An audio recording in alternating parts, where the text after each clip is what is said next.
Miss Lorene Tuttle and I have been having a little argument as to the relative merits of... Having a little discussion regarding two different schools of literary thought. I've been maintaining to Mr. Price... You may call me Vincent. Oh, thank you. You're welcome. Vincent.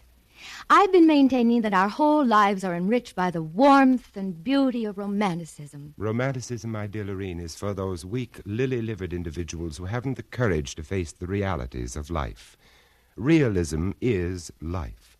Now, I'll take Eugene O'Neill any day in preference to Winnie the Pooh. And I'll take Cinderella any day rather than Hedda Gabler. Cinderella. Now, she's exactly what I mean.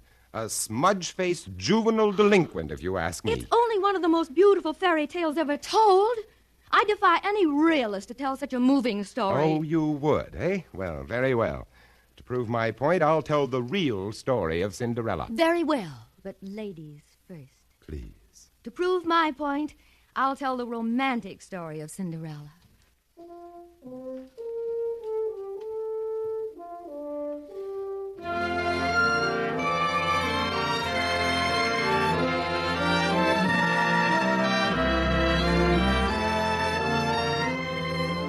CBS Radio, a division of the Columbia Broadcasting System, and its 217 affiliated stations present the CBS Radio Workshop, dedicated to man's imagination, the theater of the mind.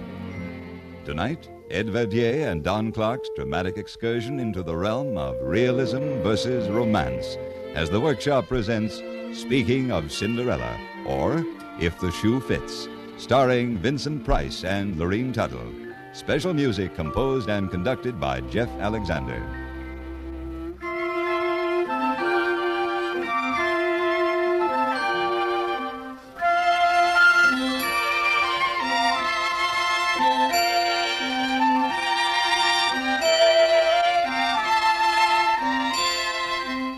Vincent, are you listening? Once upon a time in a faraway country, there lived a lovely young girl named Cinderella. Unfortunately, she had a cruel stepmother and two stepsisters who were hard-hearted and ill-tempered. Poor Cinderella worked like a slave during the day, and in the evening she would sit alone in the chimney corner among the ashes. Now it happened that the king of the land was giving a ball, and all the people of rank and fashion were invited. Among these were Cinderella's two stepsisters. I'm really very well pleased that my two daughters have been invited to attend the king's ball. Oh, so are we, Mama. It has been rumored that the king's eldest son, the prince, is to choose his bride from among the young ladies who will be present. Oh, the prince is so tall and handsome. So gallant and rich. And don't forget, one day his bride will become queen of the kingdom and will rule over all the subjects in the domain. Dear stepmother. What? Oh, it's you, Cinderella. What do you want? Dear stepmother, could I too go to the ball? What? You? Have you taken leave of your senses, girl? You have no clothes, only those tattered old rags you're wearing. There are ashes in your hair. Your shoes are broken and scuffed. With very little trouble, I believe I could make myself quite presentable. You, a scullery maid, presentable. Well, I've never heard of such conceit. I beg of you, stepmother, a simple little dress. I could wear a flower in my hair. That will be all from you, you impertinent ragamuffin. Back to the kitchen. Do you hear me? Back to the kitchen this instant.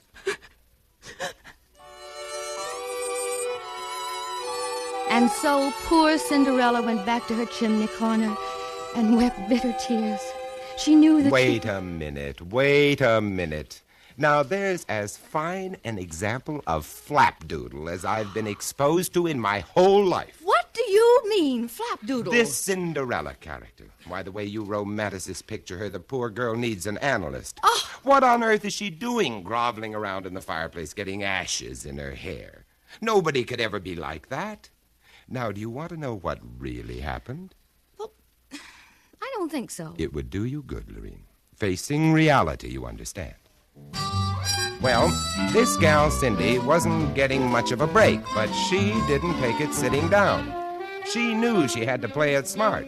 So when a rich man in town sent out bids for a big wingding he was throwing, Cindy was all ears. I'm certainly glad you girls have been invited to Mr. King's party. It should be real nervous. Yeah, when he throws one, it's really a rocket. You can say that again. The last one we went to, I was hungover for 3 days. I read in somebody's column, Winchell's, I think, that the old man has given his son the word to get married and settle down. Get the possibilities? I understand the guy's quite a wolf. So what? And don't forget that someday he'll be a vice president of King, Bettencourt, Bagby, and Wince, one of the biggest advertising agencies in the world. No wonder they call him the Prince. So, if one of you girls latch on to him, you'll have it made, but good. Hey, how about me crashing this brawl? You, Cinderella? You must be blowing your stack.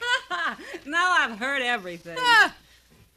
Go up on the roof and feed your pigeons. Knock it off, you two, or I'll belch you one in the teeth. Don't pull any of your lady wrestler stuff on my gals. I would have been a champ by this time if you hadn't made me throw those last 2 matches. I had gorgeous Gloria's shoulders pinned to the canvas when you... What are you beefing about? You got your cut. Yeah, then you took me for the whole bundle shooting craps. Look, do I make this party or don't I? You don't. Besides, you haven't got a thing to wear. You're loaded. You might part with a little grab. I could pick up a nifty little number at Orbach's for a few bucks. That's enough out of you, Cinderella. Get back to the kitchen and wash the dishes. And get the dried egg yolk off the plates for a change. Don't give me that lift, that load, tote that bail routine. I got other plans. Cinderella, where are you going? Down to Dirty Joe's Bar and Grill, that's where. That horrible, smelly dive down on the waterfront? I've smelled worse. But the dock workers are having labor trouble down there. Don't worry your empty head about me, Steppy. I can take care of myself. Be seeing you.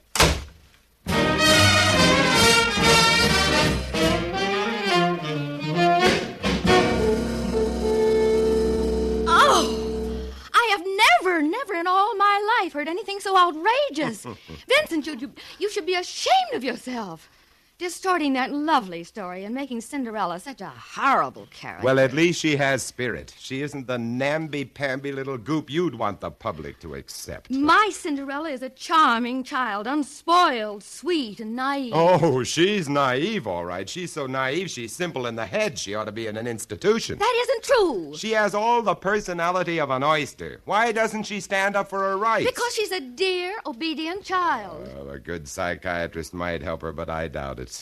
Your Cinderella was trying to escape reality by indulging in daydreams about a fairy godmother. Fairy godmother. It wasn't that way at all. You see, there really was a fairy godmother. You don't say. Yes. So, when her 2 stepsisters had left for the ball, dressed in their beautiful gowns, Cinderella went sorrowfully to the kitchen, sat down in the chimney corner, and broke into sobs of unhappiness. At this moment, a beautiful fairy appeared. No. Stop your crying, my child. I am your fairy godmother, Cinderella. If you wish to go to the king's ball, you shall. But you must do everything I say. Yes. Oh, yes, of course. First, bring that pumpkin out into the garden.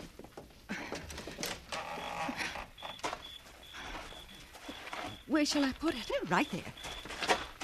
Yeah, that's right. Now, I'll touch it with my magic wand like this. And there. Oh, my. A splendid coat, all gold and silver. Now, bring me those 6 mice in yonder trap. Yes. All right. What shall I do with them? Put them there, in front of the carriage. Yeah, that's it. So, a touch of my wand and...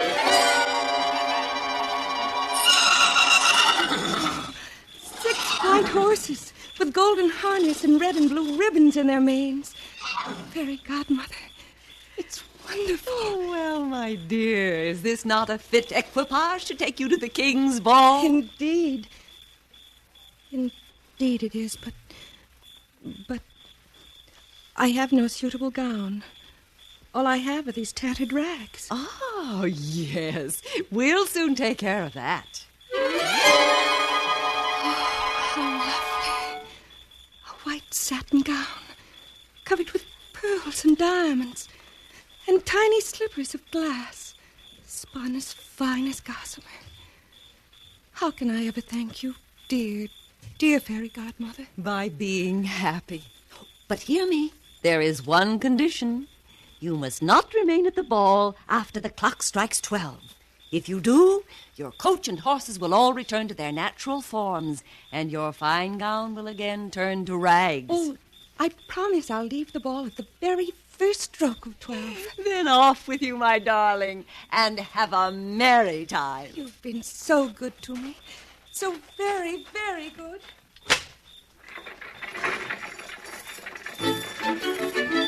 And so, in all her finery, Cinderella started off for the king's ball, looking more like a princess than anyone who would be there. Cinderella was very happy. Oh, what stuff and nonsense. Really, in all my born days, I Wasn't have that never... enchanting, my dear? Enchanting? It was appalling. Appalling? Moreover, it doesn't make any sense. Cinderella's stepmother obviously has money. She thinks nothing of getting Dior and Adrian gowns for her daughters. But still, her place is overrun with mice and rats. Why, if the Board of Health You are getting more odious by the minute. Odious, schmodious. Let's get back to reality. And the way the story really happened. Now, this Cinderella kid wants to go to the ball, all right. But instead of falling back on her schizophrenic escape pattern, why doesn't she do something constructive? Now, actually, she does. Such as what? Such as this. When Cinderella left her mother's house, she was pretty steamed up about the treatment she'd got. So, as she said, she went to Dirty Joe's down on the waterfront, where she could get a short beer and think things out. Hi, Dirty Joe. Hiya, Cindy. How your pigeons? Joe, you know Crummy? Crummy? Yeah. Maybe I do. Maybe I don't. Crummy who? You know, Crummy McGrutter. Oh, him. He comes in here all the time, doesn't he? Yep. You see him tonight? Yep. You mean he's been in? Sure. When did he come in? About an hour ago. Did he say where he was going when he left? Nope. How long ago did he leave? He didn't. Huh? You mean he's still here? Yeah. Over there. In the last booth. Oh, thanks. Thanks. Hi, Crummy. Hiya, bright girl. How's the pigeons? Mind if I sit down? What's to stop you? That sawed-off shotgun. Oh. I'm moving over here. Why the artillery? Things are tough on the water for right now, bright girl. The boss wants us band boys to play soft, sad music as a warning to the dock wallopers who ain't kicking in. Yeah. Who's the target for tonight? Guy by the name of Gus Gugelheimer plays a glockenspiel. He run out on us. And what's on your mind, bright girl? Look, Crummy, I'm going to put it right on the line with you. I need some dough. Oh, sure. Who don't? I need a slick drape and I'm sorry, bright girl. You can't put the bite on me for nothing like that. I don't need much, Crummy. Just a couple of C notes. Hey, what do you think I am? Your fairy godmother or something? If you need some scratch, get it from your old lady. She wouldn't give me a dime. That's too bad. Now, the way I hear it, she keeps plenty of ice around the place. Hey, the wall safe. Crummy, you got something there. You know how to crack a safe. You ain't just beating your gums, baby. I got 10 years in Alcatraz to prove it. All right, then. Now, here's what we'll do. Listen.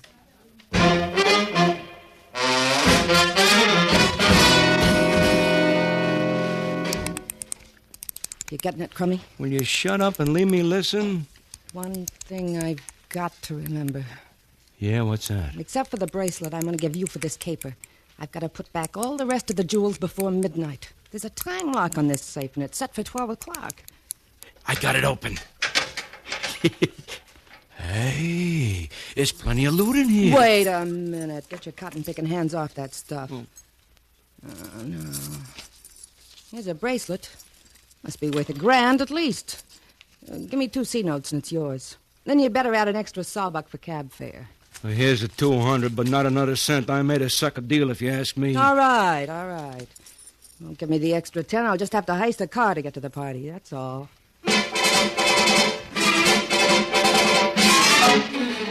Code 3-768-W43798 HF22. Be on the lookout for a pumpkin yellow Cadillac convertible just stolen from the corner of 4th and Spruce Streets. Repeating, code 3-768-W43798 HF22. You see what I mean? My Cinderella is a realist. She has spirit. Oh, really, Vincent? You know this whole thing is impossible. I don't quite agree with you. Your version of the Cinderella story is impossible. Mine is possible. But continue, my dear. And I'm not sure that I want to, but I suppose I must if any semblance of dignity and decorum is to remain in this lovely story. Well, when Cinderella arrived at the king's palace, she was surrounded by courtiers who led her into the ballroom. All eyes were directed toward her, for everyone was struck by her grace and beauty. No one knew who she was.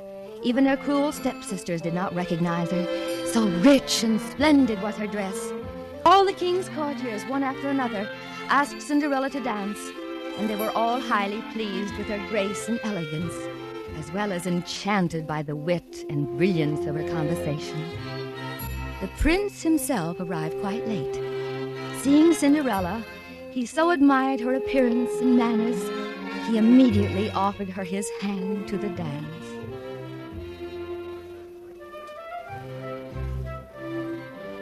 What a charming creature you are. Tell me your name, I pray. That I cannot do, sir. And please do not press me to tell it.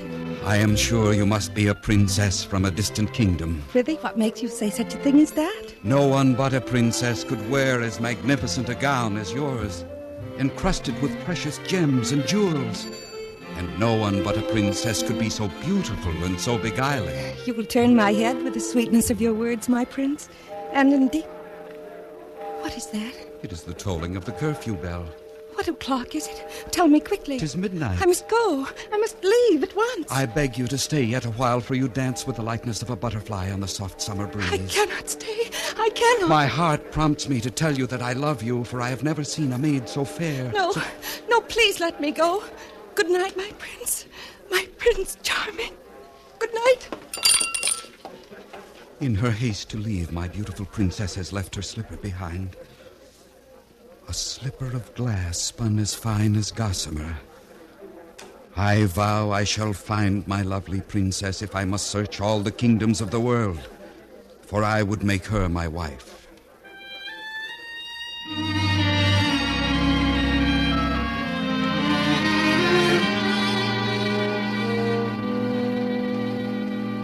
Now, there's a real basis for a successful marriage. The prince has one dance with Cinderella. One dance, mind you, and he wants to marry her. But why not? I wonder what a marriage counselor would say about that. Must you be so literal? And she is such a bird brain, she runs off leaving one of her shoes behind. It was a slipper of glass, spun as fine as gossamer. And those two stepsisters of Cinderella's, they can't be very bright. They're right there at the ball, and they don't recognize her just because she's wearing a new dress. Now, I ask you, what sort of an IQ would those two have? Now, you take my Cinderella. You take her, and you can have her. My Cinderella has moxie. She goes after what she wants. No fairy godmother nonsense about her. When she arrived at Mr. King's party, the place was really jumping. The minute she wiggle-walked into the joint, all the cats began to yowl. Get a load of a babe. Wow. Hey, it's a doll. A real living, breathing doll. Hey, looky. Hiya, Cookie. Get away from me, short, fat, and repulsive. Come on, sweet mama. How about pinning on a G? Let's live it up for real. Drop dead, cornball.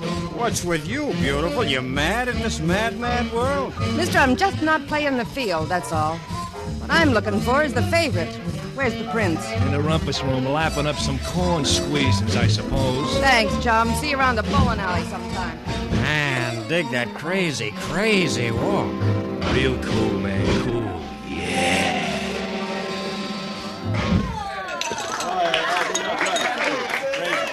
Well, hiya, babe. You the character they call the prince? That's right. My old man is J. Walter King, a King, Betancourt, Bagby, and Winch. Sure, I know. You're in the advertising racket. Big deal. You know something? You're okay. Sounds as if this advertising dodge pays off in blue chips. You mind if I park the bustle? My dogs are killing me. Yeah, sit right here next to me, doll. That's it. Would you like a slug gun? Yeah, I don't mind if I do. Double bourbon on the rocks with a twist of lemon peel. There you are. I like you, sweetie. You're a real dish of stuff. It's the spot. Fill her up again, Buster. You and your old men are throwing quite a bash tonight. Entertaining the sponsors is what they call an occupational headache. Oh, yeah, I'll bet. Met a couple of the jokers when I came in. Well, here's mud in your eye, Prince. Cheers. It's a real sharp bunch of threads you're filling. It's just a little something I picked up. And diamonds and pearls. Yeah, I picked them up, too.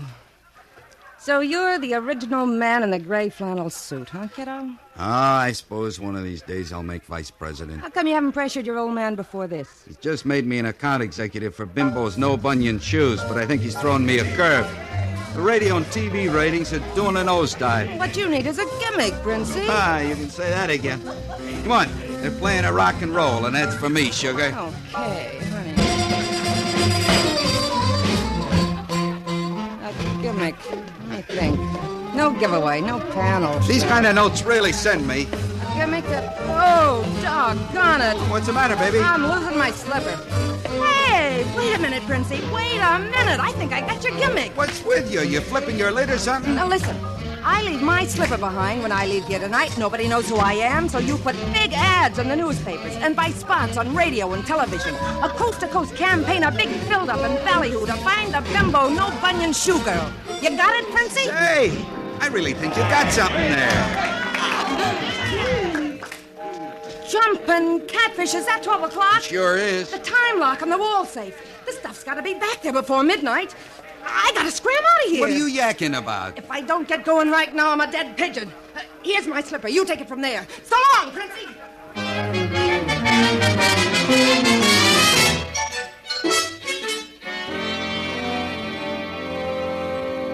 Do you see how competent and constructive my realistic Cinderella has turned out to be? She's scheming and conniving and actually dishonest. She stole her stepmother's jewelry. Oh, nonsense. She only borrowed it for a little while. She's hurrying home right now to put it back in the wall safe. How about the bracelet you gave to Crummy? Don't you worry about my girl. She's ingenious. She'll find some way of getting around that. She's an uncouth, unprincipled creature. Well, at least she isn't inane and innocuous like your girl. But please, go on with your story. Thank you. The prince searched everywhere for Cinderella. But alas, he could not find her. And when his search had quite failed, he grew ill with disappointment and vexation. Then the king, who dearly loved his son, called a privy council and asked his ministers what was to be done. They decided to send out heralds throughout the kingdom, proclaiming that the prince would marry the lady who could wear the tiny slippers spun of glass, as fine as gossamer.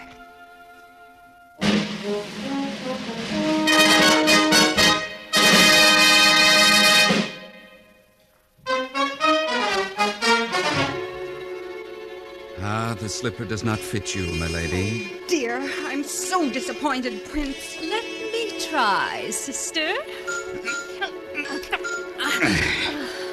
I'm sorry.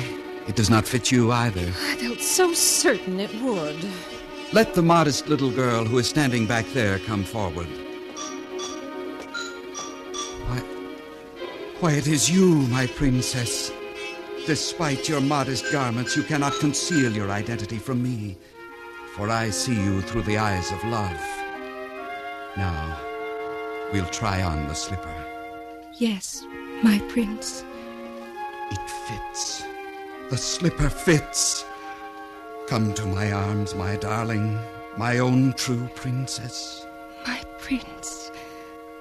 My Prince Charming.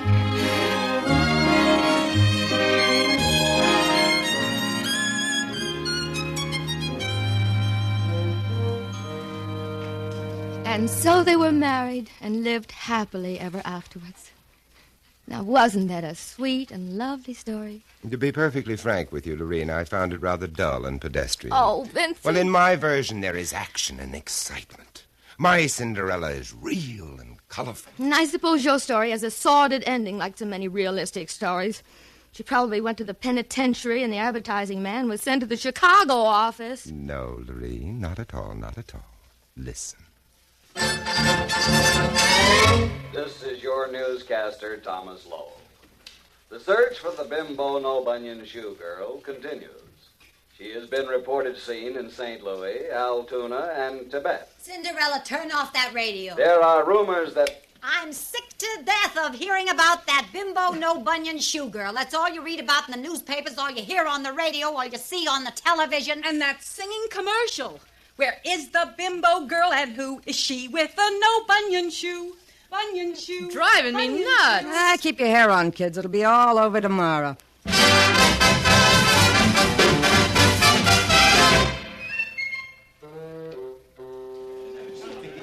It's been the greatest search since Bridie Murphy. And, Dad, the rating's a neat 43. The bimbo shoe sales are up 72.9. A terrific campaign. This makes you a vice president, my boy. I owe it all to you, Cinderella. That's okay, Princey. But when do we get hitched? Whenever you say, baby. You better see how soon we can line up the network so we can get full coverage. We want this wedding to be a real doozy. Bimbo's No Bunion Shoes will sponsor the whole works. I better let the press and photographers in. They're getting impatient. You're smooth, Cinderella. Real frantic smooth. Oh, and Princey, you're the most. Hey, what's the story?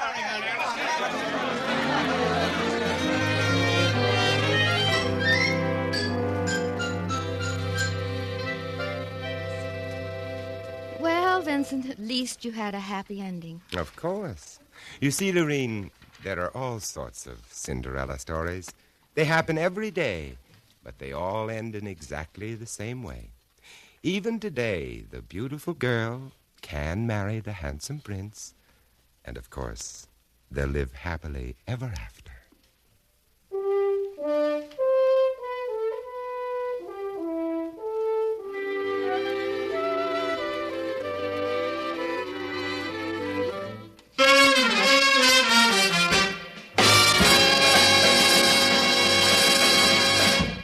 Tonight, the CBS Radio Workshop has presented Speaking of Cinderella, starring Vincent Price and Lorene Tuttle, and directed by Don Clark.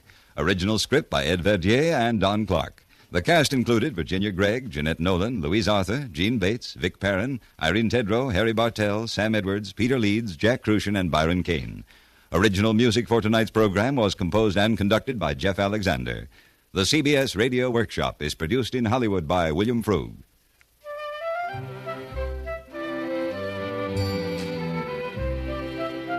This is Hugh Douglas inviting you to join us again next week when we present Jacob's Hands, an original news story by Aldous Huxley and Christopher Isherwood. And we are proud to welcome as our narrator the distinguished author, Mr. Isherwood. Presented on the CBS Radio Workshop.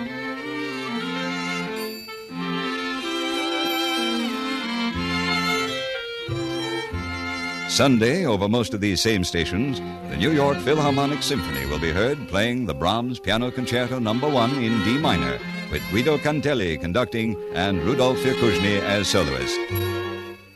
Stay tuned for 5 minutes of CBS News, to be followed on most of these stations by My Son Jeep. America listens most to the CBS Radio Network.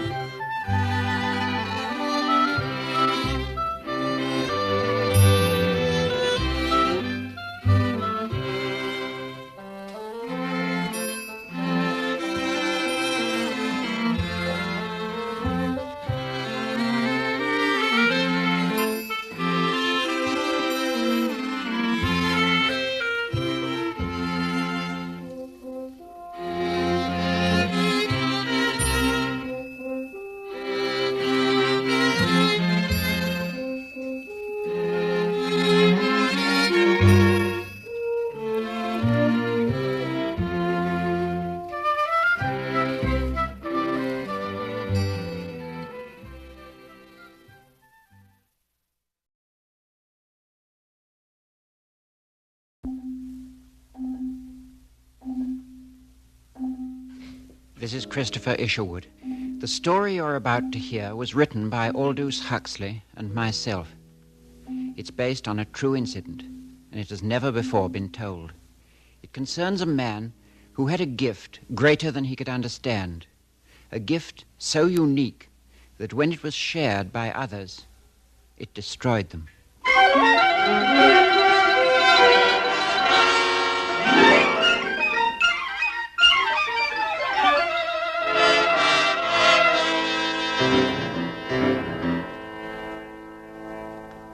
CBS Radio, a division of the Columbia Broadcasting System, and its 217 affiliated stations present the CBS Radio Workshop, dedicated to man's imagination, the theater of the mind. Tonight, Jacob's Hands, an original news story by Aldous Huxley and Christopher Isherwood. We are proud to have Mr. Isherwood as our narrator. Original music composed and conducted by Jerry Goldsmith.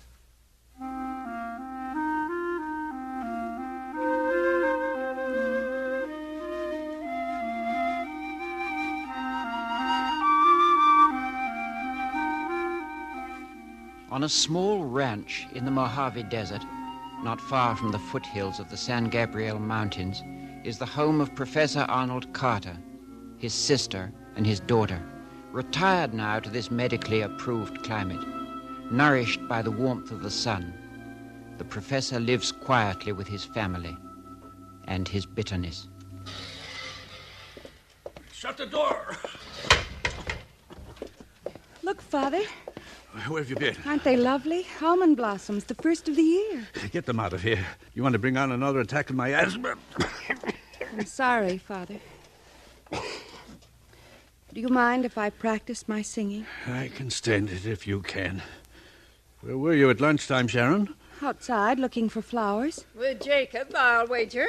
Good afternoon, Aunt Annie. Were you with Jacob, Sharon? What's wrong with that? Jacob wouldn't hurt a flea. Jacob is a hired hand.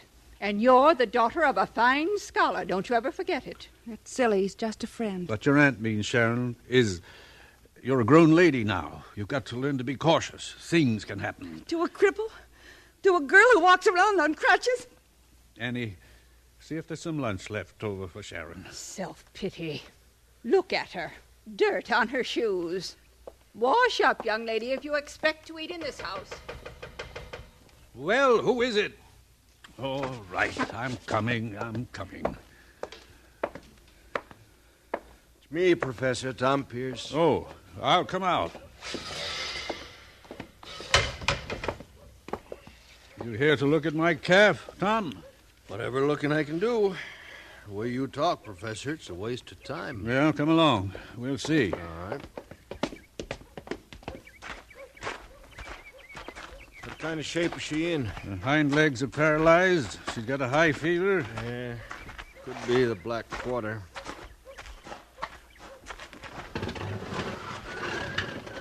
She's over here, Tom. Tried to keep her away from the other animals. We never can be sure. Jacob! What are you doing with that calf? Just looking after her, Professor. Didn't I tell you to leave her alone? The disease might be contagious. Here, let me have a look, Jacob. She been collapsed like this long? Since yesterday. Well, I guess that's it, Professor. Black quarter, all right. All right. Jacob, get the rifle. Jacob!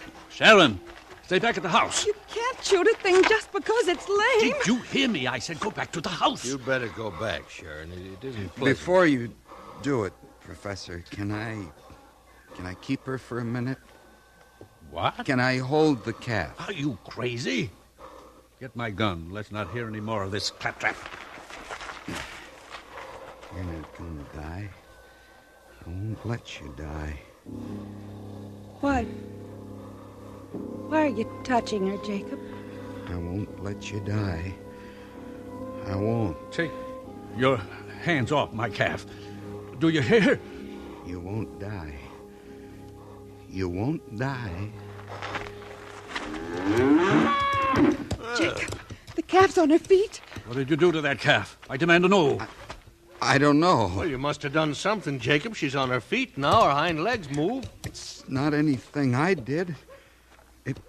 just came to me, a feeling, something I could feel moving into my hands. That's ridiculous. That calf wasn't sick to begin with. Oh, I examined him. I say he was sick. Jacob here, he's a healer. He's no such thing. You think as a scientist I could Just accept... the same, I'm going to try him out. Listen here, Jacob, I got me a lame dog down at my place. You try it on him? I guess so, if you want. Yeah, and there's others around here might like to see this thing work. Nonsense. You're making too much of it. Jacob, give that calf some water. And you, Sharon, come in the house. And Jacob healed the dog and a cat from another nearby ranch. And the following week, a colt said to be suffering from an incurable disease. And the editor of the local newspaper. Jacob, open the door. There's a man here to see you. Ed Burton from the paper. I'd like to speak to you, Mr. Erickson. All right. There's a lot of talk around. Some of our folks seem to think that you have the power to heal. Is that right? Well, Jacob, answer Mr. Burton. I guess so. Sometimes it happens. I touch an animal, a dog or a calf, and he seems to get well. I see. And do you charge money for this healing? No, sir, I couldn't do that. Why not? Because, well, it isn't mine. Whatever this thing is, it just comes over me. A strange feeling, I don't know. First I feel it in my hands, then it passes on to the animal. It's quite a story, Mr. Erickson. I'd like to write it up. I think everybody should know about this power. All right with you? Sure, if that's what you want to do, I don't mind. Thanks, Mr. Erickson. Good day.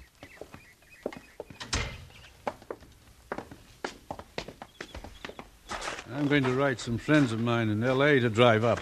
Prominent doctors, both of them. I think they could settle this whole business once and for all. A good idea. I'd like to do a follow-up piece when they get here.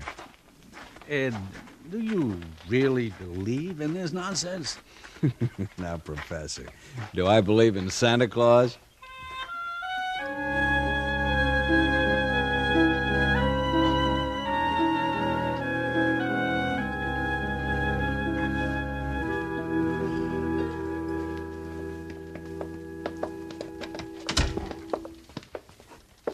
Jacob, this is Dr. Marlowe and Dr. Carruthers.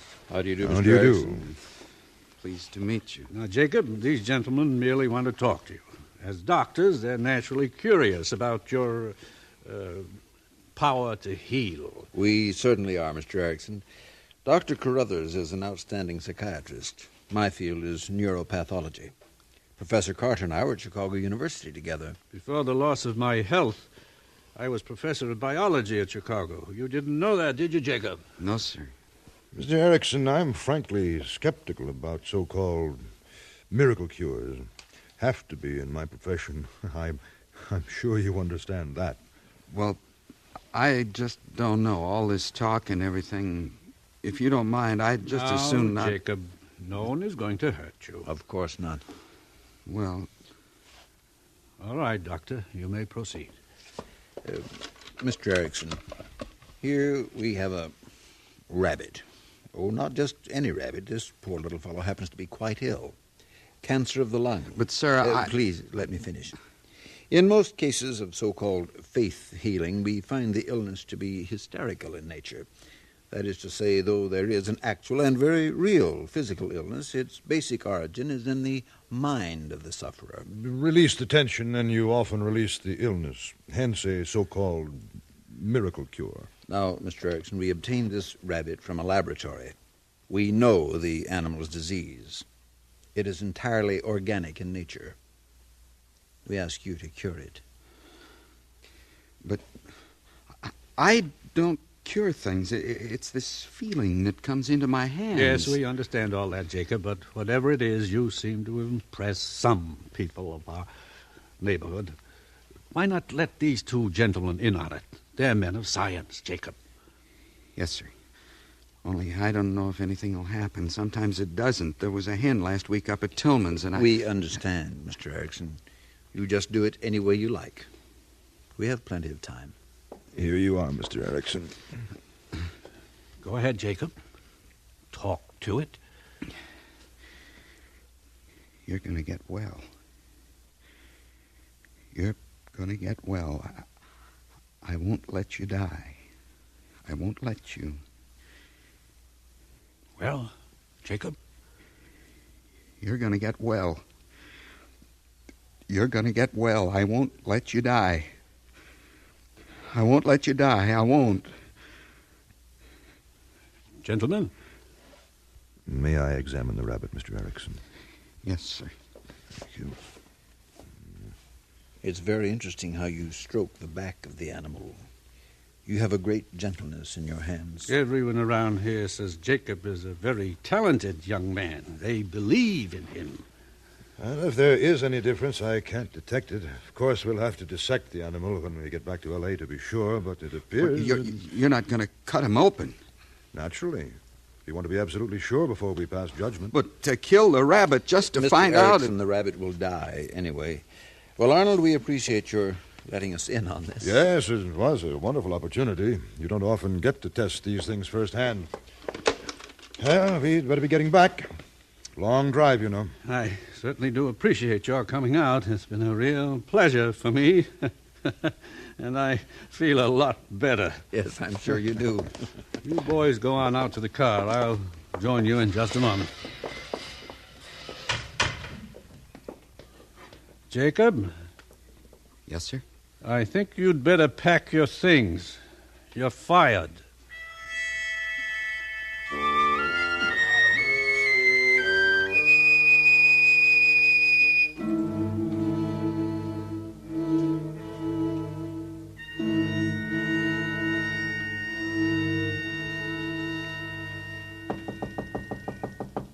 Who is it? It's me, Jacob. Sharon. Can I talk to you? Oh, I guess so, only it's kind of messy in here. Oh, I don't mind. Your father wouldn't like it if he knew that... What he doesn't know won't hurt him. I heard what happened today. I'm sorry, Jacob. They don't understand. They wouldn't listen. I understand. You do? It wasn't your fault. It just didn't happen, that's all. Where will you go now, Jacob? I don't know. You know where I'd go if I could. Where? To Los Angeles. Oh, not me. I was in cities before. I didn't like it. Where? What cities? Well, when I was in the Army, they shipped me overseas from New York. It was noisy and crowded. So was Paris. Paris? Oh, they have the opera there, Jacob. Imagine if I could sing in Paris at the opera. A great stage and people in fancy clothes. And a girl on crutches singing opera. Well, what's wrong with that? Everybody in the audience would laugh. I wouldn't. I wouldn't think of your leg at all. I'd be listening to your voice and looking at your face. And... Jacob. Yes? What if you could cure my leg? Sharon. I mean, it isn't as though it was deformed or anything. It isn't. It's just lame, like the dog you cured. Oh, please, will you try for me? But I couldn't. Why? Well, don't you see?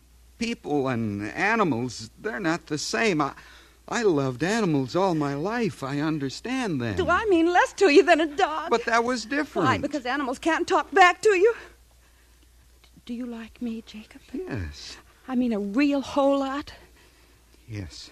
Then cure me. I don't know how. Kneel down. Take my foot. Take it in your hands. But Sharon, Now do it. Do what you did to the calf and to the dog and to the colt. Jacob, don't you see you have the power to make me well? I'm begging you. I want to walk. Do it for me, Jacob, please. Don't let her limp anymore. She's going to get well. She's going to get strong and well. I'm going to get well. I know it. I'm going to get well. She's going to get well. She won't be lame anymore. She'll walk like everyone else. She'll walk again. She's getting well now. The lameness is leaving her, and she's getting well. Jacob! I can walk! Look at me! Look at me! I'm walking! Jacob, oh, Jacob! Sharon. Oh, it's the happiest night of my life. Look at the night. At the beautiful, beautiful night. A million stars all shining for me. I own this night. I own the world. Jacob, it's mine now. I can heal. I can heal people. I'm going to walk and run and dance the rest of my life. Jacob. What? When you leave here tomorrow, I'm going with you. No, but you can't run I'm away. going with you. Sharon, no, you can't. But I am. You're going to take me to Los Angeles, Jacob. And I'm going to sing and dance the rest of my life.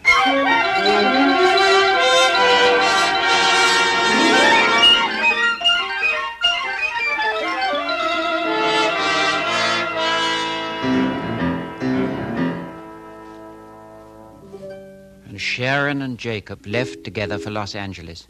But once there, they went their separate ways. For Sharon had only one goal, the opera. The weeks passed, and audition followed audition, and the response was always the same. Well, it's a pleasant enough voice, but a bit light for our needs. Why don't you try the popular field? And at the broadcasting and recording companies, audition followed audition, and the response was always the same. Yeah, okay, Miss Carter, thank you very much. Yeah, we'll call you if something turns up.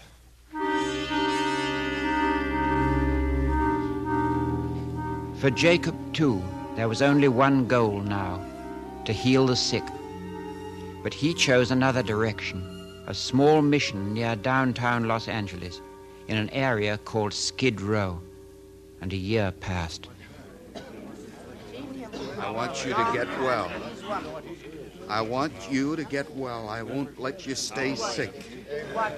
You feel my hands on your foot. Now you're well again. You're feeling better. You see? Now you can walk. Well, what do you think of that, huh? Hello? Doc, that boy's got an act. He's for us, ain't he, Lo? Would that pull him into the art theater, or would that pull him in? I tell you, we should hire that guy. You put him on top of the bill. After Flossie does a strip number, we got it made. Lou, you crazy or something? We packed the house. This boy's too big for a barbecue house. No, I got other plans for him. Such as? Doc, we're gonna go into the healing business in a big way. You and me and this here boy Jacob. Now listen, you go up there after this bit is over with and you bring that guy back to the theater with you, see? I don't care if you have to rope and tie him, but you bring him.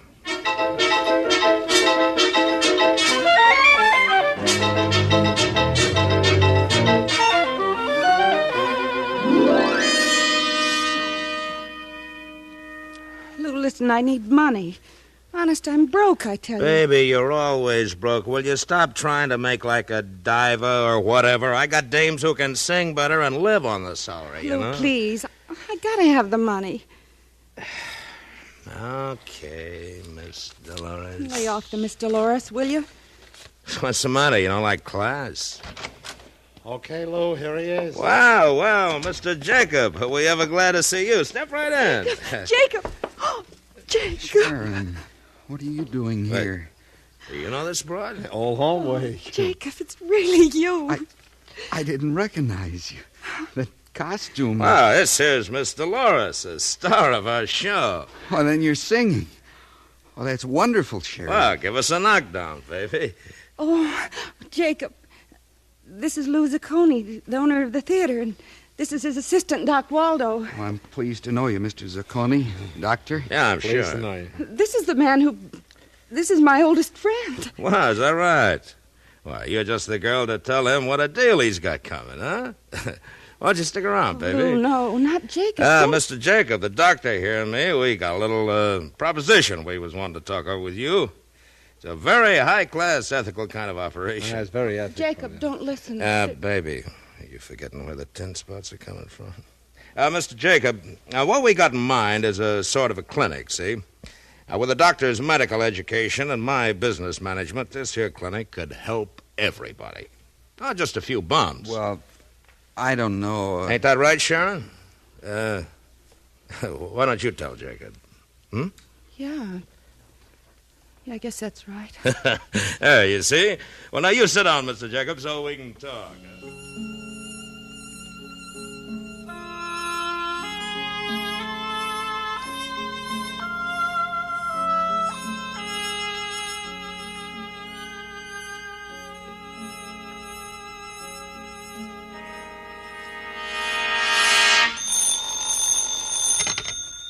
Psychomagnetic Medical Center.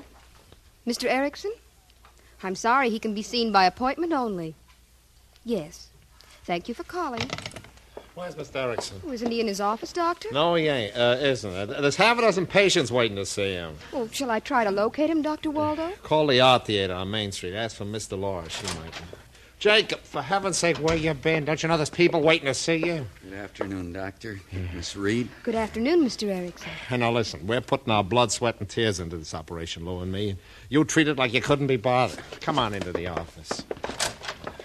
Now sit down. Now listen. I want to talk to you, Doc. Yeah, well, I said listen. Lou and me sunk a bundle into this place. We hocked the art theater up to our ears. Now it's beginning to pay off, and big. You're in on the take. Am I, Doc? You got 10% of the joint, haven't you? And you didn't put up a stinking dime. Doc, today I sat in the park and a man came up to me. A man who'd seen me at the mission. He was sick, Doc.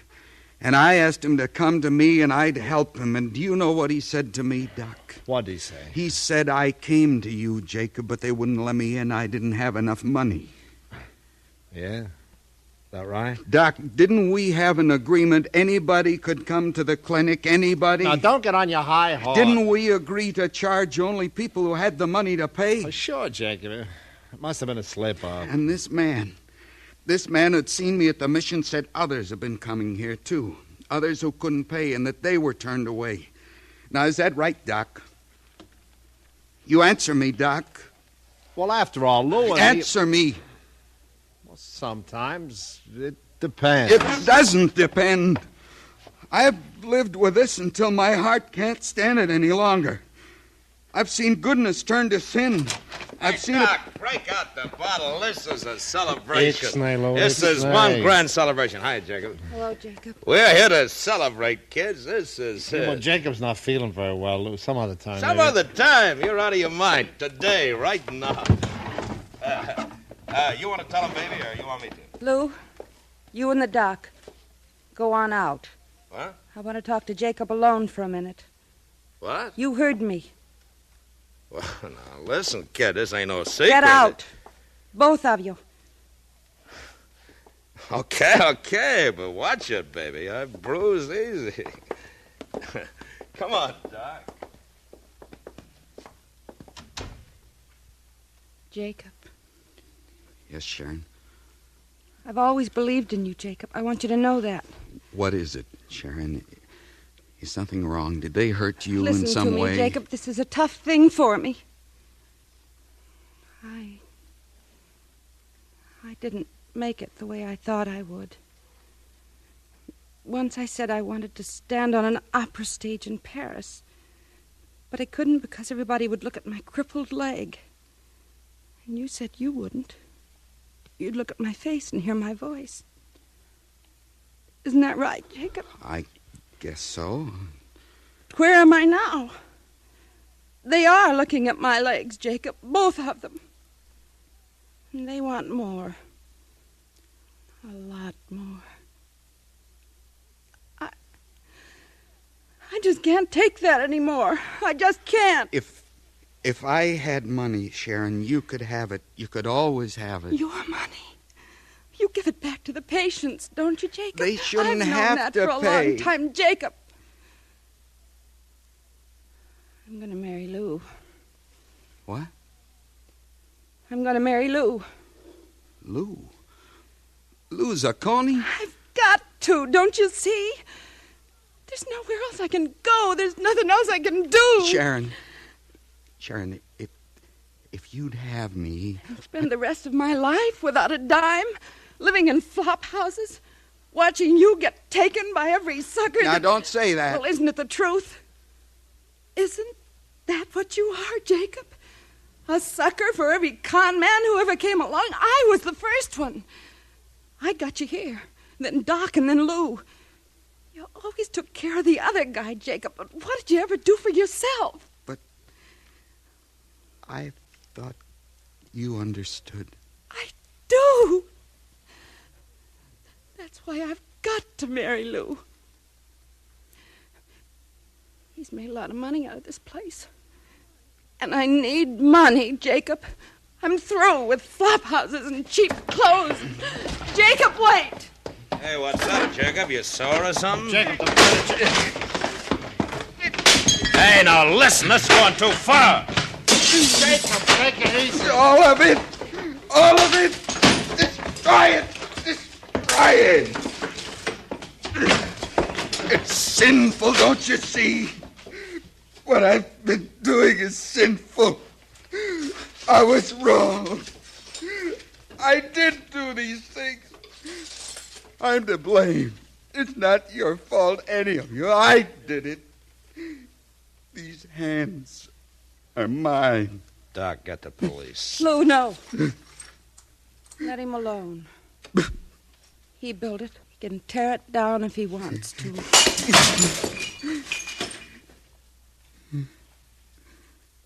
With these hands. These hands. Please, let me alone. Let me alone.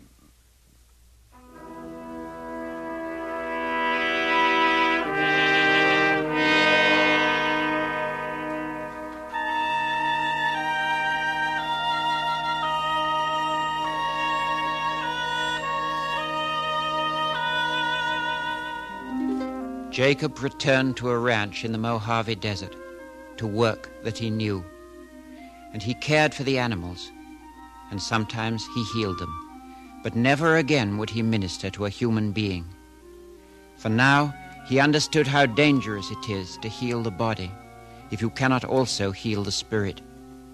He knew the meaning of Christ's question, whether it is easier to say to the sick, "Thy sins be forgiven thee," or to say, "Arise and take up thy bed and walk."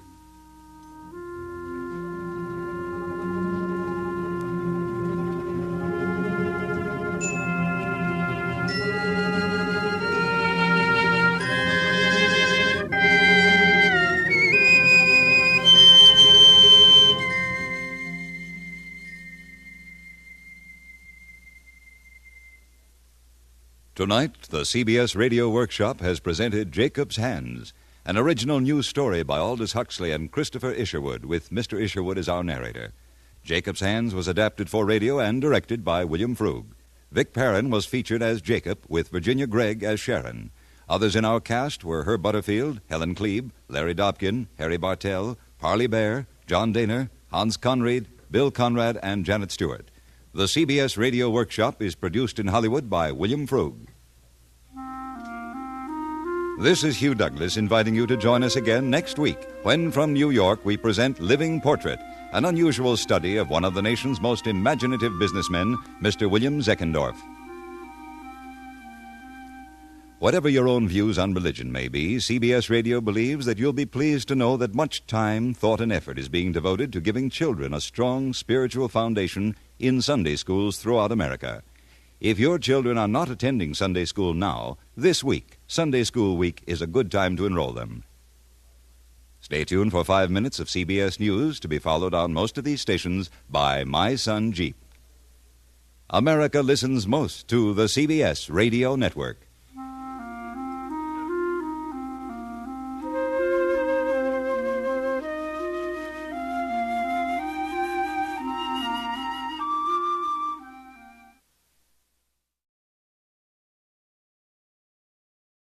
A merchant displays his samples. We can stand right here on this roof and walk around here, and we can see almost $200 million of our investments from this roof. Here's the Chrysler building and the Graybar building. I'd say those two are worth $90 million. This one here is worth $15 million, $18 million. Then 270 Park Avenue around the corner here, that's the whole block to the north of us here. That's worth another, I should think, $20 million. That's 1407 Broadway. Now, that building has got 1 million feet in it. We built that. CBS Radio, a division of the Columbia Broadcasting System, and its 217 affiliated stations present the CBS Radio Workshop, the theater of the mind. My name is Martin Weldon. I'm a radio reporter. The man you heard earlier pointing out some of his properties is without question the most spectacular real estate operator of his time. He has been praised as a financial wizard, a man of responsibility and vision who creates cities out of deserts.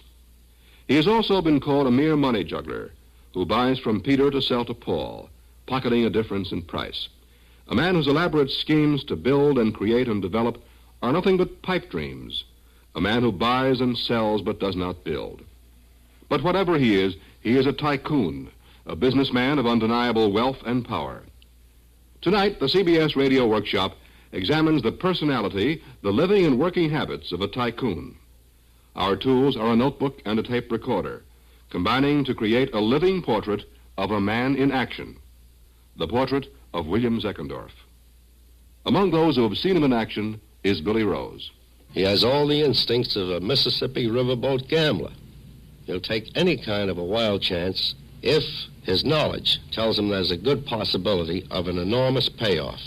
He seems completely disinterested in playing penny-ante poker. And Roger L. Stevens rated Zeckendorf's only real rival at the top of the real estate world. He is all the superlatives with which he's been described in the press.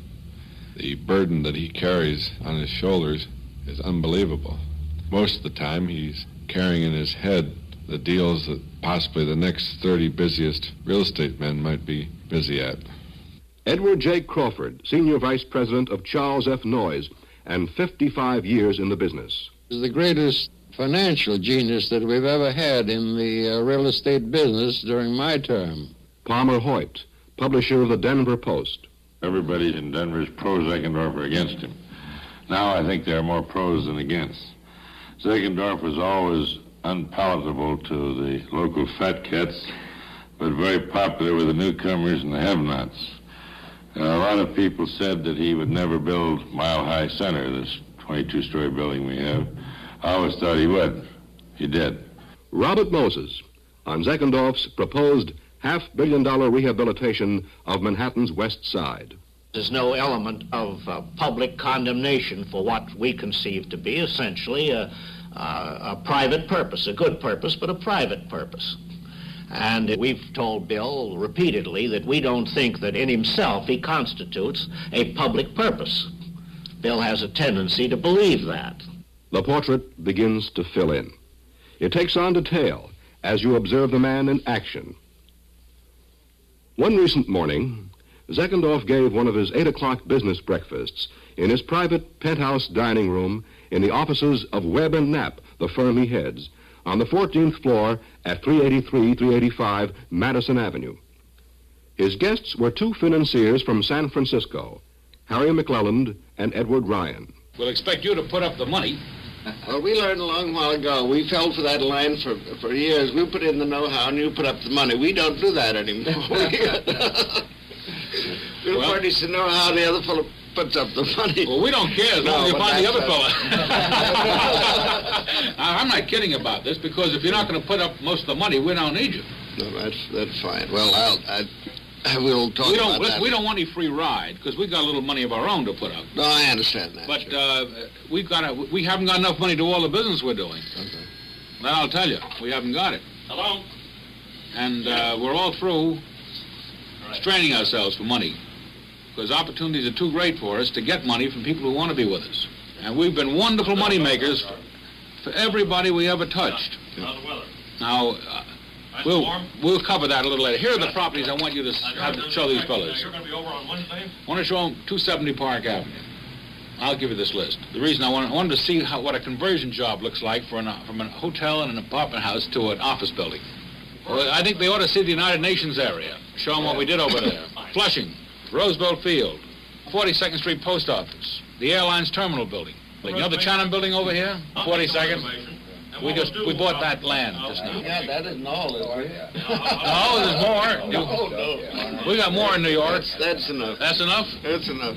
Before Zeckendorf could start showing his guests around, an important phone call came in. Asking an aide to use the time to show McClelland and Ryan around the Webb and Knapp offices, he picked up the phone. It was Harry Helmsley, a broker, representing a syndicate headed by Lawrence Sween, negotiating for the purchase from Zeckendorf of 120 Broadway. The mortgage is extended. Right. We simply, the mortgage runs with the lease. Right. Except at the end of the 50th year, we have the right to buy you out. Right. $10 million over the net balance of the mortgage. That's right. All right, I'll clear this with Larry right away, and I'll call you right. Hold the wire a minute. Wait a minute. Jim Alive wants to say something. And for such period as we do not buy you out, it continues just at 6%, and the rent that we pay you is $179 a month. Is that $1.3 million a year? That's the $1.3 million and the $850 on the ground. Right. Well, it continues at 6%. Because that's what it is. Yeah, sure. Yeah. Well, there's no question about that, Harry, is there? Well, I guess not. Well, we're already paying ourselves our own interest, so what are you talking about? Well, the interest would be $510,000, and the $850, and the $1.3 million, or are you not including the $510? So they were including the $510. I see. Okay. Just as it had been, the same rent that had been paid right along. Yeah, the 6%. Right. The 6% interest without amortization, which has been going on during the previous 30 years. That's right. Okay. I'll call you right back. Okay. Very good. He hung up as one of the doors to his round, windowless, teakwood-paneled office opened. Nicholas Salgo, Webb and Knapp Executive Vice President, walked in. He looked worried. Listen, this is a tremendously important thing. Yes, Bill. I know you're aware of that. I am in favor of knowing where we're going at once. Now, this letter that you've got from them, that's fine. I want to know what lawyers are doing what on the deal. Bill, do you want to handle it? No. Then let me handle it, heavens sake. I'm asking you a question. What lawyers are doing? What are they doing? Besides, I told you what lawyers are handling and what difference it makes. I ask you if it is if the fellows what the fellows' names are. I'm not going to tell you every detail on it. That's wasting your time on it. I don't want to have my time wasted. I want to know, Nick. Are we drawing papers? Nick. Yeah. This thing is perhaps the most important deal in this office right now. I guess so. All right, and I want to know what's going on. Did you cover the question? No assets we are selling, Bill. A long-distance call demanded Zeckendorf's attention, leaving this problem in the air. This time, it was Angus Wynne, Jr., his associate in a proposed $200 million development between Dallas and Fort Worth. I hate that. In a bad market, you might say that, but this is a good market, and it's good enough to get the securities off now. I don't want to make a profit. I want to make it in the deal. Not off the public. So even if the market was better, I wouldn't want to mark the property up and have it known that we took a big kill out of it before the public got in. So I can't see that argument. I think what we've got to do, I think I ought to pay you a visit down there or let them come up. I think maybe it'd be better to bring Dallas Roop up here and let them see what we can do, what we've done. You see, what I want to do is draw a picture of a stock like Roosevelt Field, which was in exactly the condition this thing is in. They cost us $2 and is now split 3 for 1 4 years later and selling for $13. They'll understand that, won't they? By this time, Messrs. McClelland and Ryan were back from their tour around the offices. It was time to get down to cases. Now, what do you got in mind on San Francisco? I really don't know. All I say is, let's get together. Let's do it together. San Francisco may not be anything for us to do together.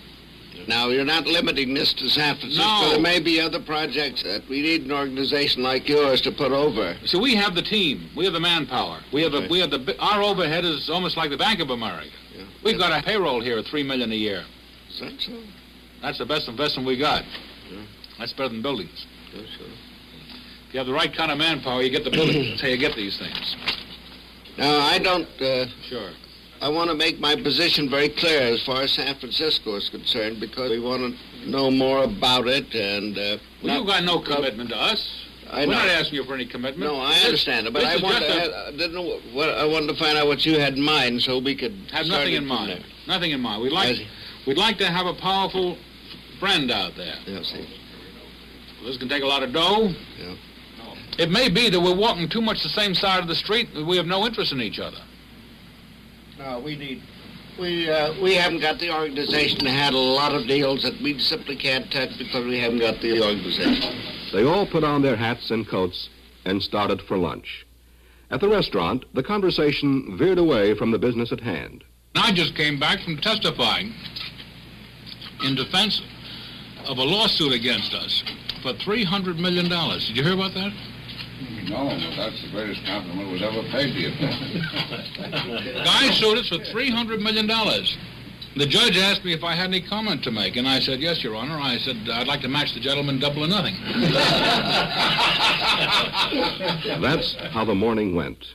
A typical business morning in the life of a tycoon, a man of undeniable wealth and increasing power. What is the power that he's reaching for? I think the most important city to study is Florence, where you had a marriage of the de Medicis, the Borgias, the other great merchant families and banking families, with the Da Vincis and the Michelangelos, the Beninis, and the other great men of art, engineering, and architecture. I feel that our country is rapidly approaching that point. I wish to work out some means by which the parallel interest of businessmen, builders like ourselves, could somehow be merged with the interest of the artist and create something that is both beautiful and functional and economically sound. That's the life plan, the design behind the furious physical drive of this 50-year-old, 6-foot, 230-pound, round, solid, fast-moving man who looks made to order for a Santa Claus costume. Without question, a big man physically. One of his friends, former district attorney, now judge, Miles McDonald, found him too big on one occasion. He's a lousy duck shooter. He's too big to get in the blind in the first place and too big for anybody else to handle their gun when he's in there. Then he leads the birds. He's always ahead of everybody else. He leads them too far. His associate in the West Side Project, Billy Rose. He has the same quest, the same hunger for self-identification that made Churchill tick, or that made Truman tick, or that makes Baruch tick. Bill is a kind of a city version of the old Western pioneer who would move into a small town, and 25 or 30 years later, the town was dotted with monuments to the man's achievement. And again, real estate dean Edward J. Crawford. He always likes to sell something where there's a profit in for the other fellow. He doesn't hold out for the last dollar. While his wife, like other wives, sees a man who comes home tired. He had come home and was so very, very tired. He said, oh, I'm so glad to come home. I'm so glad to get to bed. And he was just about to turn out the light. And the phone rang, and a man wanted to see him about the deal. This was about 10:15. Some people would have said, oh, I'll see you tomorrow. But he got up and wearily put on his clothes and went out. And that took a lot of willpower to get up when he was tired and exhausted and go out and meet a man and talk to him about a deal. I've admired him greatly for that. A man, whether clerk or tycoon, is revealed by what others say about him. He's also revealed by his own words. There was the time Zeckendorf became a father-in-law. Would you like to hear a little story about my son? Yeah. He ran off and got married, as you know. He called us from They called us from Washington, where they come from. Been married. And he said, now, Dad, we'd like to have no publicity on this. He said, on the other hand, if we could get a little ad, maybe an inch ad, announcing it. I said, well, I'll tell you, Bill, you handle this one yourself. I said, I'm not sure what's going to happen, but I don't want you to blame it on me. So he got hold of John Bell, who's vice president here in charge of public relations, and he asked him to give it the hush-hush treatment. Which he did very successfully, because all Bill did was just a leak. It only hit page 1 of the News, the Mirror, the Herald Tribune, and three columns in the social section of the Times. You see that? Yeah. I'd have to shoot 3 men to get that. The time he did business with Branch Rickey, then part owner of the Brooklyn Dodgers, and willing to sell his interest in the club 1/4 for $1 million.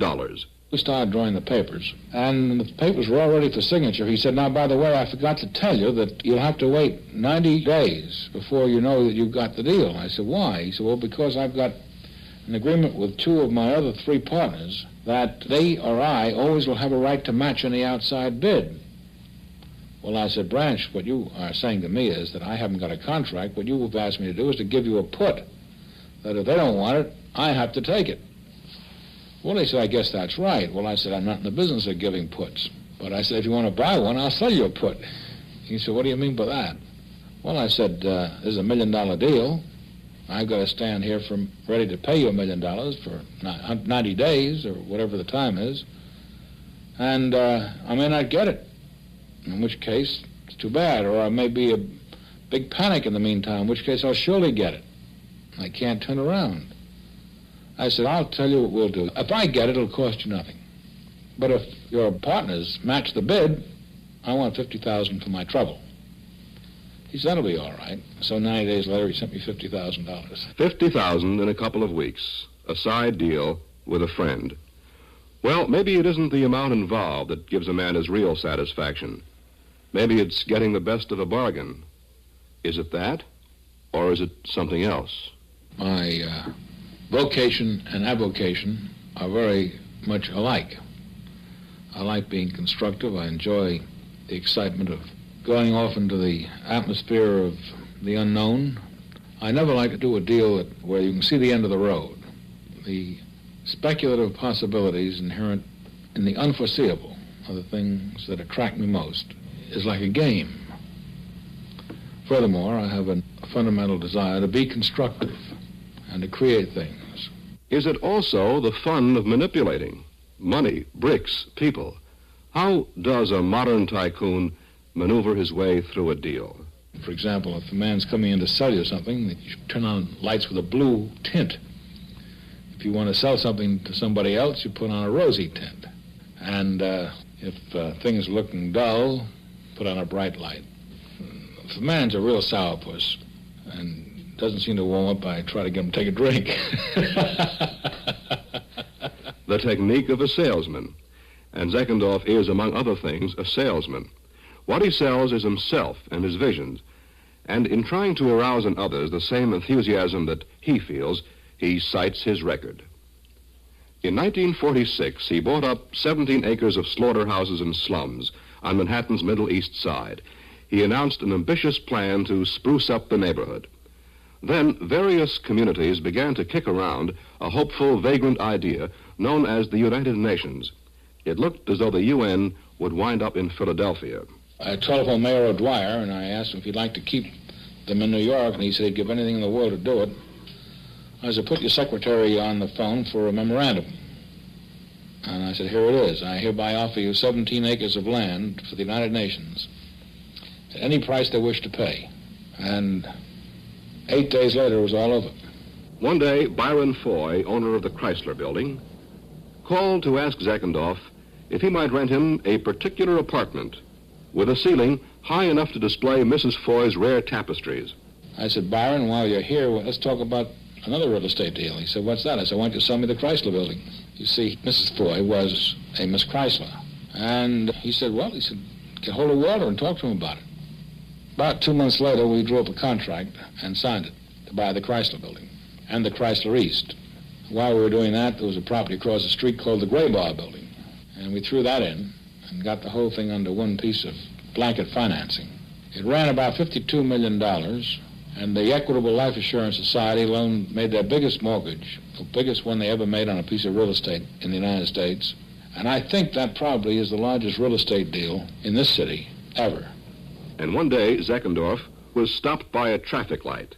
I remember riding through 66th Street one day after being offered the famous Drill and Riding Academy, which is on that block, and I turned it down because it was presumed primarily valuable for land to be used to build a new apartment house. There were 2 red lights in a row. I couldn't even get through, but I did see a parking space on the side, and I said, well, here I am standing in front of it. I'll look it over. I walked in and saw these horses riding around a ring, and I saw this wonderful high ceiling and clear span and all the different rooms they had for rehearsals, for shows, and so on. And I said, this isn't a riding academy. This would make a wonderful television studio. So we bought it, and I offered the television studio to all the companies. And I received return mail letters very politely turning it down. Well, that put us into the horse business. We bought 150 horses, started buying hay and selling manure. And we had a regular loss of about $4,000 or $5,000 a month. Until one day I got a telephone call from a gentleman who said his name was E.J. Noble, radio man, he said. I thought he was trying to repair my radio, until he told me that he happened to be chairman of the board of the American Broadcasting Company. Well, to make a long story short, I was ready to drop that property and lose the money we put into it, but Mr. Noble was so kind, he gave me $600,000 profit. It's now ABC's main central station.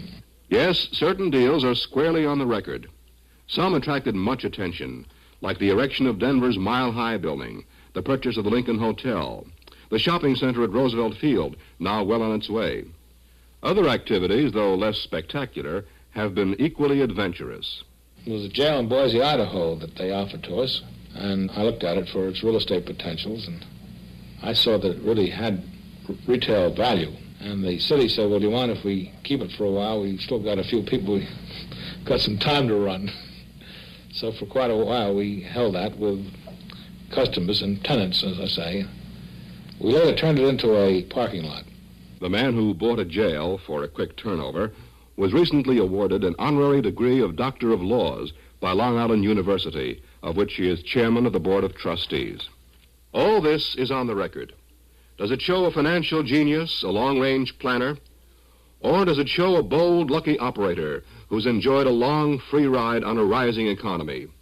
Obviously, only time will tell. But Zeckendorf isn't waiting for any final verdicts. Time is too short. He goes whizzing around the country, unwrapping one colossal plan after another. In his favorite role of a modern de Medici, he reveals his dazzling visions of handsome factories, spacious homes, comfortable office buildings, and shining cities springing out of wasteland. Between Dallas and Fort Worth, a project for industry and housing worth $200 million on land now used to graze cattle. We hope to have a great industrial development and the source of revenue and employment which will draw upon and add to both communities. Industrial plants and the attendant housing that would go with it. We're just getting started on this thing. We'll get underway by the fall of this year and should be completed within the next 5 years, maybe 10. Depends on economic conditions nationally. A plan for the even more distant future. We are the largest property owners in Los Angeles. There we bought property way ahead of its time. We own an area in Los Angeles of almost 12,000 acres, which is more land there is in Manhattan Island. But it's wild land. It's in the northwest area where it runs from the sea back to the San Fernando Valley, mostly through mountain country. But while its future is considerably off at some unknown date, it is rapidly coming because that's the only direction in which the city can grow. In New York City, another dream with a price tag of $500 million to rebuild the shabby West Side between 30th and 38th Streets with a permanent World's Fair and a television city. These are the dreams. Can dreams on so vast a scale come true? In Wall Street, where dreams sometimes run into dollars and cents reality, they ask the question another way. It goes, could Zeckendorf survive a falling market, a sudden sharp drop in the economy? It's a highly pertinent question. Zeckendorf did make his name and his money in, and to some extent because of, a continuously rising market. Real estate is worth more today than it was yesterday. Will it be worth even more tomorrow? Zeckendorf guesses that it will. And to back up that guess are plans calling for investments of more than $1 billion. Among those who've been watching is Wall Street expert Gerald M. Loeb, partner in E.F. Hutton and Company, author of the best-selling The Battle for Investment Survival. Certainly, if the country ran into trouble, I think Webb and Knapp would have its problems. But remember this, we would not have much of a country if men like Seckendorf and those that go with him did not possess optimism and vision and a willingness to bet on the growth of the nation. It is men like that who pioneered in all of our now great industry. Anyway, there's no question about one thing. Seckendorf loves the spotlight, the drama of the press conference, the power to make news. Just the other day, he revealed that his plan to develop the southwest section of Washington, D.C., the most ambitious slum clearance project of all time, had been given official approval. And tonight, it is our plan to implement the new Wall Street Renaissance with a balance of housing, pursuant to a plan conceived by Mr. Robert Moses and Mr. David Rockefeller. This housing will be available to walk-to-work residents of the financial district. They'll be extraordinary in character, type, and style, in that they'll all be round buildings, 30 stories high, 4 or 5 or 6 of them, sitting in the midst of a garden with 360-degree marine view, visible from the ships at sea, either going to or from the harbor. We have actually started our planning for it, and we have volunteered to act as sponsors of this Title I urban redevelopment project. That's the story of a tycoon in action. Just yesterday, he was making another deal. Moses Richter, a textile man who's thinking of buying up an Atlanta cotton company, which makes bags, asked Seckendorf to come in with him. Billy Rose brought them together. Well, if you're interested in having us join you, I think it's something we should certainly give serious consideration to. May I tell you some of the ground rules we like to employ in joining people in ventures? We like to supply the personality, the know-how, the organization, and we love to have the other fellow put up all the money. Does that appeal to you? Well, I thought that we possessed the personality, but... You mean we have a clash of personalities? Well, I can see we're both walking the same side of the street. It's a question... But I wish to assure you that you do not possess the money, the other one. You don't possess the money? No. Well, then we both lack the same thing. Both have this. I think we need a third partner. Well, I don't think we're having any trouble. You don't? Well, maybe Billy Rose, he's back there. He'll put up the money. He always likes to put money up for other people. Bill, come on over here. You've been getting angels to back you for so many years. Why don't you back 2 guys in the rag business? I have it right here in my shoe.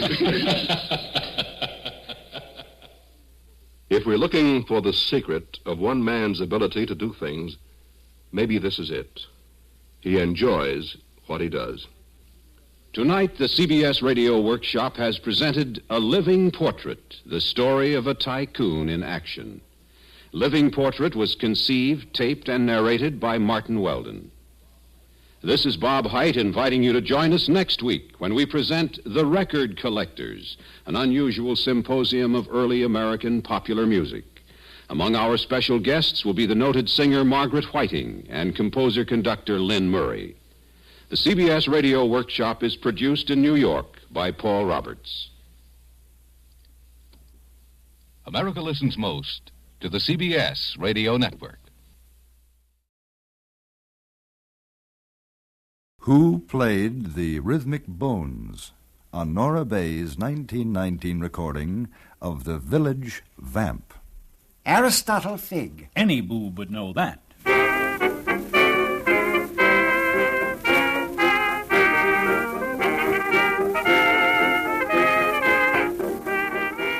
CBS Radio, a division of the Columbia Broadcasting System, and its 217 affiliated stations present the CBS Radio Workshop, dedicated to man's imagination, the theater of the mind. Tonight we spin the hands of the clock backward into the fascinating past to bring you an unusual symposium of early American popular music, explored by the eminent Dr. Vincent Arbogast and Mr. Titus McFatridge, the record collectors. Our special guests will be the noted singer, Miss Margaret Whiting, composer-conductor, Mr. Lynn Murray, and a great voice from the past, Miss Margaret Young. And now here is our moderator, Mr. John Daner. Good evening. Some people collect stamps, seashells, or old coins. Others collect paintings, butterflies, or match covers. With us tonight are 2 gentlemen who collect old records. They are Dr. Vincent Arbogast and Mr. Titus McFatridge. To take them in alphabetical order, let's hear first from Dr. Arbogast. Good evening, sir. Good evening, Mr. Dana, and friends out there in Radioland. And Mrs. Tessie Dorblin in La Jolla. Before we get to our records, I'd like to talk about what you two gentlemen do. I mean in the field of commerce as opposed to your hobby. Dr. Arbogast, you are a breeder of giant frogs, right? Yes, Mother and I have a frog farm at Costa Mesa. Dr. Arbogast, are you a real doctor? Well, let me answer your question with a question, Mr. Dana. Are frogs entitled to medical services? If they're sick? You would deny them medical service if they were well? No, I didn't say that, Doctor. All I asked you was, are you a medical doctor? No. I see. Well, one day several years ago, a mutinous assistant at the farm challenged one of my frog-feeding formulae. I told him, that formula, or pack your duds. An ultimatum? Pack your duds. He simpered. You're the doctor. The weasel. That's how you became Dr. Vincent Arbogast. Yes. Now, Mr. McFattridge, you, I believe, are engaged in the field of teratology, right? Roger? Titus heard an aeronautus use that as a form of agreement. Oh. Well, what is teratology, Mr. McFattridge? The science of creating monsters. Monsters? I made a dilly for a Christmas parade in Muncie, Indiana, for a department store. Well, what kind of monster was it? Specifically, I mean. Well, sir, I took the body of a crocodile, the head of the bearded yak, and the wings of the condor. Beautiful. I felt I had something here that would frighten any child. At a Christmas parade, is that what you wanted? Yes. Did it work? No. There were no children to frighten. They had all fled in terror from the first exhibit in the parade, a monster 5 floats ahead. What was that? Well, sir, it was a man-like thing stuffed into a flaming red suit with a raging white beard. As it lashed its reindeer, it waved ferociously in all directions, shouting threats at the crowd. The children left. Now, as I understand it, you two gentlemen plan to present tonight your views on American popular music. So, may we have your first recording, please? It is the hit tune of 1923, Toot Toot Tootsie. It is sang by that very popular duo of vaudeville and records, Billy Murray and Ed Smalley. And note the realistic train whistle interpolated into the rendition.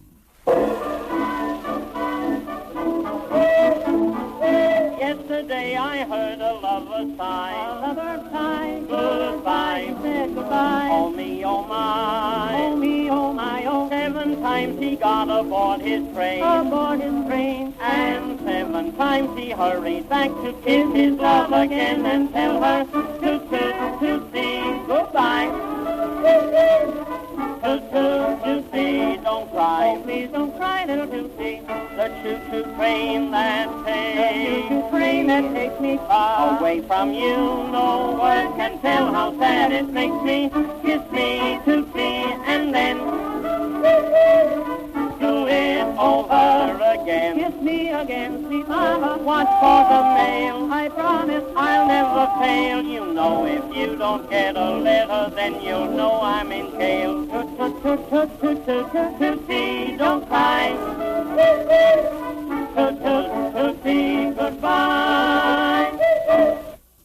Toot Toot Tootsie, the 1923 hit sung by Billy Murray and Ed Smalley. They don't make records like that these days, Mr. Dana. Dr. Arbogast, how long have you been collecting records? 30 years, 4 months, approximately. And how many do you have, approximately? Really, I wouldn't venture to say. I measure my collection by values far removed from consideration of mere number. Oh, let the banker count his money, let the farmer weigh his crops. But upon what adding machine, upon what scales can a collector measure the value of his treasure? Well, Dr. Arbogast, how do you measure the value of the records in your collection? I realized that everybody was collecting the records of artists who were so good that the public didn't appreciate them. But nobody was saving the records of the singers and musicians who were popular in their day. I determined to remedy that deplorable situation. How? I set out to acquire records that once sold by the millions. The records the general public paid its money for. Well, now, do I understand you to say that there are no really great artists in your collection? Not at all. It occasionally happens that a truly fine artist is acclaimed by the public as well as by the critics. In such a case, I would not let an artist's superior talent bar him from a place in my collection. I see. Now let's hear from our other collector, Mr. Titus McFatridge. The records in my collection, if laid side by side, would cover 2/3 of the space of a basketball court. That's very interesting. How many records does that make? I really haven't the slightest idea. I share Dr. Arbogast's views on the stupidity of counting the items in one's collection. But how did you arrive at the figure of how much of a basketball court your records would cover if you don't know how many you have? Empirically and incidentally. Uh-huh. At one time, I resided at the YMCA at Muncie, Indiana. I needed to catalog and sort out my records. Since my room was small, the secretary of the YMCA, Stanley Proctor by name, kindly gave me permission to spread out my records in the gym while the fellows on the team were in the showers. I noted that my records took up 2/3 of the basketball court. Now, those wishing to know exactly the number of records might write to the Muncie, Indiana YMCA for the dimensions of the court, and by the aid of simple arithmetic, compute the number of records I had at that time. Stanley Proctor, however, is no longer there. He was, I believe, transferred to Terre Haute in 1932. Well, it doesn't matter, Mr. Fort Wayne, not Terre Haute, pardon me. Now, gentlemen, we move on to our first guest. Mr. Lynn Murray is a distinguished conductor in the field of popular music. His background might best be summed up by referring to his work on the hit parade with the excellent Lynn Murray choristers. For many years, Mr. Murray has brought Americans live, vibrant interpretations of their most popular ballads. Mr. Murray, it's a pleasure and privilege to have you here and to introduce you to my two colleagues, Dr. Arbogast and Mr. McFatridge. Yes, how old are you? Well, now, Dr. Arbogast, it's not necessary to... A man's age is very necessary. But I have no objections to giving my age. Oh, see, by the way, did you say Billy Murray? Lynn, L-Y-N. I was born in 1909. Oh. Well, that makes you, 46. Gentlemen, please. I've just invited Mr. Murray to play his latest disc. Disc, Mr. Daner? I didn't realize Mr. Murray was a member of the Olympic team. No, disc, gentlemen, platter, wax, recording. No wonder these modern musicologists can't produce decent renditions. And they don't even agree what to call them. Gentlemen, please, courtesy at least. Now, Mr. Murray, would you give us the title of your latest record? It's called He's Got Time, and the members of the cast are Jane Russell, Connie Haynes, and Beryl Davis. Never heard of them. Of course not. Let's listen to Mr. Murray's record.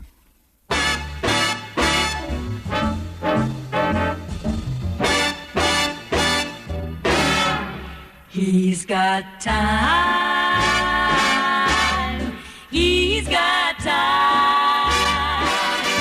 You may not walk his way today, but he's got time. Because his rainbow didn't get that bright overnight. His roses didn't get to flower in and out. His heaven didn't get that blue in a minute or two. So he's got time and he can't wait for you. He can't wait. You hesitate. You may not seek his love today, but he can wait to teach his little birdies how to tweet. Takes a week to teach his ivy how to climb. Takes some time and teaching sinners how to pray. Keeps him busy all day, but he's got time and he can't wait for you. He's got time. Took him time to make the shining rainbow. You may not walk his way today, but he's got a valley full of spring. Because his rainbow didn't get that bright overnight. His roses didn't get the flowers in and out. His heaven didn't get that blue in a minute or two. So he's got time and he can wait. wait for you. He's got time, he's got time, he's got time, he's got time, lots of time. Well, gentlemen, Mr. Lynn Murray's latest recording. It's a pity to put those unsullied young ladies at such a disadvantage. Recording under this electronic hodgepodge. Where is the surface noise? Where are those lived-with sounds? Well, gentlemen, perhaps now the public can hear the music. Isn't that the general idea, Mr. Murray? Yes, it is. We're constantly striving for better forms of reproduction, you know. Today, thanks to high fidelity... High fidelity? Music for dogs. I read just the other day of a basset hound who, upon hearing a rendition of the funeral march on his master's high-fidelity set, went out and cut his throat. A crime against society. These people should be reported to the Society for the Prevention of Cruelty to Animals. That equipment... Electrical equipment, blaring out noises all over the land. Soon we shall have a nation of deafened canines. Man's best friend. But, gentlemen, what did you think of Mr. Murray's record? Sir, this is an electric recording, is it not? Oh, yes, Vincent. It isn't Mr. Murray's fault that the power is in the control room, you know. Well, Dr. Arbogast, are you referring to what I understand was the acoustical or mechanical method? The time-honored method, where the artist played or sang into the horn, and his true vibrations were directly stenciled onto the wax mother. But that's one of the most primitive... Primitive? Has anyone improved on the wheel? Mm-hmm. Thank you, Mr. Murray, for being with us and for bringing along your latest EP recording. He's got time. EP, Mr. Dana? EP? That means extended play, gentlemen. Surely you realize records come in various sizes and speeds. Aha, oh yes, now we're at the heart of the matter. There is only one size, Mr. Daner, one speed. Yes, yeah. 78 revolutions per minute, 10 inches in diameter. Although I have heard there is a small group of malcontents who are considering using 12-inch records. Nothing will ever come of it, nothing. Thank you, Mr. Murray, for being our guest. It was a pleasure, Mr. Dana. Good night. Gentlemen? Good night, Mr. Murray. Good night, Mr. Murphy. Dr. Arbogast, you have a record, I believe. This record dates back 33 years to 1919. It features one of the most popular feminine singers of that blessed era, the incomparable Miss Nora Bayes. Nora Bayes. Oh, very great artist. She introduced Shine On Harvest Moon, didn't she? Yes, but this record at the time was a very topical number, dealing with the influence of the flickers upon everyday life. The motion pictures. Yes, sir. Well, many movies in that early day had a wicked woman of the world who had designs upon the noble hero. Now, these women were called vamps. Among them were, let me see, Theda Bara. Nita Naldi, Jetta Goodall. Never belabor a point, Mr. McFadden. This record is entitled The Village Vamp and shows the effect of this type of movie upon a simple country girl.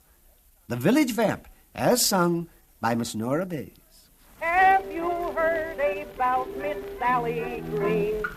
Sally Green, Sally Green. Back home she was called the village queen. Sally Green was queen. She took one trip to the city, came back home, oh, what a pity.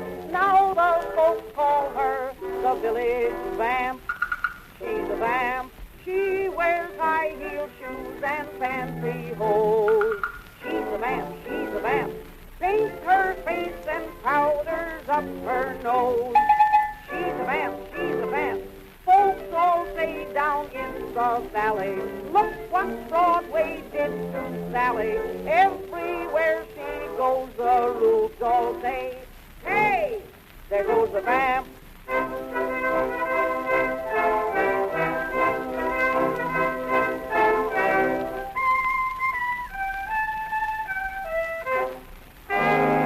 There goes the vamp. What? Oh, my. It's wonderful, wonderful. Beautiful. Now, Mr. McFattridge, do you have any special information about this record we just played? Well, sir, Aristotle Figg was to have played the rhythmic bones on that record date. Was to have? They wrote him out at the last minute. Oh, it's too bad. Well, Figg never wanted to play the bones anyway. He was a bass drummist at heart, played in the village band back in the Midwest. Mm-hmm. The bandmaster hated his superior talent and was always trying to find a way to get rid of him. Did he find a way? Please. Oh. Aristotle Figg's son, Bonafide, dabbled in amateur chemistry. A wretched child, he also chewed bubble gum incessantly. At the Sunday school picnic, he turned up chewing and carrying some of his chemicals in a vacuum flask. He was drinking this mixture in between blowing gum bubbles and listening to the band. The band was there, sir. Young Figg didn't know it, but the chemicals he had mixed and was sampling were in just the correct proportions to form helium gas. He blew one monstrous bubble. What happened? He took off. There he was, hovering aloft. Did he just float around aimlessly up there? No. They shot him down over the bandstand. The minister, fortunately, had his slingshot with him. Was the boy hurt? No. He landed on his father's bass drum. Pretty lucky, huh? On the contrary, Mr. Daner. The elder Figg was counting out an 18-bar rest, 3 bars before F in The Poet and Peasant, when boom-ti-boom landed his son. For that interruption, the bandmaster fired Aristotle Figg, who then developed his talent for the rhythmic bones and entered the popular music field. Now, gentlemen, it's time to listen to the listener. And the letter box is open. I have one here from the South, Tampa, Florida, to be exact. A Mrs. J.R.W.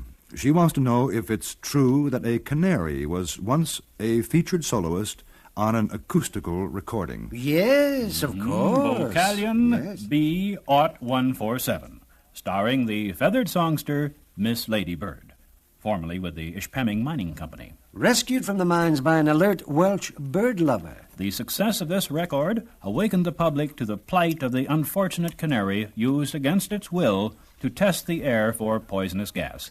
Thus was founded in Sundown, Indiana, the SFTPOUCIMS, the Society for the Prevention of the Use of Canaries in Mine Shafts. I see. Meetings were held.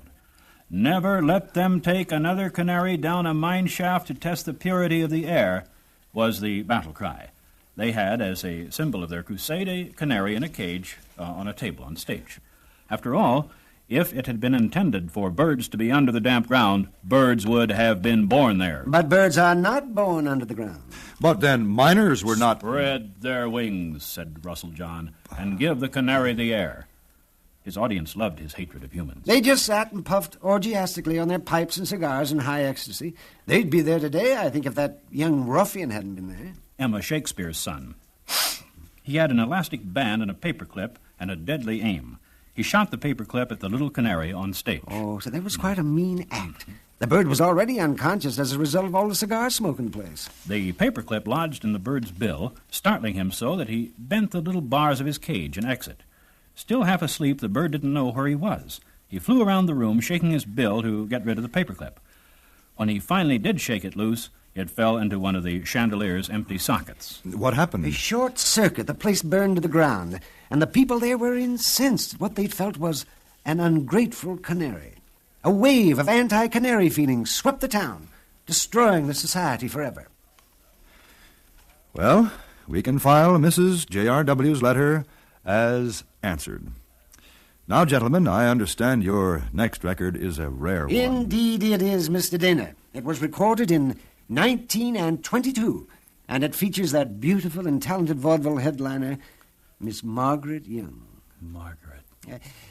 Careful, Titus. Its title is Way Down Yonder in New Orleans.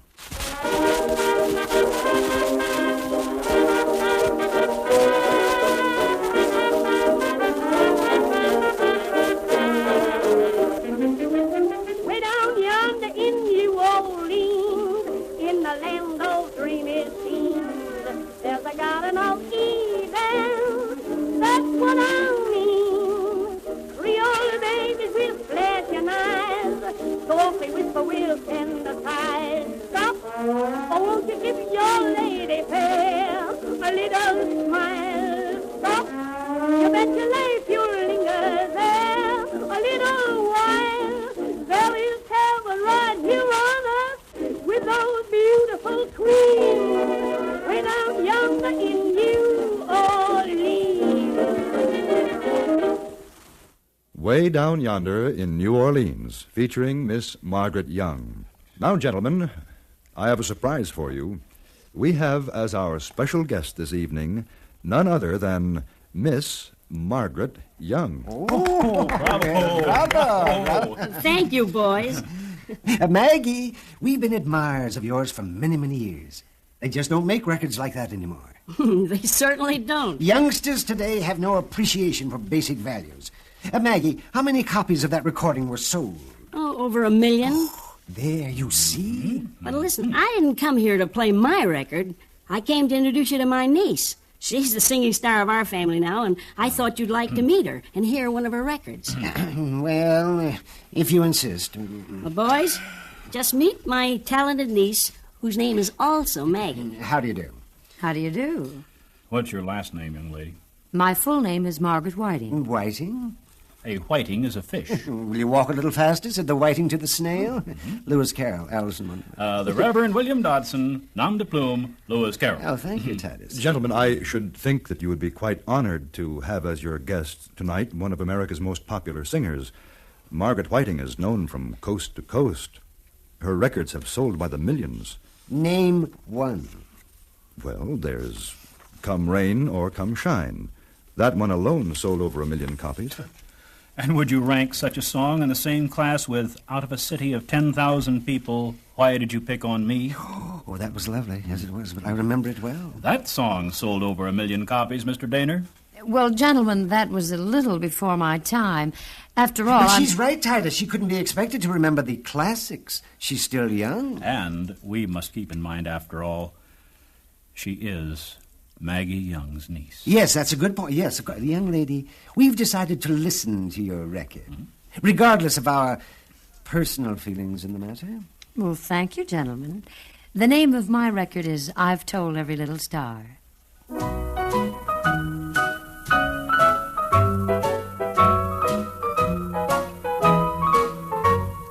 I've told every little star just how sweet I think you are. Why haven't I told you? I've told ripples in a brook, made my heart an open book. Why haven't I told you? Friends ask me, am I in love? I always answer yes. Might as well confess. If I don't, they guess. Maybe you may know it too. Oh, my darling, if you do, why haven't you told me? Friends ask me, am I in love? I always answer yes. Might as well confess. If I don't, they guess. Maybe you may know it too. Oh, my darling, if you do, why haven't you told me?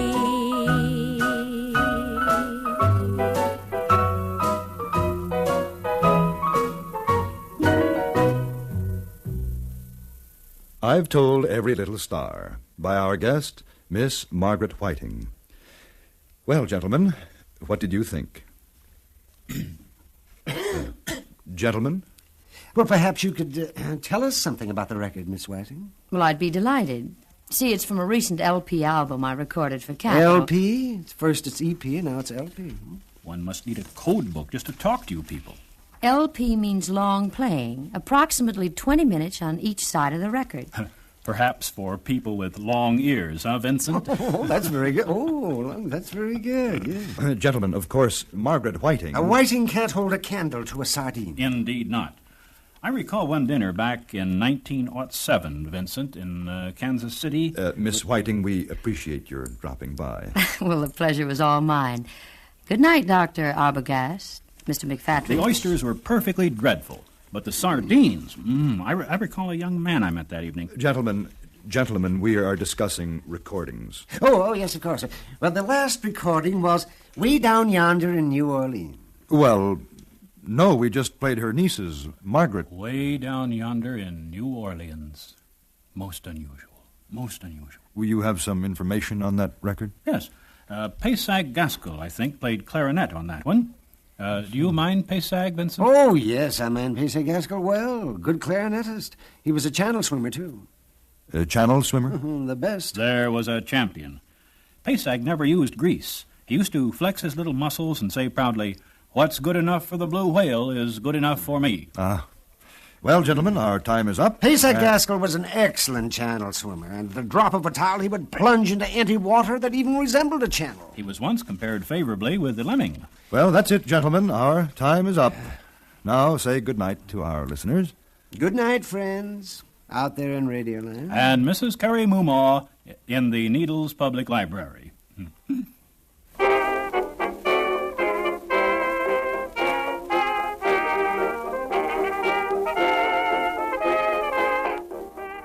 By the magic of electronic recording, we have brought you the views of two men, Dr. Vincent Arbogast and Mr. Titus McFatridge, the record collectors. Their guests were Mr. Lynn Murray, noted composer and conductor, the popular singing star Miss Margaret Whiting, and Miss Maggie Young. This is John Daner saying good night. The CBS Radio Workshop is produced and directed in Hollywood by William Frug. The Record Collectors was written by William Woodson, Lou Houston, and Larry Thor. Howard McNear was Dr. Arbogast, and Lou Houston was Mr. McFatridge. The moderator was John Daner. Next week, a new and unusual musical presentation, an original one-act opera for radio composed and conducted by David Brookman, based on the first war between the states, the story of the battle between Michigan and Ohio over the city of Toledo, told in music and presented on the CBS Radio Workshop. Some letters tied with glue, a photograph or two. I see a rose from you among my souvenirs. A few more tokens rest within my treasure chest, and though they do their best to give a consolation, I count them all apart, and as the teardrops start, I find a broken heart among my souvenirs.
A man is now alive who saw the dreadful Dido, but back in 1835 in history you may read, Ohio fought with Michigan. They fought as hard as two states can to prove which was the better man, and prove just how their border ran, and where the rights of each began, and which would have Toledo. The CBS Radio Workshop, dedicated to man's imagination, the theater of the mind. Tonight, The Toledo War, a new opera performed for the first time, with words by Edward Eager and music composed and conducted by David Brookman. It was in 1835, when Michigan was still a territory, that the young governor, Stevens Thompson Mason, claimed that a strip of land, including the town of Toledo, rightfully belonged to Michigan. But some people in Ohio thought differently, and so it was war, the first war between the states. Exactly what happened isn't too clear, but it might have been something like this. Just tell the storm and strife, oh good, we're here to show you, and you will have to take our word that all we say is true. theory's fearful foam, the shot began to fly. Oh, we take you to the happy home of Federal Judge Phineas Fustian and his wife Vermelia Fustian and his daughter Annabelle Fustian of Toledo, Ohio.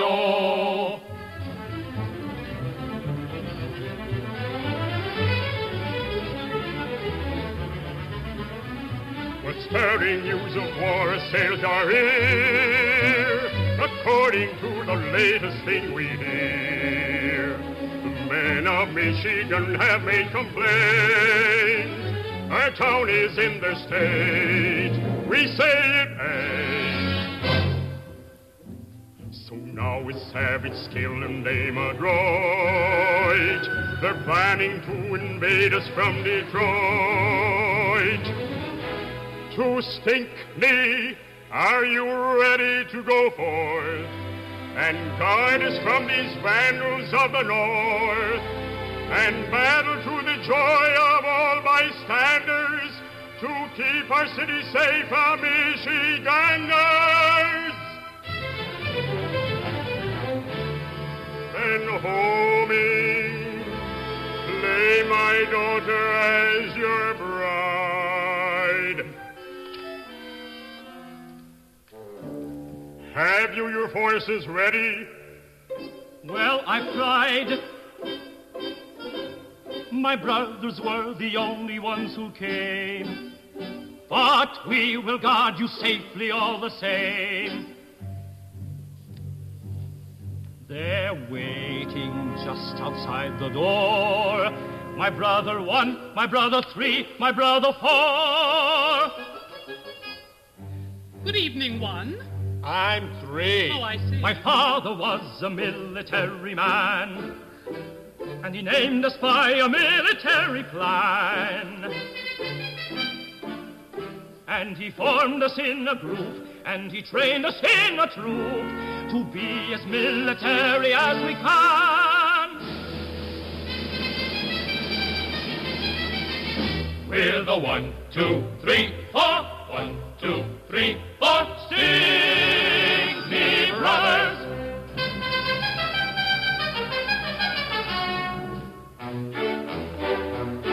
We've been looking all our lives for an enemy. Any enemy. Any enemy. Anyone with whom we don't agree. Don't agree. Don't agree. And should any sneak and spy come here to peek and pry, we'll hit him in the eye and sit around and watch him die, just to show Ohio that Ohio can rely. On the 1, 2, 3, 4. 1, 2, 3, 4. Who are we for? Ohio is who we be for.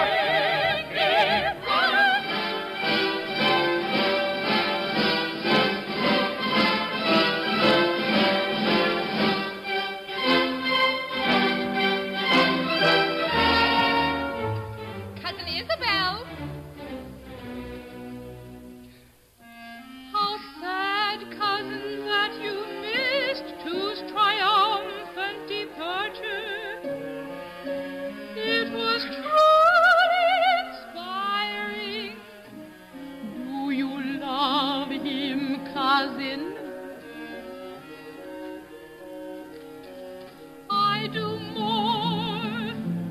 I honor him as champion of our state, and surely when he is victorious, the governor will grant him a handsome commission, and I shall be an officer's bride.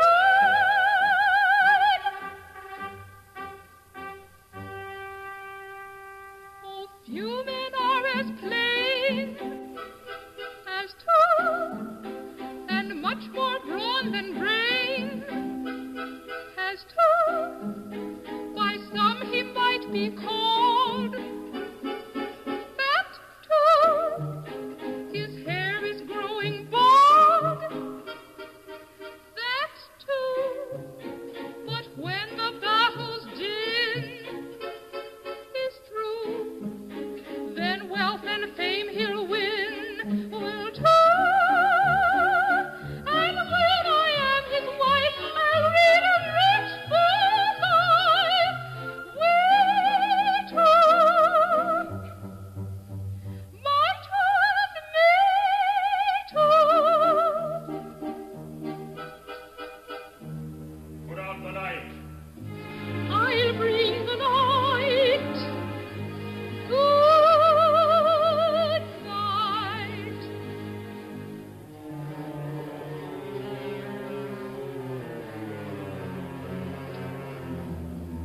Now I am alone, my secret I'll relate. I love a man from an enemy state. I try to forget him, but how can I forget the kiss he gave me the day we met, and the words he said that I dream of yet? By the shore of the muddy Marie, under the shade of a shad blue tree, on April the 10th at 2:45, I stood in the arms of somebody, and he promised his love would be strong as the earth and deep as the sea and fair as the bloom on the shad blue tree and long as the muddy morning.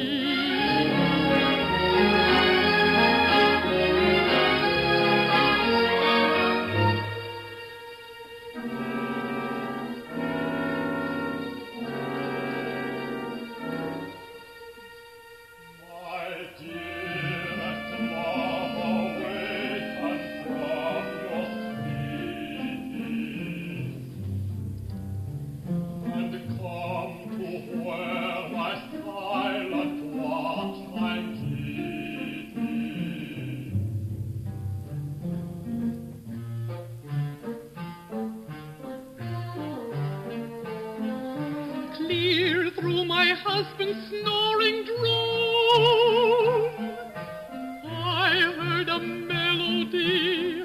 Who could it be? Who could it be? And where I lay in bed alone, I heard a melody. Who could it be? Not too distinctly.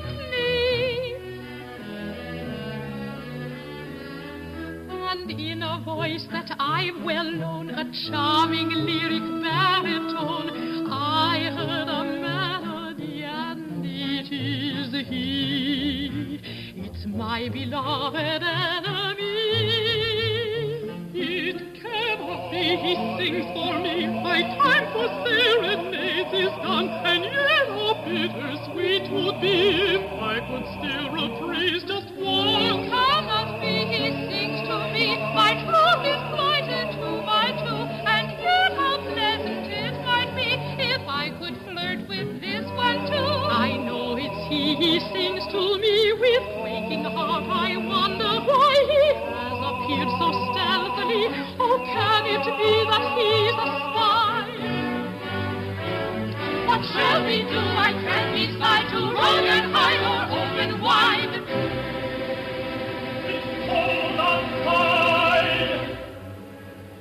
It's cold outside. Then I think we're justified to be a faithful wife. I've tried. I'll try to when I'm a bride. And up to now I've never spied. But when it is so cold outside, but when it is so cold outside, but when it is so cold outside, I think we're justified.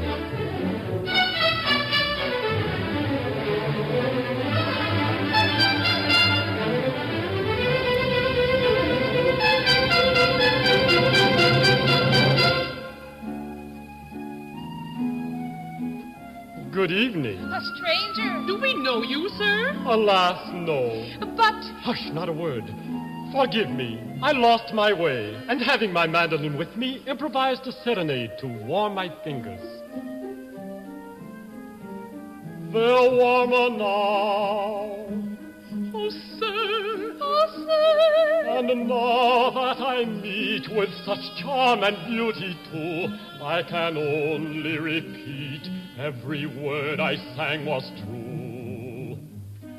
Well, really? Hush. Be careful.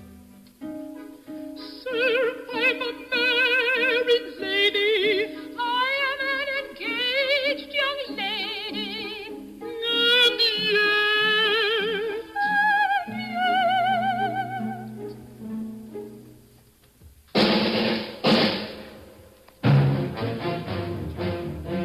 Bethink me, brothers.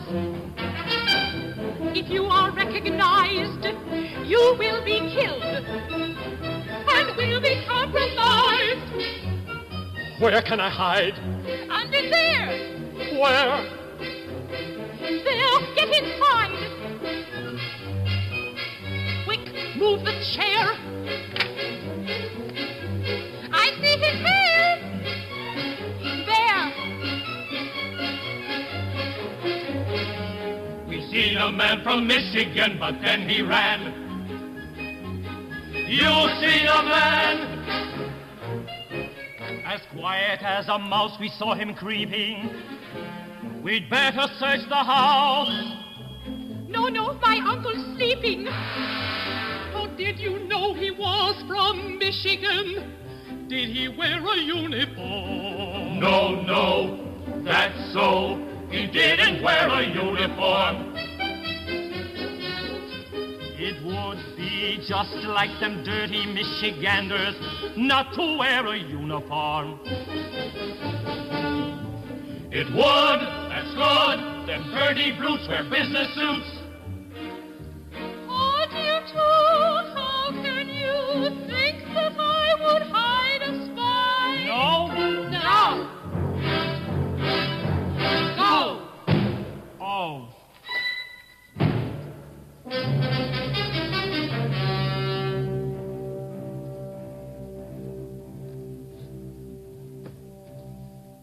It is safe now. You may emerge. How can I thank you? It was nothing. And now you must be weary from your exertion. Girls, some refreshment for the gentlemen. The cold roast lamb, a slice of ham, some cider cool, and gooseberry full and cream. Wait! When the state you love is at war, and a stranger comes to your door, how can you feed him your gooseberry full and cream? Suppose he is a spy, come here to lurk and scheme. Hush! What are you saying? Well, suppose he is a spy, what then? War is the concern of men. And when the stranger has such manly grace, such a lofty mind, such a noble face, supposing it were so, I'd rather never know and think of him as though he were a lovely dream. Well, I can only say I consider your behavior hypocritical in the extreme.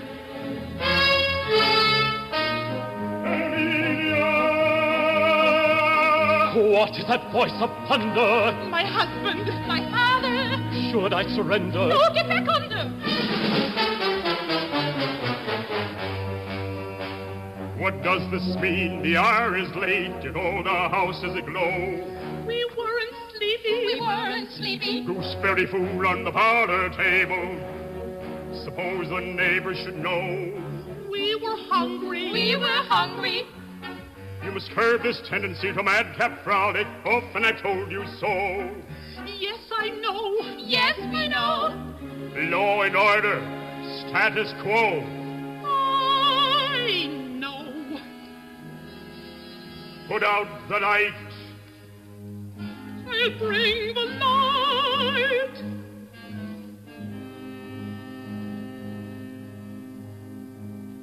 Come out now. It's all right.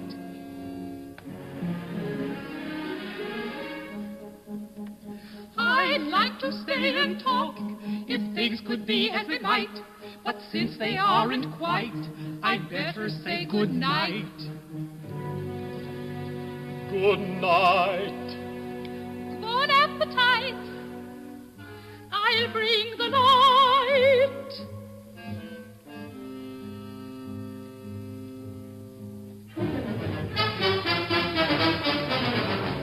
Well, really, such hypocrisy. They pretend to be for Ohio, then all for the sake of a handsome face, they entertain a spy. Oh! What about you, my dear? I'm not your dear. I look on you with loathing, you sneaking Wolverine in buckeye clothing. I knew you were a spy, but I thought you'd spy with candor, not stoop to lie and flirt and philander. But a spy must lie. I don't see why. Nathan Hale and I could tell you that a spy must learn to lie and lie if he'd be a good spy. Well, of course, that's different. If it's true what you say, I'm learning something new every day. My uncle convinced me to fight for my state, but now my state is Michigan, the state of my mate. So now I'm a spy, and I think if I try, I can learn to lie and be a good spy.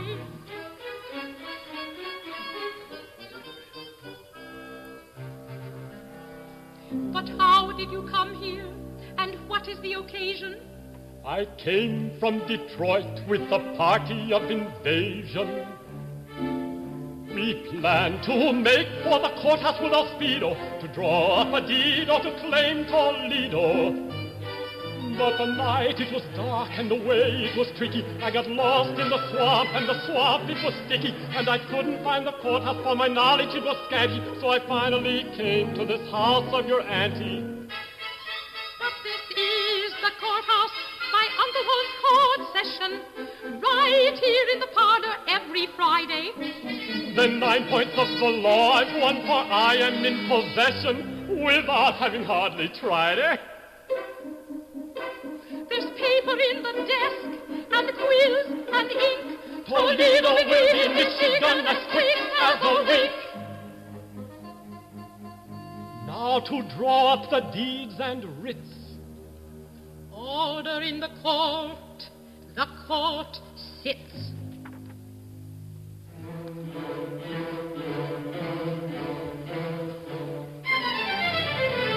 It's done. It's done. It's done. It's done. We've won. We've won. We've won. We've won. Strange as it may seem, we've worked on a scheme, so now let's have some gooseberry fool and cream.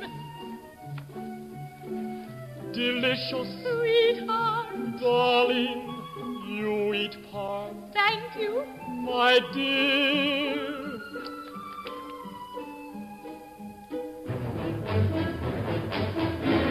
I see him. He's in there. Up with your hands and stand where you are. Bring thongs of leather and feathers and tar. Ride him on a rail and the jailhouse land him. Away, unhand me. Away, unhand him. On Gallows Hill we'll hang you high. a spy, for you know the reason. You're a spy, and you're guilty of treason. I'm a spy. So am I. But my ethics don't forbid it. For his ideas are high. It is for my state I did it. Me, oh my, why this glamour so alarming? He's a spy, But he's so young and charming. What's amiss, what's awry, what's the noise and what's the riot? He's a spy. Take him out and hang him high. Will you shoot him or shall I? He's a spy. Quiet!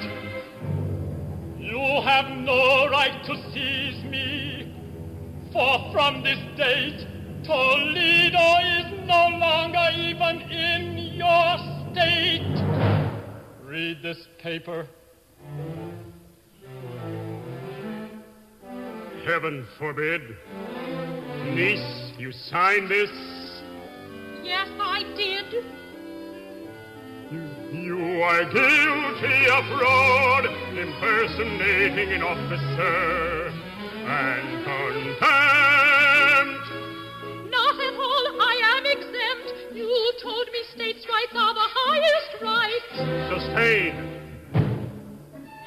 And that's when I decided to join the fight. Sustained. But I am a citizen of the state of Michigan. I am secretly married to this gentleman. Isabel, I am paid. But you don't know him. Oh, can this be? I do too. We met last April at a Sunday school picnic in Maumee. I love him, I adore him, I really adore him. You now told a courtem to wed this cockalorum. But though we deplore him, we still can't ignore him. For two may be company, but it isn't a quorum. It isn't a quorum. It isn't a quorum. It isn't a quorum. We're still in Ohio, it's all hunky-dorum. I said open forum, we did have a quorum. Toledo's in Michigan. Toledo's in Ohio. Toledo's in Ohio. Make you wish and wish again you'd never been a spy-o. We'll hang you up high-o and leave you to dry-o. Stop there or you die-o. Come quick, let us fly-o. And deal goodbye-o. We'll go get our army and battle with Ohio. Goodbye-o, goodbye. We'd like to see you try-o. Just try-o, just try. Goodbye, goodbye, goodbye, goodbye.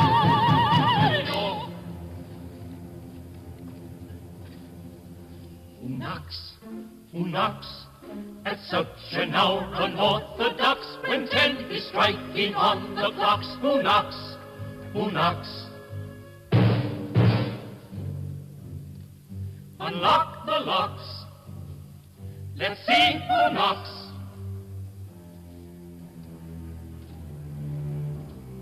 Special message from President Andrew Jackson. Andrew Jackson? In the interest of national unity, the President decrees that this community, up to now in a state of ambiguity, shall be in Ohio for perpetuity.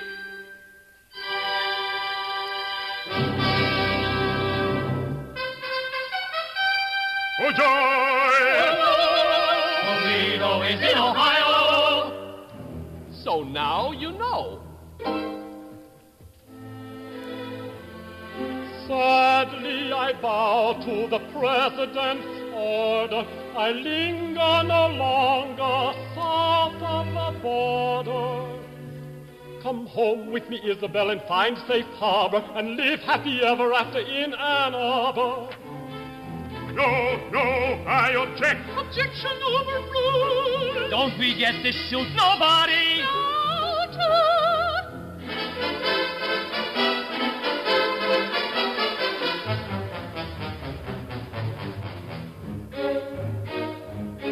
The battle had a happy end the same night it began, and each man was each other's friend by President Jackson's plan.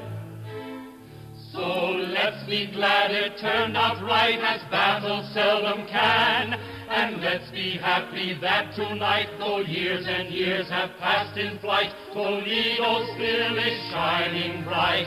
Wheels are turning left and right, and champions Sparkplug and Willis Knight, and Mather Spring and Autolite are in Ohio. But they might have been in Michigan.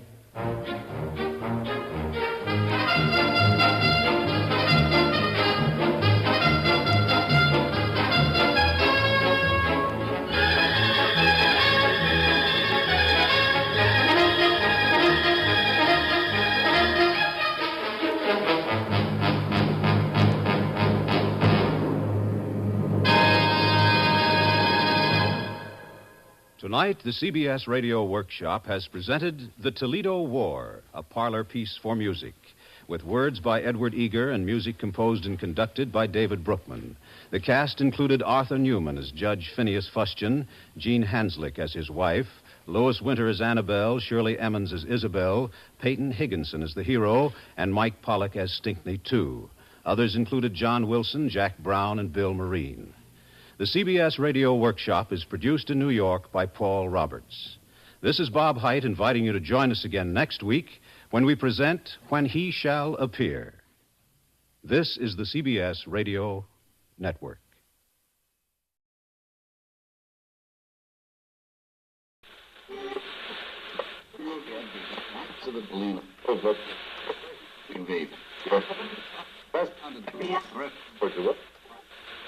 CBS Radio presents the CBS Radio Workshop, dedicated to man's imagination, the theater of the mind.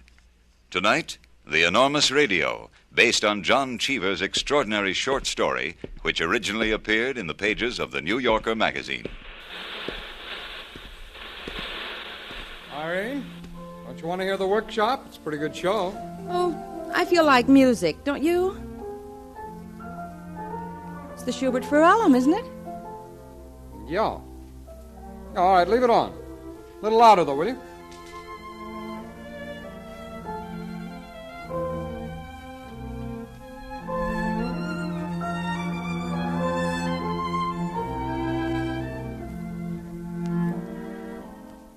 Jim and Irene Westcott were the kind of people who seemed to strike that satisfactory average of income, endeavor, and respectability that is reached by the statistical reports and college alumni bulletins.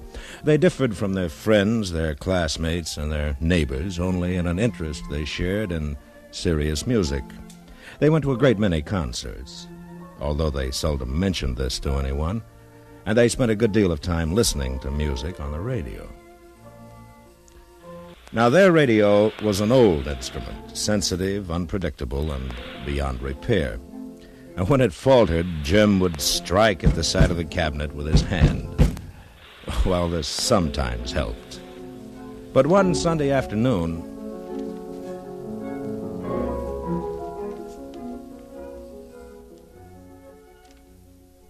Darling, the radio. Oh, Lord.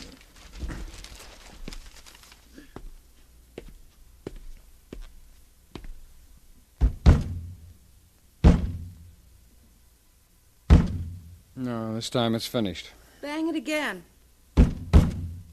Oh, it's finished. It's just burned out. Might not be. How do you know? Try reversing the plug or something. But it won't do any good. It's a miracle it lasted this long. Let me try. That's not going to do any good. Now,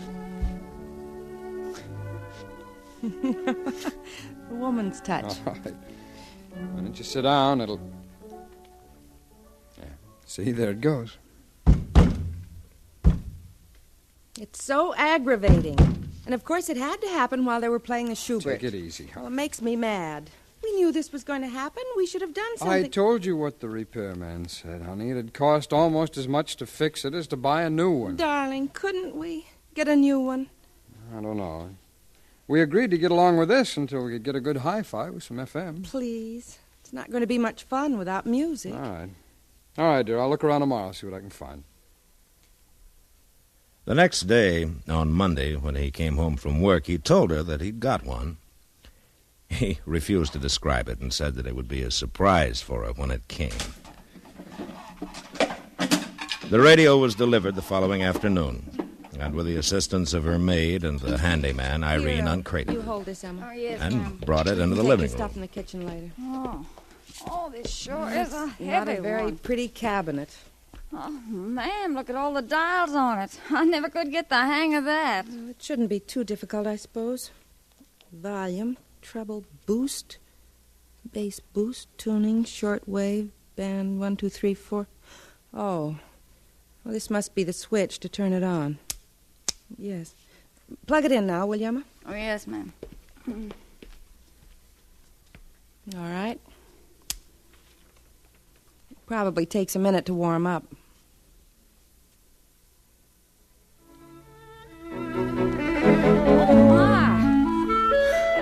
It is loud, isn't it, ma'am? Much louder than the old one. Yes. It'll take a little getting used to, tuning it in. My, you certainly do know how to find good music, I'll say. It is nice.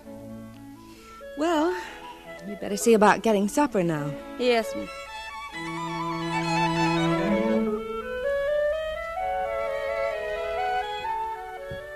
She sat down to listen, feeling once again complete. The music came through clearly. The new instrument had a much purer tone, she thought, than the old one. Well, she decided that tone was most important, and she could conceal the ugly gumwood cabinet behind a sofa. But as soon as she'd made her peace with the radio, the interference began. Oh, dear.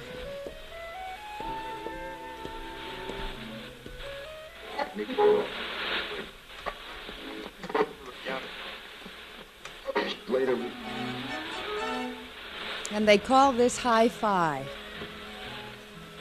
Nothing she did with the switches and dials dimmed the interference. As she sat down again, disappointed and bewildered, and tried to trace the flight of the melody. The elevator shaft in her building ran beside the living room wall, and it was the noise of the elevator that gave her a clue to the character of the static. The rattling of the elevator cables were reproduced in her loudspeaker. And realizing that the radio was sensitive to electrical currents of all sorts, she began to discern through the Mozart the various other sounds.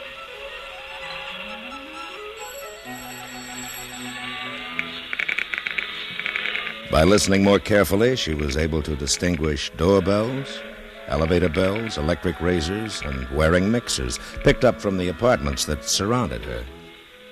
The powerful and ugly instrument, with its mistaken sensitivity to discord, was more than she could hope to master, so she turned the thing off.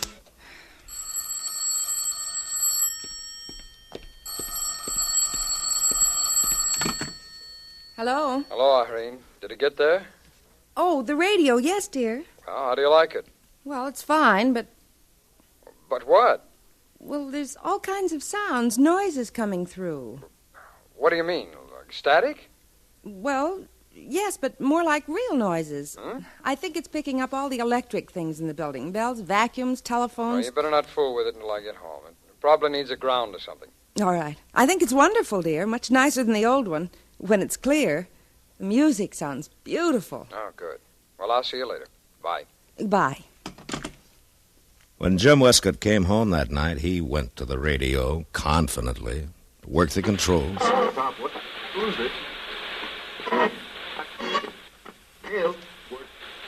low-pressure area, which developed over the southwest yesterday, is moving rapidly toward the north and east. with lower temperatures following. What the devil? That's what I was telling you. City's current reading is 58. Kansas City, 54. He fiddled with the knobs. Chicago, 54. Detroit, 55. Couldn't get rid of the noise. And rainy. Toledo, 56. And he turned the radio off. Oh, to heck with it, huh? I'll call the fellow who sold it to me in the morning. He's going to hear something from me. The following day, Irene had a luncheon date and did some shopping during the afternoon. It was late when she returned home, and she didn't have a chance to turn on the radio, although the maid informed her that a man had come and fixed it. She busied herself with the children, seeing to their baths and bedtime. When Jim came home that night, he was tired and took a shower and changed his clothes, and then he joined Irene in the living room. He had just turned on the radio when the maid announced dinner, so he left it on, and he and Irene went to the table.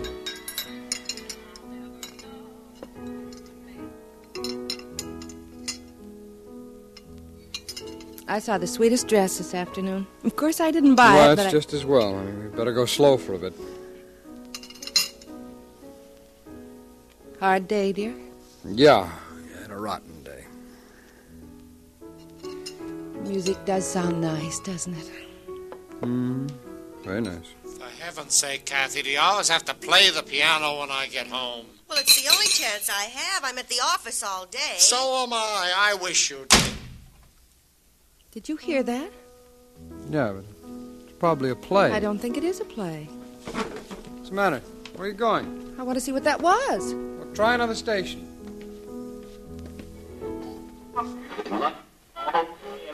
This country. Hey, have you seen my garters? Button me up. I said, have you seen my garters? Just button me up and I'll find your garters. All right. Is that a radio show? I don't know. Here, let me see. I wish you wouldn't leave apple cores in the ashtray. I hate the smell. What the devil is this? On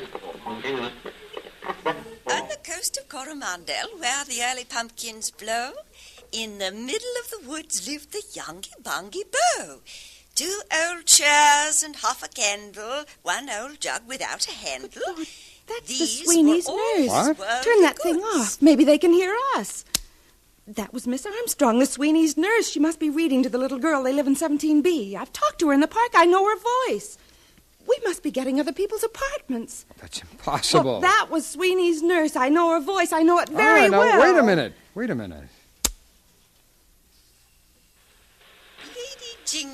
Lady Jingly, sitting where the pumpkins blow. Maybe they can hear us. Be my How wife. can it?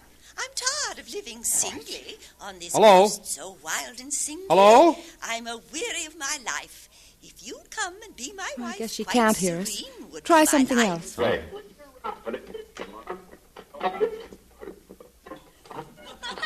Eat some more sandwiches. Oh, sure, I'd love some.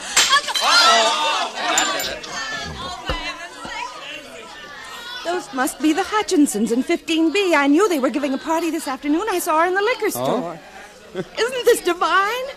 Try something else. All right, wait a minute, See if you wait can a get minute. those people in 18C.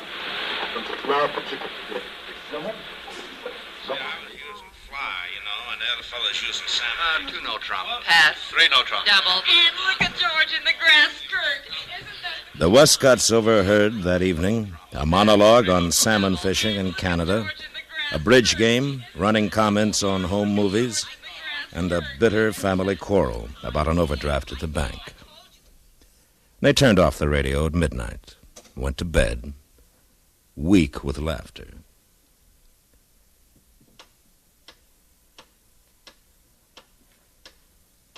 Sometime in the night, their son began to call for a glass of water, and Irene got one and took it into his room. It was very early. From his window, all the lights in the neighborhood were extinguished. She went into the living room and turned on the radio.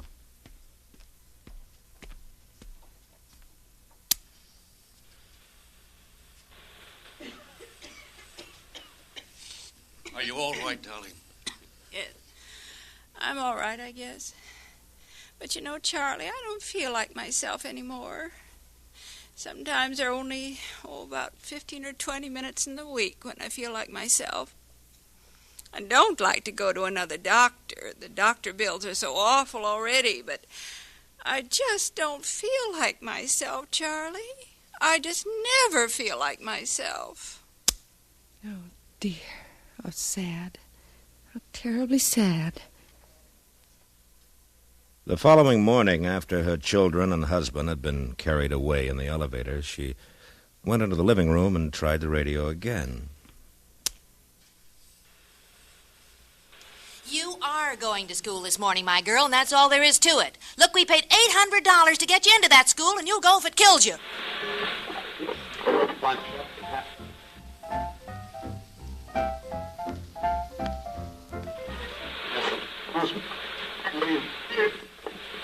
If you think he's so hot, why don't you just tell us? Oh, sure. I can just see you. You'd like that, wouldn't you? That's what you're waiting for. You'd like me to do something like that, the kind of thing you've been doing. Huh? You think I don't know? You think I don't smell that perfume on you when you get home from work? Work? You think I haven't seen the lipstick on your handkerchief? That's you the look through Johnsons. my pockets again, I'll break your arm. Thanks for a lousy breakfast and indigestion. I may see you tonight and I may not. Go on. Get out. Go on. Stay out all night. Maybe I will.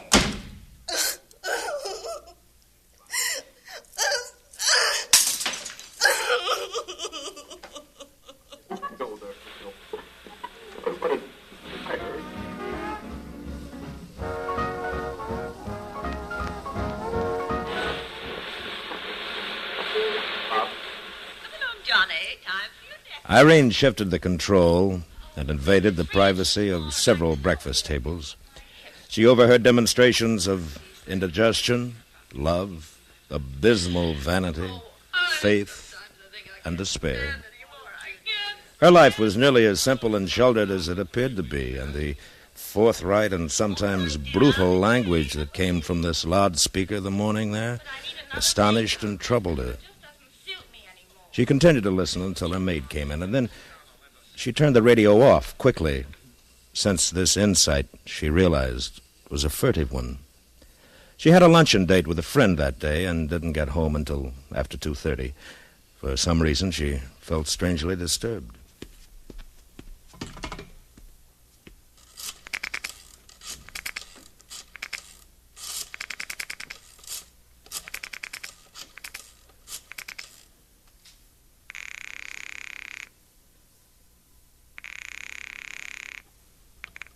Hello. Oh, hello, dear. I expected Miss Cummings. No, she's out getting me some coffee, honey. My, what an efficient secretary. Something wrong? No. You won't forget we're going out for dinner tonight. No, I won't forget. Look, dear, I'm rather busy. Oh, I'm sorry, dear. No, that's all right. Oh, the funniest thing. What? When I went out for lunch, there were some people in the apartment elevator. It was the funniest thing. I kept Honey, wondering... will you tell me about it later? I haven't got time now. Huh? I'll see you about 7.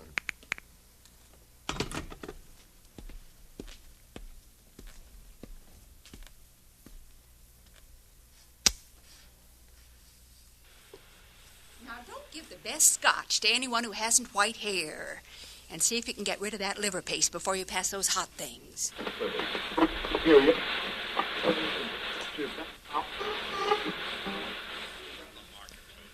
As the afternoon waned, the conversations increased in intensity. On her radio, she could hear the arrival of cocktail guests, the return of children and businessmen from their schools and offices. The voices swirled around her. I found a good-sized diamond on the bathroom floor this morning. It must have fallen out of that bracelet Mrs. Dunstan was wearing last night. Let me see it. Here it is. We'll sell it. We'll take it down to the jeweler on Madison Avenue and sell it. Well, Mrs. Dunstan won't know the difference, and we could use a couple of $100, I'll tell you. No. How horrible. Oranges and lemons, say the bells of St. Clemens. Halfpence and farthings, say the bells of St. Martin's. When will you pay me, say the bells at Old Bailey.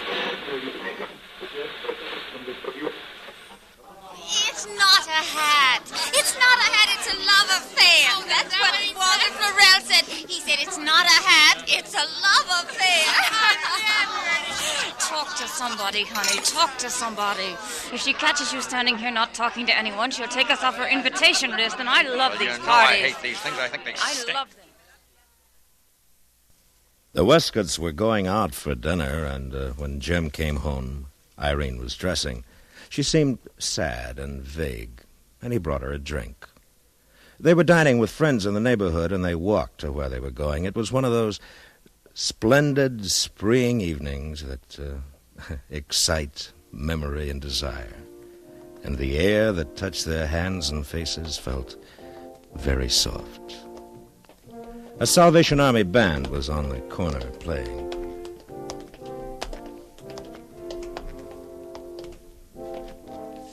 They're really such nice people, aren't they? Mm-hmm. They have such nice faces. Actually, they're so much nicer than a lot of people we know. She took a bill out of her purse and walked over and dropped it into the tambourine. There was, in her face, when she returned to her husband, a look of radiant melancholy that he was not familiar with.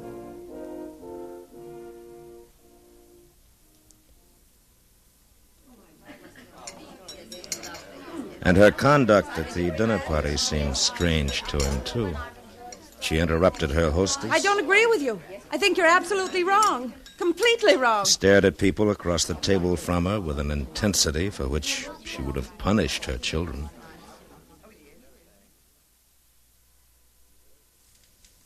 She waited that night until Jim had fallen asleep, and then went into the living room and turned on the radio.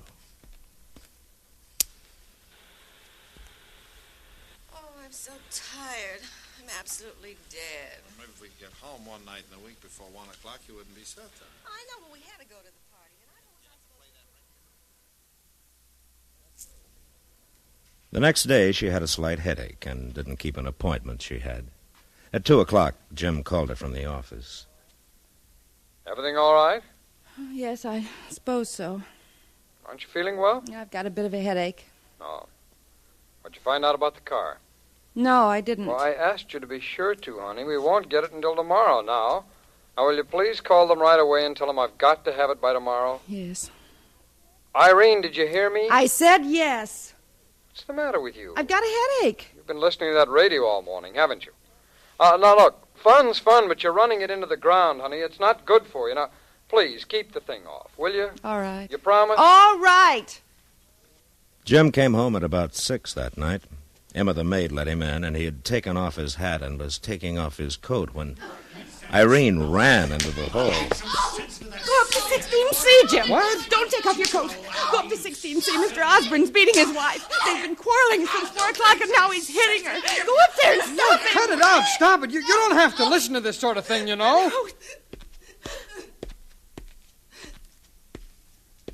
It's indecent. It's like looking in windows. You know you don't have to listen to this sort of thing. You can just turn it off. Horrible. It's so dreadful. I've been listening all day. Honey, why do you listen to it? Why? I bought the filthy thing to give you some pleasure. I paid a lot for it. I thought it might make you happy. I wanted to make you happy. No. Don't quarrel with me, please. Please. All the others have been quarreling all day. Everybody's quarreling. They're all worried about money.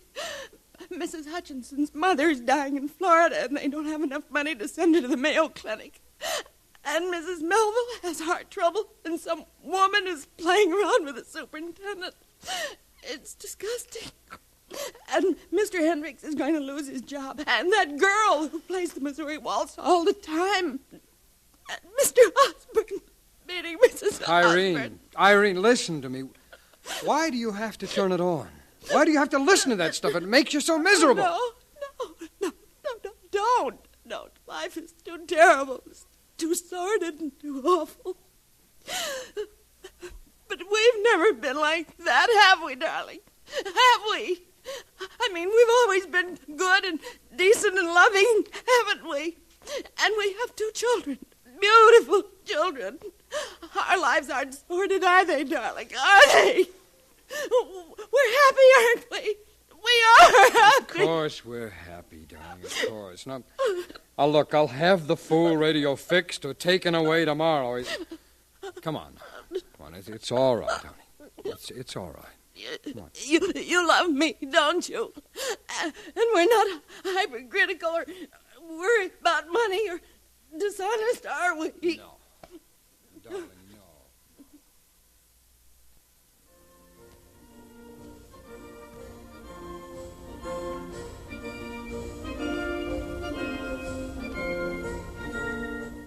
A man came in the morning and fixed the radio. And Irene was happy to hear a recording of the Beethoven Ninth, including Schiller's Ode to Joy. She kept the radio on all day, and nothing untoward came from the speaker.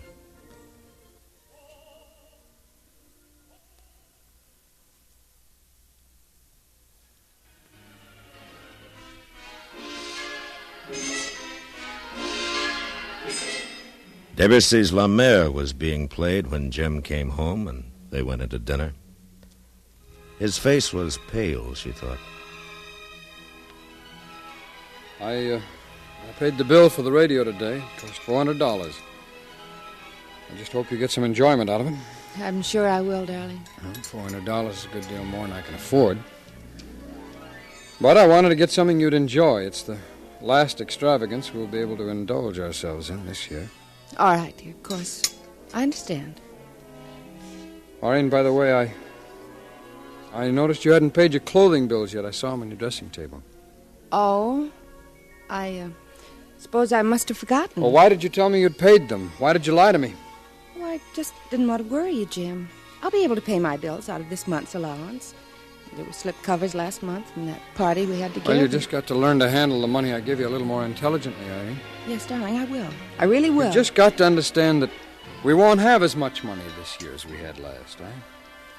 I had a very sobering talk with Mitchell today. No one's buying anything. We're spending all our time promoting new issues, and you know how long that takes. I'm not getting any younger, you know. I'm 37, and I haven't done as well as I hoped I'd do. I don't suppose things will get any better.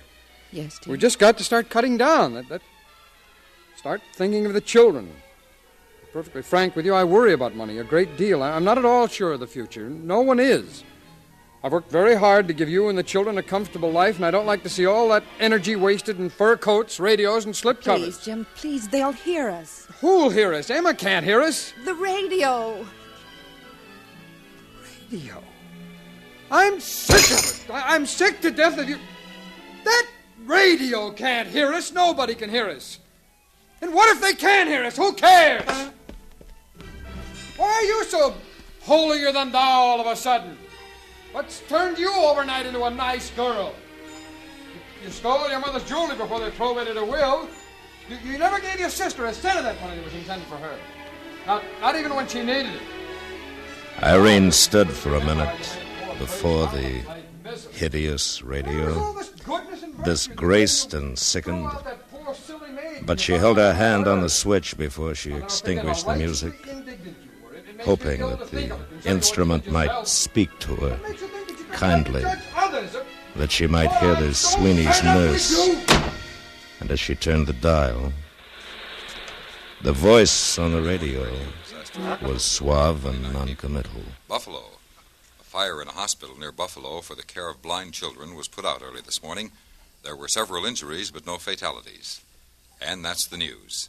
The temperature downtown is 64. Humidity, 90. And now an interlude of music.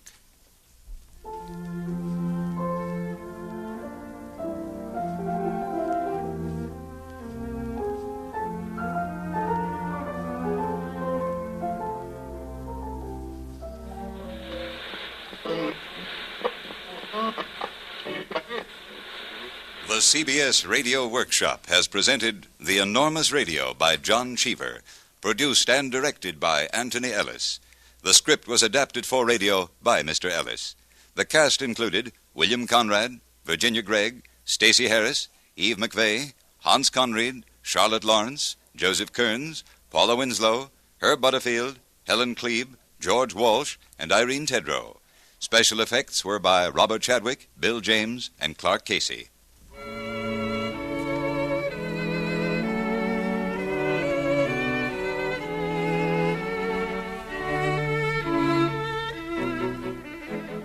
This is Hugh Douglas inviting you to join us again next week when from New York we present a special production by the Helen Hayes Drama Group, Lovers, Villains, and Fools, with the famous actress as narrator. The title of the piece is derived from the three principal categories of character portrayals which are basic equipment for which members of this theater group strive. The narration is written by Albert G. Miller. Special music has been composed and will be conducted by Alex Steinert. That's next week on the CBS Radio Workshop. How many people are there in a crowd of 10 million?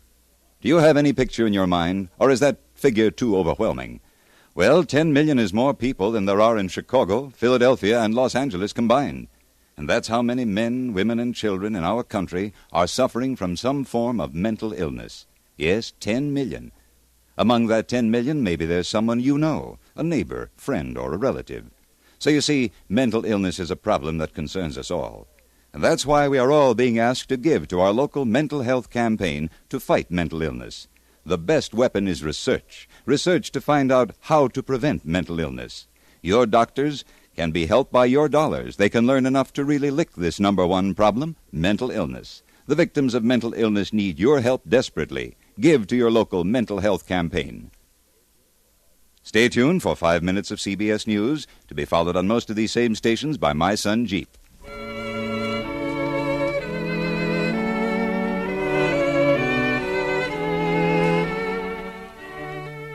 America listens most to the CBS Radio Network.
This is Helen Hayes, and this is a simple story about actors.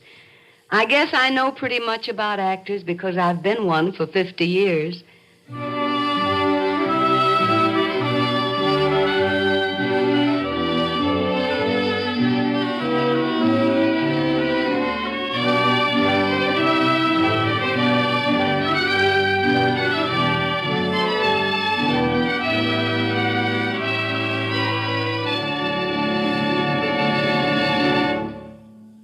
The CBS Radio Workshop, dedicated to man's imagination, the theater of the mind.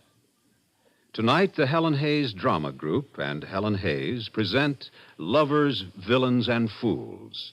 Helen Hayes has been known for years as one of the leading actresses of the American stage, and lately as a New York theater.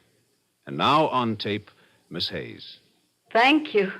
I still haven't become accustomed to being a theater. But after all these years inside of theaters, I'm quite at home when talking about actors and acting. As I said a moment ago, this is a story about actors. Throughout history, strange opinions have been held about actors by people outside the profession, people sometimes known to theater folk as civilians.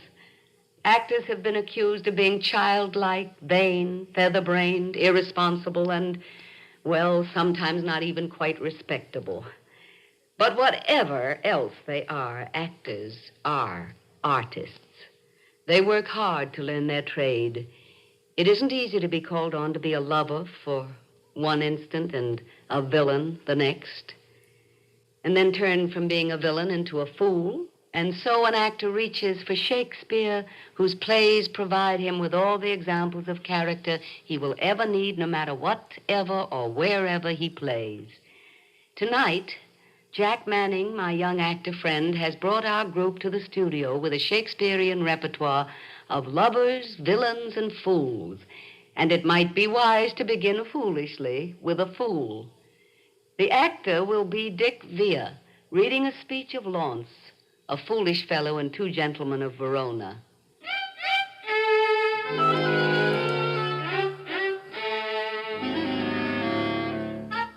Launce is the clownish servant of Proteus, one of the two gentlemen. He is especially appreciated for his soliloquies to his dog Crab, the sourest-natured dog that lives.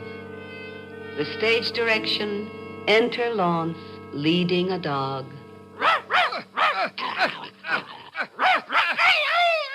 Oh, when a manservant shall play the cur with him, look you, it goes hard. One that I brought up of a puppy. One that I saved from drowning when 3 or 4 of his blind brothers and sisters went to it.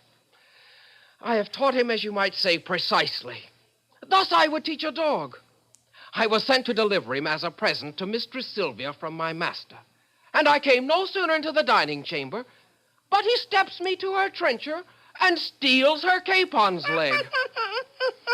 Oh, 'tis a foul thing when a cur cannot keep himself in all companies. If I had not had more wit to take a fault upon me that he did, I think verily he'd have been hanged for it. Sure as I live, he'd have suffered for it. You shall judge. He thrust me himself into the company of 3 or 4 gentlemanlike dogs under the Duke's table. He'd not been there, bless the mark, but all the chamber smelt him. Out with the dog, says one. Whew. What cur is that, says another. Whip him out, says a third. Hang him up, says the Duke. Well, I, having been acquainted with the smell before, knew it was Crab, and goes me to the fellow that whips the dogs. Friend, quoth I, do you mean to whip the dog? Aye, marry I do, quoth he. You do him the more wrong, quoth I. 'Twas I did the thing you wot of. He makes me no more ado, but whips me out of the chamber.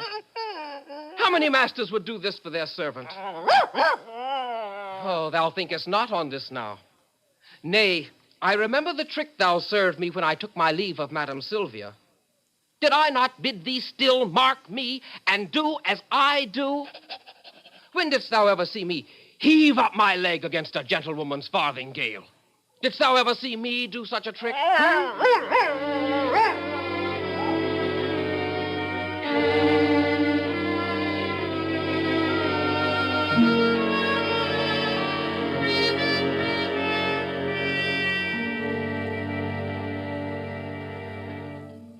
Certain people may think it's easy for an actor to play a fool because they fondly believe that an actor is a fool to begin with. Well, is he really? Certainly an actor does his work earnestly and honestly. Mr. J.B. Priestley, the author, has this to say. I prefer acting that I see in the theater, says Mr. Priestley, to acting that I see in the Harley Street consulting room, in the law courts, or the Houses of Parliament. The man who openly plays a character part for 2 hours a night is more likely to remain in a healthy state of mind than the man who plays a character part day and night, using every room he enters as his stage. So much for who is the fool. Now, in Twelfth Night, Shakespeare tells the story of lovers and demonstrates his fondness for disguising his heroine as a boy, thus fooling a lovesick swain. Joseph Warren plays the Duke, and Terry Clark plays Viola.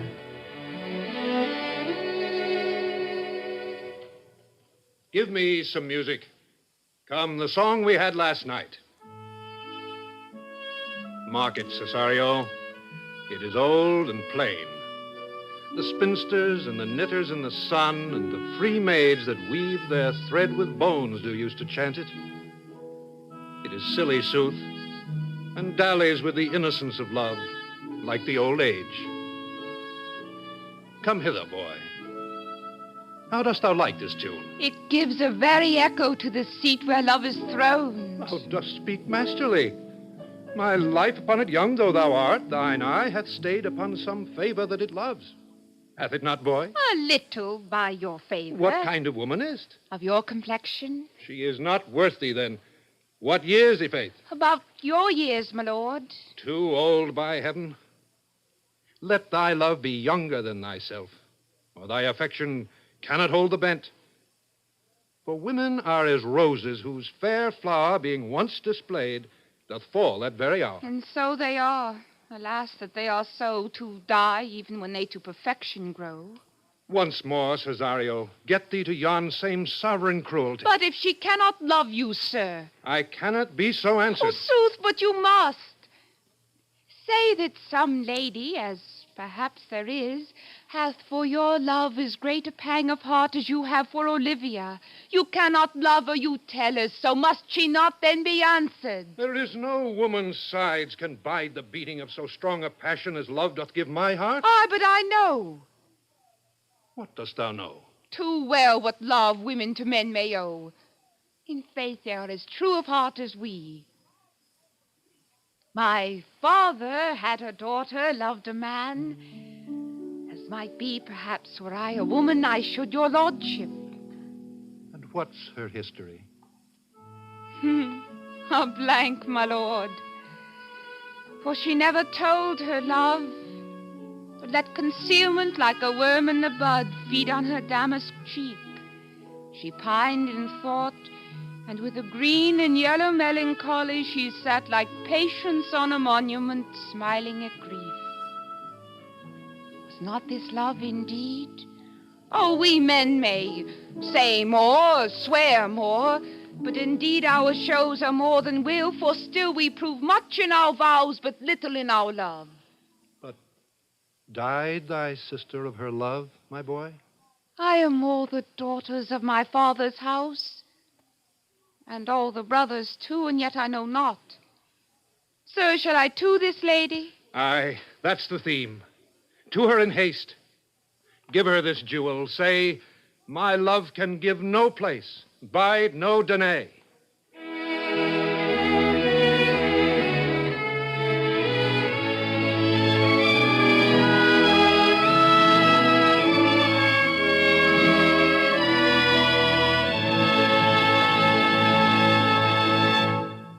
The players who are illustrating this story about actors are all young. They're all artists, and they all make their living by acting on stage, screen, radio, or television. They formed their group because they felt a desperate need to learn their craft well by working. And they chose to study and perform Shakespeare because Shakespeare is the one dramatist who challenges every mood, every skill, and every emotion.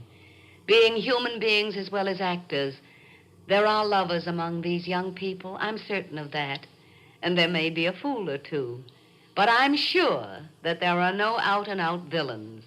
Actors leave pure villainy to the drama critics. But they can quickly assume the villain's sneer when the part calls for it. Villainous roles such as Gloucester in King Henry VI, Part 2.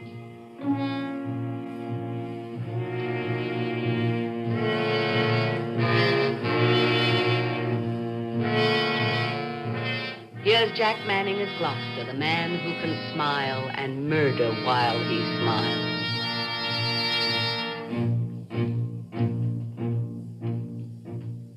Aye, Edward will use women honorably. Would he were wasted, marrow, bones, and all, that from his loins no hopeful branch may spring to cross me from the golden time I look for. And yet, between my soul's desire and me, the lustful Edward's title buried, is Clarence Henry, and his son young Edward, and all the unlooked-for issue of their bodies to take their rooms ere I can place myself. A cold premeditation for my purpose. Why then, I do but dream on sovereignty. Say there is no kingdom, then, for Richard. What other pleasures can the world afford? I'll make my heaven in a lady's lap, and deck my body in gay ornaments, and wit sweet ladies with my words and looks. Miserable thought. And more unlikely than to accomplish 20 golden crowns. My love forswore me in my mother's womb. She did corrupt frail nature with some bribe to shrink mine arm up like a withered shrub, to make an envious mountain on my back where sits deformity to mock my body, to shape my legs of an unequal size. to disproportion me in every part like to a chaos, or an unlicked bear whelp that carries no impression like the dam. And am I, then, a man to be beloved?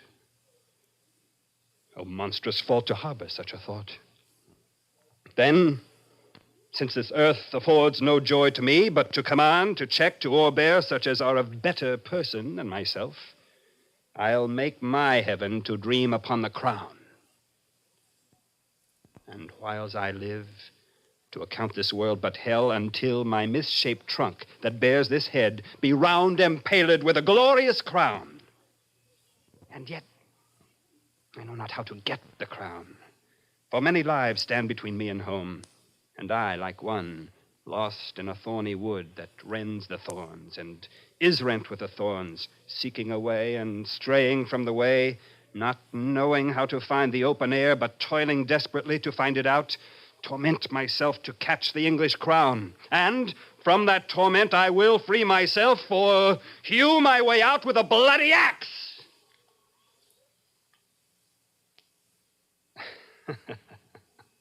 Why, I can smile, and murder whiles I smile, and cry content to that which grieves my heart, and wet my cheek with artificial tears, and frame my face to all occasions. I can add color to the chameleon, change shapes with Proteus for advantages, and set the murderous Machiavel to school. Can I do this, and cannot get a crown? Tut, were it further off, I'll pluck it down.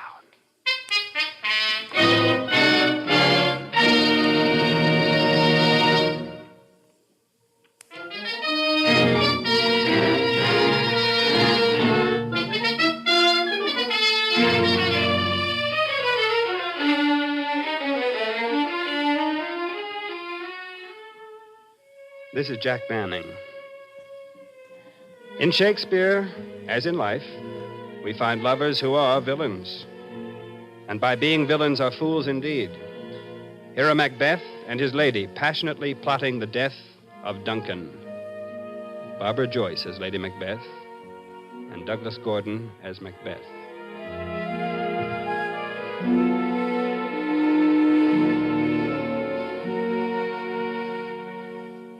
Ah, now, what news?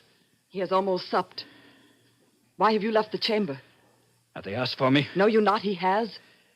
We will proceed no further in this business.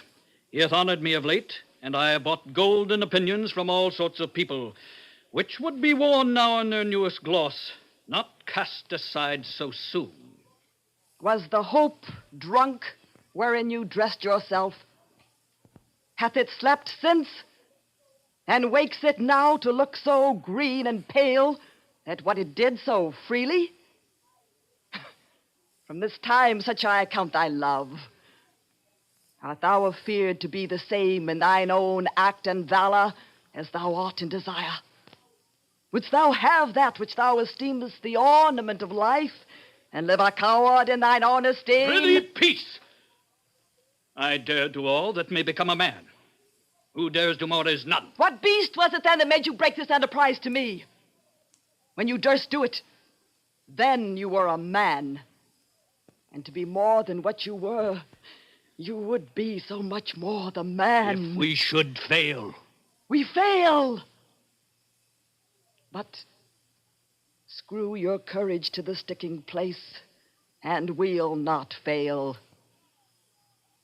When Duncan is asleep, whereto the rather shall his day's hard journey soundly invite him, his two chamberlains will I with wine and wassail so convince that memory, the warder of the brain, shall be a fume, and the receipt of reason a limbeck only. When in swinish sleep their drenched natures lie as in a death, what cannot you and I perform on the unguarded Duncan? Bring forth men, children only. For thine undaunted mettle should compose nothing but males. Will it not be received when we have marked with blood those sleepy two of his own chamber, and used their very daggers that they have done? Who dares receive another, as we shall make our griefs and clamor roar upon his death? I'm settled, and bend up each corporal agent to this terrible feat. Away, mark the time with fairest show. False face must hide what the false heart doth know.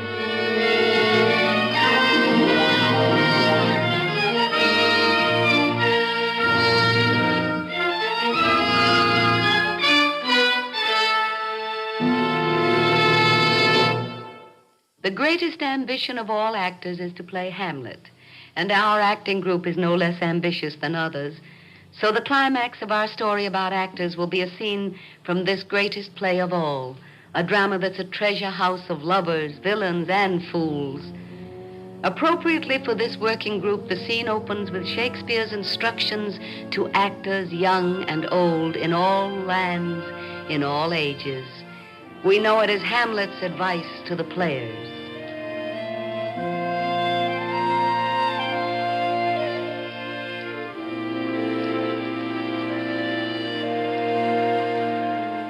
Speak the speech, I pray you, as I pronounced it to you, trippingly on the tongue. But if you mouth it, as many of your players do, I had as lief the town crier spoke my lines. Oh, it offends me to the soul to hear a robustious, periwig-pated fellow tear a passion to tatters, to very rags, to split the ears of the groundlings, who, for the most part, are capable of nothing but inexplicable dumb shows and noise. Pray you, avoid it. I warrant, Your Honor. Be not too tame, neither, but let your own discretion be your tutor. Suit the action to the word to the action. With this special observance. The purpose of playing, both at the first and now, was and is to hold, as 'twere, the mirror up to nature, to show virtue her own feature, scorn his own image, and the very age and body of the time his form and pressure. Oh, there be players that I have seen play, and heard others praise, and that highly, have so strutted and bellowed that I have thought some of nature's journeymen had made men, and not made them well, they imitated humanity so abominably. I hope we have reformed that indifferently with us, sir. Oh, reform it altogether. And let those that play your clowns speak no more than is set down for them. For there be of them that will themselves laugh, to set on some quantity of barren spectators to laugh too, though, in the meantime, some necessary question of the play be then to be considered. That's villainous, and shows a most pitiful ambition in the fool that uses it. Go, make you ready. What ho, Horatio? Here, sweet lord, and your service. Horatio, there is a play tonight before the king. One scene of it comes near the circumstance which I have told thee of my father's death. I prithee, when thou seest that act afoot, even with the very comment of thy soul, observe my uncle, give him heedful note. For I, mine eyes will rivet to his face, and after, we will both our judgments join in censure of his seeming. Well, my lord, if he steal aught the whilst this play is playing and escape detecting, I will pay the theft. They are coming to the play. I must be idle. Get you a place.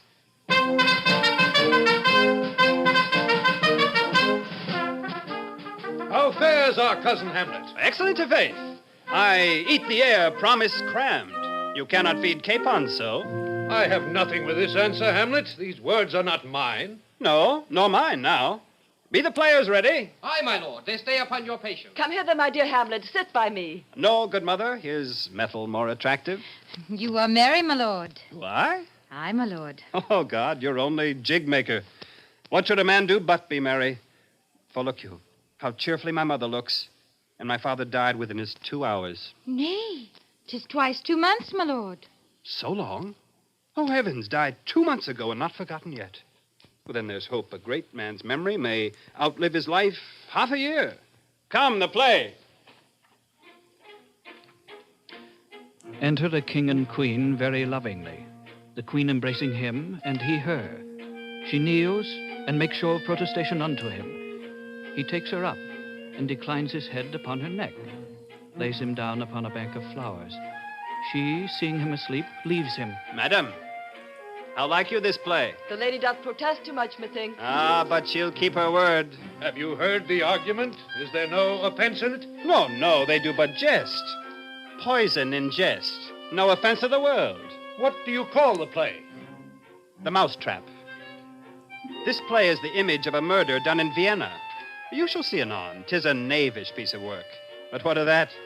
Your Majesty and we that have free souls, it touches us not. Come the play.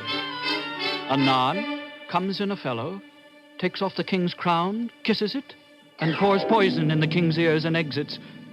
The queen returns, finds the king dead, and makes passionate action. The poisoner woos the queen with gifts. She seems loath and unwilling a while, but in the end accepts his love. The king rises. What? Brighted with false fire? There's my lord. Give all the play. Give me some light! Away! Light! Light! Light! Light! Good Horatio! Aye, my lord. I'll take the ghost's word for £1,000. Didst perceive? Very well, my lord. Upon the talk of the poisoning. I did very well note him. Leave me, Horatio. 'Tis now the very witching time of night, when churchyards yawn and hell itself breathes out contagion to this world. Now could I drink hot blood and do such bitter business as the day would quake to look on. Soft. Now to my mother. O heart, lose not thy nature. Let not ever the soul of Nero enter this firm bosom. Let me be cruel, not unnatural. I will speak daggers to her, but use none. Hamlet, thou hast thy father much offended. Mother, you have my father much offended. Come, you answer with an idle tongue. Go, you question with a wicked tongue. Why, how now, Hamlet? What's the matter now? Have you forgot me? No, by the rood, not so. You are the queen, your husband's brother's wife. And would 'twere not so, you are my mother. Nay, then, I'll set those to you who can speak. Come, sit you down. You shall not budge, you go not, till I set you up a glass where you may see the inmost part of you. What wilt thou do? Thou wilt not murder me. Leave wringing your hands. Peace, sit you down. And let me wring your heart. For so I shall, if it be made of penetrable stuff. If damned custom have not brazed it so that it is proof and bulwark against sense. What have I done that thou darest wag thy tongue and noise so rude against me? Look here, upon this picture and on this, the counterfeit presentment of two brothers. See what a grace was seated on this brow. A combination and a form indeed, where every god did seem to set his seal to give the world assurance of a man. This was your husband. Look you now what follows.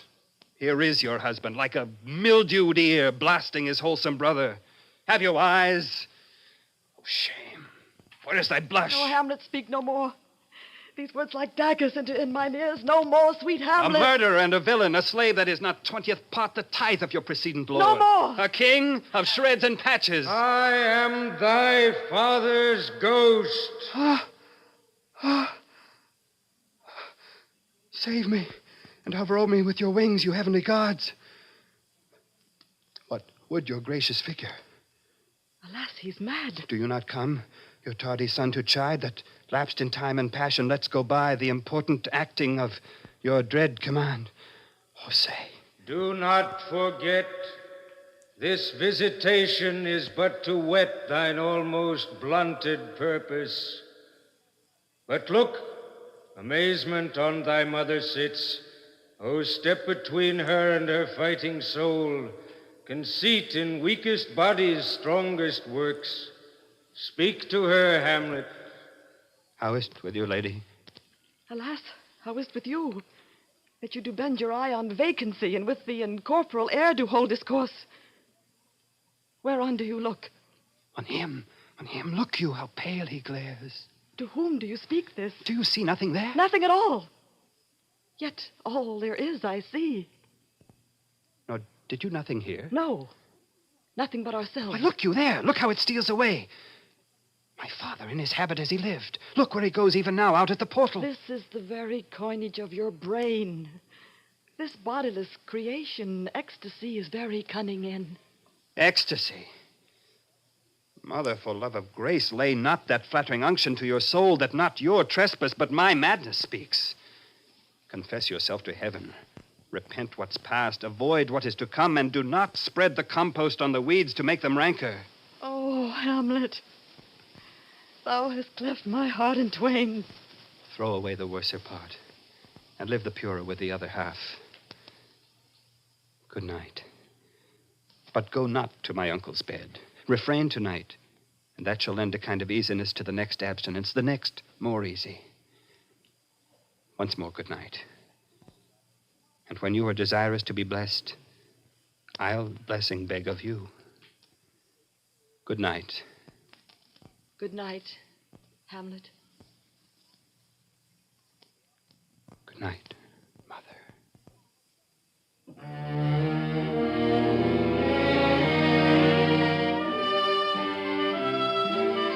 This has been a story about actors and actors at work. Our revels now are ended. We are such stuff as dreams are made on, and our little life is rounded with a sleep. Good night, everyone.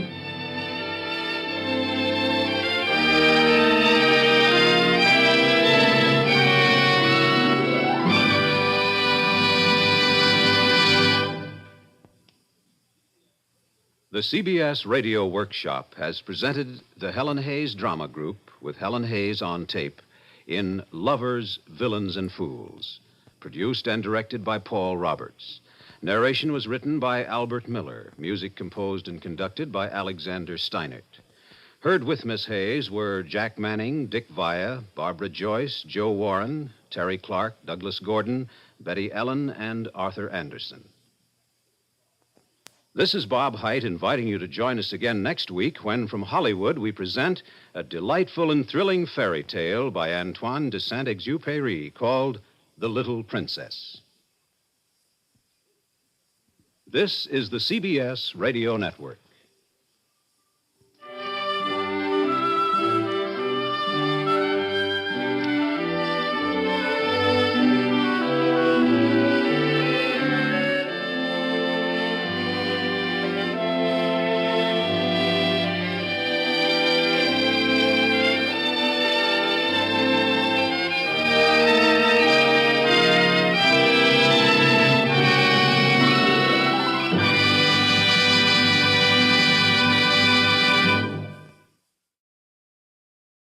CBS Radio presents the CBS Radio Workshop, dedicated to man's imagination, the theater of the mind. Tonight's presentation, The Little Prince, by the late Antoine de Saint-Exupéry.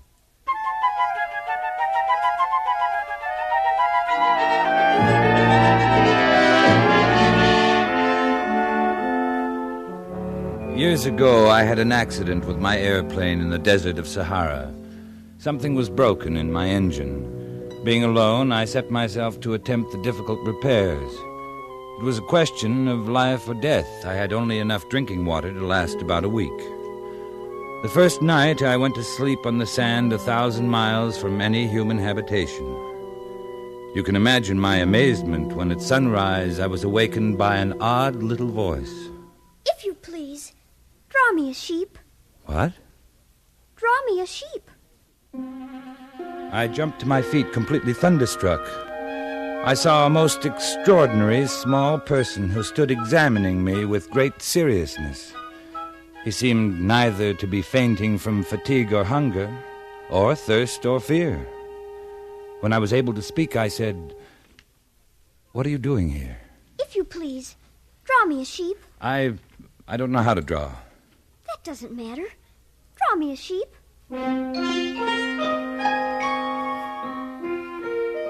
When I was only 6, I had drawn a picture of a boa constrictor, from the outside, digesting an elephant. The grown-ups couldn't understand it. They told me it looked like a hat. They advised me to lay aside my drawing and devote myself to geography, history, arithmetic, and grammar. I did because it's tiresome for children to be always and forever explaining things to them. Would you please draw me a sheep? The little fellow was so insistent, I took out my pen and some paper. Since I had never drawn a sheep, I drew for him my picture of the boa constrictor that looked like a hat. No, no, no. I do not want an elephant inside a boa constrictor. A boa constrictor is very dangerous, and an elephant is cumbersome. Where I live, everything is very small. What I need is a sheep. Please draw me one. I made several attempts. Then, being in a hurry to start working on my engine, I tossed off a drawing of a box that had some air holes in it and explained that the sheep was inside. That is exactly the way I wanted it. Do you think this sheep will require a great deal of grass? Oh, there will surely be enough. It's a very small sheep I've given you. Not so small. Look through the air hole. My sheep has gone to sleep.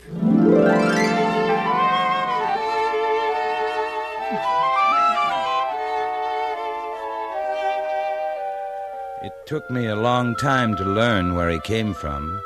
It was only from words dropped by chance that little by little everything was revealed to me. I learned, for example, that the little prince came from another planet, and that his planet was scarcely any larger than a house. I should remind the grown-ups that in addition to the great planets, there are hundreds of others, some too small to be seen through telescopes, called asteroids, which are designated by numbers. The planet the little prince came from is asteroid B612. As each day passed, I would learn more about the little prince's planet. On the third day, I heard about the catastrophe of the baobabs. Isn't it true that sheep eat little bushes? Yes, that's true. Then it follows they also eat baobabs. Baobabs? But it would take a herd of elephants to eat anything as gigantic as a baobab. Before they grow so big, don't baobabs start out by being little? Entirely correct. But why do you want the sheep to eat the little baobabs? I knew a planet inhabited by a lazy man. He neglected 3 little bushes. What happened? Catastrophe. The baobabs spread over the entire planet, bored clear through it with their roots, split it in pieces. So you must be careful. It is a question of discipline. I must attend to my planet each morning, as I do myself. It's tedious. I need the sheep.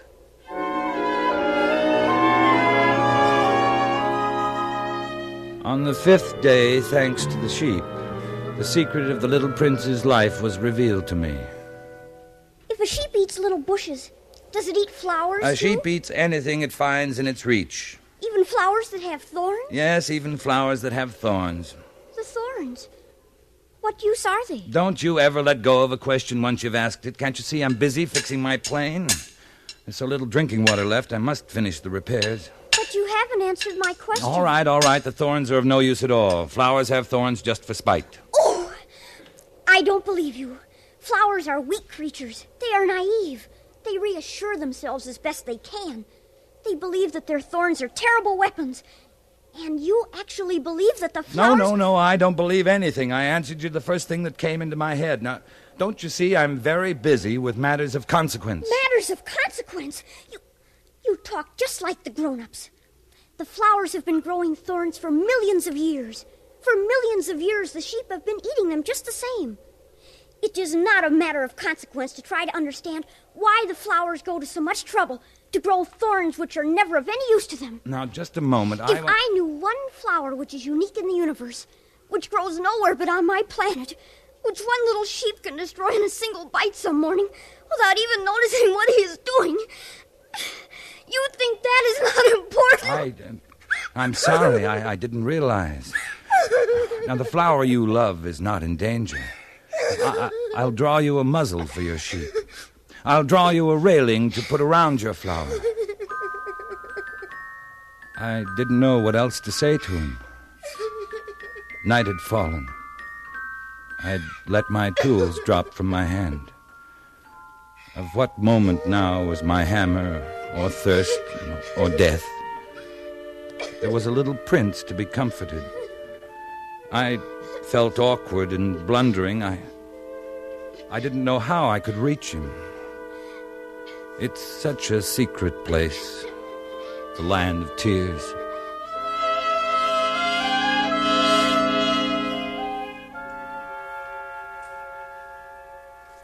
So that's why you left your tiny home on asteroid B612. It was love. Love for a flower unique in all the universe. At first I was captivated by her beauty. Very quickly she began to torment me with her vanity, and soon I came to doubt her. Was she the only flower on your planet? Oh, no. But the others are very simple. They take up no room, cause not one bit of trouble. Your flower was different. Very. She came from a seed blown to my planet from who knows where. From the moment she first showed herself, she became demanding. She commanded all of my time. Even that time I had always devoted to the baobabs in my volcanoes. Volcanoes? I have 2 active volcanoes. Very convenient for heating my breakfast. I carefully clean them out every morning. If they are well cleaned out, volcanoes burn slowly and steadily, without eruptions. I see. I also have 1 volcano that is extinct. I clean it out, too. One never knows. No, one never knows. You were telling me about your flower. I ought never to have run away from her. I ought to have judged her by deeds and not by words. I ought to have guessed that behind her poor little stratagems lay real affection for me.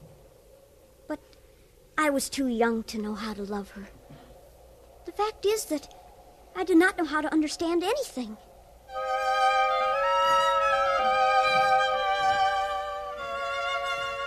And so it was that the little prince fled from the proud flower he loved but could not understand. To escape from his planet, the little prince took advantage of the migration of a flock of wild birds. He found himself in the neighborhood of asteroids number 325, 326, 27, 28, and 329. He began to visit them in order to add to his knowledge. The first asteroid was inhabited by a king clad in a royal purple and ermine who was seated upon a magic throne. The king was elated when he saw the little prince coming. Ah, a subject.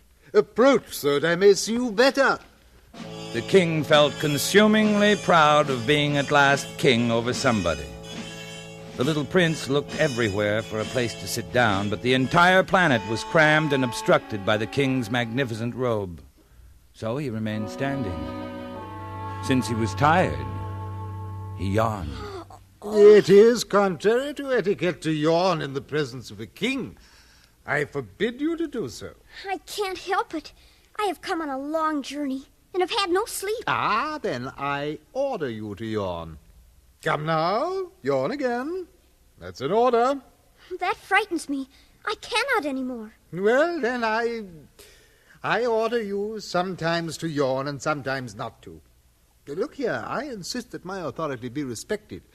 I tolerate no disobedience. I am an absolute monarch. However, I always make my orders reasonable.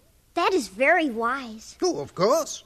If I offered a general to change himself into a seabird and he did not, it would be my fault, not his. May I sit down? Yeah, I order you to do so. Here, I shall move my robe. Sire, I beg that you will excuse my asking a question. I order you to ask me a question. Sire, you are alone here. This planet is tiny. Over what do you rule? Over everything. Over everything? You mean the other planets and all the stars? Oh, over all that. Oh, that's marvelous. You can see a sunset whenever you wish. Oh, sire, I should like to see a sunset. Do me that kindness. Order the sun to set. If I ordered a general to fly from one flower to another like a butterfly, or write a tragic drama, or change himself into a seabird, and if he did not, which of us would be wrong? You. Exactly. One must require from each one only the duty he can perform. I have the right to require obedience because my orders are reasonable. But my sunset? You shall have it. I shall command it. When, sire? Well, I shall consult my almanac. Here we are. That will be this evening about 20 minutes to 8. And when I give the order, you see how well I'm obeyed. I see. Oh, I have nothing more to do here, so I shall set out on my way again. Oh, do not go. Do not go. I'll make you a minister. Minister of what? Minister of Justice. Yeah, that's it, Minister of Justice. But there is nobody here to judge.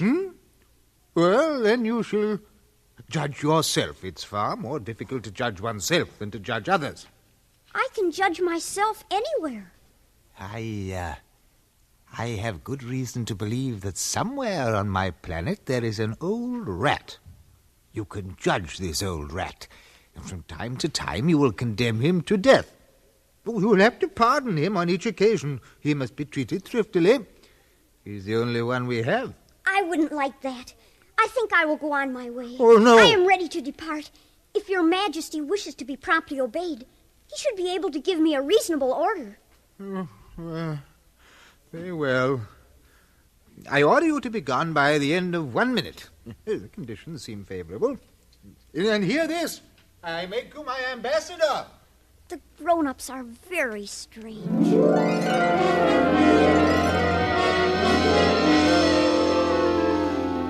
The second planet was inhabited by a conceited man who thought the little prince had come to admire him. I am about to receive a visit from an admirer. Good morning. That is a queer hat you are wearing. It is a hat for salutes. I raise it in salute when people acclaim me. Oh, unfortunately, nobody at all ever passes this way. Oh? Clap your hands one against the other. All right. You see? I now raise my hat in salute. Do it again. Thank you. Thank you. Wouldn't you like to applaud me again? Well, no. But you really do admire me. What do you mean? Well, you regard me as the handsomest, the best dressed, the richest, and most intelligent man on this planet. But you're the only man on your planet. Well, do me this kindness. Admire me just the same. Very well. I admire you. Thank you. Thank you, and goodbye. Now, what is there in that to interest him so much? The grown-ups are certainly very odd.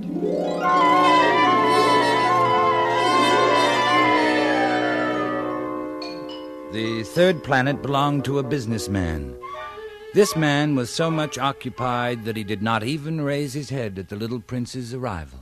3 and 2 make 5. 5 and Good 7. morning. 12. Good morning. 15 Your and cigarette 7 is gone make out. 22. I haven't had time to light it again. That makes 501,622,731. 500 million what? I can't stop. I've got too much to do. I'm concerned with matters of consequence. 500 million what? During the 54 years I've inhabited this planet, I've been disturbed only twice by inconsequential balderdash. This is the third time. I was saying 501 million... Millions of what? Those little objects one sometimes sees in the sky. Flies? No, little glittering objects. The ones that set lazy men to idle dreaming. You mean the stars. That's right. And what do you do with the stars?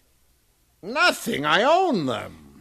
But I have already seen a king who told me... Kings do not own. They reign over. It's very different.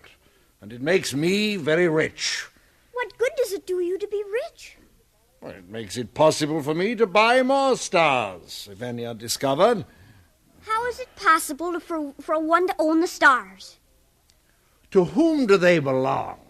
To nobody. Then they belong to me, because I was the first to think of it. I suppose that is true, but what do you do with them? I administer them, count them, recount them. It's difficult, but I am a man who is interested in matters of consequence. You cannot pluck the stars from heaven. No, but I can put them into the bank. Whatever does that mean? I write the number of my stars on a paper. I put the paper into a drawer and lock it with a key. Is that all? It is enough. That is rather poetic, but of no great consequence. Your ideas about matters of consequence are quite different from those of grown-ups. Quite. I myself own a flower, which I water every day. I own 3 volcanoes, which I clean out every day. It is of some use to my volcanoes and my flowers that I own them. You are of no use to the stars. Balderdash! Now, let's see, where was I? 342, 77 plus 89. The grown-ups are altogether extraordinary.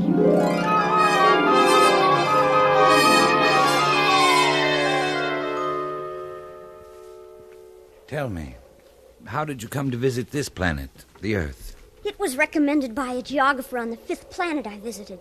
Do you like it? Do you intend to stay? It has been almost a year since I left my home, my flower, my volcanoes. I'm worried. The baobabs? I left them under control. Your flower, then? On my journey, I learned many things. I learned that flowers are in danger of speedy disappearance. Soon I must return.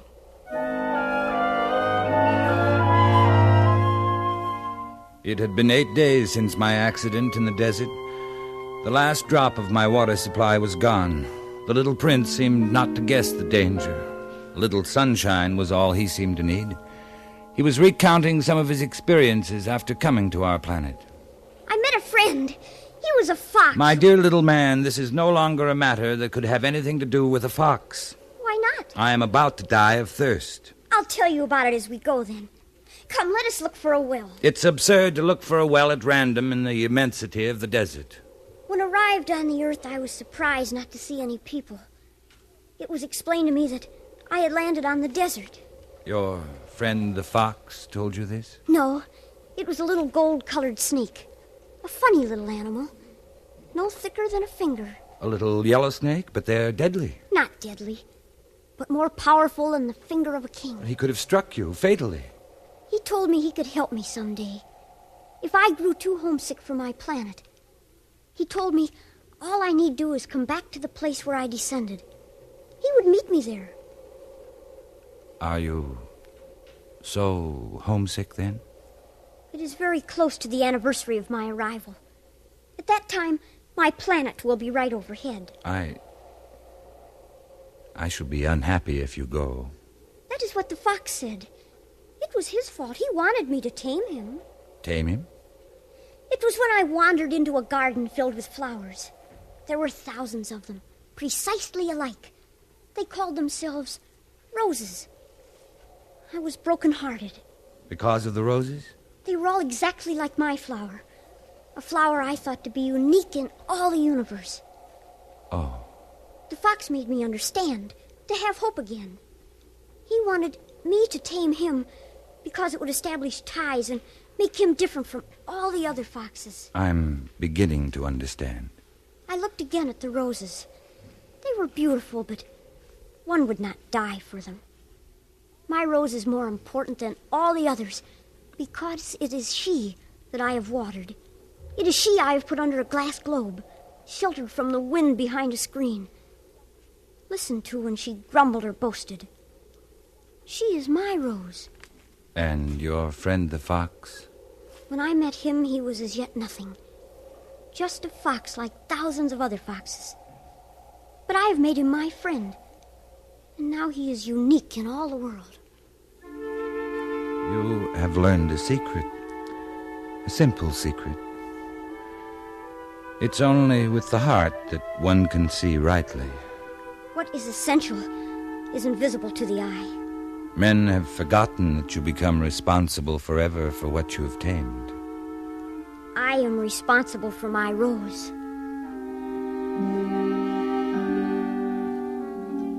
When we had trudged along for several hours in silence, the darkness fell and the stars came out.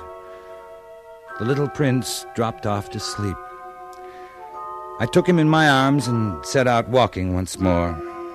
I felt the need of protecting him as if he himself were a flame that might be extinguished by a little puff of wind. I walked on. I found the well at daybreak. Now, you must keep your promise, you know. The muzzle for my sheep. I remember.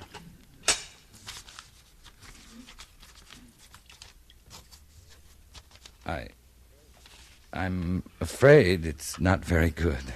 This will be all right. You have plans I don't know about. Tomorrow will be the anniversary of my descent to the Earth. And your star will be just above? You must return to your work on the engine now. I will be waiting here. Come back tomorrow evening. I'm a little frightened. Remember the fox. One runs the risk of weeping a little if one lets himself be tamed. I was not reassured. I did not want to lose my little friend. I pretended to go, but returned and hid behind a rock. I could not see to whom the little prince was speaking. This is the exact spot. At the right time. You have good poison. You are sure you will not make me suffer too long. My heart jumped to my throat. I looked around the rock. Before me, facing the little prince, was one of those yellow snakes that take just 30 seconds to end your life. I dug into my pocket for my gun and started to run.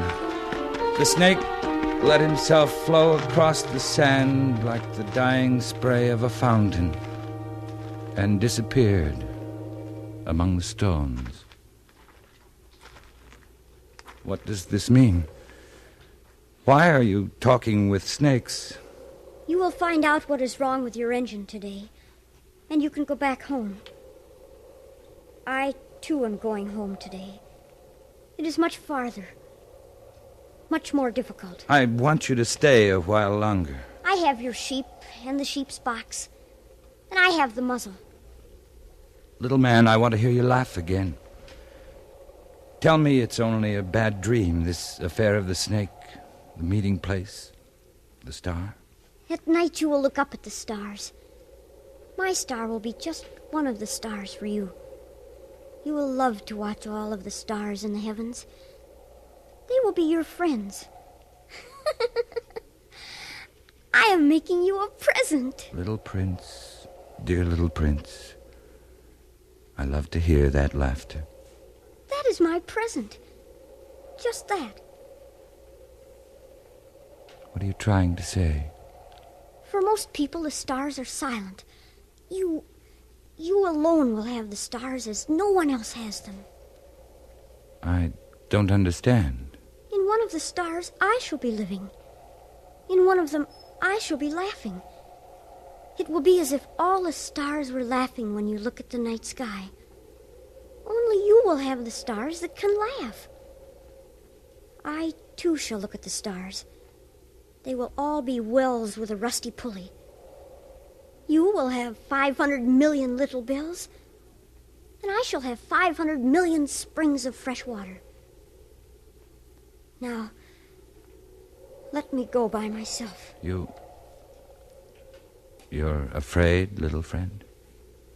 I am responsible for my flower. She is so weak, so naive. She has 4 thorns of no use at all. Don't go. Please. Don't go. I seemed unable to move. The little prince hesitated, took one step. There was nothing there but a flash of yellow close to his ankle. He remained motionless for an instant. He did not cry out. He fell gently as a tree falls. There wasn't even any sound because of the sand.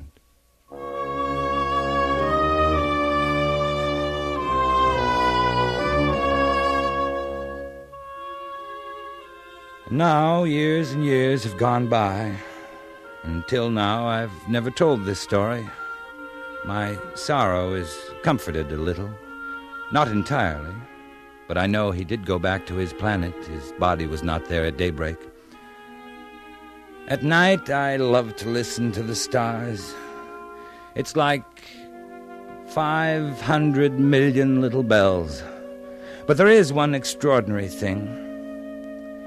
When I drew the muzzle for the little prince, I forgot to add the leather strap to it. He will never have been able to fasten it on his sheep. So now I keep wondering what's happening on his planet.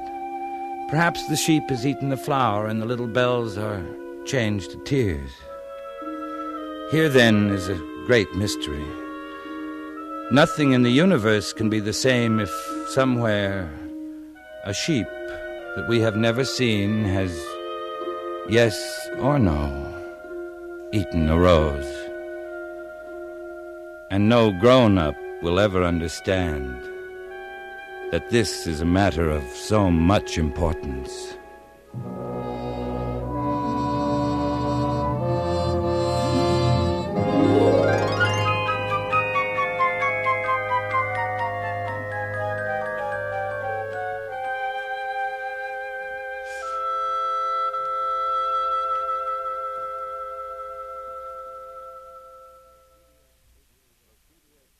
The CBS Radio Workshop has presented The Little Prince by Antoine de Saint-Exupéry, produced and directed by Anthony Ellis. The script was adapted for radio by Frank Tausig. Richard Beals was heard as the Little Prince, with Raymond Burr as our narrator. Featured in the cast were Ben Wright, Joseph Kearns, and Hans Conried. Music for tonight's workshop was composed by René Garrigank and conducted by Wilbur Hatch. This is Hugh Douglas inviting you to join us again next week when, from New York, we present H.L. Mencken, The Story of a Journalist. That's next week on the CBS Radio Workshop.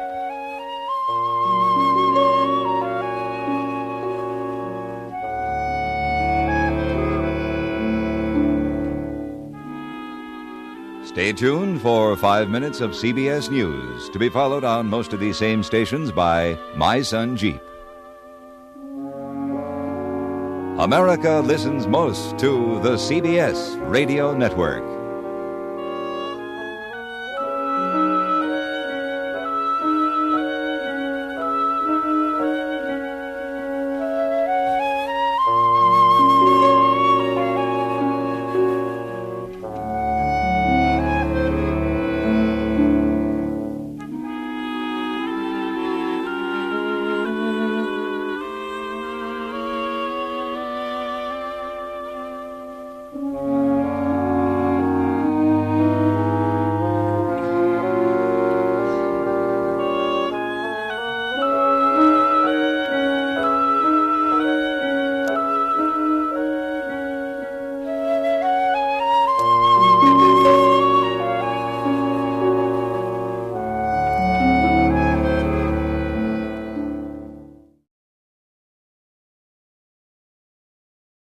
CBS Radio presents the CBS Radio Workshop, dedicated to man's imagination, the theater of the mind.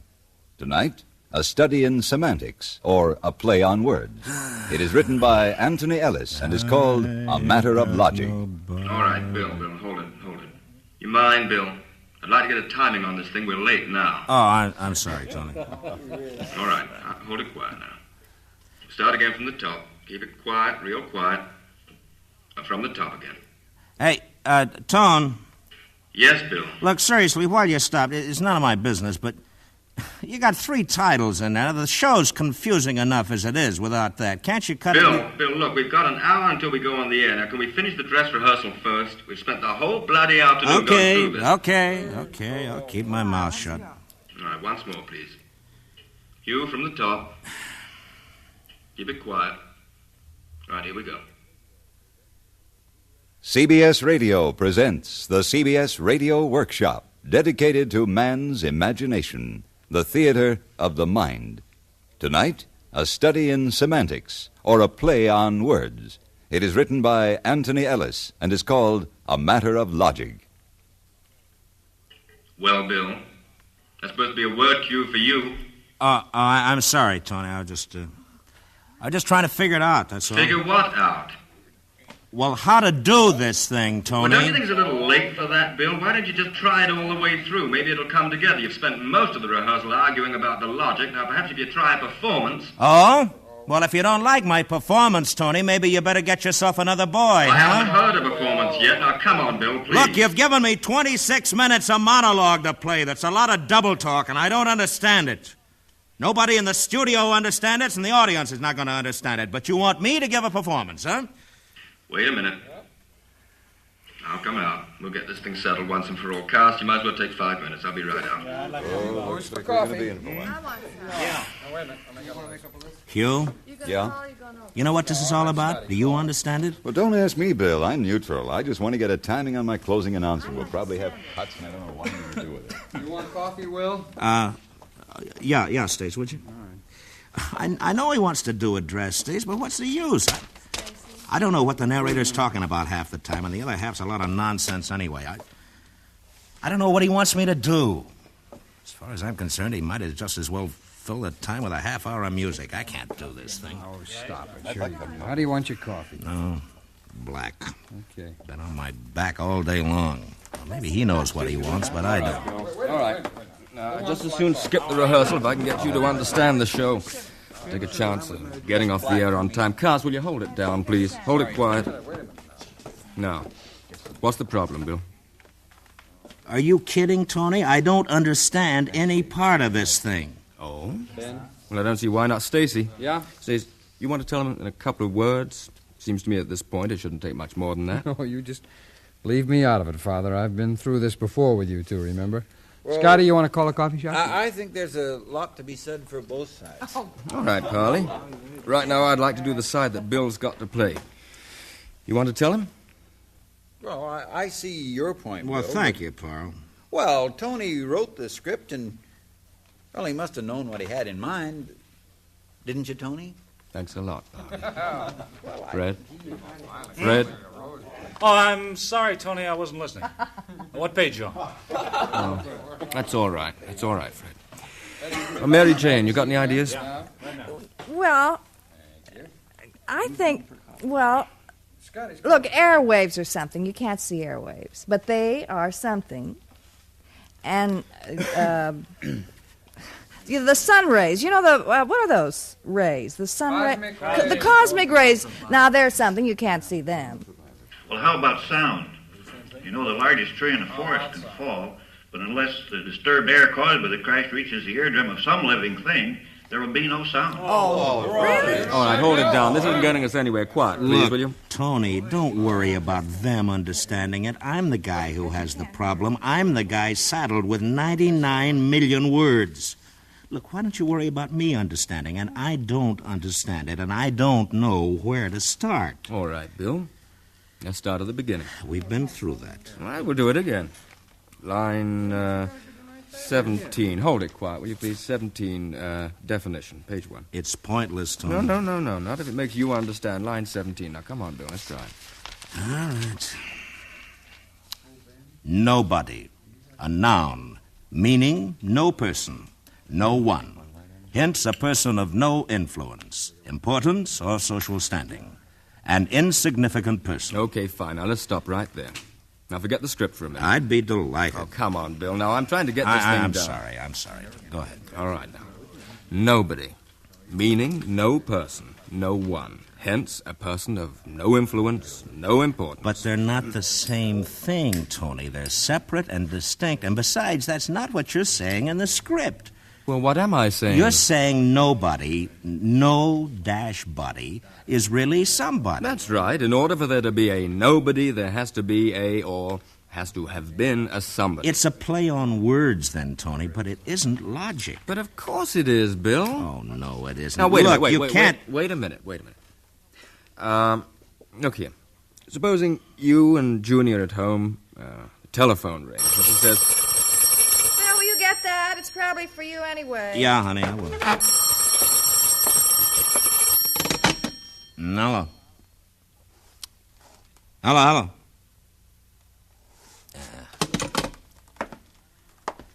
Who was it, honey? I don't know. Nobody's there. They must have hung up. Oh. Nobody was there, Bill, right?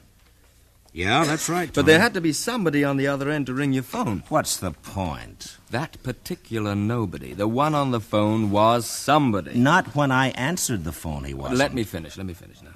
That's one nobody. All right, now here's another one. You're home. It's dinner time. Somebody comes to the door. Bill, someone's at the door. I'm getting the dog's food ready. Okay, I'll go. Lisa, honey, will you please be quiet?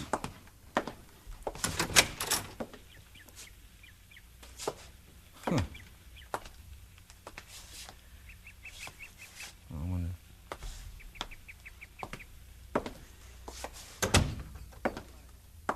Who was it? Nobody. Probably some kids. Nobody, Bill. But somebody rang the doorbell. Junie said someone was at the door, I'm not arguing with you, up to Tony. now, though, you follow me. I understand that when I go to the door, there's no body at the door, the absence of a body. Nobody. All right. Nobody. And the same thing with nothing. Nothing can also be something. Well, let's finish with nobody first. No, they tie up. Now, you don't understand what I'm trying to say in the script, Bill, that nobody is really somebody and nothing is always something. That's the whole idea. They're inseparable. Now, look, let's take nothing. Go ahead. You're upstairs. You're in bed. And now you've put the light out, and you're almost asleep, and suddenly Junie turns over and shakes you. Bill. Bill. What? Bill, I heard something downstairs. What is it? Wake up. Bill. What is it? I heard something. Where, honey? Downstairs. Oh, darling, the dogs would have barked. Now go to sleep. No, I heard it again just now. There is something, Bill. Oh, right. Seems to me you're always hearing something. Well, I did. Listen. Oh, it's probably a tree branch. No, it isn't. Oh, we should wear earplugs. Be careful. Of what? You look all over downstairs, Bill. You don't hear anything. You don't see anything. So you go back upstairs, and Junie says to you... What was it? I told you nothing. There's nobody there, nothing at all. Nothing there. Nobody there. But you both heard a sound. Well, you say we did. I didn't, Tony. Besides, why have I always got to be the one to answer the phones and the doorbells and get up in the middle of the night? Why don't you let her do that's it? Funny. Well, no, let's not be funny. Huh? I'm as sick of this thing as you are, Bill. I doubt that, Well, we've got Tony. a show to put on the air in about 40 minutes, and it's going to go on. Now, will you please try to help? You haven't said anything new, Tony. I know what you're getting at. You're saying nobody, nothing, are somebody and something. Tangible somebodies and somethings, but they're not, Tony. Now, if you want to make a play on words, that's all right with me, but what you're asking me to do is make reality out of fantasy, and that's the way you want me to play it. But I can't do it, Tony. It can't be done. It's not logic, and we can sit here for 10 hours. That's not going to change But anything. you do agree that nobody is the absence of somebody? Obviously. As an Tony. example. Oh, let's not. I don't As want any an more example, examples. you're a policeman. You get a call about a murder. You go to the scene of the crime, and while you're there, Excuse me, Mr. Ellis. Yes, Hugh. I'd like to be able to run through the closing before we go on the air. There are a couple of It's things... all right. We'll have time. Now, don't worry about it. Thank you. Look, Tony, why don't we just forget about it, huh? I'll do No, the best I no. can. This may help to straighten it out. Now, look, you're a policeman. You go to the scene of a crime. Yeah. When you get there, the officer on the beat's waiting for you.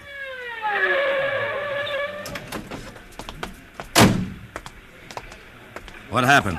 Near as I can find out, there's been a murder, sir. Witnesses report hearing shots and a scream. They're right over there. You want to talk to them? Where's the body? Well, that's the funny part about it. There isn't one. No body. What do you mean, nobody? You said a murder's been committed. Yeah, I know, but when I got here, there was no body anywhere around. Oh, what happened to it? I don't know, sir. Nobody seems to know. Now, that's the absence of somebody, some corpse. In other words, no corpse, no body. Go on. And the officer says nobody seems to know. Now, that's a different nobody, Bill. So? But the nobodies who don't seem to know anything about the missing bodies are the witnesses, right? Yeah. And the witnesses are somebodies, but they're also nobodies. Look, Tony, Bill. I'm tired. I'd just as soon drop the whole thing. You're right. You are right. I can do the show, and I will do the show. And you understand it? No, I don't understand it, Tony. All you've managed to do is make it even more confusing. Well, I think we're on the right track. You'll see it in a minute. And I just as soon not. Well, we've gone this far. Now, let's finish. None of this has got anything to do with the script I've got to do, though, Tony. Bill, it's got everything to do with it if you'll just be open-minded about Look, it. you're very convincing. If you want 2 and 2 to make 5 for the sake of argument, you can do it. With fantasy, you can do anything. I agree with you. 2 and 2 make 5. But it isn't logic, Tony. It's fantasy. That I can play if you want me. But I don't want you to play it as a fantasy, Bill. I want you to play it as a realistic piece because it is reality. We're back where we started. Are you deliberately trying to be arbitrary, Bill? Oh, come off. Knock it off, I mean Tony. it. Listen, I'm just an actor. You wrote this epic. You're directing it. Now, if you can make me understand what you want, I'll play it for you. It's not my fault if you're inarticulate. Or you're so blasted obstinate that you won't see what I'm trying to say. What? What are you trying to say? All right, I wish quiet you'd down, tell will me. you, please? Look, if I can't understand, how do you expect the audience to, huh? I've got a wonderful idea. Why don't you play this thing yourself, and I'll go sit in your little control room and wave my finger at you. How about If it that? weren't so late, Bill, I'd try that. I'll bet you would, yeah. That's a nice piece of arrogance. Do you mind if we get into personalities after the show, Bill? I'm sorry, Tony. I'm sorry, fellas. It's all right. It's all right. It's my fault, too. Now, look, I'm trying to see your side, Bill. I really am. Will you just do one thing for me? Now, maybe this will clear it up. Yeah, sure. What? Turn to page 21. 21. Yeah. Line 8. No. I'll start on 10. Yeah, that's it. That great assemblage of nobody's line 10. I got it. Who are they? That great assembly of nobodies. Where do they come from? But why should I be afraid? They're non-existent. They can't. They don't affect me. Well? Well? Well, that's it, isn't it? What, Tony? Who are the nobodies? Where do they come from? Will you tell me? I still don't get it. Bill, by the time you get to that speech, you've already been answering the question for 20 pages, and you can't even see it No, now? I can't see it. Oh, Lord. Hold it, Stacy, will you? Bill, that's the whole point of the show. You, the narrator, tells the audience that nobodies are somebodies. You spend 20 minutes doing it, but the twist at the end is that because you're so logically minded, so analytical, you're not flexible enough to encompass the enormity of the truths you've been saying. Are you talking about me now or this character I'm playing? The character. All right. Now for me, huh? Little old Bill, you tell me. Where do they come from, Tony? I'm as stupid as this character I'm playing. Where do these nobodies come from? Okay, you said it somewhere back on 10, 11, doesn't matter. Look, I'll give it to you simply. Yeah, you do that. You make it very simple Don't for me, worry, huh? I will. Excuse me, Mr. Ellis. Yes, Hugh, what? I'll be able to get that timing on the close one eye in case you want some cuts. We've only got 20 minutes. You'll have time, Hugh, before air. Now, don't worry. Thank you. I don't know why I took this call. I could have gone fishing today. Well, nobody twisted your arm, Bill. Oh, don't say nobody that way, please. All right. Now, look. Just keep an open mind and listen. Okay, open mind and I'm listening. Nobodies are really somebodies. You said that. I'm saying it again. All the nobodies we hear about, the nobody on the phone, nobody at the door, all of them, they're somebody. Where do they come from? Well, all right. Let's say you and I go out for lunch, dinner. Yeah? We're having a drink. Somebody comes into the restaurant, anyone. You see him, I don't know him, but you do. You lean across the table to me and you say, "Hey, Tone, look over there. Hmm? See that fella coming in with a blonde?" Yeah. Oh, what a bum. That's the biggest nobody in the business. Let me tell you what he did. Now, Bill, what did you call him? I called him a nobody, Tony. I know what you're getting at. You at. better let me tell you what I'm getting at. It'll save time. All right, now. That nobody that you saw in the restaurant, let's say he died about a year later. Oh, well, that's too bad. And what happened to him? Oh, he became Bridie Murphy, huh? All right, Bill, now I'm look. sorry, go on. He died. He died and became one of that great assembly of nobodies. Uh-huh. He's one of them. Like all the others, everybody who's ever been called a nobody, after they die, they come back. They're the nobodies who ring doorbells and aren't there when you answer, who ring phones and hang up. Oh. Well, now you do understand? Well, I understand, Tony. That this is a very cute fantasy, Tony, a play on words. All the slobs I've ever called nobodies come back to haunt me, huh? Oh, well, this I understand, and it's very clever, and it's very cute. And you really understand? I said I understand. Good. And do you understand that those nobodies, they don't like being nobodies, they want to be somebodies? Kind of neurotic ghosts, huh? Oh, well, that makes a lot of sense. For a fantasy, Tony. Yeah, now that's fine. Now, you've got half of it, Bill. What you call the fantasy, what I call the fantasy of the show. But there's also the logic in the show. No? Clear, cold logic, realism, fact. I don't care what you call it, Bill, and I guess this is the thing that's throwing you, the combination of the two. Must be. The character you're playing doesn't believe in ghosts. So that nobody who rings the bell has to have substance for you. Therefore, he is somebody. No, he isn't, Tony. He's the absence of the somebody. If nobody's standing outside my door, somebody isn't standing out there either. That's right. He was gone when you answered, but he's somebody. He's somewhere around. He has to be. You know, I got a wonderful idea. Why don't you sell this routine to Abbott and Costello? It's better than Who's on First. That's fine. You're a big help, Bill. Thank you. All right. Okay. Hold it. Look, Tony, we've taken long enough over this. Just tell me how you want me to play it, and let's get the thing over with, huh? Realistically, Bill, that's all. That's all. You asked me to tell you how I wanted you to play it. I've told you. You can't combine fantasy and realism, no, Tony. No, you can't, Bill, and I can. I've done it, and there's the script. All right, then I'm a lousy actor. I'm sorry. So am I, but that's not getting the show on the air. Look, let me ask you something. You want me to read this stuff straight, huh? And believable? That's right. The fantasy part, too? Yes, but you make it fantasy, remember, only because you don't want to believe that it's logical. That is happening. It's your way in the story of running away from reality. I'm running away from nobody. Yes, you are. Oh, well, boy, that's pretty scary stuff, that is. Oh, if I don't watch out, all the nobodies will come some dark night and get me, huh? Well, that's real strong stuff. It's raw and true to life and documentary. You know, Bill, that's not a bad idea. The nobodies all over the world, they don't like people like you. You're a somebody. A big somebody. Thank you very much, Mr. Ellis. Mm-hmm. And people like you, somebodies like you, call them nobodies. Make them nobodies. And the poor swine, they try to get even. Ringing doorbells. Mm-hmm, but it doesn't really get them even. It's a pretty empty victory. The one with the least influence, importance, the most insignificant nobody of all, he's the one who gets a thought. We'll make a list. We'll make a list of everybody, anybody who's done this to us, made us what we are, nobodies. We wanted to be somebodies all our lives, and they pushed us down, squashed us. So we'll just make a list. You mean a list through all the ages? Oh, no, just the dangerous ones, the somebodies living today. What'll we do with them? What they've done to us. Make them nobodies? Well, why not? But how? We've tried murder. They always catch somebody for the crime. They don't believe that nobody did it.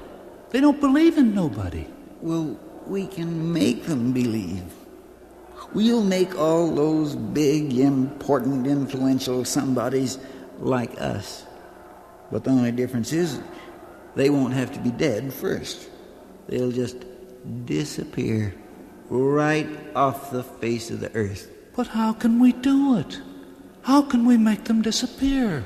Well, we use the same method with them as we do with ourselves when we ring a doorbell or make a noise in a house at night. Surely it must have been tried before. Well, not that I've heard. At least it's worth the effort. And I know who we'll start with. Who? An actor. I remember what he used to call me. He thinks he's a big somebody. An actor. His name's William Conrad. Yes, sir, we'll start with William Conrad, and when I'm finished with him, he'll be the greatest nobody, the most worthless nonentity in all of existence throughout time. You know, I'm getting pretty sick of this, Tony. What, Bill? You sitting there making snide remarks about me? No, nonsense. I'm a writer. I've outlined a fable. It's just an extension of the story we're supposed to be doing in about 10 minutes. Maybe someday I'll make it the sequel. Not with me, you won't. Oh, come on, I'm only kidding. I don't feel like kidding, Tony. Well, there doesn't seem to be anything else to do. Look, you might as well relax until airtime, Bill.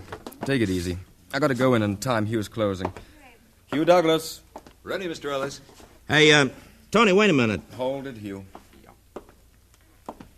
Yes, Bill. Look, let me get one thing straight, huh? I know it's a little late and we'll probably never agree, but for my own ego as an actor, I'd like to have at least some idea of what I got to do with your script, huh? Yeah, sure, go ahead. All right, now you say this show's logical, forgetting the fantasy, and, well, so help me for the last time. You say that in reality, in substance, nobody and nothing are absolutely and definitely some... No, I believe it. Now, this isn't a philosophical discussion, huh? Not as far as I'm concerned. All right, will you grant me this? If I can prove to you that you're wrong, and, well, I'm not just saying this because I want to be right, but if I can prove to you that you're wrong, will you come over and, on my side of the... Are we going to do this thing, fellas? All right, now hold it quiet. Go ahead, Bill. I'm sorry, go ahead. Look, I'm just trying for the last time to understand this thing, huh? Now, look, if I prove that you're wrong, that you're making a play on words, that it's a matter of semantics, this nobody-somebody business, will you let me play the show for what I think it is, a very nice, imaginative piece, but not to be taken for anything else. Not realism, not logic, just pure romantic fantasy. Bill, dear old Bill, if you can prove that in 5 minutes, you sing the part if you want to. Do anything you want with it. But if not, will you do it my way? Will you try to make it realistic? Okay, Tom, you got a deal. Who's that behind you, Tony? Hmm? Where? Nobody. Nobody there. Ah, there, you see? Nobody there. Nobody there. Am I right? Yeah. Did you hear anybody, Tony? Anything behind you before I told you to turn around? No. And there wasn't anybody, was there? No. You're sure now? Well, come on. Yes, I'm sure. So what? Hugh, no. Turn around and face me, Tom. Hugh, you mind standing behind Tony and making a noise, saying something?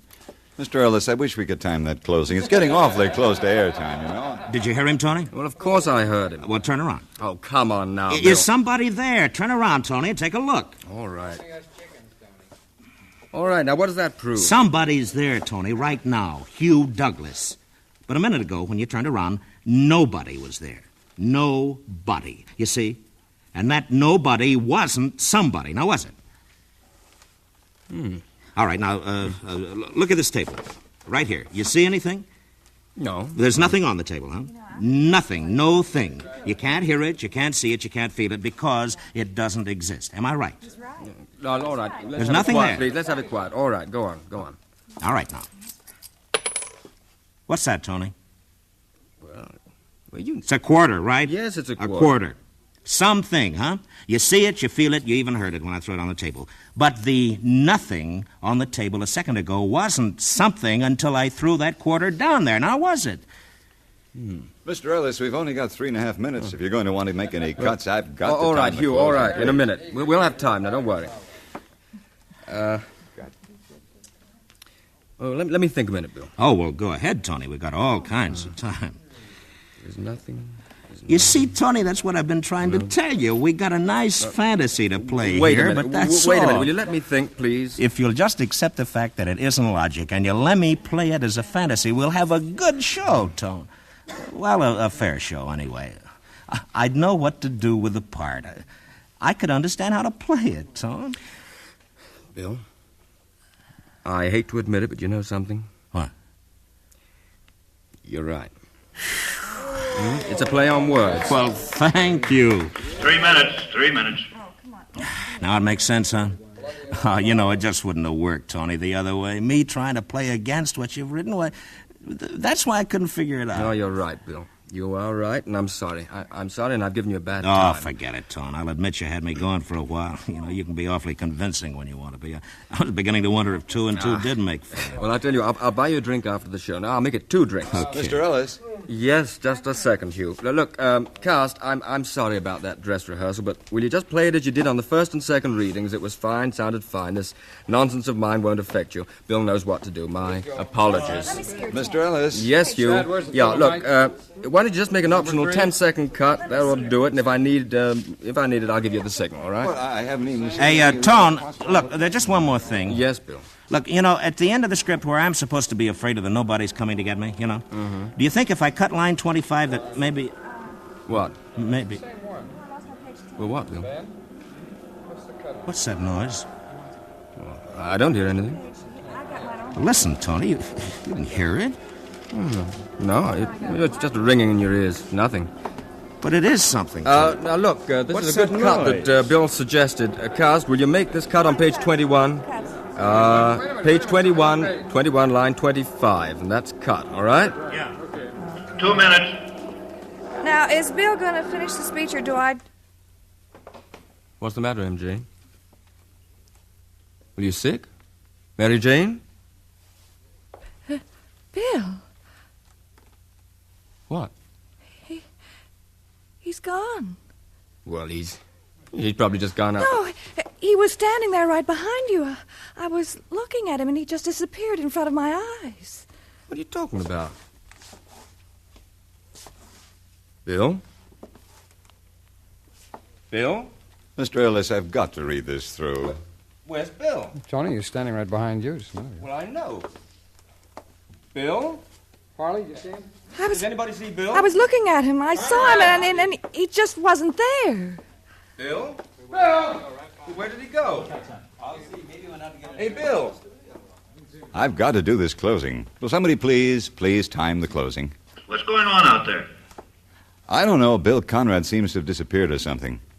Well, better go ahead anyway. We'll time the closing. Okay.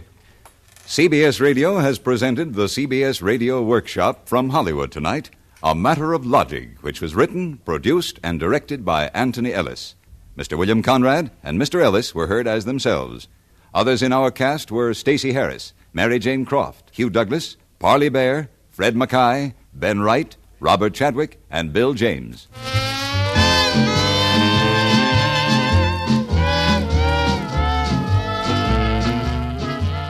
This is Hugh Douglas inviting you to join us again next week when we again present the CBS Radio Workshop. Suppose 500 forest fires were going to break out tomorrow, and that 450 were going to be started by people like you. Fantastic? Not at all. Judging by past year's figures, that's exactly what we can expect, unless we agree to be careful and make man-made fires a thing of the past.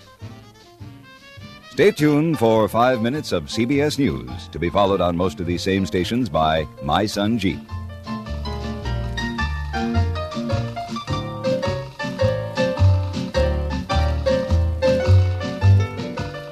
America listens most to the CBS Radio Network.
It was the maddest, gladdest, damnedest existence ever enjoyed by mortal youth.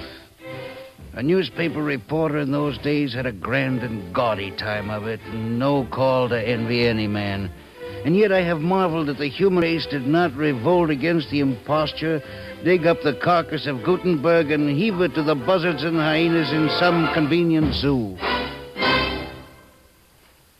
The CBS Radio Workshop, dedicated to man's imagination, the theater of the mind.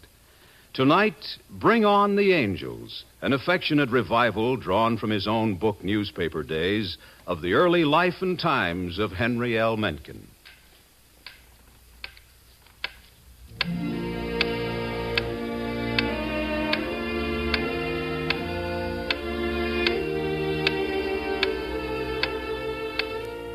The man in the bed has had a stroke, a being full of gusto and sour joy. He's paralyzed. A master's master of words. He'll never speak sense again. He's 68. His eyes are open, but there's no fire there. They see instead inward. What the sudden grab of thrombosis has left of his brain now gropes in the swirling mist of reversing time. Seeks, finds, remembers.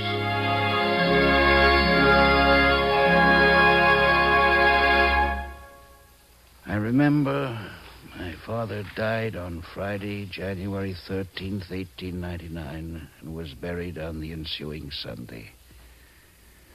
On the Monday evening immediately following, I presented myself in the city room of the old Baltimore Morning Herald and applied to Max Ways, the city editor, for a job. Mr. Ways, sir? I was 18 years, 4 months, and 4 days old. Wore my hair longish and parted in the middle, had on a high, stiff collar and an ascot cravat, and weighed something on the minus side of 120 pounds. Sir? What's the problem, Sonny? I'd like a job, a reporter's job. Got any experience? No, sir. Been to school? Baltimore Polytechnic Institute, but I've done some writing. Poetry. Well, yes, sir. What makes you think you want to be a newspaper man? Well, I think it'd be exciting. Huh. You working? Yes, sir. For my Uncle Henry at Mencken and Brother, the cigar factory. What's your name? Mencken, sir. Henry Lewis Mencken. Well, I'll tell you, Henry Lewis, we don't have any opening right now, but you drop in now and then evenings, say between 7:30 and 7:45. Something might turn up. Hey, boy.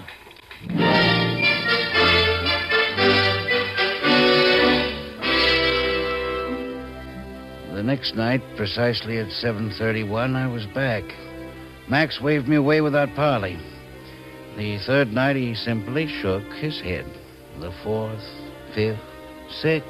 Well, to make an end, this went on for 4 weeks, night in and night out, until Thursday, February 23rd, 1899. I found Max reading copy. For a few minutes, he did not see me. Then his eyes lifted, and he said, casually, Go out to Govinstown, see if anything's happening there. We're supposed to have a Govinstown correspondent, but he hasn't been heard from for 6 days.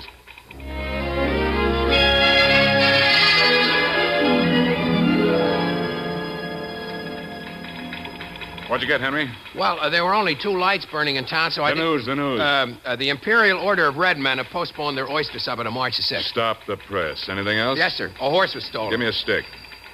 Sir? A stick is 1 paragraph. Pen and paper over there.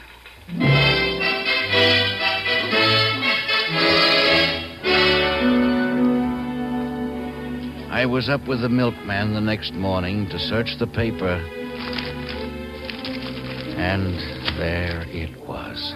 A horse, a buggy, and several sets of harness, valued in all at about $250, were stolen last night from the stable of Howard Quinian near Kingsville. The county police are at work on the case, but so far no trace of either thieves or booty has been found. He didn't change a single word. I was hooked. I was in print. I was a reporter. I was hired. Sonny, I'm going to give you a start. I'm going to put you on the payroll at $7 a week. If you make good, you get a raise. Oh, that's wonderful, Mr. Ways. To $8, and the name is Max. Yes, sir.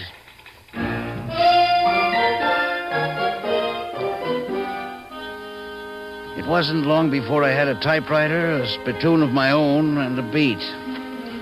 Oh, those were the days. The happy days.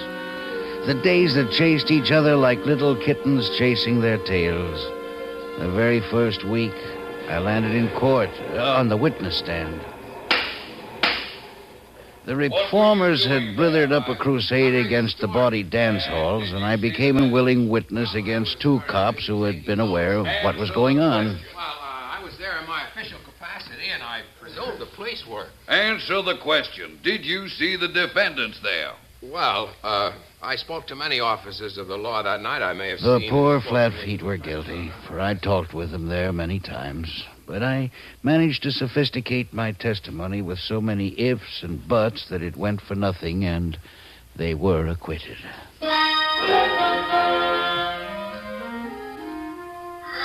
That was my first and last experience as an agent of moral endeavor. I made up my mind at once that my true and natural allegiance was to the devil's party.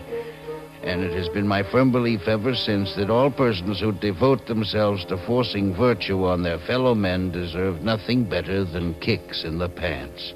Hence Mencken's law. To wit, whenever A annoys or injures B on the pretense of saving or improving X, A is a scoundrel.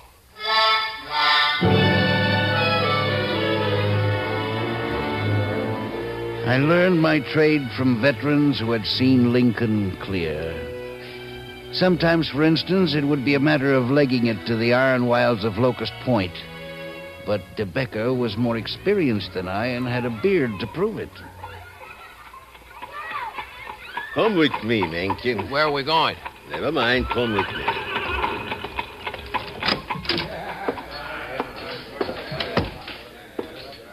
Two beers, dark.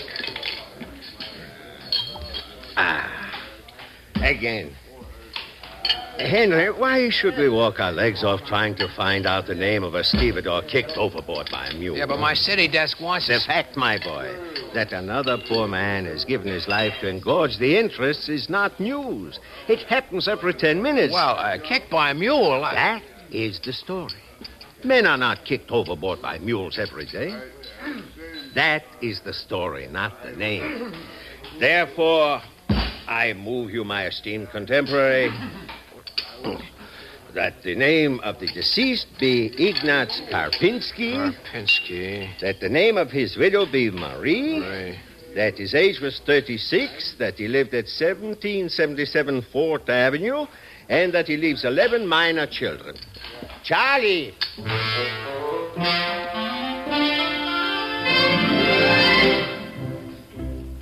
And so the sad facts were reported in all 3 Baltimore papers the next day, along with various lively details that occurred to DeBecker with successive beers. This labor-saving device was in use the whole time I covered South Baltimore, and I never heard any complaint against it. Every one of the 3 city editors, comparing his paper to the other 2, was surprised and pleased to discover that his reporter always got names and addresses right. But we never stooped to faking. Well, hardly ever. Henry, my boy, that was a fine story on the judge and the wife beater. Did he actually... Where's that copy? I quote, "The crime you're accused of committing," thundered Judge Grannon, "is a foul and desperate one, and the laws of all civilized nations prohibit it under heavy penalties. I could send you to prison for life, I could order you to the whipping post, or I could sentence you to be hanged. But inasmuch as this is your first offense, I will be lenient. You will be taken to the House of Correction, and there confined for 20 years. In addition, you are fined $10,000. Henry, did Gene Grannon actually say that before he suspended sentence on the poor boob? Well, not exactly. In the bar next door to court, he said he wished... All right, Henry. Nice story. Nice color. Writing. That's the thing, my boy. From now on, $16 a week. But never forget, my boy, that the newspaper business builds its profits on the lifeblood and ambition of youth.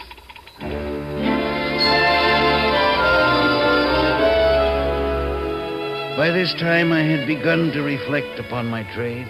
It worked me too hard. More than once, I produced 5,000 words of copy between noon and midnight. Not in a single story. Why? But perhaps 12 or 15, every one of them requiring some legging. But there were compensations. Max put it best, I think, one night at the Stevedores Club.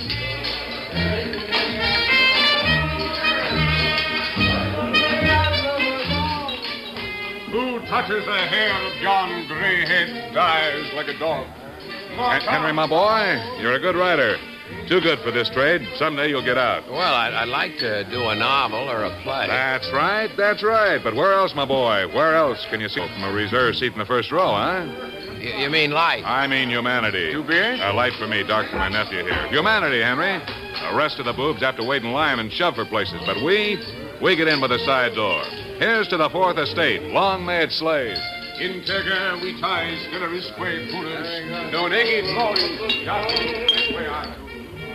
The Stevedores Club. Max proposed me for membership. I shall be grateful as long as my vital juices flow and tongue shall wag. I learned to drink a potion called handset whiskey. The linotypers throve on it. Now, don't tell the other boys the secret, see? You mix wood alcohol, snuff, tobacco sauce, and coffin varnish. It's the varnish gives it the body. The Stevedores Club. A professional society it was. Met at Frank Junker's saloon opposite City Hall. Max explained the rules to me. Guests are allowed to remain only if they treat the house. Guests are not to include musicians unless they bring actors, to whom guest privileges can be accorded by majority vote. How about that fellow over there? What's he? Him? Oh, he's a street cleaner. They're allowed in on Saturday nights if proof of bath is furnished. He seems to know you. He's coming over. Never saw him before in my life. Now, another privilege here. Reporters get special rates on double crabs, 5 cents apiece. Hey, Max. Now, the 25-cent businessman's lunch is good Max, here, but... Max. All right. Henry, meet my esteemed colleague, Mr. Walters, city editor of the opposition paper, whose dastard name shall never pass my lips in the company of callow youth. Listen, Max, that story about the two congressmen who got into a debate in Miss Nellie's music room. Oh, yes, I've been wondering about that one. Well, it's accurate, Max. One of them dented the other's skull with a spittoon. Yeah, that's the way we got it. Max, are we going to print that? Now, Miss Nellie's got a nice reputation. Do we want to run her music hall down? Oh, I wouldn't want to do that, Chuck. Miss Nellie's an awfully good news source. Oh, she is. Now, if it's all right with you, I thought we might put the accident up in Mount Vernon Place. The most respectable neighborhood in town. Fine. All right, I'll go along with you. Now, about the spittoon. Well, let's say one was opening an umbrella and the other turned suddenly. Oh, we can do better than that. Say they got kicked by a runaway hack horse. Excuse me. What is it, my boy? Why not make it sound reasonable? Say they slipped on the icy pavement. On the icy pavement? That's all right with me. Fine by me, Chuck. Ice it is, Mount Vernon Place. Set them up all around, Frank.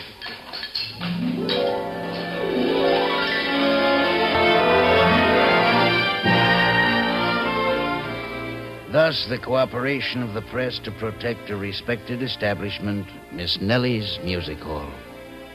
Scoops, beats, oh, there were plenty. But when the city editors agreed on the facts, that is how they appeared, nor ever did one break his word. There is honor among thieves, editors, and sometimes even editorial writers, giants of the embellished fact, the expanded truth. Like Jones, our telegraph editor, claimed to have been a church organist once. Well, there was the baby in the bank book. What was the baby doing there, Jonesy? Why, Henry, the mother, being wealthy, had just forgotten about it in her eagerness to get the coupons over to the teller's window. So they sent for me. Well, I set up my organ in front of the vault. Where did you get an organ, Jonesy? Borrowed it from a nearby sailor's vessel. Now, I fooled around until I found a note that would vibrate steel and shook the time lock to pieces. Whatever happened to the baby? Grew up to be a congressman, I believe. Should have left him be. Boy! Jonesy had one failing. He took to handset whiskey on the job and began scouring the world for ancestors. Whenever the AP would announce the death of some eminent man, he'd stagger into the city room with the flimsy, sobbing piteously.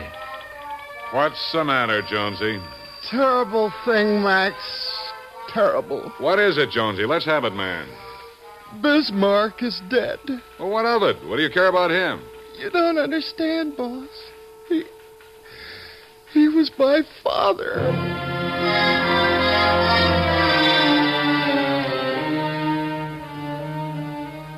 When, in the course of one day's international wire, Jonesy had claimed for his parents a Confederate general, a Boston suffragette, a Marshal Lieutenant Hung Chang, that was November 7th, 1901, Max had to let him go.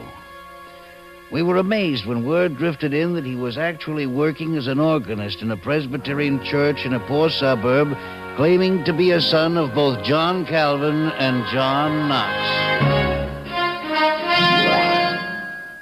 Giants and sinners, all of us.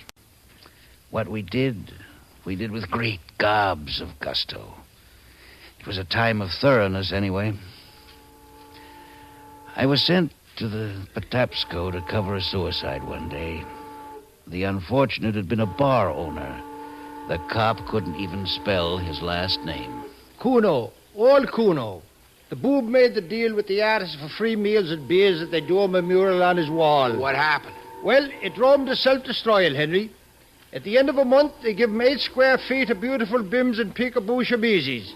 But it run him 120 meals and 500 some beers. We got him. Let's go, Henry, and take your hat off.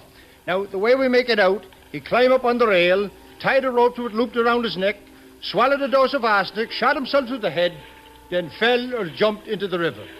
You always want to say it like that, my boy. Fell or jumped. Respect the family's feelings.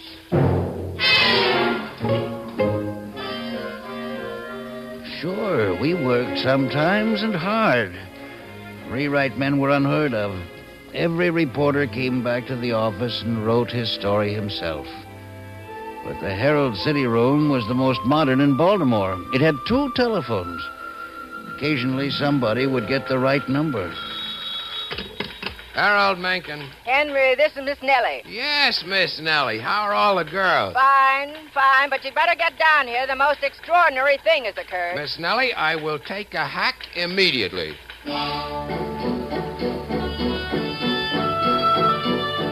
Miss Nellie had appreciated my part in moving the cuspidorian congressman out of her precinct, so she'd called me on this one. Her story was succinct. Peebles, the hack driver, brought her. He says she gets out of the train, climbs into his cab, and says, "Take me to an establishment for fallen women." So he took her here. Did he say why? Because she was so young and innocent, he didn't know what to make of her. So with that, she tells me she comes from somewheres near a burg called Red Lion, P.A. What's her name? Emmeline Baron Blicker. Her father's one of them old rubes with whiskers. Very strict people. Yes, sir. Now, Emmeline had a beau in York, P.A., name of Elmer. Whenever Elmer could get away from his work as train butcher on the Northern Central, he'd come out to the farm and they'd do a little hugging and kissing. Well, one day, old Whiskers caught him at it and hollered Emmeline out of the house. Now, Emmeline was a great one for reading books, so while she packed her carpet bag, she remembered what girls in books done when they lost their honest name. They rush off to the nearest city and take up a life of shame, and their name is rubbed out of the family Bible. Well, why didn't she go to Philadelphia? Henry, nobody in their right mind goes to Philadelphia. What do you want me to do, Miss Nellie? Print the story and ask Papa's forgiveness? Oh, no. This ain't for printing. I just want you to give the little girl some advising. I got her under lock and key upstairs. Now, would you, Henry? You're a writer. You can do it.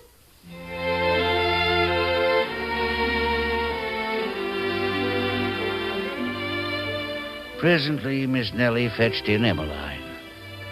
She was no Lillian Russell, but she was far from unappetizing in a country sausage, smear case kind of way. Miss Nellie set her at her ease, and soon she was retelling her story to a strange young man with a celluloid collar. Then, out of my worldly wisdom, I spoke. My dear Miss Baron-Blicker, you have been grossly misinformed. I don't know what these works of fiction are that you have read, but they are wrong. The world no longer burns men for heresy nor women for witchcraft, and it has ceased to condemn girls to lives of shame and death in the gutter for trivial derelictions such as those you acknowledge. The only thing that is frowned upon nowadays is getting caught. What do you think Emmy should do, Mr. Mencken? I advise you to go home, make some plausible excuse to your pa for lighting out, and resume your faithful ministrations to his cows. Now, you see, honey, Mr. Mencken says go home. Yes, and at the proper opportunity, take your beau to the pastor and join him in indissoluble love. It is the one safe, respectable, and hygienic course. The primrose path, my dear, is not for you. It is beset with thorns, heartburn, and corset stays.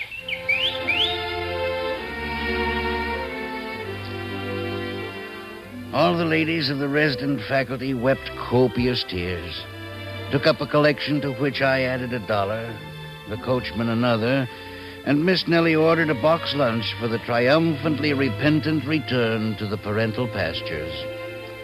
Emma promised to send Miss Nellie a picture postcard of Red Lion showing the new hall of the Knights of Pythias, but it never arrived.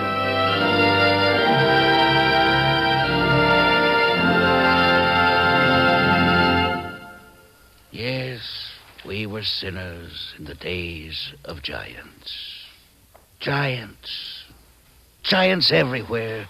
Huge drinkers, vast eaters, cheerful sinners, honest geniuses. Men, women, and fools.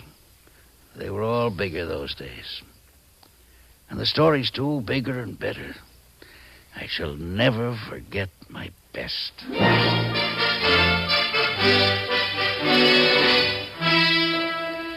At midnight on Saturday, February 6th, 1904, by which time I was city editor, I put the Herald to bed, then joined the exercises of the Steve Dawes Club until 3:30. Catching a Nighthawk trolley, by 4 o'clock, I was snoring on my celibate couch in Holly Street. But at 11 a.m., How dare you disturb the peaceful Sabbath? Well, Mr. Mencken, there's a fire down in Hopkins Place. Let it burn. Well, sir, it looks like a ding whistler. Well, then let the ding thing whistle. This is my day off. Well, Mr. Mencken, sir, the fire department's talking of sending to Washington for apparatus. Well, why didn't you say so in the first place? Send a hack up while I dress.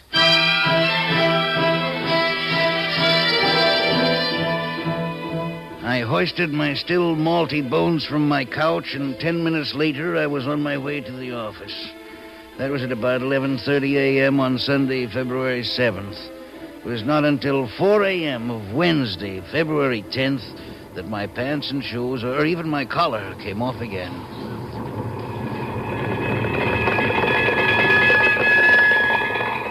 What I had walked into was the great Baltimore fire of 1904, which burned a square mile out of the heart of the town and went howling and spluttering on for 10 days.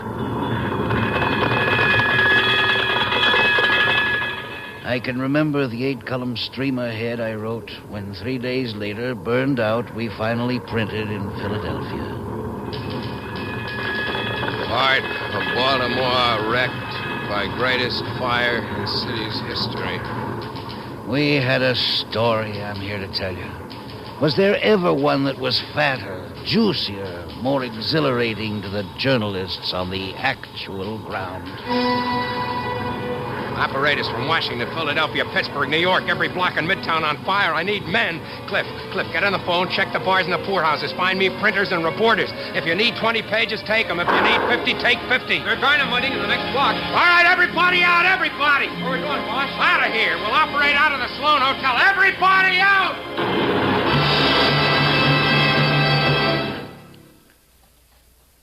I went into it a boy. When I came out of it at last, I was settled and indeed almost a middle-aged man, spavined by responsibility. When it was all over, I returned to the ruins of the Herald. It was easy to find the place where my desk had been. The desk itself was a heap of white dust. My clippings were gone, my poems, rejected short stories, spare collars, and trolley passes. Even my collection of pieces of hangman's ropes, I had always intended to present it sooner or later to the Smithsonian. I did find my old copy hook, twisted as if it had died in agony. I took it with me. I was a man. I was 24 years old. 2 years later, in 1906, by then managing editor, I was to read to my staff a notice from the publisher. Notice. Tomorrow, the property of the Herald Publishing Company will pass into new hands, and there will be no further publication of the Sunday Herald, the Evening Herald, or the Weekly Herald.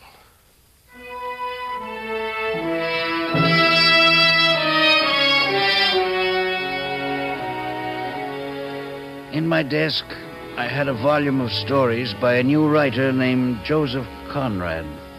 The man could write. His people were sailors, not newspaper men, but they spoke for me. I remember my youth and the feeling that will never come back anymore. The feeling that I could last forever. Outlast the sea, the earth, and all men.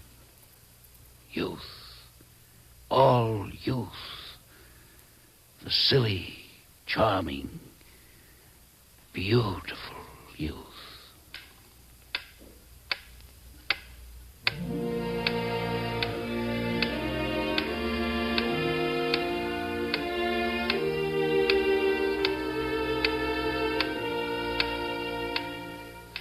The man on the bed has had a stroke, but he shifts his eyes. They fall on a twisted, agonized, old-time copyhook nearby on his desk. The eyes find fire somewhere, perhaps purloined from the past. He, a writer who is to be paralyzed, who is never to speak sense again afterward, opens his mouth and speaks. Yes, Mr. Mencken, what is it? Bring on the angels.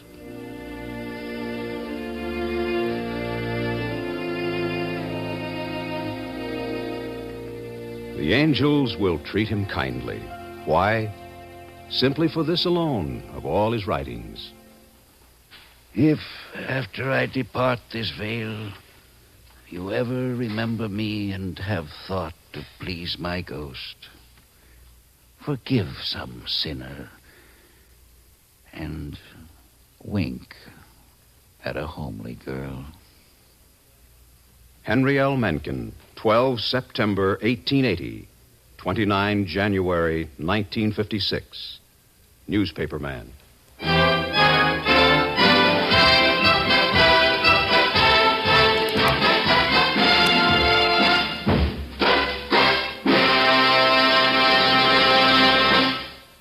The CBS Radio Workshop has presented Bring On the Angels from the notes of Henry L. Mencken as dramatized by Alan Sloan and produced and directed by Paul Roberts. The music was composed by Ben Ludlow and conducted by Alfredo Antonini. Louis Van Ruten was heard as the elder Mencken, Mason Adams as the younger Mencken, Ed Prentice as Max Ways. Others in the cast included Ethel Owen, Daniel Ocko, Jackson Beck, Walter Kinsella, John Gibson, Joe Helgeson, and Ian Martin. This is Bob Hite inviting you to join us again next week for the CBS Radio Workshop. And remember, America listens most to the CBS Radio Network.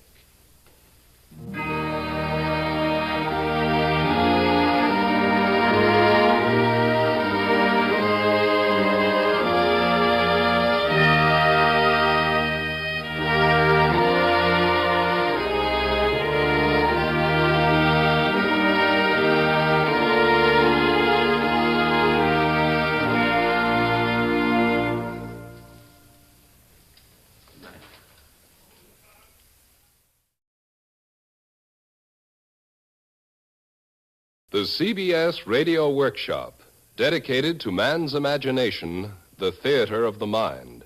Tonight, a pre-release performance of Hugo Weisgall's The Stronger, a recorded one-act, one-voice opera chosen by the American Chamber Music Committee to be given a major performance on record as part of the Columbia Modern American Composer Series.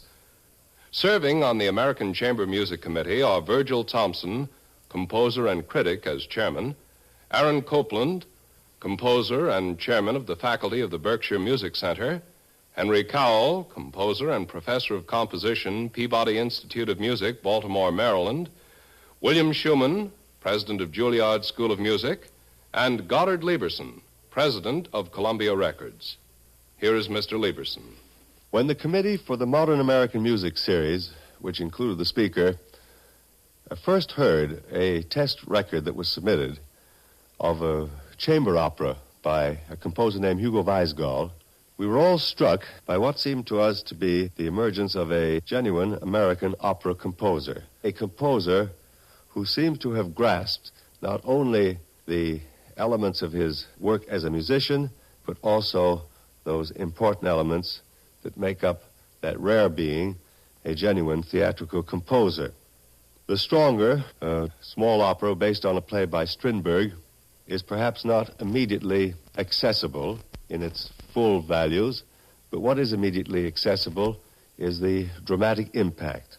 I think that perhaps as far as the music is concerned, the best thing I can do is quote from the notes that Mr. George Rochberg has supplied for this record. He says, "In general, it is difficult to place Weisgall's musical style.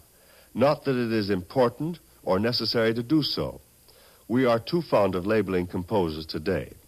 Still, his music leans heavily in the direction of a freely handled chromatic palette, without ever sounding like so-called atonal music.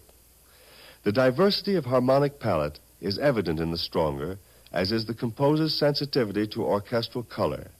The most important thing is, of course, that these means are not to be judged by themselves, but entirely in relation to the dramatic situation to which they are applied, and which they delineate so beautifully."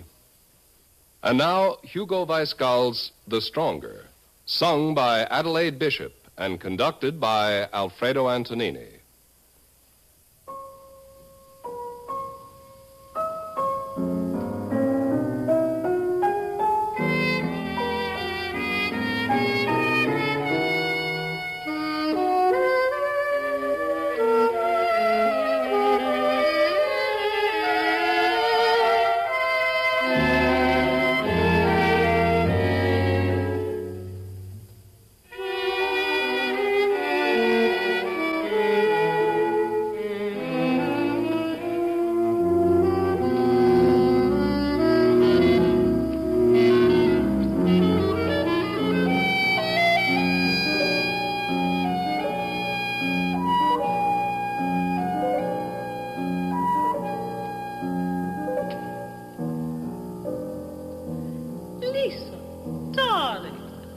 Nice to see you.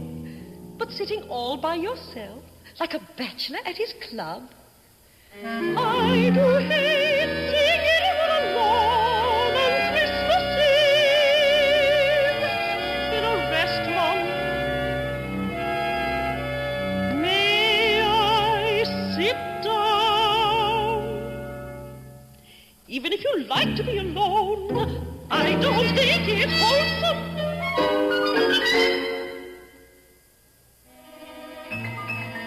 I can't bear people who aren't serious about Christmas. It reminds me of a wedding party I once saw in a Paris restaurant. The bride was reading La Mode, and the groom was playing billiards with the witnesses. The French are so cold-blooded, really.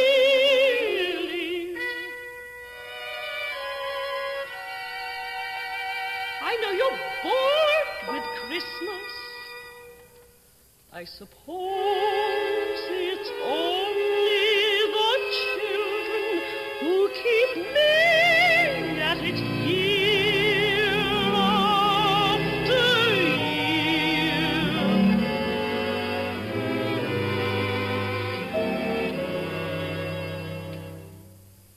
I've worked like a slave for weeks. Every morning I'm in town shopping, and then ungrateful little wretches, they'll drag us out of bed at noon. Tomorrow morning, but don't you want to see some of these marvelous things?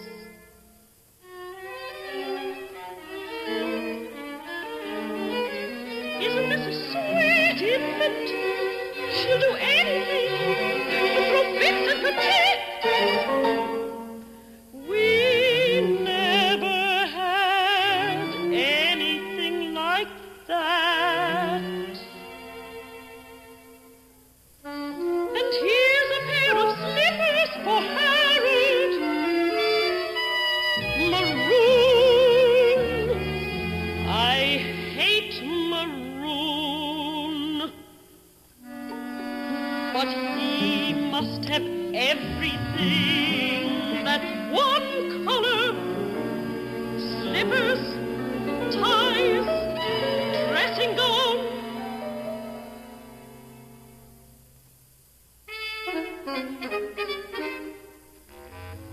See what small feet he has. 7.5. But not effeminate. The way he walks up and down, up and down, up and down, like the tiger in the zoo. Of course, you've never seen him that way. In dressing gown and slippers,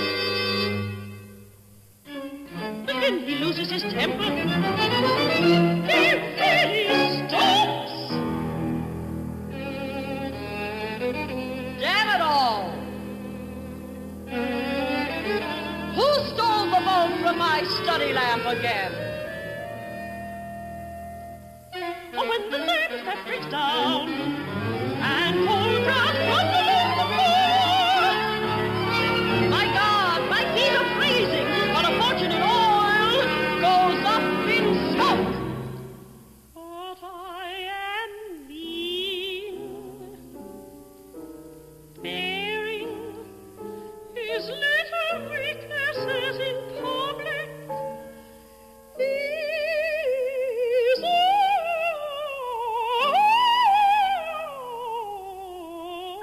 almost perfect, really. What are you laughing at? I know he's only human, but I can depend on that. Not that he isn't subject to temptation. I know, because he tells me, and we laugh about it. That little beast, Audrey, he made a play for him the last time I was on the road. I'd have clawed out her word. I'm glad I heard about it first from him, and not from my dear friends. And she's not the only one. Why should they all make passes at my poor husband?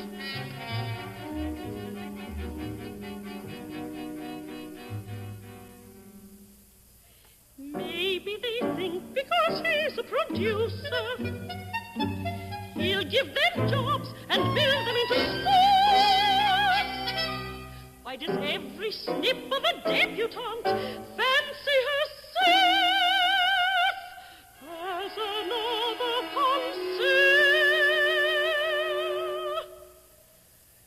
Maybe you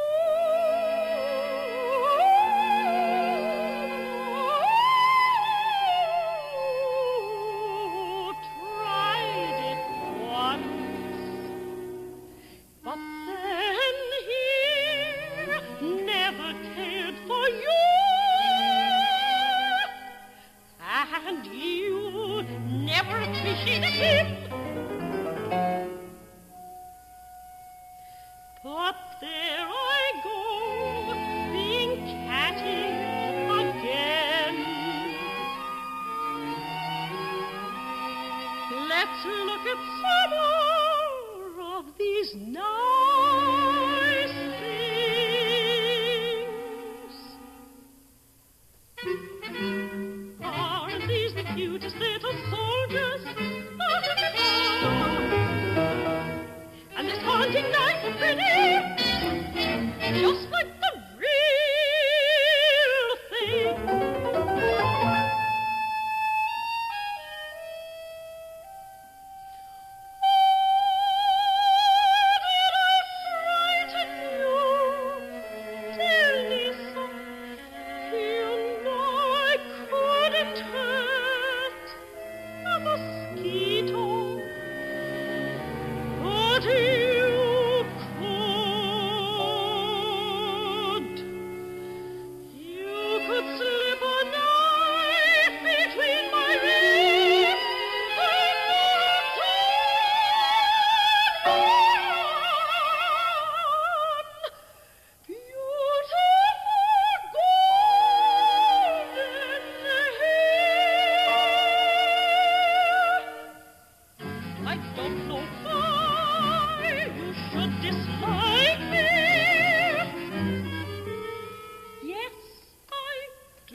It was so strange, the way we met. At first I was afraid of you, so much afraid I didn't dare to let you out of sight again. No matter how I planned my day, I always ended somewhere near you. I didn't have the courage to hate you, so I became your friend. But when you called on Harold and me, something was wrong. I saw he didn't like you, and it annoyed me like a tight shoe. I asked him to be nice to you, but it was no good until you were engaged.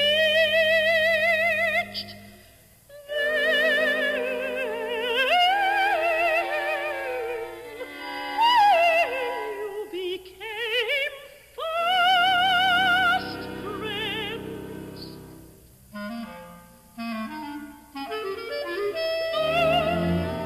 Don't interrupt. It was all so strange, so very strange. As though the two of you had been afraid to show how you really felt until it was safe. And yet I wasn't jealous. No, not yet. And at Freddie's christening, when you were godmother, I made Harold kiss you, as he did. You were embarrassed, both of you. You turned quite red, and he was pale. I scarcely noticed at the time. I haven't thought about it since. I never really thought of it.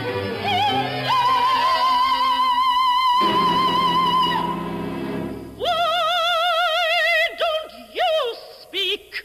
You haven't said a single word. You just let me talk. You sit and stare like a spider catching flies. Your eyes have drawn out thoughts that I was never conscious of.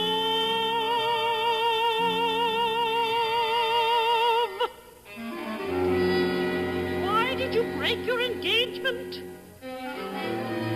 Why won't you visit us tonight?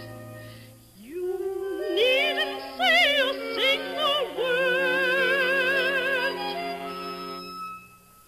All at once, it's clear to me. It all fits together.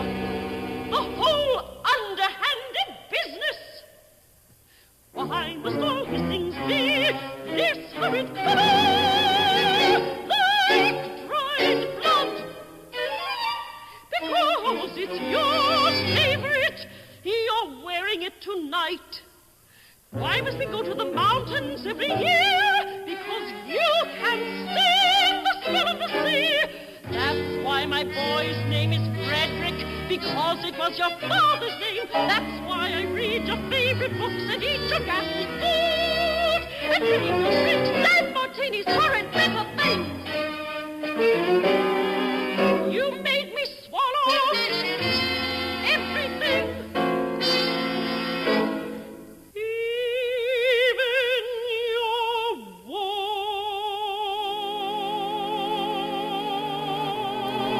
desires.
dead with jealousy, while you just sit silent and indifferent. You don't care if it's snowing or if the moon is out, whether it's Christmas or the middle of July. Happy or unhappy, it's all one to you. You are incapable of this, and you don't know how to love.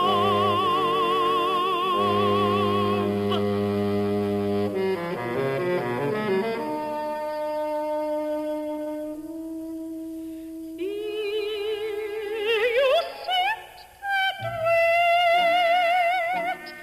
Here you sit and wait in your cozy little corner, reading your papers to see who's in trouble, whose marriage is breaking up, whose show is closing. Here you draw in your silly little victims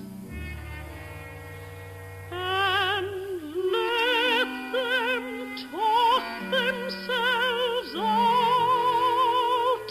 Here you take your secret little tributes.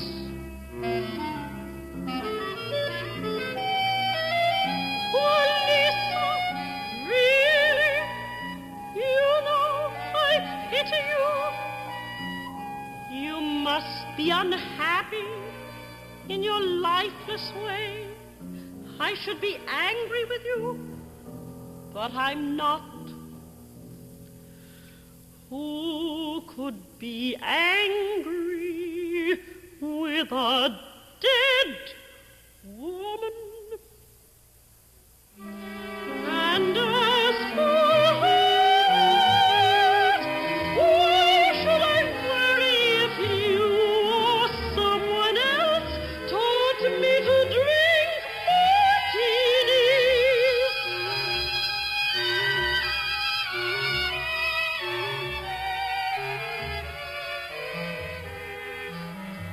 They're always chic and never fattening. And if I learn to dress from you, so much the better. It helps me hold my husband. My gain is your loss. Yes, I think you have lost him entirely.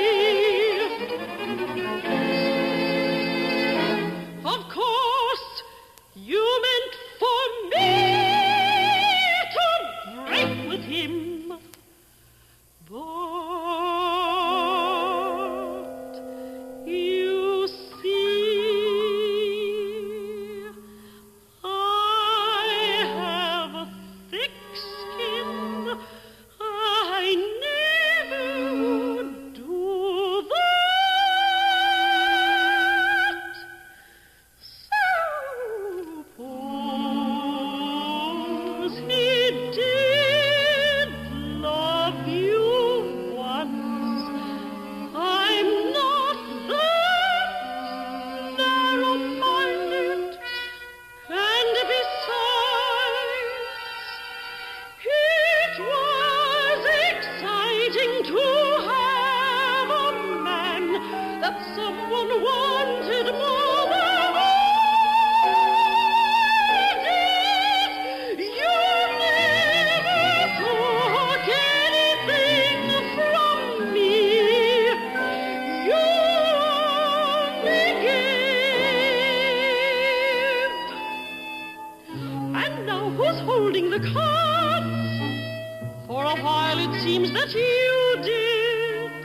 silent.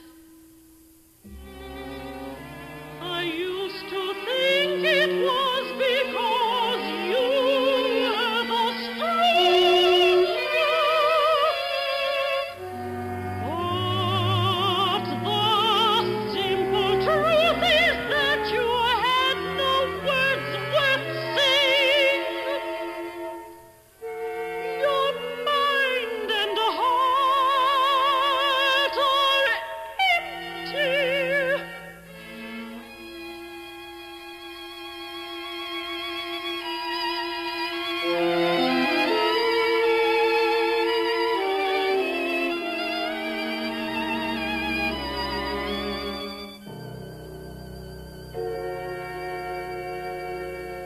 I'm going home now and taking slippers with me.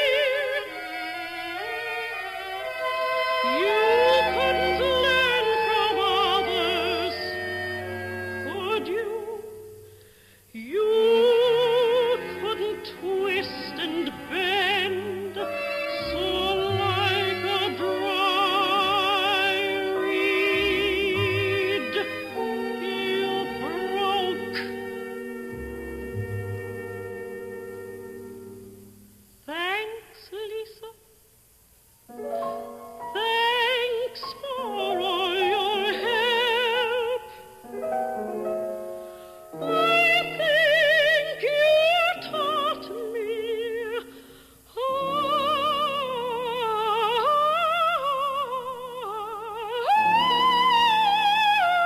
to love my husband.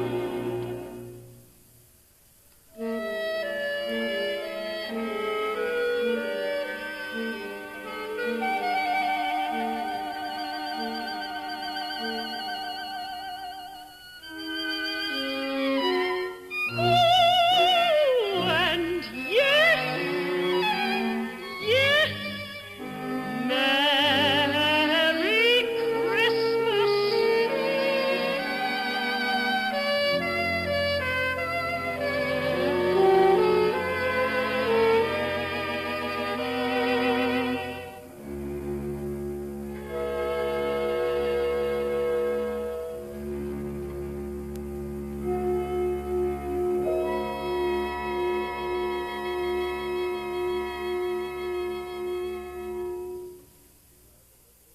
You have been listening to the CBS Radio Workshop premiere performance of The Stronger, a recorded opera based on a play by August Strindberg, adapted by Richard Hart, with music by Hugo Weisskall, sung by Adelaide Bishop, and conducted by Alfredo Antonini.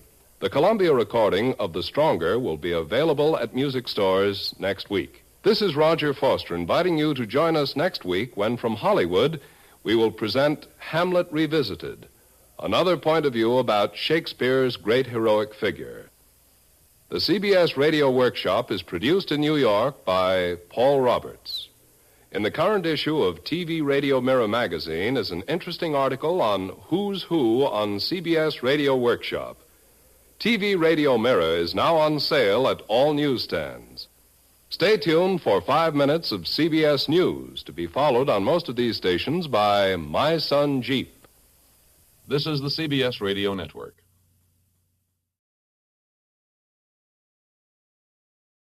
You've often heard that old saying, things are not always what they seem.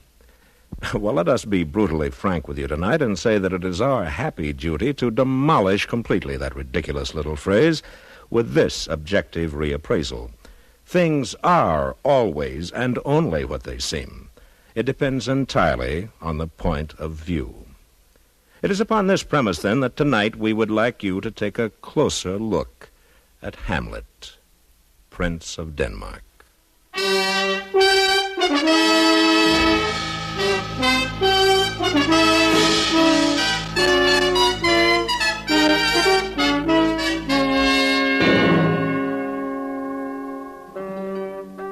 From Hollywood, CBS Radio presents the CBS Radio Workshop, dedicated to man's imagination, the theater of the mind.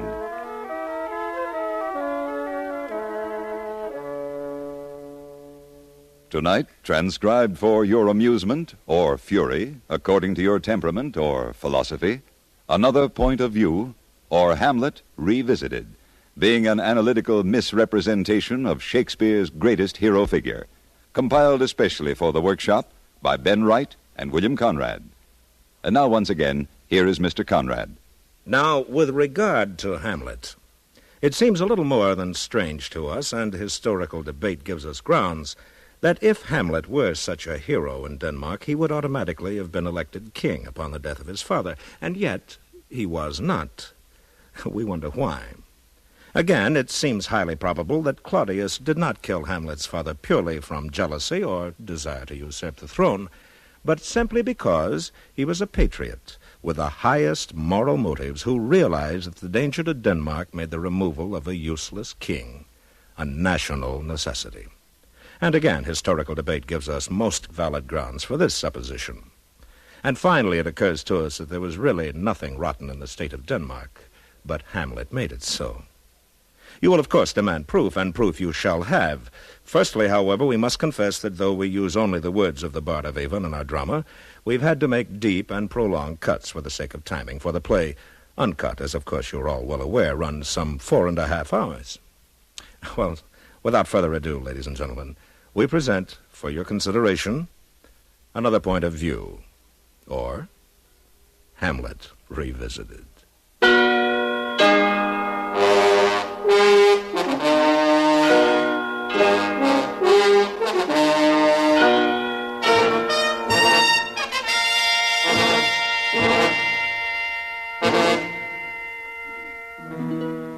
Our scene, Denmark, Elsinore Castle. The new king, Claudius, has been enthroned, and having offered himself in marriage to his brother's widow, Gertrude, has been accepted by her most gratefully, for she has well realized that marriage to Claudius will mean not only happiness and security for herself, but will provide a strong and guiding hand for her moody and difficult son, young Hamlet. And here in our first scene, Claudius is trying most sincerely to make friends with his stepson. Now, my cousin Hamlet and my son. A little more than kin and less than kind. How is it that the clouds still hang on you? Not so, my lord. I'm too much of the sun. Now, Claudius, rather taken aback by this unpleasant bit of double talk, but determined to make a go of things, looks pleadingly to his queen for a little help in the awkward conversation. Gertrude, ever helpful, tries this piece of sensible advice on Hamlet. Good Hamlet, cast thy nighted colour off, and let thine eye look like a friend on Denmark. Do not forever with veiled lids seek for thy father in the dust. Thou know'st 'tis common. All that lives must die, passing through nature to eternity. Aye, madam, 'tis common. If it be, why seems it so particular with thee? Seems, madam? Nay, it is. Well, obviously, the young man is annoyed at Mamma, too, but Claudius, dear soul that he is quite determined to be, in the true sense of the word, a dad to his stepson, and is now prepared to jackknife backwards to keep the peace, for let's not forget that this little altercation takes place in front of the entire court. So how is this for a beautiful piece of understanding and moderation?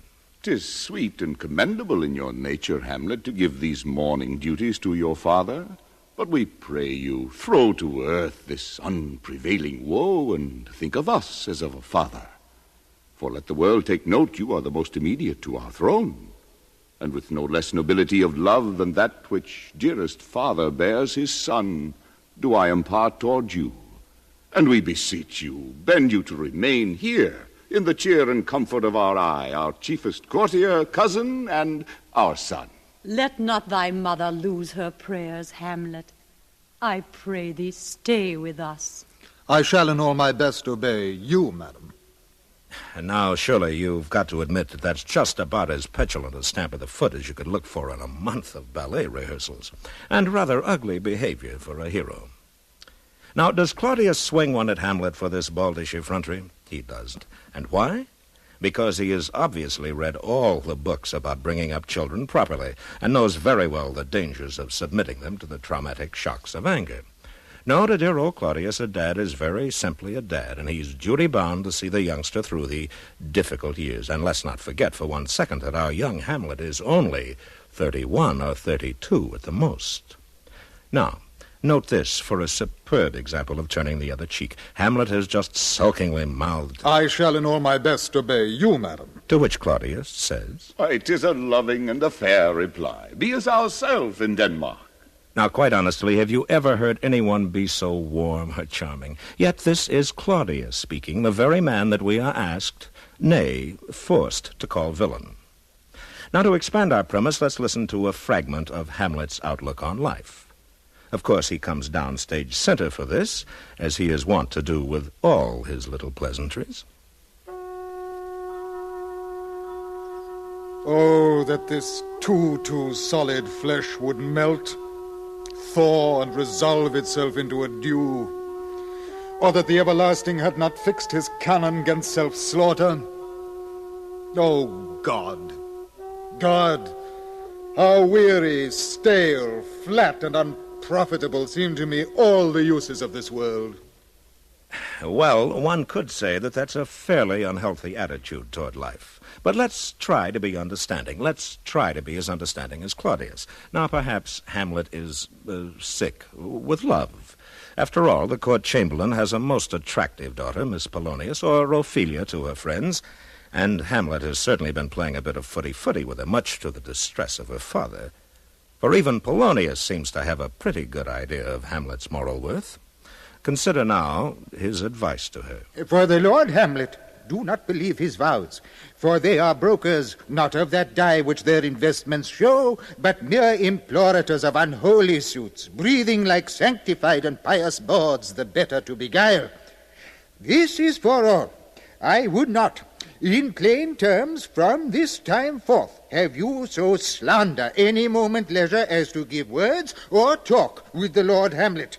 Look to it, I charge you. Now, of course, Ophelia is not a particularly bright girl and not a very stable character either. In fact, pretty easily knocked off balance, as we find out all too soon. But back to Hamlet for a moment. It might be well at this time to point out that our young hero suffers from hallucinations. You will remember, of course, that he's convinced that he's had a long chat with the ghost of his deceased father. Also that Papa's spirit has begged him to avenge his death, etc., etc., etc. Now, of course, unfortunately, we cannot prove that Hamlet is a chronic alcoholic, but it is not beyond the realm of possibility that on the night in question he may have had, well, let us say, one too many. However, for the moment, Hamlet does nothing about revenge, merely contenting himself with a visit to his lady fair to do a little courting. The effect on Ophelia is not surprising. She comes belting into her father, not only bewildered, my lord, but terrified. My lord! Listen.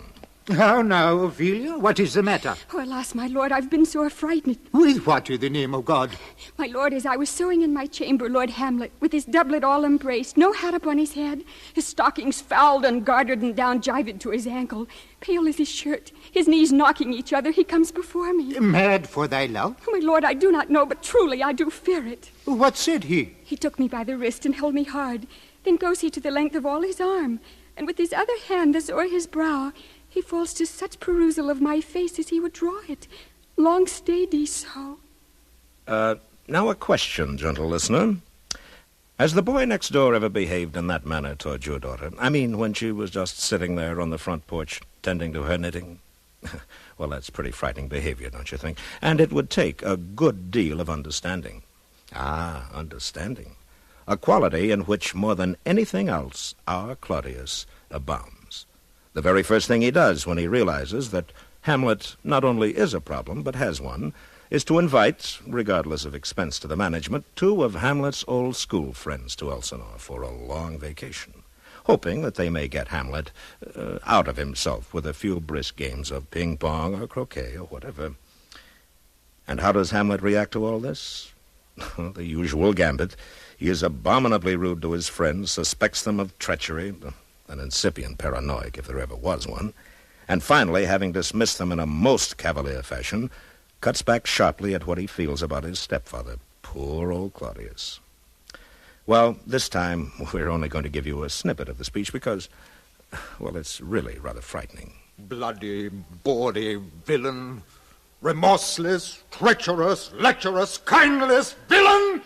Oh, vengeance! Very unstable, this young prince. And rather a cad, too, as you must agree when you hear our next scene. Do you recall what our hero says to little Ophelia, the girl whom he has professed to love? I did love you once. Oh, indeed, my lord, you made me believe so. You should not have believed me. I loved you not. I was the more deceived. Get thee to a nunnery. Why wouldst thou be a breeder of sinners? Oh, help him, you sweet heavens. If thou dost marry, I'll give thee this plague for dowry. Be thou as chaste as ice, as pure as snow, thou shalt not escape calumny. Get thee to a nunnery. Or if thou wilt needs marry, marry a fool. For wise men know well what monsters you make of them. Now, honestly, doesn't that rather shock you? Well, there's more yet. For instance, has it ever struck you how conceited Hamlet is? A veritable know-it-all. You remember in what terms he talks to the actors when they visit Elsinore for a one-night stand? No? Well, listen. Speak the speech, I pray you, as I pronounced it to you, trippingly on the tongue. But if you mouth it, as many of your players do, I had as lief the town crier spoke my lines. Now, isn't that a gracious little speech? One might suppose that a professional theater company might know how to read their lines. Therefore, it seems that our hero figure is not only a cad, appallingly ill-mannered, but conceited beyond belief. And now, we must add to these strange hero virtues his extraordinary propensity for intrigue. Yes, that's right, intrigue. You must realize that since the day the crown was ripped unceremoniously from his grimy little fingers, Hamlet has gone his petulant way, making life just as difficult as possible for his Uncle Claudius. But he finally really gets down to business and comes up with as unpleasant a piece of underhanded nonsense as you could wish for. What? This. I'll have these players play something like the murder of my father before mine uncle.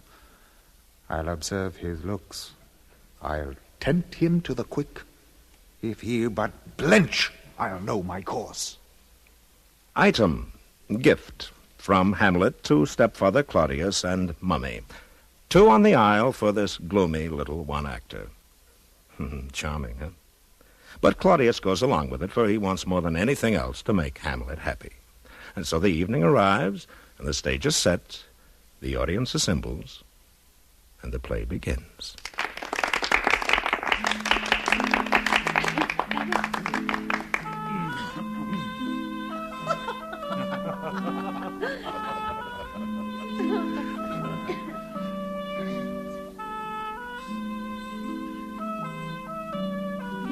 The drama proceeds, and as it draws toward the end, a quiet uneasiness falls over the audience.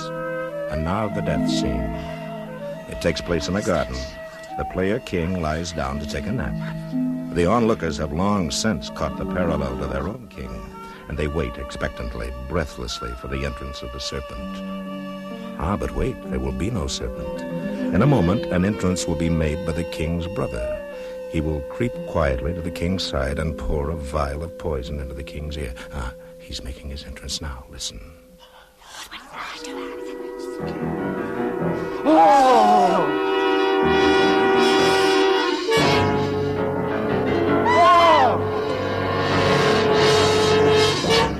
Light!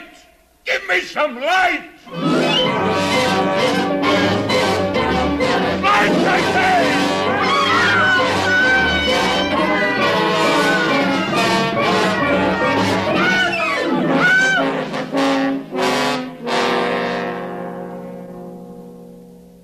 Poor old boy. It's no wonder he's upset. Who wants to be continually reminded of past unpleasantnesses of that sort? After all, it was a necessity of state, wasn't it? But Hamlet, well, our hero is feeling just dandy, thank you. Here he is now, after he has so successfully cleared the hall. 'Tis now the very witching time of night, when churchyards yawn and hell itself breathes out contagion to this world. Now could I drink hot blood and do such bitter business as the day would quake to look on. Soft. Now to my mother. Well, that's about as quaint a set of night thoughts as you could wish for. Yet it is in this same frame of mind that our young friend trots upstairs to kiss Mummy good night. But en route, he happens to pass the open door, beyond which he sees his badly shaken stepfather at his prayers. We are now permitted to hear another side of Hamlet's nature, which, frankly, makes our hair curl, and only heightens our compassion for poor old Claudius. Softly now. Come in a bit closer. What then? Ah, that's it. What rests? Now. Try what repentance can. What can it not? Oh, wretched state. Now might I do it, Pat. Now he is praying, and now I'll do it. And so he goes to heaven? No. Up, sword, and know thou a more horrid hint, when he is drunk, asleep, or in his rage, at gaming, swearing, or about some act that has no relish of salvation in it, then trip him, that his heels may kick at heaven, and that his soul may be as damned and black as hell whereto it goes. Now, we feel that is pretty revealing. However, having delivered himself of these few kind words, our hero pops in to say goodnight to Mama. Well, now, we're very sorry, but we simply cannot bring ourselves to tell you what he says to Mummy in there, nor what he does in her bedroom. But you can take it from us that when he leaves, Mama is due for quite a heavy dose of phenobarbital in order to catch 40 winks that night. The following scene, however, will give you a pretty fair inkling as to what happened as Gertrude rushes madly into her husband's chamber. Oh, my good Lord, what have I seen tonight? What, Gertrude? What does Hamlet? Mad as the sea and wind when both contend which is the mightier. In his lawless fit, behind the arras, hearing something stir, he whips his rapier out and cries, "A rat, a rat!" And in this brainish apprehension, kills the unseen good old man. Oh, heavy deed. It had been so with us had we been there. This liberty is full of threats for all. To you yourself, to us, to everyone. Alas, how shall this bloody deed be answered? Well, there you are. Do you have a penknife handy? Good. Notch 1 killing for Claudius. Done for the common good. Call him villain. Now notch 1 murder for Hamlet. Done solely because Polonius happens to have been eavesdropping in the Queen's bedchamber. However, call Hamlet hero. So far, so good. 1 apiece, even Stephen. But meanwhile, back in the throne room, Claudius, realizing that things are getting a little out of hand with his fractious boy, has made a decision. He subtly leads up to it. Now, Hamlet, where's Polonius? At supper. At supper? Where? Not where he eats, but where he is eaten. A certain convocation of politic worms are e'en at him. What dost thou mean by this?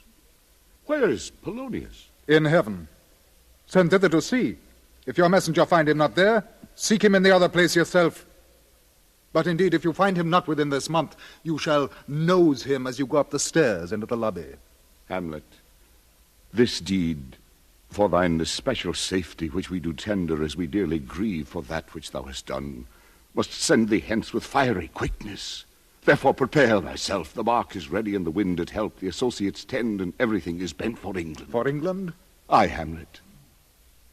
Good. Did you expect a touch of remorse from our hero, perhaps? Oh, no, not a bit of it. 1 word, that's all. Good.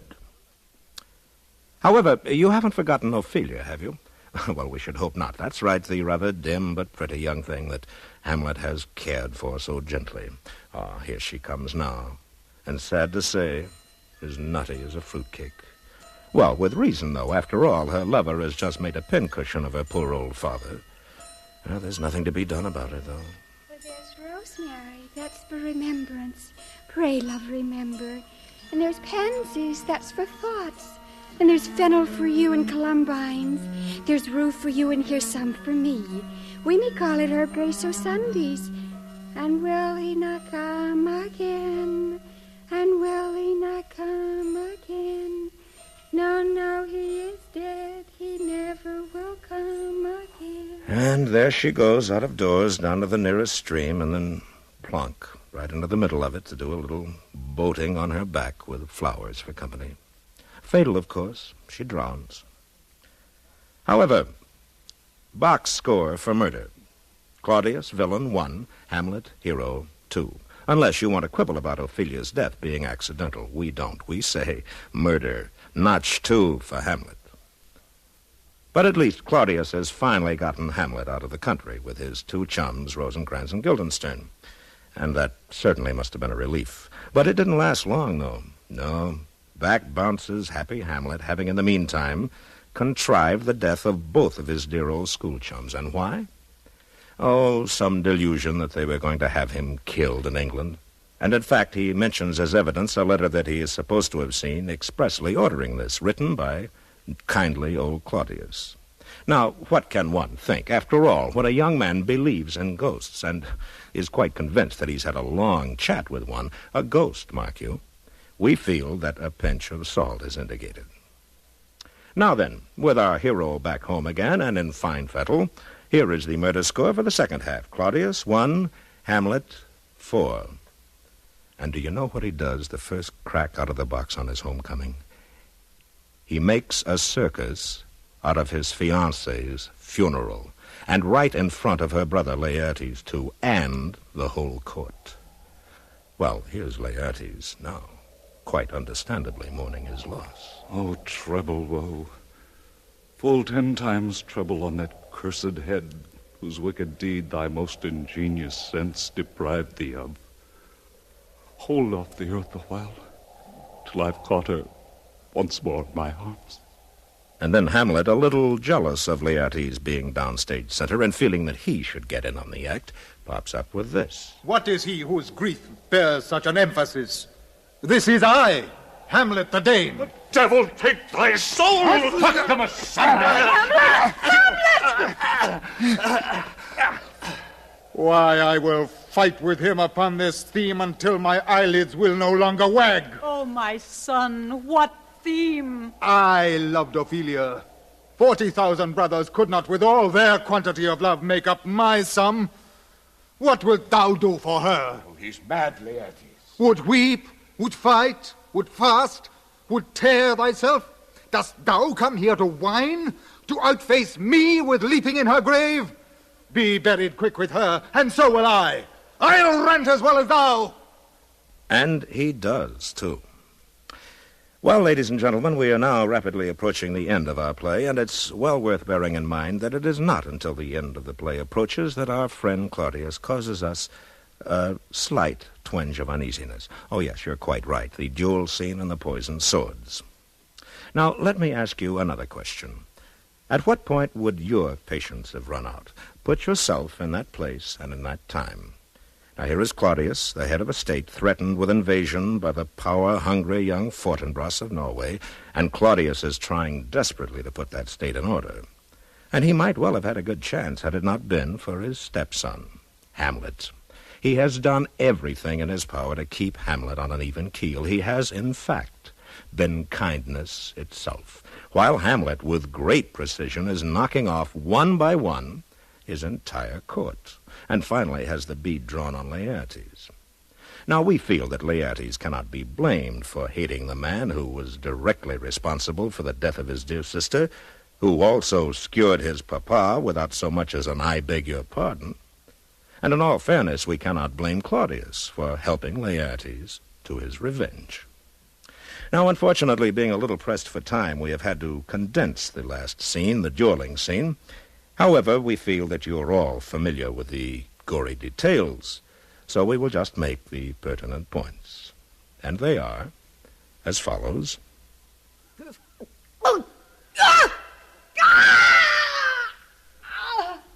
Yes, there goes Gertrude. Poison, you know. And that, of course, will be the end of Laertes. Yes, poison on the end of the sword. And that was poor old Claudius. And here comes... Yes, that's right. Hamlet. Now, let us move in, ladies and gentlemen, and hear Hamlet's last speech, his dying speech. For here we make a point, and a big one, as you shall discover, for with his last breath, our hero proves himself beyond a doubt a traitor to Denmark. Oh, I die, Horatio. The potent poison quite o'ercrows my spirit. I cannot live to hear the news from England. But I do prophesy the election lights on Fortinbras. He has my dying voice. You have just heard Hamlet, Prince of Denmark, cast his vote for Fortinbras of Norway, relentless and savage enemy of Hamlet's own country. And that is our last point, ladies and gentlemen. To recapitulate, then. Qualities for our hero, Hamlet. He is vain, bad-mannered, suffers from paranoid delusions, is an intriguer, a cad, and a traitor.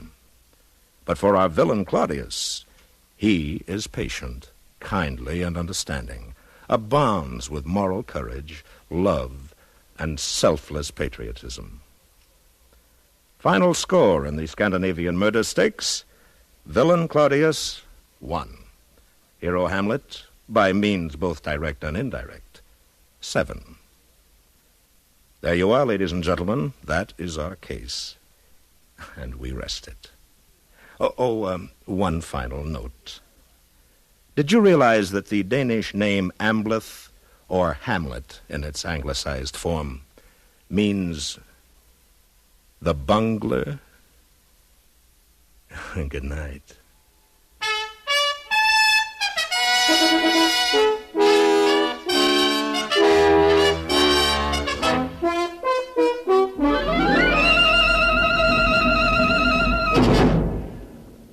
CBS Radio has presented the CBS Radio Workshop.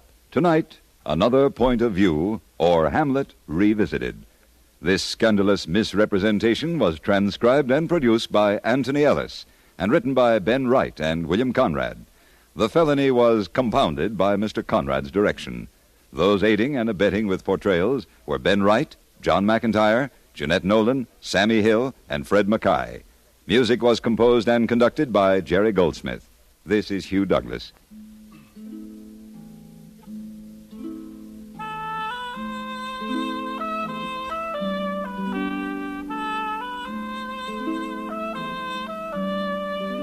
Here's exciting news. You may enjoy reading Who's Who on CBS Radio Workshop in the current issue of TV Radio Mirror magazine. Many of the performers on Radio Workshop are pictured in rehearsal, and future shows are outlined. All of us associated with CBS Radio Workshop say thanks to TV Radio Mirror. Stay tuned for 5 minutes of CBS News, to be followed on most of these stations by My Son Jeep.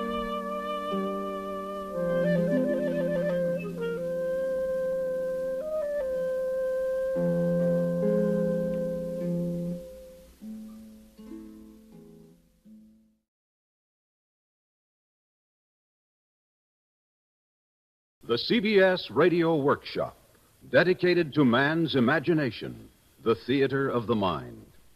Tonight, The Eternal Joan, the story of Jeanne d'Arc as provided by historians, novelists, and playwrights of different nationalities and points of view. Narrated on tape by Louis Cronenberger, author, playwright, and critic, and dramatized by Henry E. Fritsch, with Elspeth Eric as Joan.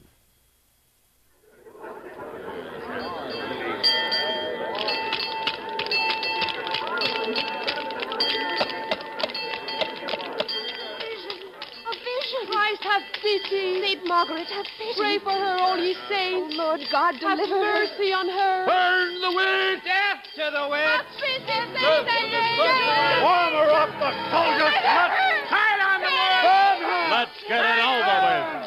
Burn her to the end!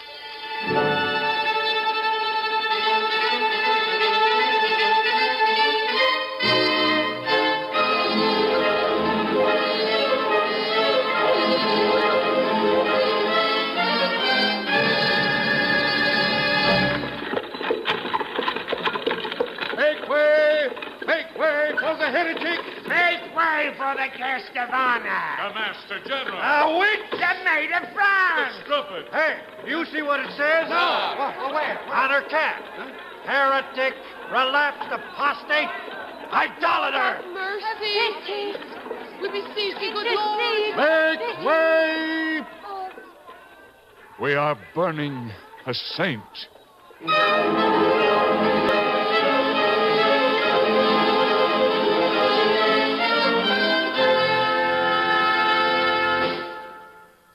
This was the old market square in the French city of Rouen on the morning of the 30th of May, 1431. The occasion was the burning of a young peasant girl, not much past her 19th birthday. Her name was Jeanette. Her family name was Dark, first without an apostrophe, then with one, after Joan had got her family ennobled. We now know her as Jeanne d'Arc, or in the English equivalent, Joan of Arc. Joan died a fearful death on that pleasant May morning more than 5 centuries ago. She was tied to a wooden stake, standing on a pile of kindling and firewood, and slowly charred. She had first been excommunicated by her church.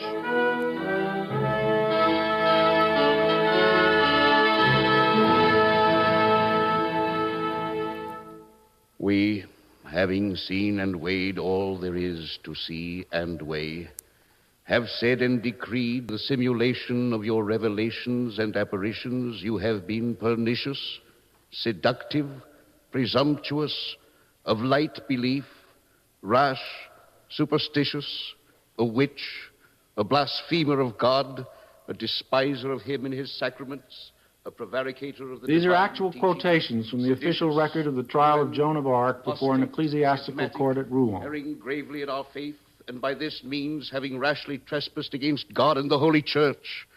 Therefore we denounce you as a rotten member which must be cast out and given over to the secular power.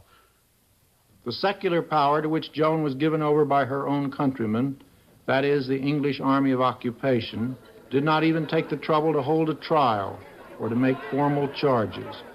Her sentence took less than a minute. What now, priest? Are you going to keep us here to dinner? Take her! Take her! Jesus! Jesus! A cross!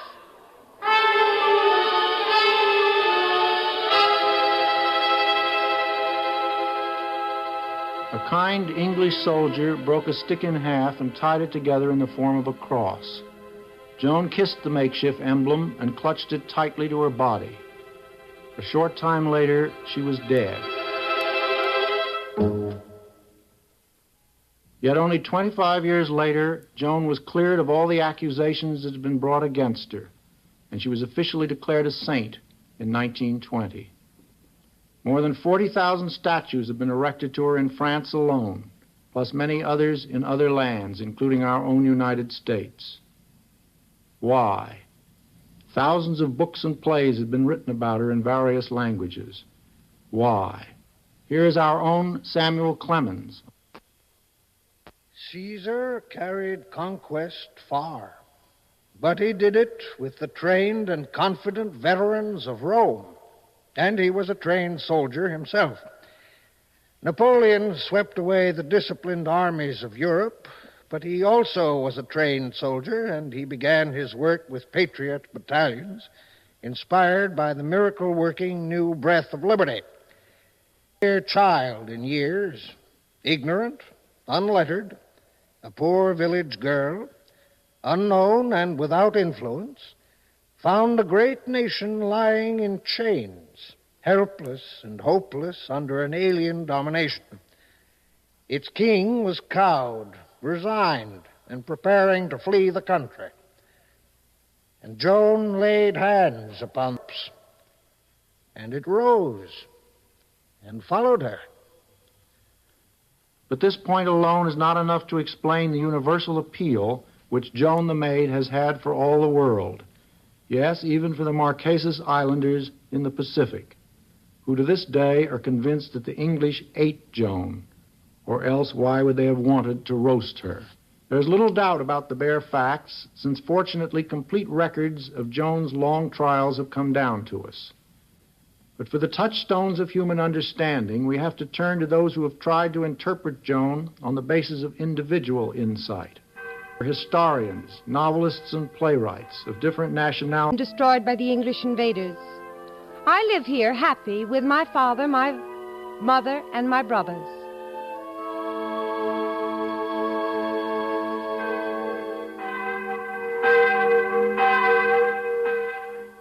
Then suddenly, someone behind me touched my shoulder. I know very well there is no one behind me. I turn. And there is a great, blinding light. The voice is grave and sweet. I never heard that kind of voice before. That day, the voice only said, "Be a good girl, Joan, and go often to church." Well, I was good, and I did go often to church, so I didn't understand why the voice spoke that way, and I was frightened. But I didn't tell anybody. I don't know why.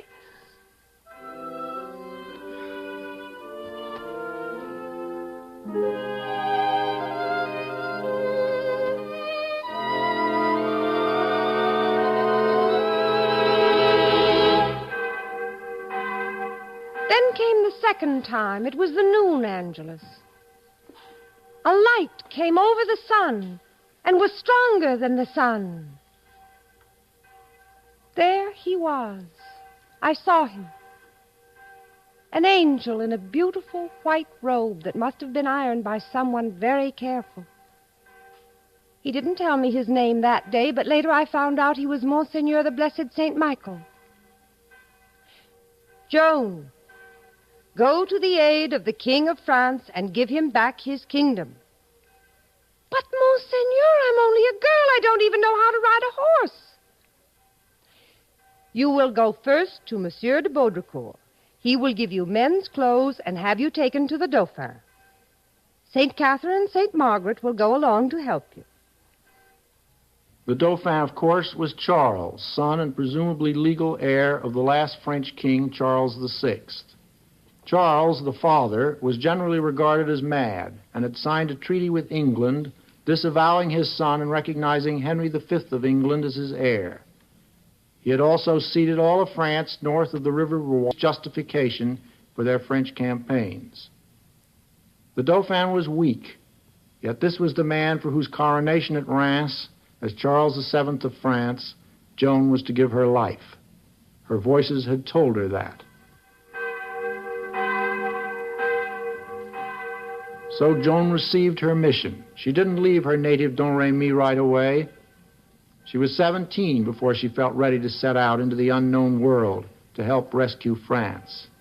For a poetic view of Joan's farewell to her beloved countryside, there is nobody better to turn to than that German romanticist to end all romanticists, Friedrich Schiller, and his play, The Maid of Orleans.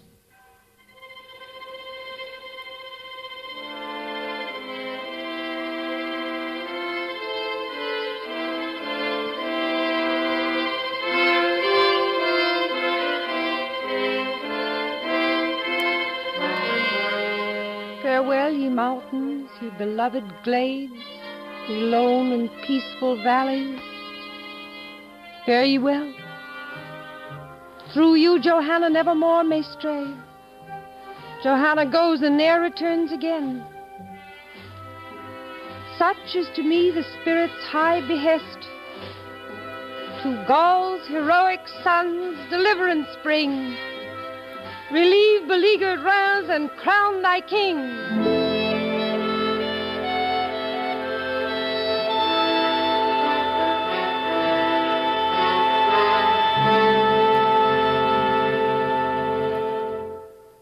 And so, instructed by a power higher than any earthly authority, Jeanette reluctantly left her childhood home in Domremy to become the maid.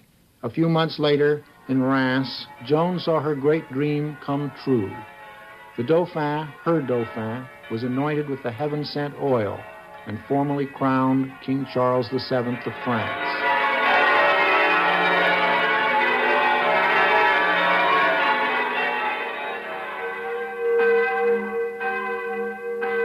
When Joan left home, Papa Jacques and Mama Isabel knew only that their daughter was going to visit her favorite uncle in the village of Bury.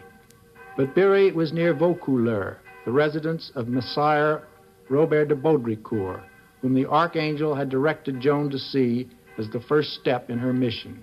The actual meeting, when it took place, may well have been one of the most hilarious interviews of all time. Here is the version of Bernard Shaw, whose play St. Joan is generally regarded as the classic interpretation of Joan's character and behavior. The loud voice is that of the captain, Sire Robert de Baudricourt. But the first voice is that of his unhappy steward, fresh out of eggs. Sir, I tell you there are no eggs.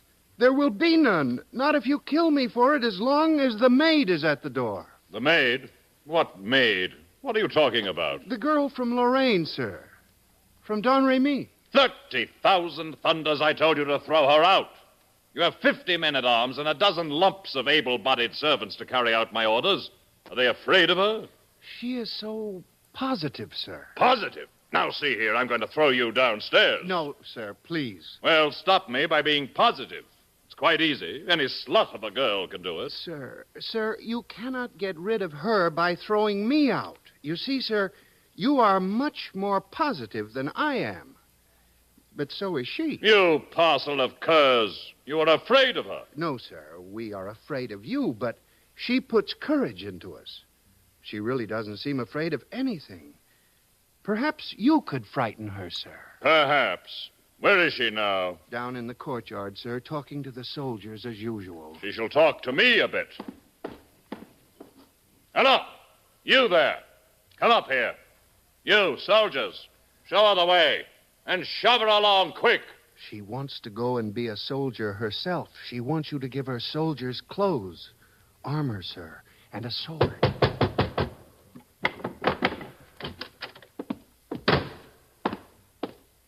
Good morning, Captain Squire. Captain, you are to give me a horse and armor and some soldiers and send me to the Dauphin. Those are your orders from my lord. Orders from your lord? And who may your lord be? Go back to him and tell him that I am neither duke nor peer at his orders. I am Squire of Baudricourt, and I take no orders except from the king. Yes, Squire, that's all right. My lord is the King of Heaven. Why, the girl's mad. They all say I'm mad till I talk to them, Squire. But you will see that it is the will of God that you are to do what he has put in my mind. It is the will of God that I shall send you back to your father with orders to put you under lock and key and thrash the madness out of you. You think you will, Squire, but you'll find it all coming quite different. You said you would not see me, but here I am. Now listen to me. I am going to assert myself. Please do, Squire.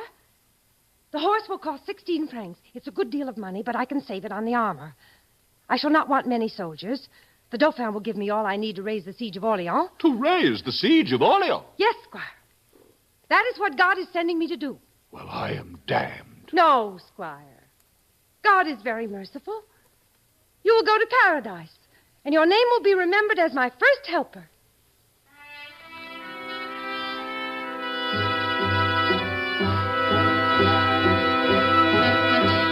Joan got her horse, her equipment, and her escort. But when her small party arrived at Chinon after a hard ride through 350 miles of winter landscape, she still faced her main problem. How was she, a poor, illiterate country girl, going to get an audience with the Dauphin himself? News of her arrival at Chinon finally reached even the ears of the Dauphin, and Joan was in the end admitted to the court. But to make sure that she was really divinely inspired, Charles and his courtiers decided to play a trick on her. Someone else would sit on the throne and pretend to be the Dauphin, while Charles himself would hide in the crowd of attendants, making himself inconspicuous. Here are two versions of what happened when Joan entered the royal hall of the chateau at Chinon. The first is that of Schiller. As Joan enters, she surveys the resplendent hall, then looks up at the army commander, Dunois, who in this version is impersonating the Dauphin on his throne. Dunois welcomes her. Art thou the wondrous maiden? Dunois of Orleans, thou wilt tempt thy God. This place abandoned which becomes thee not. To this more mighty one the maid is sent. Joan walks firmly toward the Dauphin, who is peering from behind the back of a knight. She kneels before him. Charles is understandably surprised. Maiden, thou ne'er hast seen my face before. Whence hast thou this knowledge? Thee I saw when none beside save God in heaven saw thee. Bethink thee, Dauphin, in the bygone night when all around lay buried in deep sleep, thou from thy couch didst rise and offer up an earnest prayer to God. Disclose to me my prayer, and I shall doubt no more that God inspired thee. Thou didst pray that if there were appended in this crown unjust possession, or if heavy guilt occasioned this most lamentable war, God would accept thee as a sacrifice, have mercy on thy people, and pour forth upon thy head the chalice of his wrath. Who art thou, mighty one? Whence comest thou? Shall I indeed withstand mine enemies? France I will lay submissive at thy feet. And Orleans, sayest thou, will not be surrendered? The Loire shall sooner run its waters back. Shall I in triumph enter Reims? I through 10,000 foes will lead thee.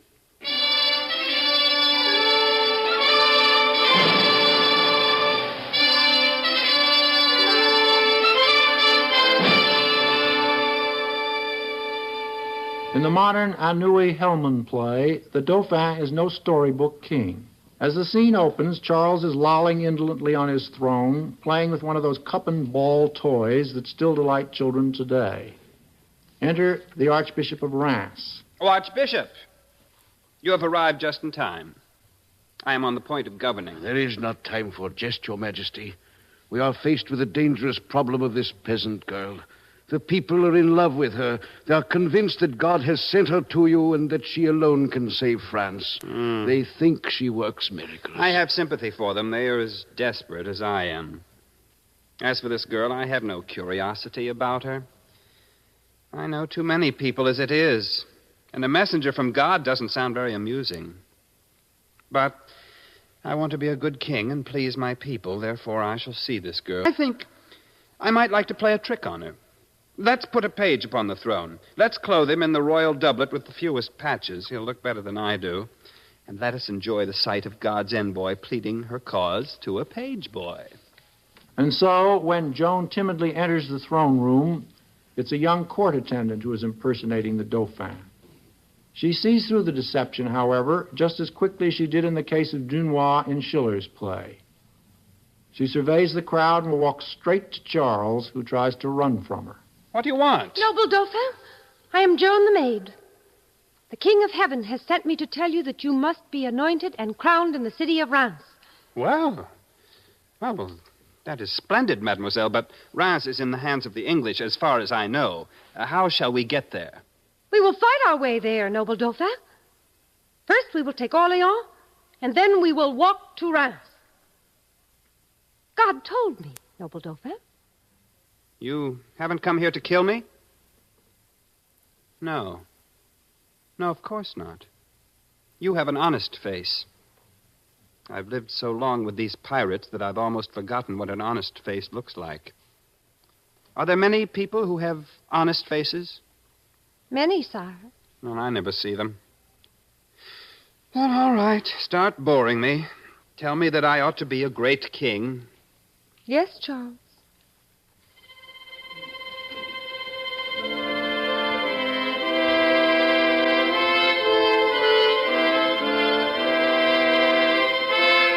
In the end, Joan gets what she wants. Her army, her appointment, and a dazzling white suit of armor especially made for her. Joan's effect upon the English troops, who had been just about invincible until she appeared, is described by Schiller. The voices are those of English soldiers, except for the rather heart-rending lament of their commander, Sir John Talbot. The maiden in the camp! Impossible, it cannot be. How comes she in the camp? Why, through the air. The devil aided her. Fly! We're dead men! They heed me not. They stay not at my call. The sacred bonds of discipline are loosed. I cannot rally even the smallest troop. Who is she then? The irresistible, the dread-inspiring goddess who doth turn at once the tide of battle and transform to lion's bold a herd of timid deer. A woman snatched from me all martial fame. The maiden comes. Fly, General, fly! Well, as we know, the army with which Joan took the field did liberate Orleans, and within a few months had cleared the road to Reims so that the Dauphin could be properly consecrated King of France. Joan's army then turned to liberate Paris, but the siege of Paris was called off. Joan, wounded for the third time in a year, was captured some months later by Burgundian soldiers who were then allied with the English. The Burgundians sold her to the English command for 10,000 French pounds, a sum normally paid only for the highest nobles. The English, in turn, handed Joan over to a French ecclesiastical court convened in English-occupied Rouen for trial on charges of sorcery, witchcraft, or anything else that would lead to excommunication. The idea was that once Joan had been convicted on any such charge by her own countrymen, the English would be free to condemn and execute her for the damage she had caused them. And that's the way it worked out. Joan, commonly called the Maid, having been captured within our diocese of Beauvais, and having been surrendered, dispatched, given, and delivered to us as a person vehemently suspected of heresy. After weeks of badgering, Joan, exhausted and terrified of death by fire, finally put her mark to a paper which she was unable to read, admitting all the sins charged against her and forswearing them for the future. She even resumed female clothing for a short time. But when she found out that her promised acquittal would mean only life imprisonment on a diet of bread and water, the bread of sorrow and the water of affliction, as the judges put it, she decided that she preferred a swifter death, however horrible. Bernard Shaw describes her so-called relapse like this. They told me you were fools. You promised me my life, but you lied. You think that life is nothing but not being stone dead? It is not the bread and water I fear. Bread has no sorrow for me, and water no affliction. But to shut me from the light of the sky and the sight of the fields and flowers, to chain my feet, to make me breathe foul, damp darkness, and keep me from everything that brings me back to the love of God. I could do without my war horse. I could drag about in a skirt. I could let the banners and the trumpets and the knights and soldiers pass me and leave me behind as they leave the other women. If only I could still hear the wind and the trees, the larks and the sunshine, the young lambs crying through the healthy frost, and the blessed church bells. But without these things I cannot live.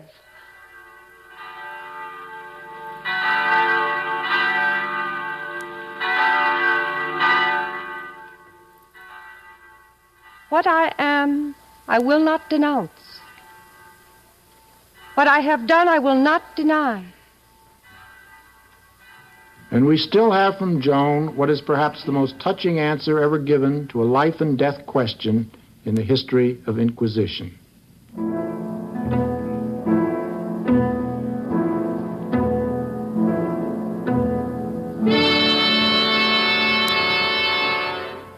Joan, do you now believe yourself to be in a state of grace?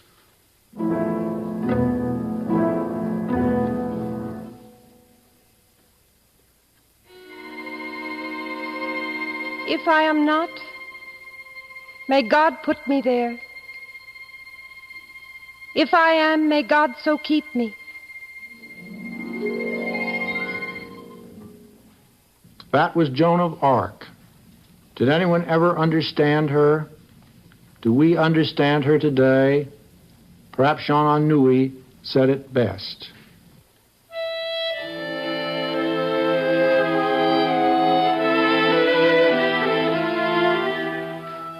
You cannot explain Joan any more than you can explain the tiniest flower growing by the wayside. There's just a little living flower that has always known, ever since it was a microscopic seed, how many petals it would have and how big they would grow, exactly how blue its blue would be, and how its delicate scent would be compounded. There is just the phenomenon of Joan, as there is the phenomenon of a daisy, or the sky, or a bird. What pretentious creatures men are, if that is not enough for them.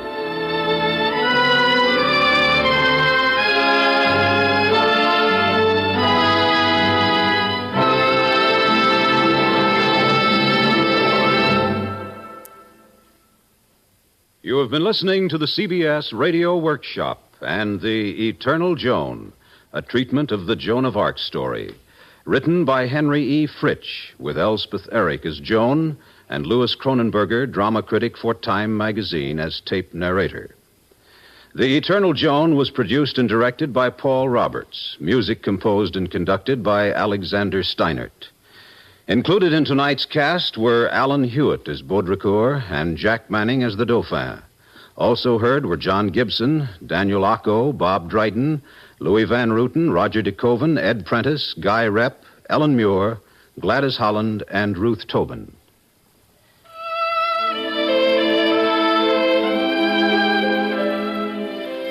This is Bob Hite inviting you to join us next week when, from Hollywood, we'll present A Portrait of Paris, a word picture of the French capital, recorded by David Schoenbrunn, chief of the Paris Bureau of CBS News. America listens most to the CBS Radio Network.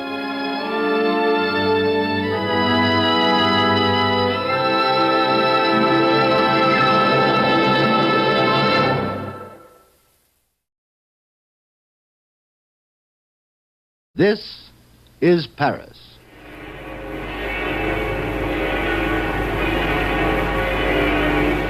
The great bells of Notre Dame Cathedral chiming across this timeless town, echoing from the River Seine up to the hill of Montmartre and across to the tip of the Eiffel Tower. And this, too, is Paris. Yep. A boy and a girl in love in a handsome cab, clip-clopping through the Bois de Boulogne in the pink dawn of a Paris summer. And this.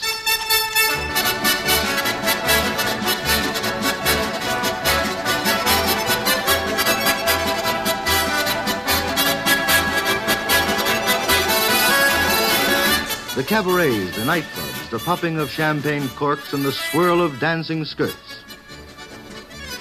Yes, all these are Paris. But none is exactly Paris. For Paris is many things to many people. It's a two-headed chicken by Picasso, for an artist. It's Madame Curie or Victor Hugo, Balzac and Marcel Proust, to a writer or a student. Paris is a highly personal place.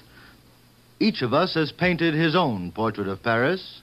This is mine. CBS Radio presents the CBS Radio Workshop, dedicated to man's imagination, the theater of the mind.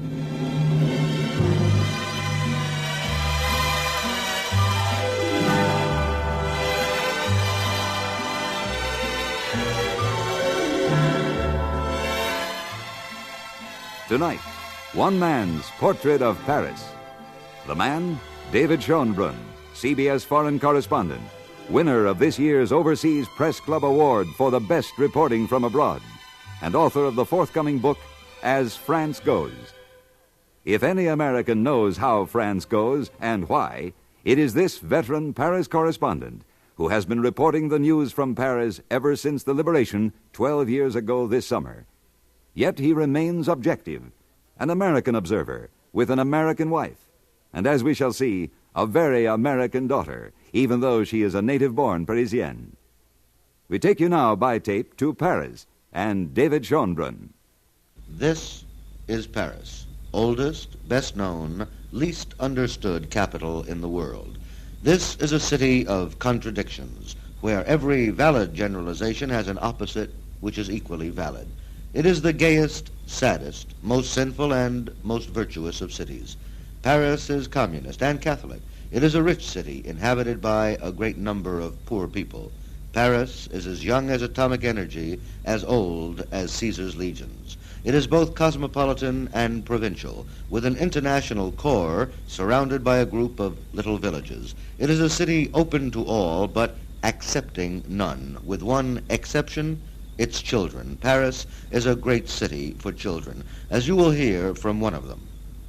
You've got to live here and have children to learn this secret side of Paris, a secret which is a key to France itself. From the children and from the way they treat their children, you can learn more about France and the French than from a library of books.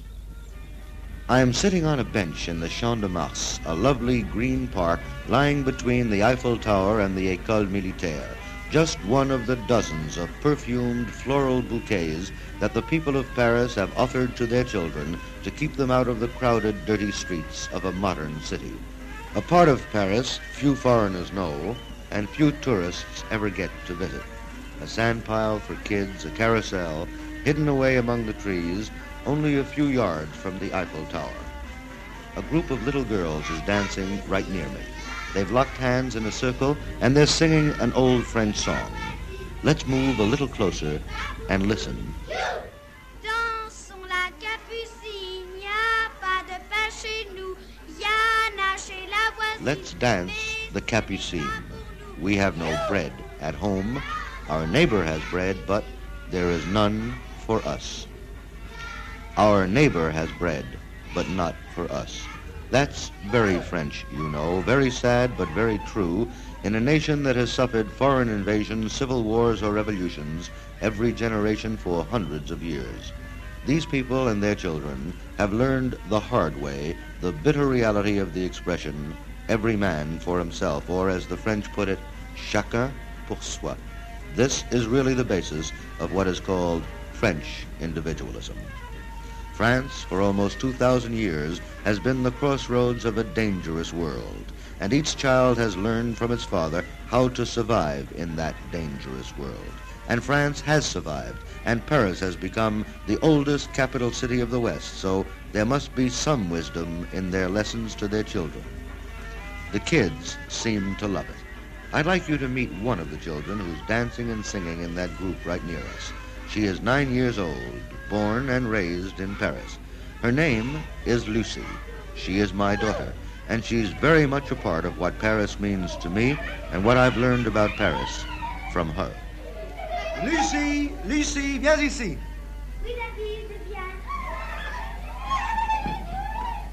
Hello, Dad. What do you want? Well, Lucy, you know, I told you I was going to do this radio report about Paris, and that's what I'm doing now. And I thought maybe I'd ask you. After all, you were born in Paris, weren't Yes. you? What do you think about Paris?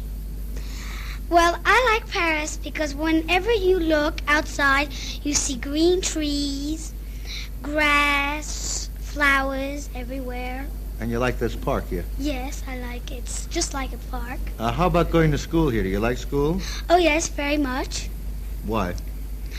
Oh, I like my friends. Now, what about school? You know, you work pretty hard in school here. Do you like that? Yes, I think it's better than working less the way you and Mama told me. Because when you get out of school, you have more in your head than when you get out of school in America.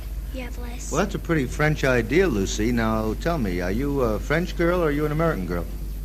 Well, I'm American. There's no reason why I shouldn't be American.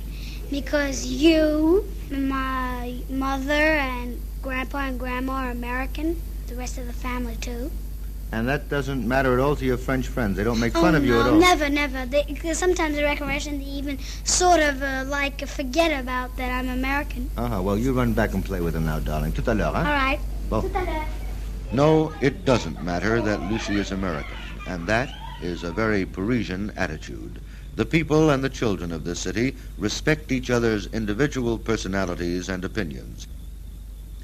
We Americans are always telling our children when they go out to play or to parties, now, be good, Johnny. The French say, sois sage, mon enfant. Be wise, my child. That's very French and very good advice. They feel that you must raise your child with the knowledge that the world is not a perfect place. They try to show their children the difference between right and wrong, good and evil, but they don't constantly admonish them to be good. The French hope for the best and advise their kids to be wise. I talked about this just a few moments ago with the mother of one of Lucie's friends, Madame Mestralet, and this is what she told me. It is our duty as parents to protect, feed, educate our children. It is their duty to honor and obey their parents. You Americans like to say, you are only young once, and by that you mean, I think, that children should do as they please, not be frustrated. We French put it differently. You are only young for a very short time. You have most of your life to do as you please. So during your brief youth, you should do as you are told, study hard, obey orders, for soon you will be grown up and be able to give orders. So youth should stay in its place, the French believe. Is this good? Is this bad? I don't know. The older I get, the more I live in Paris, the less sure I am about many things. And that also is a part of the story of Paris. For this is a city of doubt, of intellectual curiosity and soul-searching. I'd like you to hear about that from a Parisian friend of mine, the editor of one of France's most influential newspapers, unofficial spokesman for Mendes France. Let's leave the park and the kids now and go to the editorial rooms of the paper Express on the Champs-Élysées and meet its editor, Jean-Jacques Servan-Schreiber. Taxi! Taxi! 91 Champs-Élysées, s'il vous plaît. Oui, monsieur, 91 Champs-Élysées.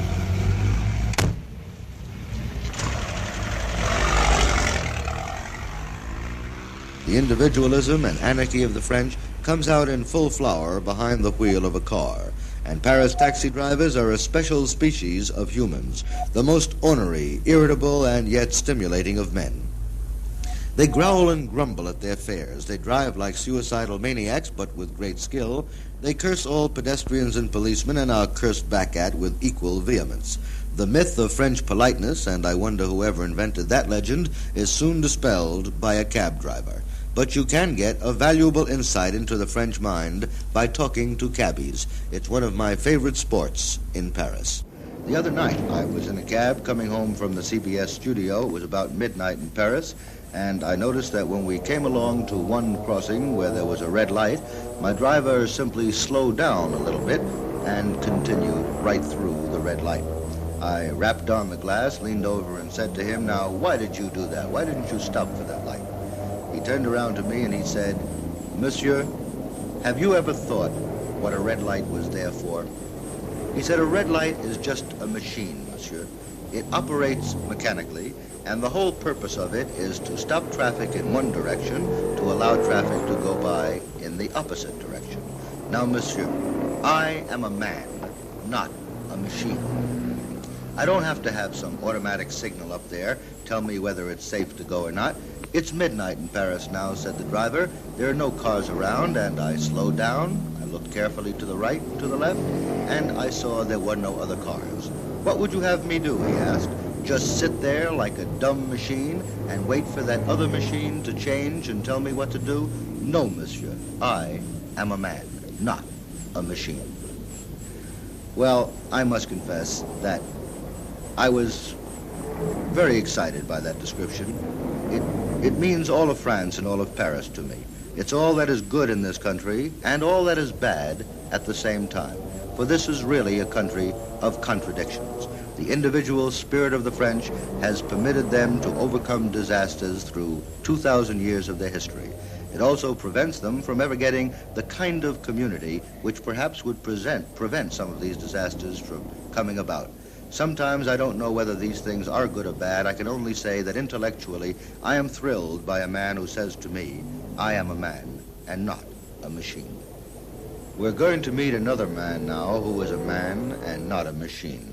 The man we're about to meet, Jean-Jacques Servan-Schreiber, is always right in the middle of a storm of some kind or other. Jean-Jacques, today at 32 years of age, is the youngest editor of a major Paris newspaper.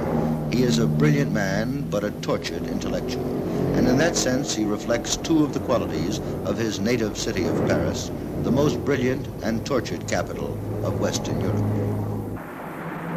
voici 80 Champs-Élysées, monsieur. Well, here we are at the Paper Express. Monsieur Servan-Schreiber, s'il vous plaît. Vous avez rendez-vous? Oui, Monsieur Schönbrunn. Bon, voulez-vous entrer par ici, monsieur? Hello, David. Please sit down. Thank you, Jean-Jacques. As I told you on the telephone earlier this morning, I wanted to introduce you to some of my American listeners to show them what I think is a typical Parisian. Jean-Jacques, you run a very important weekly newspaper here, and you're considered one of the spokesmen for Mendès France, although I know you deny it all the time. But I've noticed in all the years I've known you, your paper and the way you run it, the way you eat your lunches out of trays, is very, very American.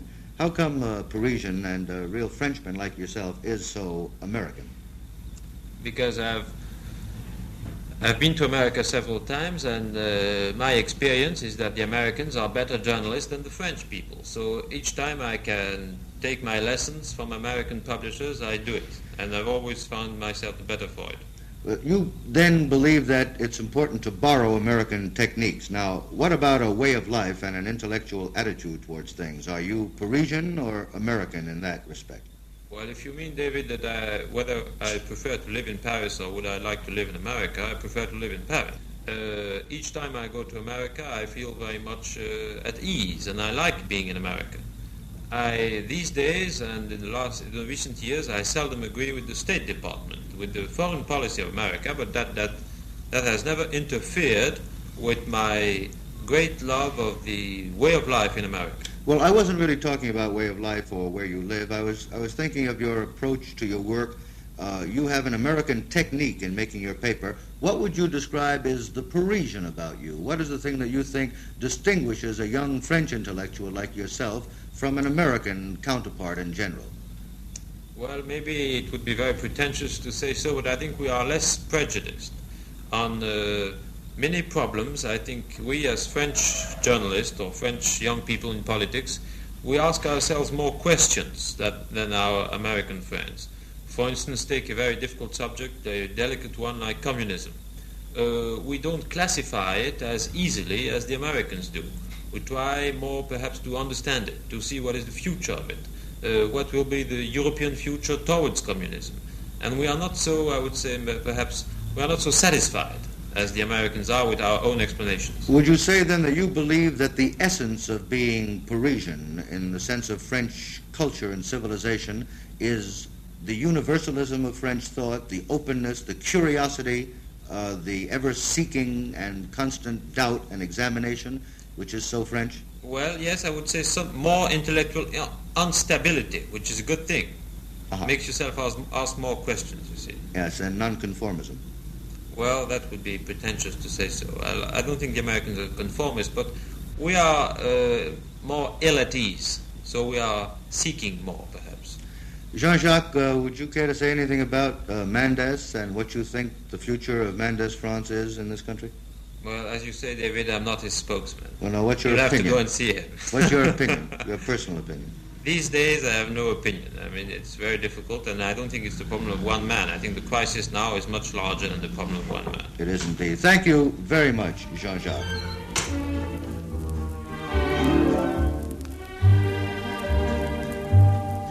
On l'appelle Mademoiselle de Paris, et sa vie c'est un... Mademoiselle de Paris, so chic, so elegant, the envy of every woman of fashion in the world, and yet, another Parisian paradox, you see more Paris gowns in New York or London, Rio or Berlin than you see in Paris.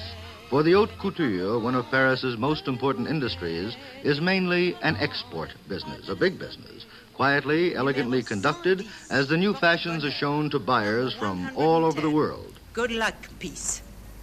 Numéro 55, suivez-moi. Number 55, follow me.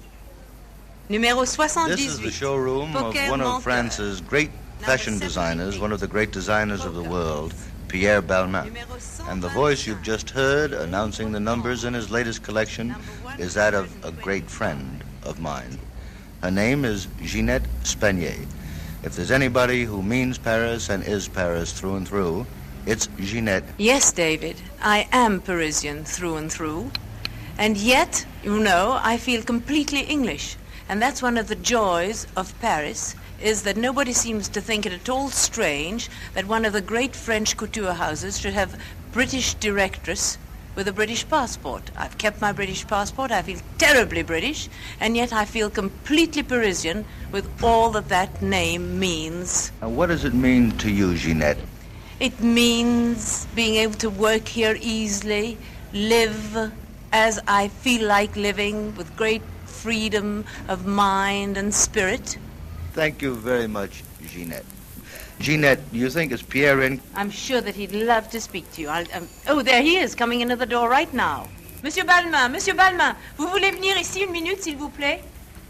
Oui. Hello, David. What are you doing here today? Well, Pierre, as usual, giving you some free publicity. Thank you very much. Pierre, I'm here doing a show about Paris for the CBS Radio Workshop, and what I'm doing really is describing my Paris. Sounds funny for me to come here to tell you about my Paris, but really, Ginette and you, among my many friends here, this wonderful, graceful house of yours, this is part of my Paris, too. And you, Pierre, one of the great figures of Paris, and I'd like to ask you a very simple and yet a very complicated question. Pierre, you're a Parisian. What does it mean to be a Parisian? Well, you know, David, I wasn't born in Paris. I was born very far away in France, but in the Alps, in the mountains of Savoy. I had never been in Paris. I came to Paris for the first time when I was 19. I was coming to study at the École des Beaux-Arts to be an architect.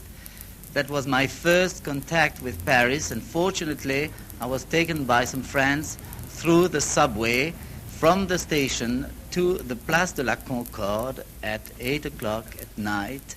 All the fountains had the lights on, and the obelisk and the Arc de Triomphe in the distance.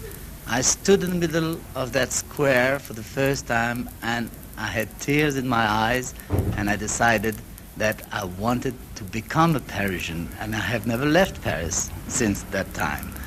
Thank you for talking to us today, Pierre Balmain and Ginette Spanier.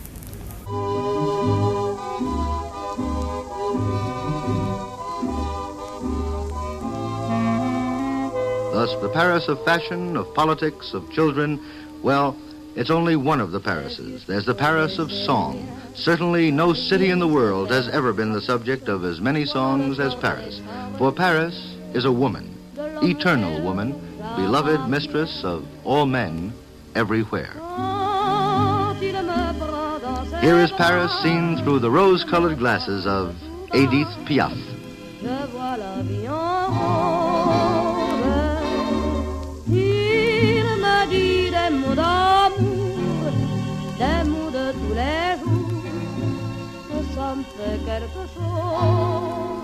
And here is the Paris of Maurice Chevalier. Paris, je t'aime, je t'aime, je t'aime, avec tendresse, mieux qu'une maîtresse, depuis le temps qu'on s'est rencontrés. Paris, on ne s'est jamais abandonné, à Buenos Aires, à Londres ou au Caire, le cœur plein de flammes, j'ai chanté tes femmes, tout en moi est à toi pour toujours. Oui, enfin, tout ce qui me reste, quoi. Paris, je t'aime. Oh, tu parles d'amour. And Jacqueline Françoise, Paris, Paris After Dark. Paris la nuit, ô merveilleux Paris, dans les rues, dans les cours, Paris attend. Paris la nuit sans un bruit, quelques millions d'âmes cherchant le repos, des hommes, des femmes, des petits poules beaux. Paris toujours, le Paris des amours, et celui des serments, le Paris des amants. À Nation, Grenelle l'étoile, Paris dort à la belle étoile, et tout est si joli lorsque dort Paris la nuit.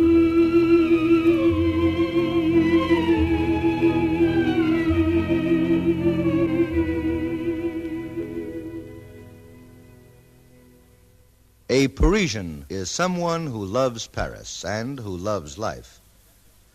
By that definition, there must be hundreds of millions of Parisians in the world, for millions of visitors come here every year, and most of them love Paris, as did their fathers and their grandfathers. For Paris has been a mecca of the Western world for centuries, not only for expatriates, but more importantly, for patriots, for men who love their own countries best of all, but who found room in their hearts to love Paris too.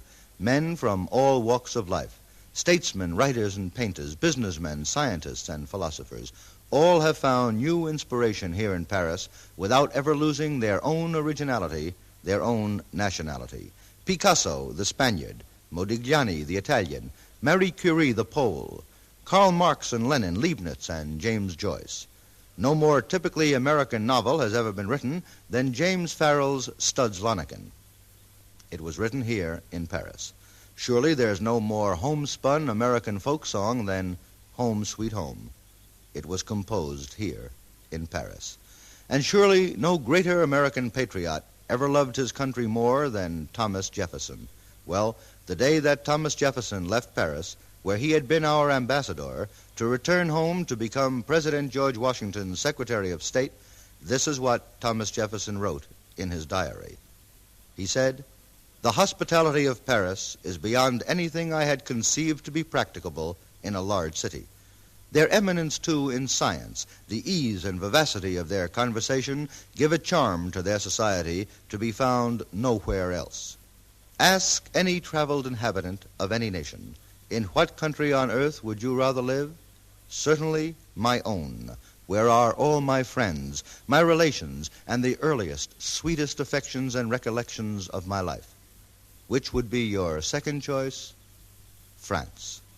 Thus wrote Thomas Jefferson in the summer of 1789, just a few weeks after the storming of the Bastille, the birth of the French Revolution. Many other men have since echoed or paraphrased those words of Jefferson. Every man has two countries, his own and France. And when you say France, you mean Paris, for Paris is the heart and soul of France.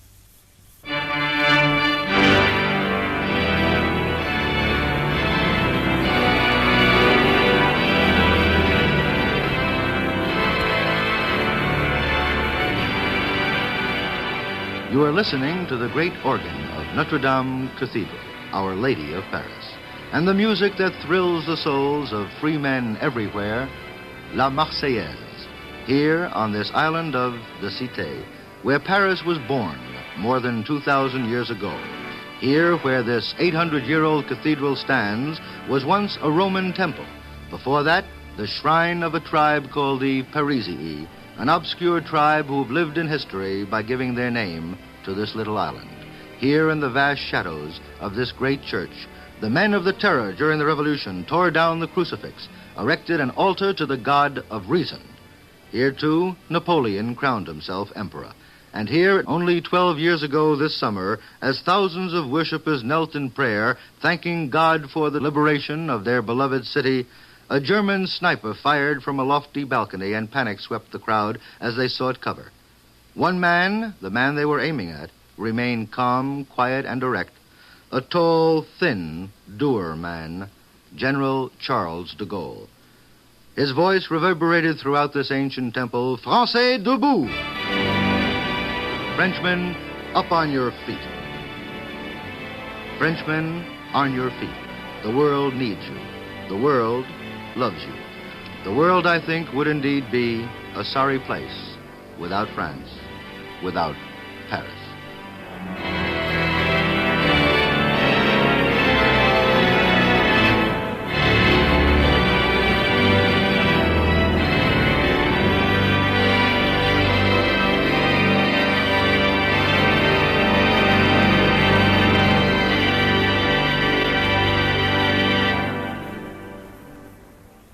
This is David Schoenbrunn reporting from Paris and returning you now to the CBS Radio Workshop in Hollywood.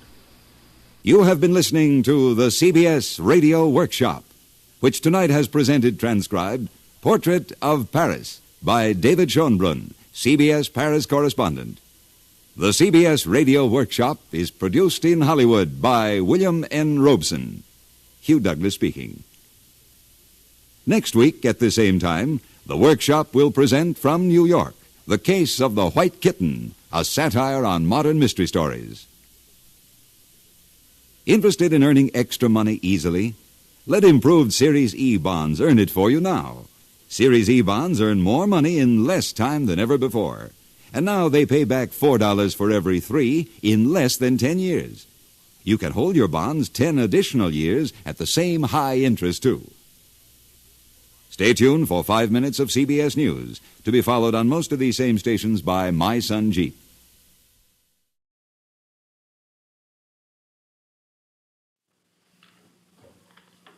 The CBS Radio Workshop, dedicated to man's imagination, the theater of the mind. According to Funk and Wagnall's Desk Standard Dictionary of about 83,000 words and phrases and 1,200 pictorial illustrations, a mystery is something unknown, unexplained, or incomprehensible in its nature. The definition could add that nobody likes a mysterious situation indefinitely, including the police, whose job it is to make the unknown known and to apprehend the incomprehensible. And so it is tonight that we present George H. Faulkner's story of a mystery. It now can be told. The Case of the White Kitten. Our scene, a police station in the suburbs of a large city, possibly the city of New York.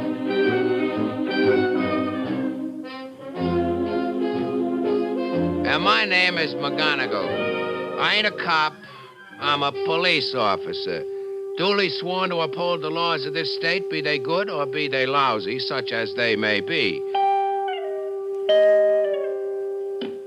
Now, once upon a time, there was a small white cat or kitten which it got lost. Said small white kitten or cat which it got lost. Hey, McGonagall, what is this? Who are you talking to? Subside, Brennan, and get your chin off in a desk rail. Oh. Now, once upon a time, there was a small white cat or kitten named Blanche, which means white in French, Brennan. Well, how would you know, talking to yourself? Quiet. According to secret but recently declassified files of the Shorefield Township Police Department, 3rd Precinct, this here now small white cat or kitten was 3 months old when first apprehended in 1954, 2 years ago. Previous record, none. Occupation, cat. Color, white. All white, including the ears. Sergeant McGonagall, you are positively nuts. Brennan, I am not nuts, not whatever. I am testing, just testing, you know. 1, 2, 3, 4, woof. Testing. Testing what? And don't woof at me. I scare easy. I'm trying out the new tape recorder, this thing. Oh, another gadget. What's it for? For the convenience of duly elected public officials and for the confusion of the criminal classes. Especially drunken drivers. How so, for instance? Well, for instance, supposing you pull in a drunk in a brand-new fire-make sports car for speeding down 25A under the influence of intoxicating libation. Oh, no, not me. No, not no foreign-make sport car. Right, no, you no. are. Make it a 1938 Rio. All right. Yeah. So, you drag some poor square-type drunk in here, falling over your feet as usual. We invite this lush to read the Gettysburg Address into the gadget here, and, brother, it tells on him. No. Or suppose, for instance, the Honorable Charles A. Peabody, Justice of the Peace, supposing he wants to record one of his bad jokes for posterity. Yeah? He just presses a button, he talks into this, and then press another button. Now listen. Hey, what in the world is that? That is you going backwards, which is what you are usually doing. Oh, now, wait a minute. And you see, we got to go backwards before we can go forwards again. Huh? All right, here we go. Now, listen, boy, just listen. Yeah. Once upon a time, there was That's a me. small white cat or kitten which had got lost. Said small white kitten or cat. That's you. Will you subside, Brennan, and get your chin off on the desk rail? Now, once upon a time, there was a small white cat or kitten named... You know, maybe I don't talk so good after all. In French, Brennan. How would you know, talking to yourself? According to secret but recently declassified... Yeah, but I got a very nice deep voice. The police department, 3rd precinct. Yeah. This here now small white cat or kitten was 3 months old when first apprehended in 1954. That ain't so bad, is it? Previous record, none. Occupation, cat. Color, white.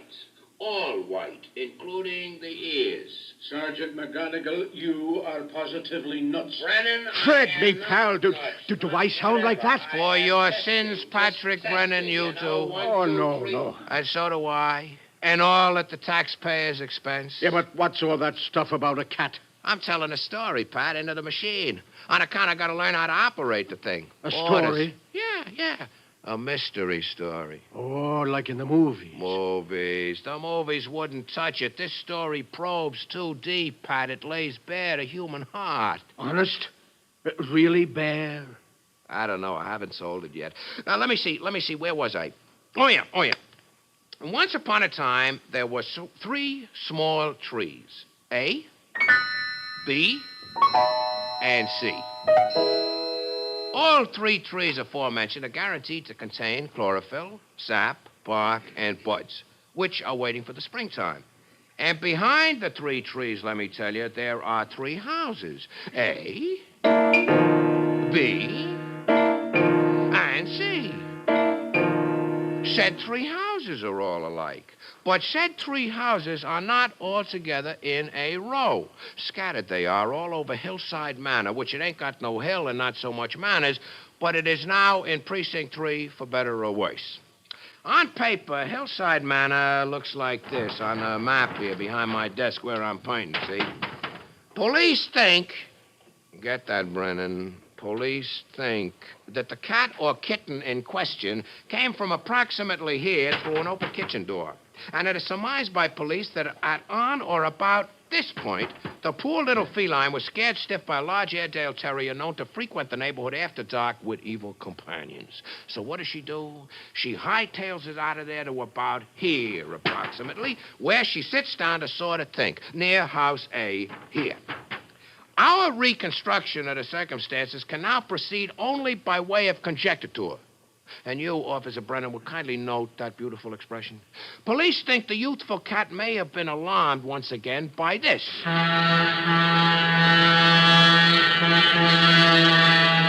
Which has been known to scare the pants off anybody since they give up steam whistles on the railroad. She couldn't know it's just the commuters getting home worried like her. So she winds up here at House C, all tucking out. The back porch looks familiar, very familiar.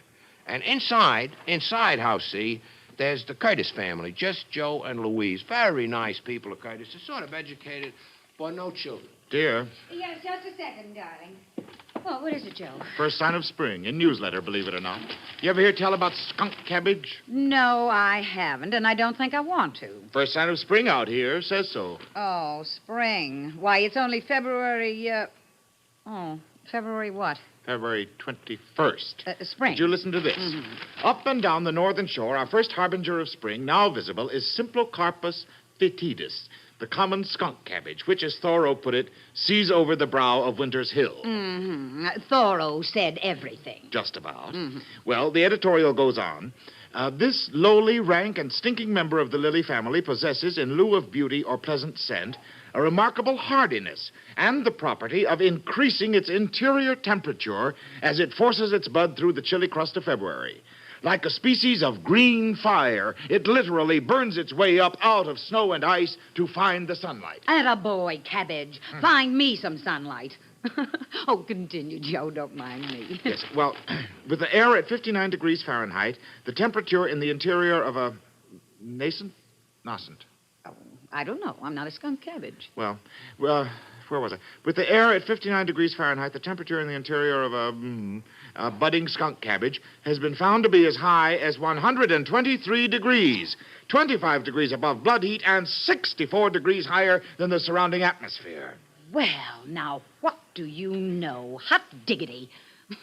There's more, I hope. Yes, it ends with a poem in praise of the skunk cabbage. What? Yep, I'm not kidding. This is in the newspaper? It's a good newspaper. Oh, Intelligent. Huxley. Listen. All hail to simple Carpus, the harbinger of spring. Inside his leafy carcass, he boils like anything. Although he doesn't smell so sweet, this fen-side fellow yearns to break the ice and be complete. And as he yearns, he burns. Not snow, nor rain, nor gloom of night can stay his hot desire. Let's learn from him and warmly fight to lift ourselves up higher. For we... Louise, you're not listening. No, I was listening to something else. Well, what? Joe, be quiet. Listen. Oh? Cat. The neighborhood is cat full.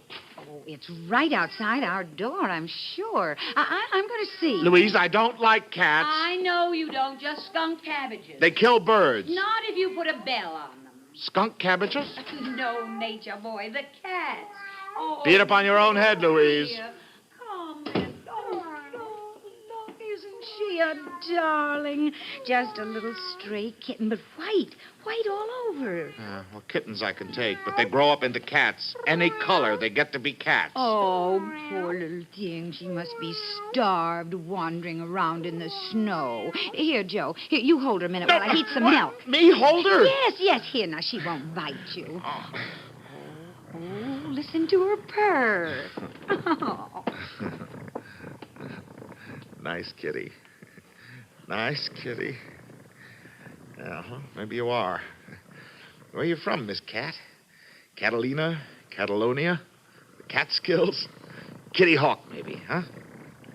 Hey, you left your motor running, Miss Cat. Does your mother know you're out? All right, Joe. Here's the milk. Now, here, put her down. She likes it here where she is on my shoulder. She's a happy cat. All right, but she must be hungry. Well, we'll see. Mm-hmm. Milk, Miss Cat? Oh, look, what did I tell you? She's hungry, all right. What are we going to do with her? That is indeed the question. Seeing that we already have 1 cocker spaniel, 1 parakeet, 24 tropical fish, and 15 dependent chickadees outside the window. Mm-hmm. Louise. Yes, Joe. Could we keep her? No. No, we couldn't. No, I guess we couldn't. Lonely as we are. What I want to know is, where did she come from? Oh, she's lonely, too. Like the tree out in front.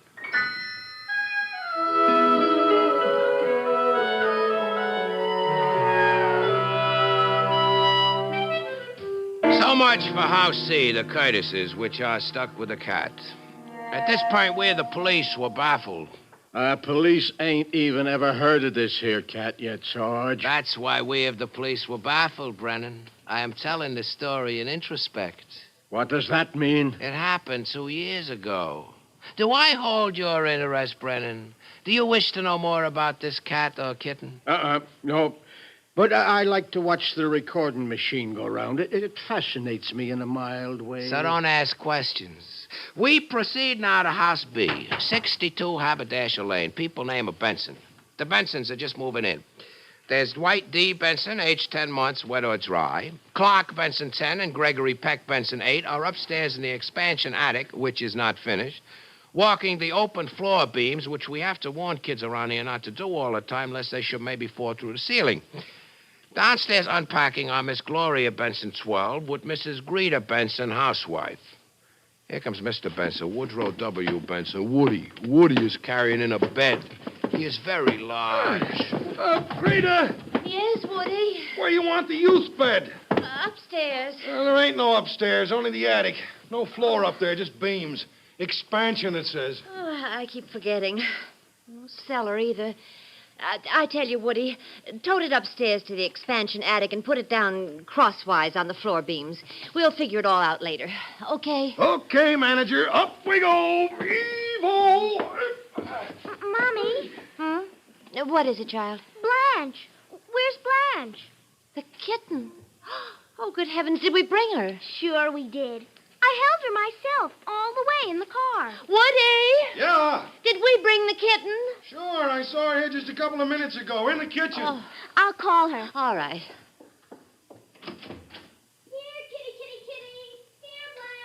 Don't go too far away, dear. Hey, you tired, Greta? Yes, I am, and sort of lonely. Oh?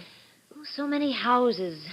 Like one big apartment house, only spread out all over the land. With one tree in front of each house. Homesick for the Brooklyn flat already, huh? Oh, no, but we don't know anyone around here. I feel lonely, Woody. Well, in 2 weeks, we'll know 20 people, sure thing. Oh, I hope so, Woody. I hope so.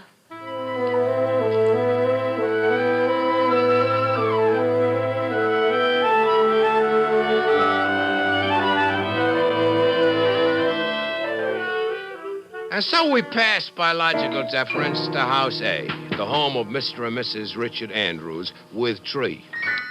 I guess we'd have to say there isn't much hope here, not just now. There's Mr. Andrews and a doctor. Doc? She may have waited too long, Mr. Andrews. But I told her. I kept telling her if she got one of them spells, she should call you. Well, your wife probably will recover. Tomorrow will tell. By tomorrow evening. Yeah. Can I see her, Doctor? No. The nurse is in there. It's lucky I sent for her. Now, you just take it easy. Easy? Easy? Angela and me, we've been married 25 years. Kids are all gone away. We're alone now. I know. Well, I'll be here at 10 o'clock tomorrow morning. I advise you to go to work as usual. There's nothing you can do. Now, where can I call you if necessary? The pet haven over on the turnpike. Stray dogs and cats. It's the animal shelter. I run it for the Kennel Club. Well, I'll phone you there tomorrow. And, Mr. Andrews. Yes, Doc. That whiskey bottle, put it away. It can't help you. Or your wife. You know that. Yeah. Don't disturb your wife, please. The nurse knows what to do. Good night. Night, Doc. If Angela were to... No, I won't think about it. I must not think about it. What do you want? We lost our kitten, mister. Over back there. A white kitten. Did you see a white kitten, mister? No, I didn't. Get out, you brat. Alone. All alone. I can't live all alone. Leaving the three houses, A, B, and C.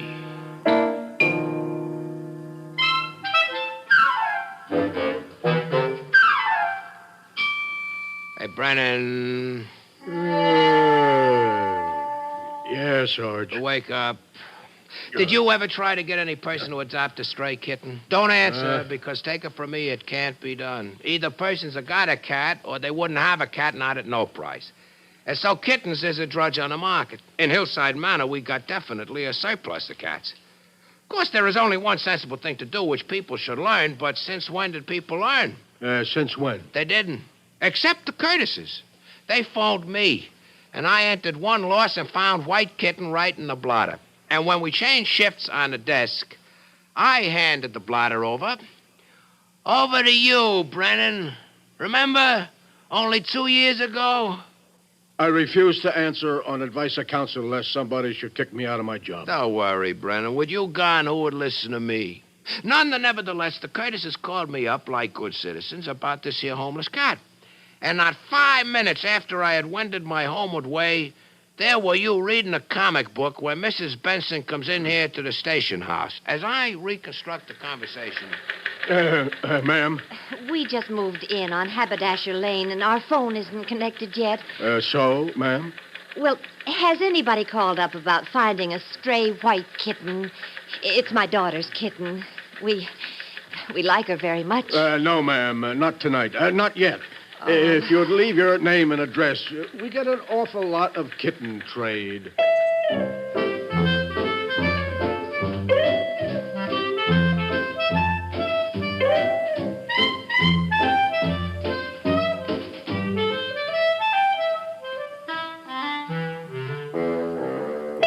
Time passes, which is habitual. Next afternoon in front of the Curtis residence. Sure, I know it's sensible, but since when have we been sensible people? Now, Joe, we've got to think of the kitten. What's best for her? The police have had no calls. I phoned the pet place on the turnpike early this morning, and the man said he knew a photographer who wanted 2 white kittens for an advertising picture. Yeah? What happens then? Does Miss Cat here get to go to Hollywood, maybe? A stand-in for Marilyn Monroe? Oh, I don't know. All I know is we can't keep her, and this is the best thing to do. Well, it's a good thing it's Saturday. I just couldn't take her myself. Okay, let's go. Poor Miss Cat. Over the hill.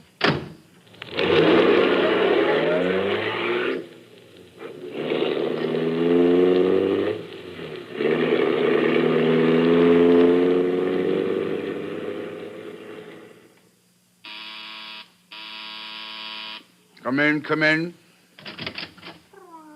Mr. Andrews? Mm-hmm. Yeah, what you got? This little white kitten. I gave you my address and phone number this morning. I told you that Oh, yes, I remember. Hey, Elwin! You want to leave you're going to leave the cat. Elwin, Well, yes. come in here. Bring the cat box. Hey, what is this? You want to have to get rid of the cat? You give him to Elwin here with the box. But this box... When you sign the papers, you pay me $1, and that's all there is to it. I find him a nice home and take care of the cat and get him the best home and the crazy man, the photographer. Louise. Fellow that Yes, wants Joe. to We buy. are not putting this cat in that box. should Besides, this man is drunk. Let's get out of here. Let's go. Now, just a minute, please.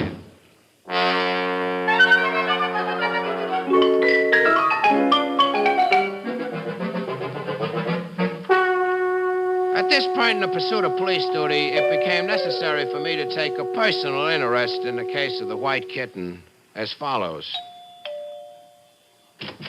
Mrs. and Mr. Curtis? Yes. Won't you come in, officer? Oh, Joe, this is Mr. Curtis. Evening, sir. Pleasure indeed. Evening, officer. What can we do for you? PBA? Tickets for the ball? No. Well, due to the inefficiency of a subordinate on my staff... What was that? On account of Patrolman Brennan is so dumb... Well, I see Mr. Curtis has got a white kitten on his shoulder. Yes. Anything wrong with that? No, but according to information we of the police have recently received...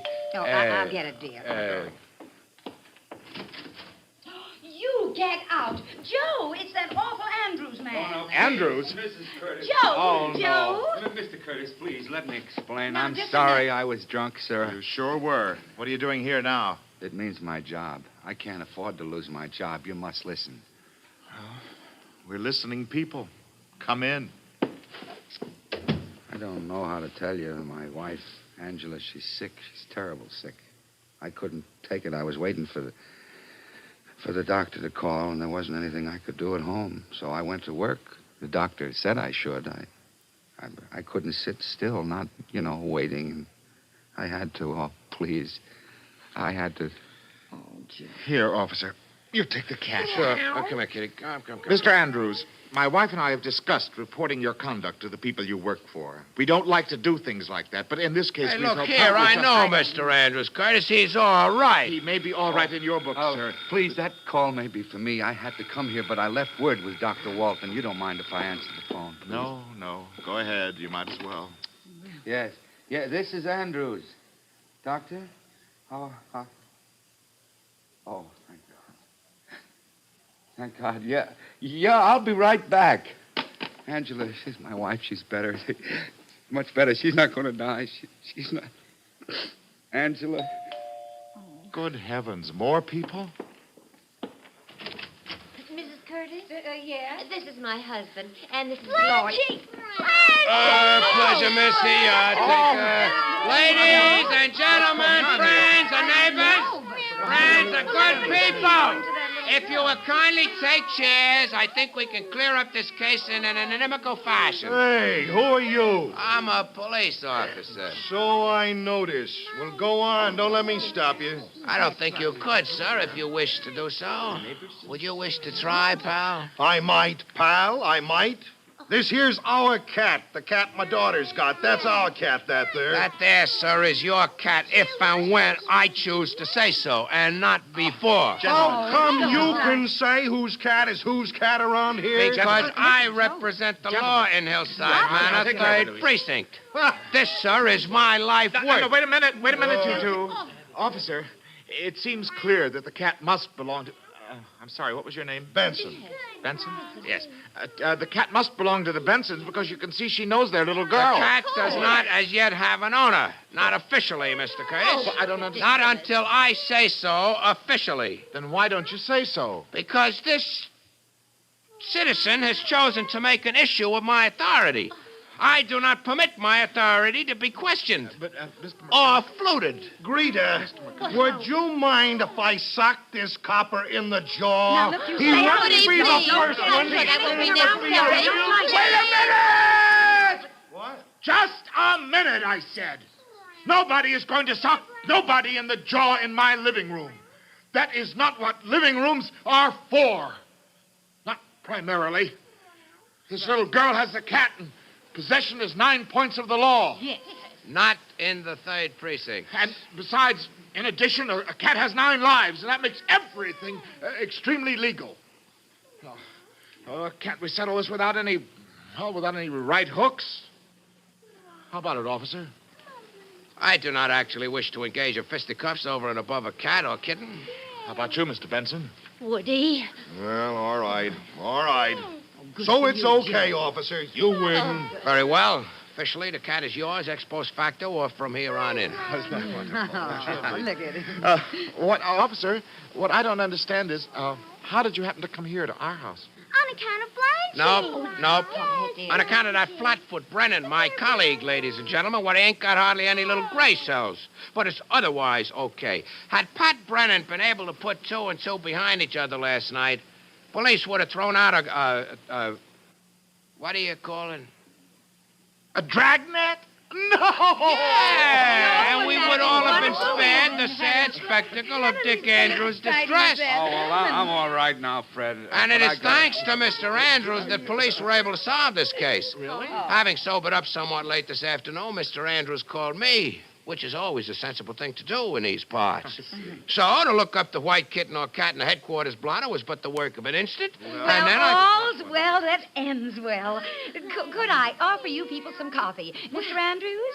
Oh, I'm so sorry about this afternoon. I can't tell. Not as sorry as me, ma'am. It was the first time. But I think I better go home now. The doctor said I could see Angela. Oh. She's going to get well. I'll see you. Oh, well, we're glad for you. We'll do it some other time. Poor little guy. They're very lonely people, folks, the Andrewses. Awful lonely. They're sort of left over. Well, not anymore, they won't be. We'll see to that. How about it, Mrs. Curtis? You bet, Mr. Benson. But now, will you folks have some coffee? Oh, sure, you must have some. Sure Will you? It's good to know somebody around here.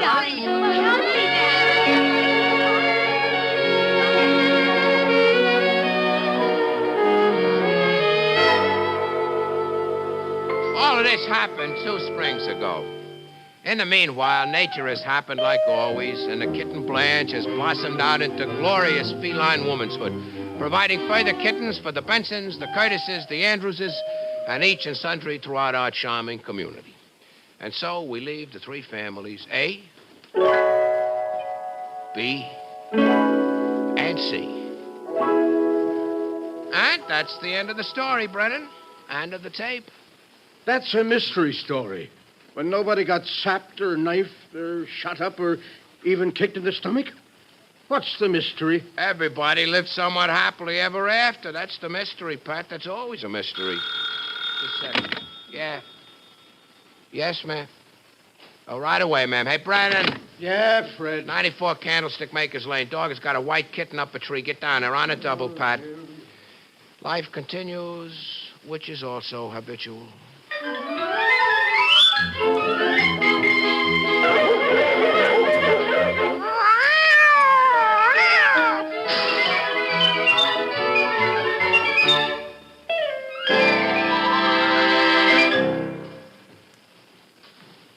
You have been listening to the CBS Radio Workshop.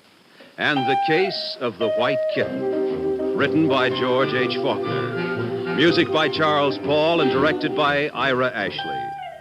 Featured in the cast were Audrey Christie, Kenny Delmar, Barry Kroger, Ed Latimer, Arlene Blackburn, Don Briggs, Lynn Loring, Bill Smith, Frank Milano, and Mason Adams as McGonigal. This is Bob Hite inviting you to join us again next week when Hollywood will present Sarah Churchill in Portrait of London, a personal recollection. The CBS Radio Workshop is produced in New York by Paul Roberts.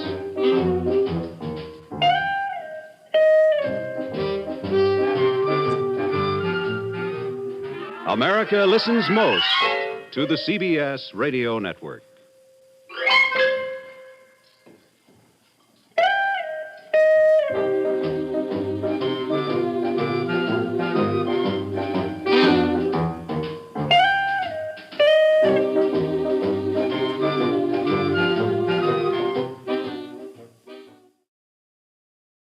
This is the CBS Radio Workshop. This is possibly one of the most lovely views.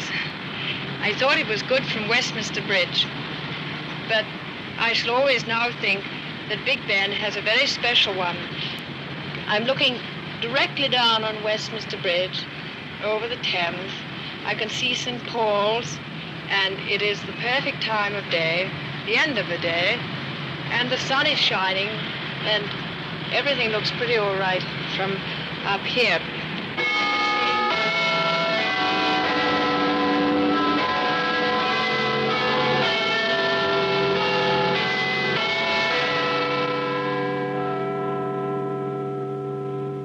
CBS Radio presents the CBS Radio Workshop, dedicated to man's imagination, the theater of the mind. Tonight, from England, the workshop presents Miss Sarah Churchill's Portrait of London. Daughter of one of the 20th century's greatest statesmen and former Prime Minister of Great Britain, Miss Churchill has established herself as a talented and sensitive actress in both America and England. Because of American interest in the great cities of Europe, we have asked Miss Churchill a question about her home. Recorded from London, here is her reply. You ask me, what does London mean to me? Well, it's the city in which I was born and have lived for more than half of my life. Even though now I am a wanderer and perhaps should be able to take a detached view of it, I can't. Whenever I return to London, I am simply coming home. However, since you have started me thinking, whenever London is mentioned, or the chimes of Big Ben ring out from a newsreel or radio, I see a large city, mostly gray in color, except for the vivid splashes of green when the parks are in leaf or bloom. So when I think of London, perhaps it is the parks that flash most quickly through my mind. Perhaps this is because I was a child here and spent many happy hours playing in them. I've always felt that London had a very special tempo of her own. Somewhere in a football crowd or a racing crowd, or in the hubble-bubble of Covent Garden Market in the early morning, or in Petticoat Lane with its vendors on a Sunday morning, or in the Stock Exchange with its brokers and jobbers, or in the House of Commons with its debates. Among all these sounds and rhythms of London, I feel a steady pulse as reassuring as a heartbeat. Well, we've got a wonderful day for going around London. I thought we'd start with the zoo. It's quite early in the morning, so there's nobody here, but I wanted to pay a visit to my father's pet lion, which was given to him by the Lion Club of America in Chicago. He's quite a young lion, and here is somebody who can tell me much more about it. It's one of his keepers. His name is Mr. Swain. Mr. Swain, is Rusty nice? Does he have any particular characteristics? Well, Rusty is very nervous at the moment because he's very young. And as you see, he goes at the back of the cage when you go to stroke him. Yes. Oh, well, that was very alarming. But he's not too bad at the moment. He may grow out of it. You think so? Yes. How soon must you stop treating them as pets? I mean, when they're quite small, you can pick them up. I mean, I can see you couldn't pick him up now. No, but that's one thing you can't say. You mean they develop characteristics like people? They may get better or worse? That's right. Yes, that's very correct. He's all right as it goes for a youngster. Rusty, I think you're very nice. Rusty? Rusty? Thank you. Well, I think he's given me a wonderful smile. Goodbye, Rusty.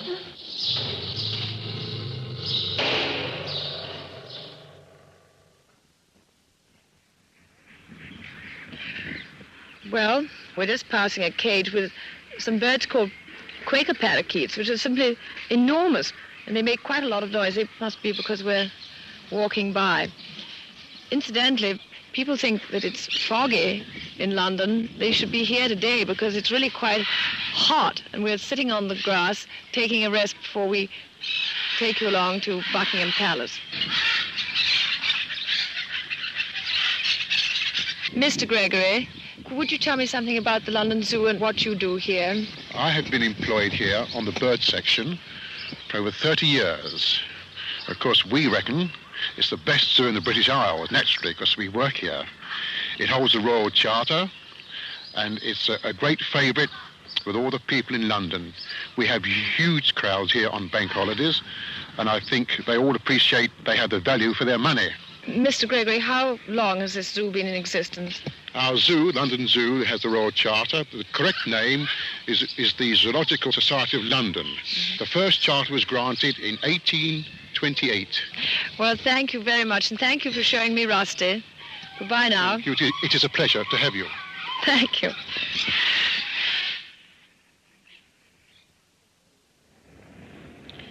They're changing guard at Buckingham Palace. Christopher Robin went down with Alice. A. Milne's poem for his son revives for all London children the continuing delight of watching the guards change outside Buckingham Palace. You know, I can't believe that there is a Londoner who does not, as he passes Buckingham Palace on foot, bicycle, by cab or car, who does not shoot a glance up to the flagpole atop of Buckingham Palace to see whether the Queen is at home. This you can tell by seeing whether the Royal Standard is flying. It is today flying in a strong, fresh breeze, so we know that the Queen is at home. When a Londoner sees this, London becomes just that much more of a home to him.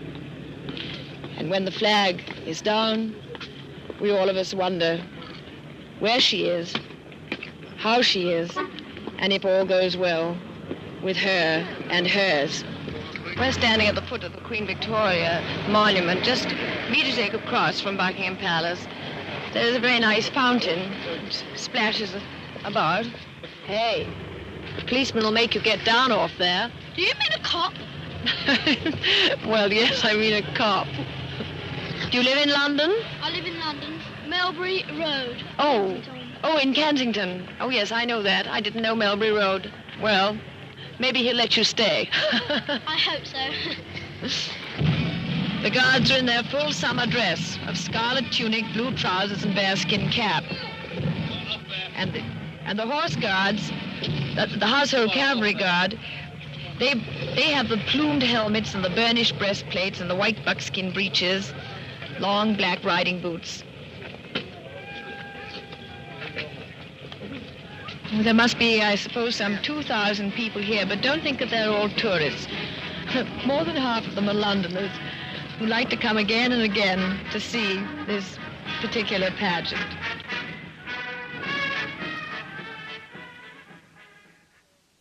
Well, now I think we should go down into the heart of London, which is the city, past St. Paul's, way down, and go to a rather strange market. Now, this is a market that runs just for about 4 hours during a Sunday morning, and it's called Petticoat Lane. It is principally a market for clothes. Perhaps that's why it's called Petticoat Lane. I don't know, but it's about 11 o'clock in the morning, and if we hurry, we'll get there before it closes at midday.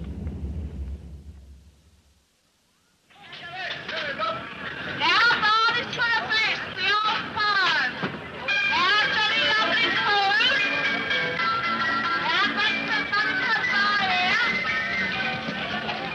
Well, this is the famous Petticoat Lane in London, where you can buy anything. You can buy a puppy dog, you can buy jellied eels. I've just noticed a stand that is selling very nice little statues of my papa puffing away at a cigar. I simply have to go and look at this. How much are these ashtrays of Sir Winston? The ashtrays are 2 shillings. Oh, and how about the little statues? The small ones are 1 shilling, complete with 3 cigars. You place, in each model, you see, there's a hole by the side of his mouth. You place the imitation cigar in and light it up with either a cigarette lighter or a box of matches. I'll show you how it's done. There you are. And before you can say Jack Robinson, there he is, puffing and smoking. Well, now we'll take a walk down Petticoat Lane and let the market speak for itself. What colour do you want, dear? What colour? White. They're all with coloured borders, dear. I'll take anyone. You'll take anyone? Thank you very much, sir. The man who is talking in the background is trying to sell things to a large crowd like you do at an auction, and he's waiting around for bidders, and as I'm holding a microphone up, I might have to buy it, so I'm moving on now. Nobody got one? All right, then if you haven't got one, I'll use one of those. As long as you're satisfied they're all right, that's all that really matters. What size is it, dear? 42, madam. Let me tell you, meters, don't I? 42, dear. Sold at 39 and 11 in the shops. I'm doing it for 30 bob.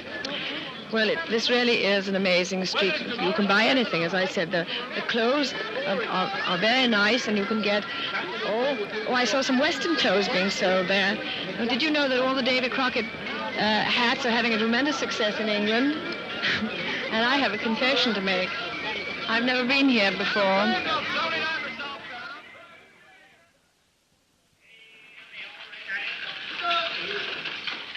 London still has a certain amount of horse traffic. Some of the milk carts and coal carts are still drawn by ponies or horses. Here comes a vendor with a very sweet, shaggy pony, like a little baby cart horse, and I think if we ask him, he'll give us a nice cry. What are you selling? I'm buying, ma'am. Any old rag iron bottles today. Buying. Oh, I see. You're buying, yes. Any old junk. Mr. Churchill's my friend. Yes? Yeah, he knows me very well. I'm always down here every day, ma'am. Well, that's wonderful. Thank you very much. Thank you, ma'am.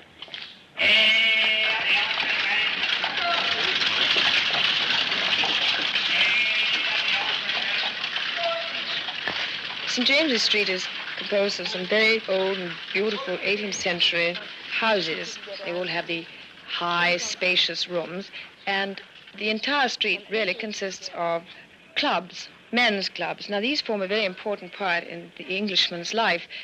You've heard that his home is his fortress. Well, even that isn't enough for him. He has to have a place to get away from the women. And so he goes to his clubs, famous clubs such as Boodle's, White's, Brooks, Bath, Pratt, and the Conservative Club. They're all in the same street. Now, I can't go inside, so I found an English friend who's going to take my American friend in. But first I want to ask him, Tony, would you tell me, how did the clubs originate, really? Well, in the 18th century, groups of friends used to meet in coffee houses to drink coffee and tea and chocolate, which were rather exotic drinks in those days. And gradually they became rather a closed circle. And the people who went there used to frown on those they didn't know coming in. And they used to meet there to bet. It was a sort of betting shop as much as anything. But now, what did they bet on? Well, mainly on horses and sporting events, but also on every sort of thing, political as well. One of the bets I recall was a bet that in 1802, that in 3 months' time, Mr. Pitt would no longer be in office. But there were all... How do you know this? Well, they keep a betting book. They kept one in those days, which listed all the bets and if they are paid or not.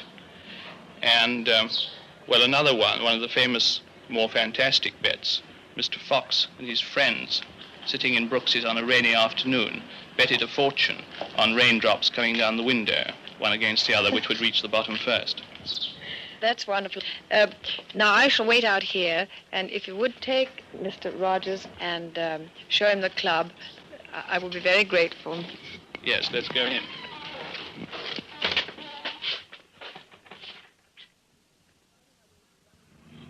We're fighting our way through London traffic. If you think you have traffic problems in New York, come and spend some time sitting here. I think perhaps the London taxi cab is a very important part of London, too.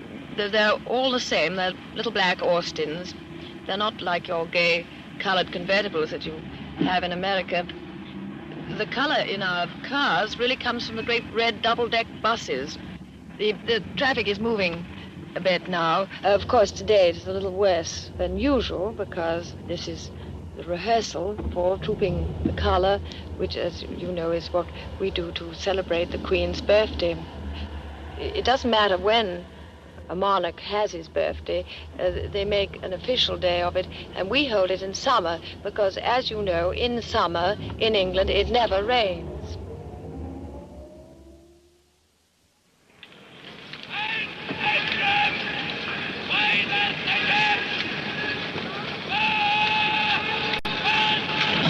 Well, we're here in the press section on a day that they're holding a rehearsal for the Trooping of the Colour. The stands are packed with tourists, and it's lucky that there are so many rehearsals because the parade ground is really very small, and this gives people a chance to see what is perhaps one of the most moving and beautiful military pageants, miniature military pageant. This is really what is exceptional about it, because the Horse Guards Parade isn't very big, and so you have a great feeling of intimacy. You really see. It's like a little arena, and you can... Now, we have some wonderful names. We have the Mounted Band of the Royal Horse Guards, known as the Blues, Grenadier Guards, Coldstream Guards, Scots Guards, Irish Guards, Welsh Guards. The music you're hearing, too, they're doing a slow march. It's a massed bands, drums and pipes, and they march across, and then they double back through themselves. And they wear the red tunic and of course, the famous bear skins. And they really do look like toy soldiers from here. The precision is absolutely clockwork.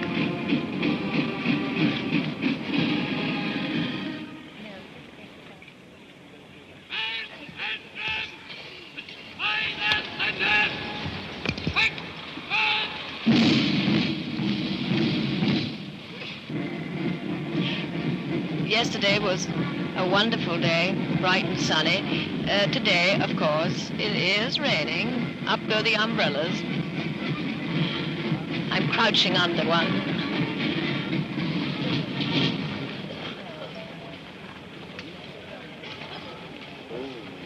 The colors are now being presented at this moment. And then, of course, they march the colors round the whole square, and as they pass, as you do, everybody stands up and the men remove their hats. The rain is now settling in. Luckily, it's not great big drops. It's a sort of, well, I guess, being British, I'll call it a Scotch mist that's descending. And people who don't have umbrellas are putting newspapers over their heads and handkerchiefs, but nothing will drive them away. Well, I've been listening to the people talking in the crowd, and I found another American. I get to ask him what he thinks about it. Excuse me, are you enjoying it? Very much. I think it's the most amazing thing I've ever seen before in my life. Does it always rain like this in England? No. Despite the fact that it's now pouring. Oh, we did? Oh. Good news has just been brought. We left our raincoats in the car. The car is about half a mile away because naturally they have to shut the streets to traffic. So I suppose we just have to get wet. Oh, the color is now being trooped.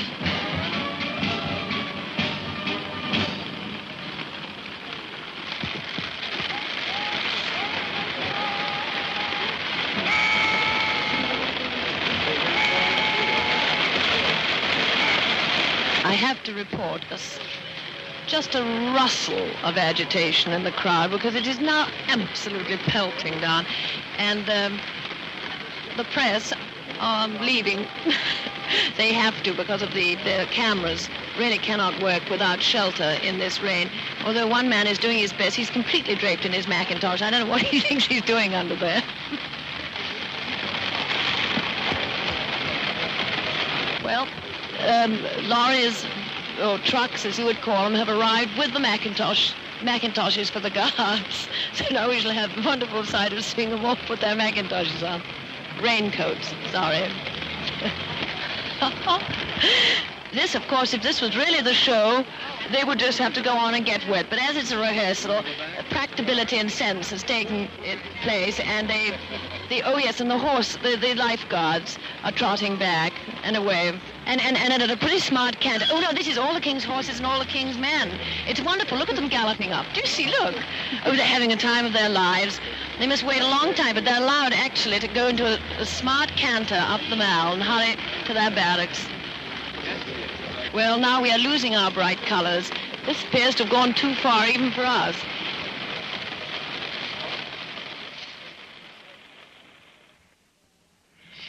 We're standing now in the pit or the well of Big Ben. We're going to make a journey up. There isn't an elevator or a lift, and we're going to have to do it on our feet. So we're pausing at the bottom while we look up and see the height that we have to go. Now, this is quite an experience for me because the outside of the building is very familiar, but I have never been here before, and I'm longing to go up to here. As I've said before, the chimes of Big Ben are known all over the world, both to foreigners and to Londoners. But I wanted to do something special for my American friends, which is to hear the pulse of the clock. Now, without more ado, we're going to start a long way up.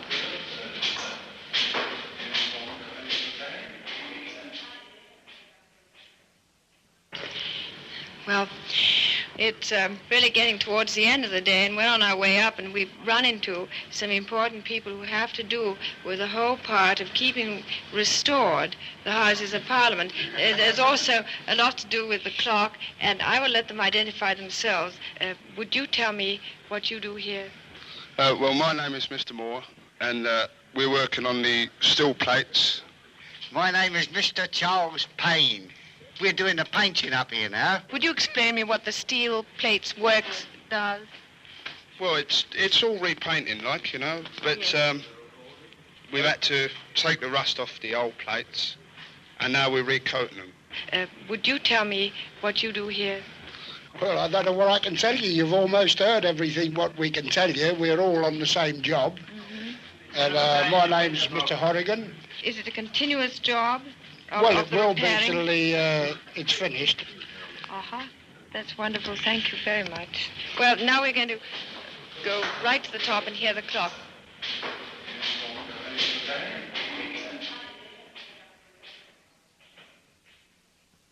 Well, we finally made it.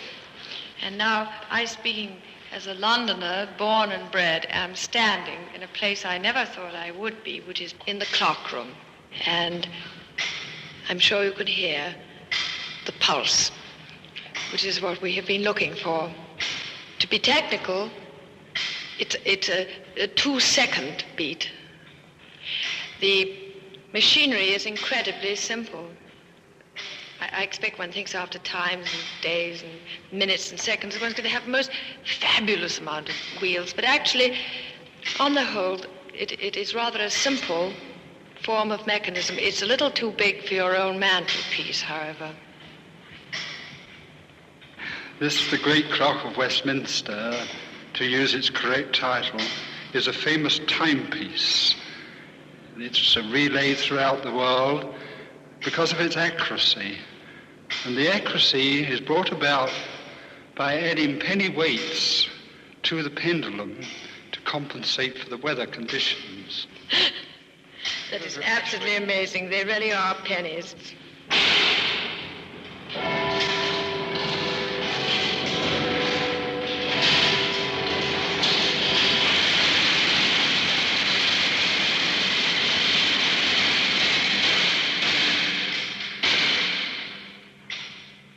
That was just the half hour being struck. Now, we only have one thing left to do before we go down from the tower, and that is actually to visit Big Ben himself in person. You see, Big Ben isn't the tower. Big Ben is the bell that lives in the tower.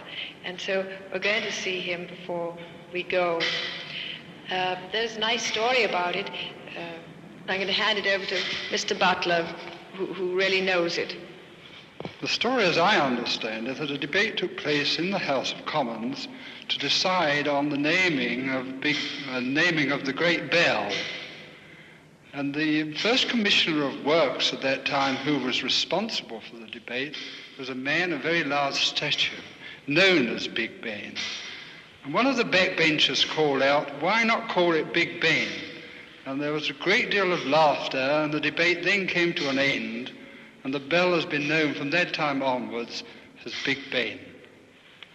Well, we've now left the clock tower, and we have gone up, and we are visiting Big Ben in person. This, of course, is an open tower. We were in enclosed spaces before, but once again now we are out like really in just the ordinary battlements of a castle. Mr. Butler will tell you his actual dimensions, but I can assure you for myself, he is big. Big Ben is approximately 9 feet in diameter and weighs over 13 tons. When it first arrived at the Palace of Westminster, it was hoisted onto a temporary platform for the purpose of testing, and a very heavy clapper was used which cracked the bell. So the bell today has not a correct musical note. This is possibly one of the most lovely views. I thought it was good from Westminster Bridge, but I shall always now think that Big Ben has a very special one. I'm looking directly down on Westminster Bridge over the Thames. I can see St. Paul's, and it is the perfect time of day, the end of the day, and the sun is shining. You remember earlier we were seeing too big a color and there was a downpour of rain. But now you see it's all cleared away and everything looks pretty all right from up here.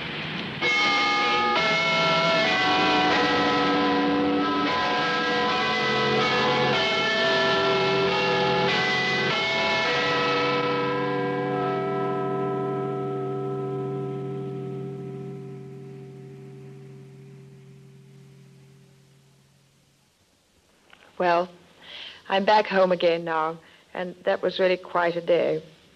From my window, I can see that the light atop of Big Ben has gone out. Well, this means that the House of Commons has finished for the day, and the members are beginning to go home. Now, the constable walks through the vaulted corridors that are outside the chamber and calls, "Who goes home? Who goes home? Who goes home?" Who goes home? This dates from the early days of our Parliament, when the House of Commons was situated in quite a rough district, and the members used to go home in parties together because it wasn't safe to go alone. And to this day, around Berkeley Square, you can still see where they would hang these flaming torches after they had delivered the members of Parliament safely home.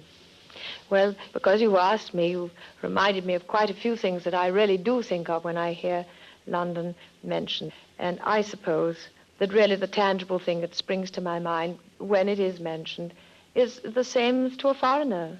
I think that there they are now. The chimes of Big Ben alone express very simply what London is for me. And I would like to quote to you a sentence that became very famous and endearing to us all in the war from one of your own commentators, Edward Morrow. This is London.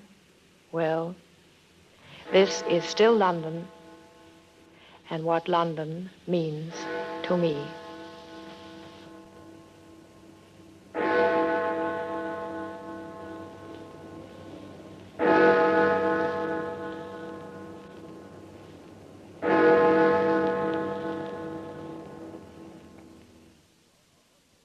From London, you have heard the CBS Radio Workshop, recorded by Miss Sarah Churchill.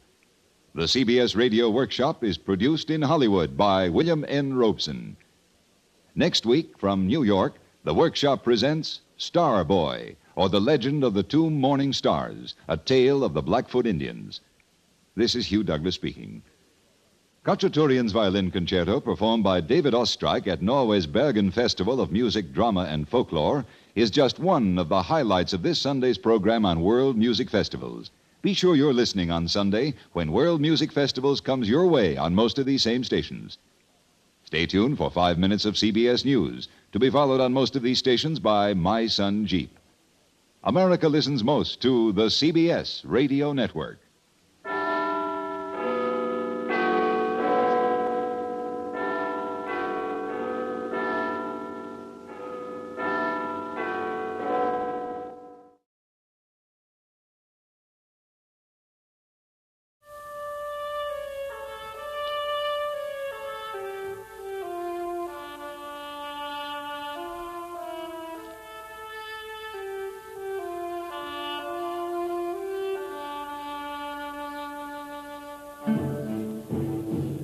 The CBS Radio Workshop, dedicated to man's imagination, the theater of the mind. Tonight, Starboy, the legend of the two morning stars, as the tale is told by the medicine men of the great Blackfoot Indian nation. It is an ancient story of love, symbolizing the fact that in the clear morning skies of our western prairies, the planet we call Jupiter sometimes appears near the morning star like a smaller double or a sun.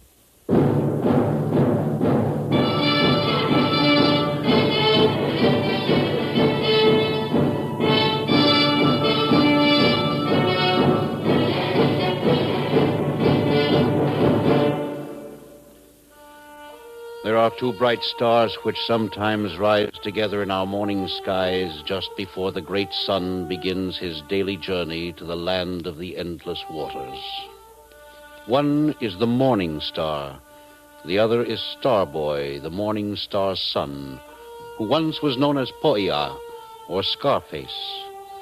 I, Natosin, keeper of the medicine of the great sun god, will tell you the story of these two stars, and of the Blackfoot, that is Siksika woman, who was wife to one and mother to the other. And I will tell you of Swatsaki's sad fate, and of how Poia, the fruit of her love for the morning star, finally joined his father in the skies and became a star himself.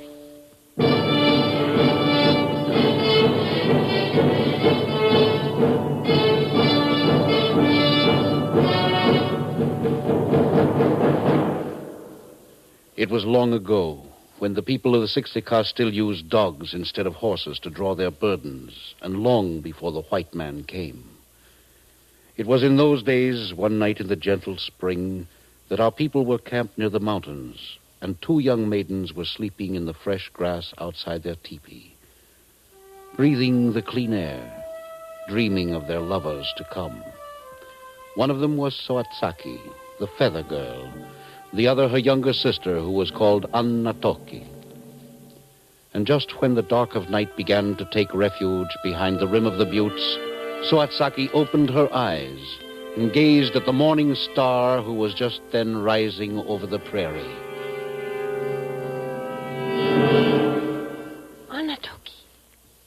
Annatoki, wake up. What? Morning star. Isn't he beautiful? He is beautiful. So beautiful.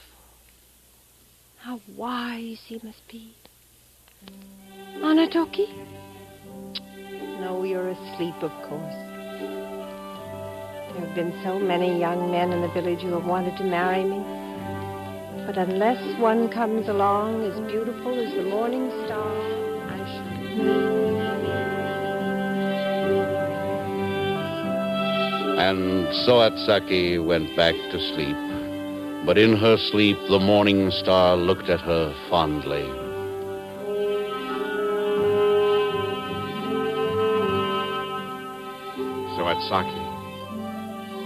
Soatsaki of the Siksika. You are indeed beautiful. Who are you? Do not waken. I heard your dreams. Is it really you? It is, Feather Girl, the morning star. I have watched over you from above and wished you could be mine.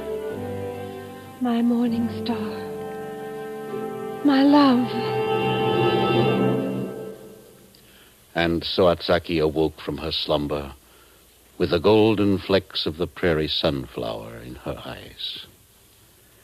And all that day and the days that followed, she smiled and sang to herself like the meadowlark as she fetched the wood and the water and scraped the buffalo hides to make winter robes for her family. But when the leaves began to fall from the sycamores, the people saw that Soatsaki was with child, and they taunted her. Hey, Feather Girl, aren't you eating too much? Or is it something else? Whatever it is. I hear you are going to be a mother soon, Soatsaki. Where is your husband, dearie? Fighting the Cheyennes, I suppose. He is fighting braver enemies than that, I am sure.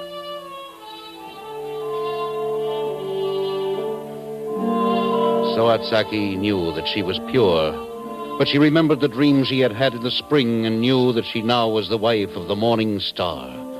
There was a great happiness in her, even while she shrank from the prying questions of the other women of the clan. And then, one day, Soatsaki returned with water from a spring in the valley and found a young man blocking her path back to the camp. Soatsaki modestly turned her face away. Step aside, stranger, and let me pass. But I am not a stranger. You do not recognize me, reflection of my light? You are tall and straight. Your hair is long and glossy. You smell of the sacred sweet grass and of the pines that top our mountains. And a light shines from your eyes. I know you truly, but tell me yourself. You need to ask that of your husband, your lover, the morning star. Do you not remember that night in the month of the flowers when you slept on the dewy ground outside your family tepee and dreamed of your love for me? I do indeed. I do remember. I do. I fell in love with you that night, and I have now come to ask you to accompany me to the sky. We shall live in my family's great lodge with my father, the sun, my mother, the moon, and you will be happy. Never again will you hear idle slander. All my life I have dreamed of this. It is happening, isn't it? Will you come with me? I shall have to say goodbye to my parents. There's no time for that. If you come, it must be now. I should not leave my parents without a farewell. They have been good to me. But then, you are my husband, aren't you?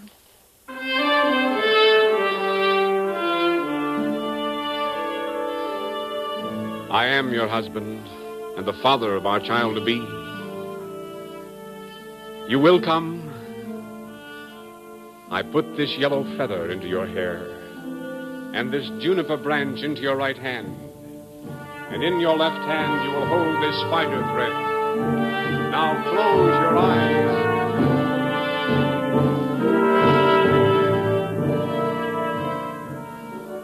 When Soatsaki opened her eyes again, she was in the sky at the lodge of the sun and the moon, who are the parents of Morningstar. The sun god was already gone on his long daily journey across the lands of the earth, but Morningstar's mother, the moon, had just returned from a night-long pilgrimage. She had followed her husband's daytime route, granting pleasures where the sun had neglected them, especially to the smaller animals and to the young lovers. This mother is Soatsaki, the feather girl. I saw her on the earth one night in the time of the bursting buds. She is my wife, and she will soon have a child. My lodge is yours, Feather Girl, and my husband will rejoice as I do that you are bringing us a grandchild. I thank you, Moon Goddess. I am now your mother. Under the laws of the sun, it is not proper for your own mother to visit you, nor even to speak to your husband. So I shall have to act as your mother now. Thank you, Moon Mother.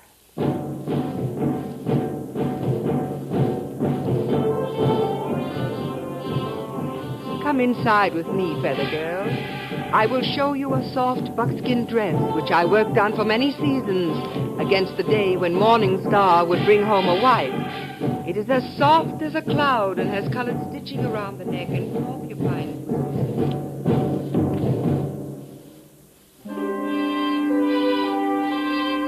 The sun, the chief of all living things, returned to his lodge that evening, and he also welcomed the feather girl.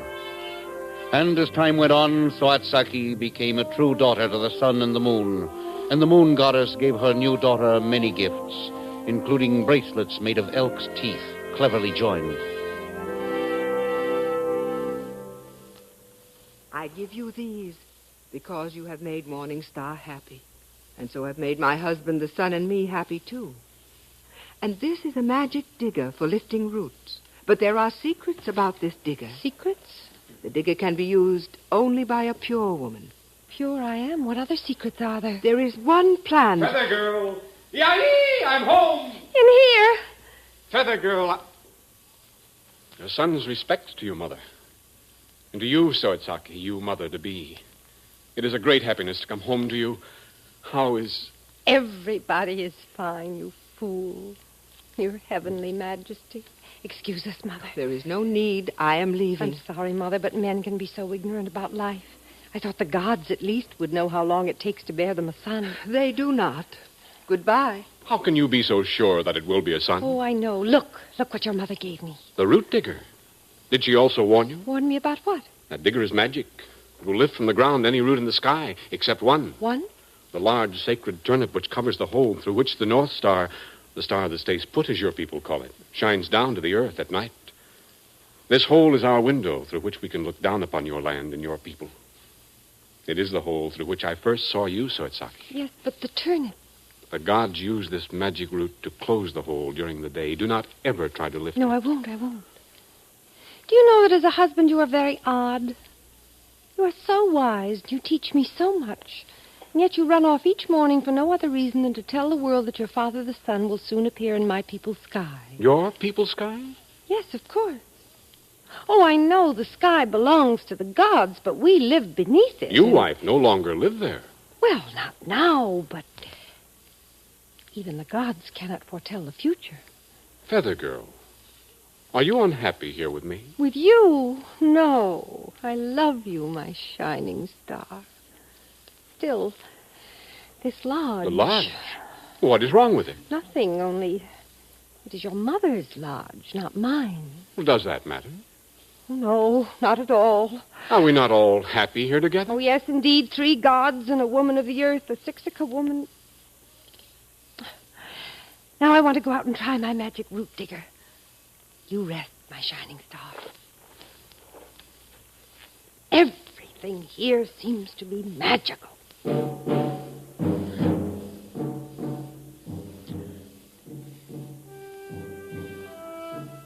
In the proper number of passages of the sun god, of course, the Feather Girl's child was born.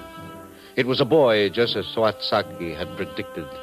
He was a straight, strong, and handsome boy. His skin was that of his mother, and his hair had the same soft texture as hers. But the sparkle in his large, shining eyes was that of his father, the morning star. The boy was perfect in all respects, except one. He had a mysterious scar on his face, and as he grew older, the scar grew larger, and so he was called Poia, which means Scarface.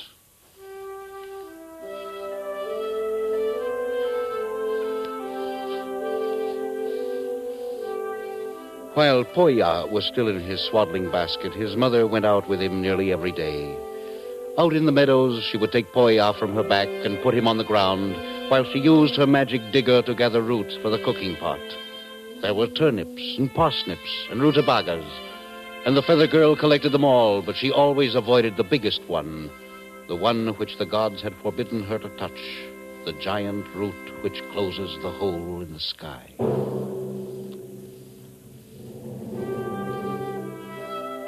But as the moons turned into seasons and the seasons into years, Soatsaki knew that there was a great pain in her heart, and that it was a pain which would grow stronger each day. It was a longing for the green earth, a longing for her own kind, the Sixica, and their way of living, and perhaps most of all, a longing for life itself. For the gods are immortal, and it is not easy for a man or a woman of our world to live with the immortals. And so there came a day. Oh, I am so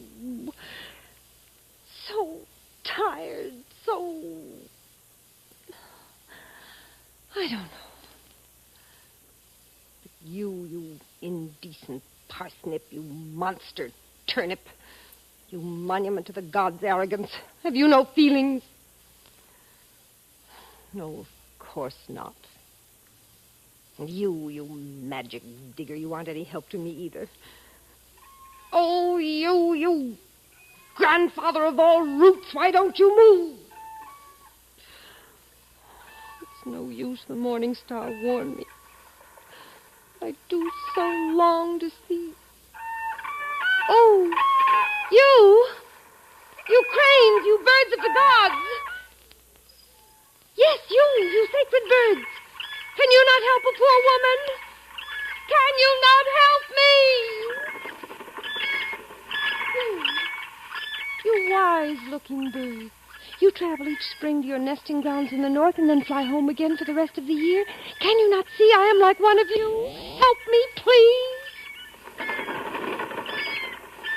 Thank you, wise ones. I think you've seen into my heart.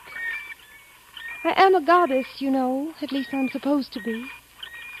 My husband is the morning star, and I live with him and the sun and the moon in that great lodge over that hill.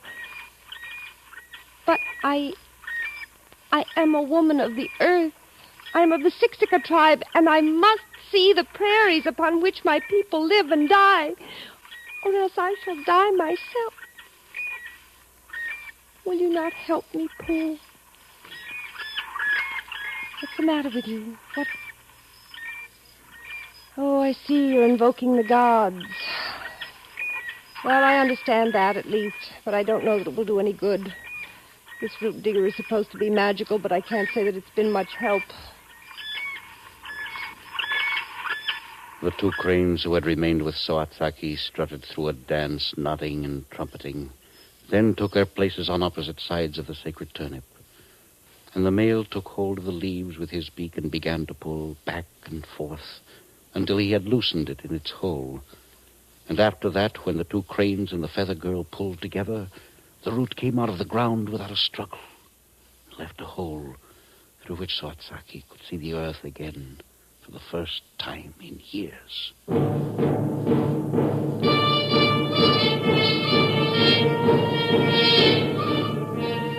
Our people and Soatsaki's were just then making ready for the wolf dance, and there was much singing and praying and laughter, too.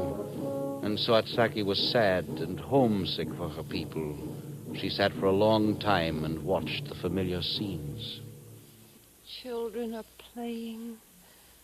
The women are tanning buffalo hides and gathering berries. And there are the girls fetching water. And oh, look at the rows of young men along the path. Oh, the insults are flying fast, I know, just as in my time.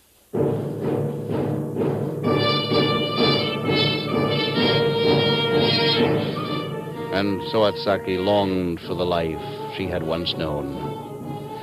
When she returned to the lodge of the sun god, the morning star and his mother, the moon, saw right away that something important had happened to her.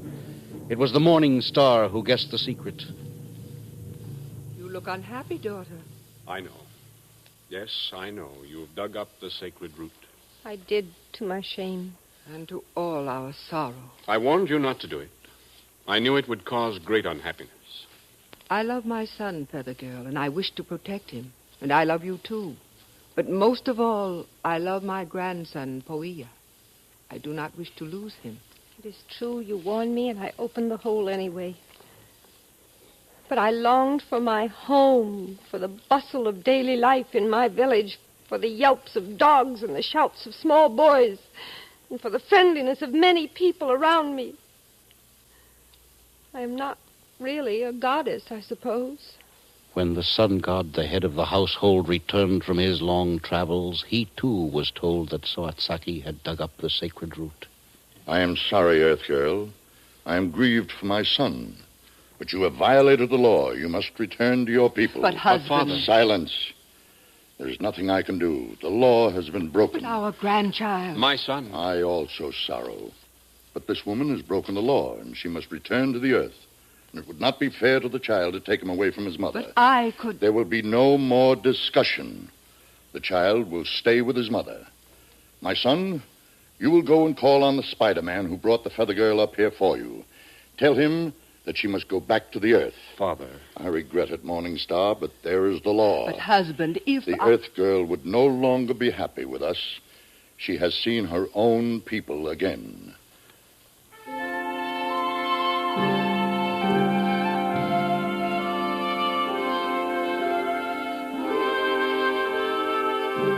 And so Soatsaki returned to her people, to us, the Siksika. She wanted only to bring up her child in familiar surroundings, but the people were unkind, for which shame still attaches to the Blackfoot nation. And the boy Poia suffered much from the cruel jibes of his playmates. Once, Soatsaki tried to return to her husband. She climbed to the top of the highest bluff in the land of the Blackfeet and prayed. Morning Star, husband, I pray to you. Hear me as you once heard me, before I became your wife and the mother of your son. I beseech thee, love of my life, take me back to thee. I was at fault, grievously at fault. But can you not forgive me? I long to return to my home, the only home I have ever known as woman and wife. I do not know, Morning Star, if this sighing of the breeze is your answer. But I know that unless you take me into your lodge again, my life is ended. It was only the prairie that called me away from you, my love. We, the Siksika, have lived here and fought here and died here so long that this earth has become our home. But my shining love, my only husband, believe, never have I loved anyone other than thee, and I shall die a pure woman. Please be a father to our son. And soon, Soatsaki did die. Some say it was of a broken heart. Our forefathers tell us that on the night when she joined the Great Spirit, the pines sighed again on the mountains nearby.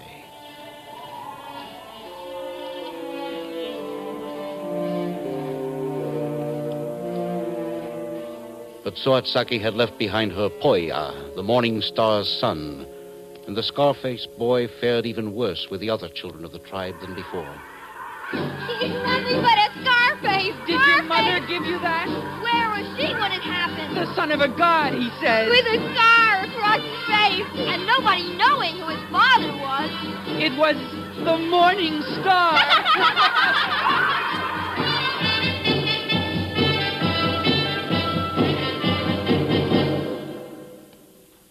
Poia's life was not happy, and when he grew to manhood, he fell in love. But his chosen maiden would have no part of him because of the scar on his face. Poia, despairing, consulted an old medicine woman, the only friend he had left since his mother's death. What ails me, second mother? What ails me, Holy One? The scar. True, the scar.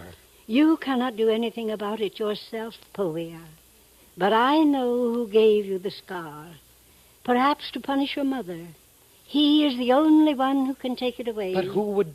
The father of the man who loved your mother, of course. The sun god. He always hated your mother, and perhaps you too, because he thought that your mother had robbed him of his son. But you he loved as well, because you are his grandchild. He may even have forgotten by now that he ever put the scar there. But I still have it. The sun god put it there. Only the sun god can take it off. Then I shall have to journey to the home of the sun, or I shall never find a wife.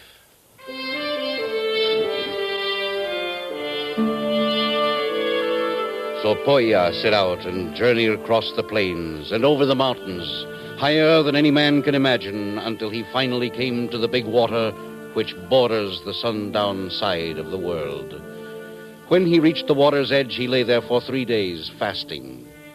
And on the 4th day, a silvery trail appeared on the limitless water, stretching far into the unknown. And Poya rose to his feet and followed the trail until he reached the lodge of the sun. Oh, you! Who are you? What? Why, you're from the earth, below. How dare you disturb the peace of my lodge? Don't you recognize me, Grandfather? Huh? You might at least recognize the scar on my face. You put it there, didn't you? The Feather Girl. Well, I suppose I did put that scar there. I must have resented your mother very much. Yes, sir. But I have the scar. Does it bother you? Yes, sir.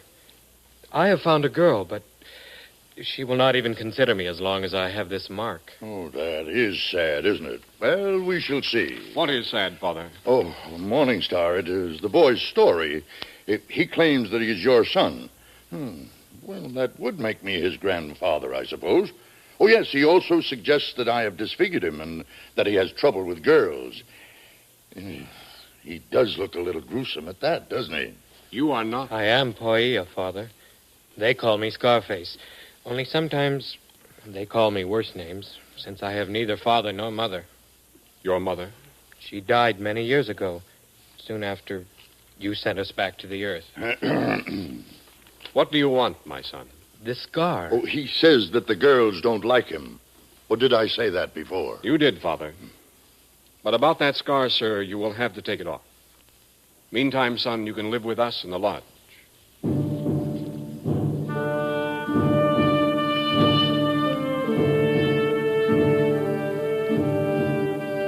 And so Poya lived with the gods, helping them with their hunts and other pursuits, some of which ordinary men may not even hear about. The Morning Star, meantime, taught Poya many secrets, including those of the sacred sun dance and other ceremonies. In the end, after Poya's scar had finally been healed by the sun, the Morning Star gave Poya a magic flute to charm the heart of any girl he desired, and a wonderful song to go with it. He also gave him a robe of soft-tanned leather, decorated with sacred paintings, and told him that none but a virtuous girl should ever be allowed to wear it. Such a maiden would be able to perform miracles, such as healing the sick, merely by putting the robe over them. Morning Star then sent his son back to Earth by the short route, over the Milky Way.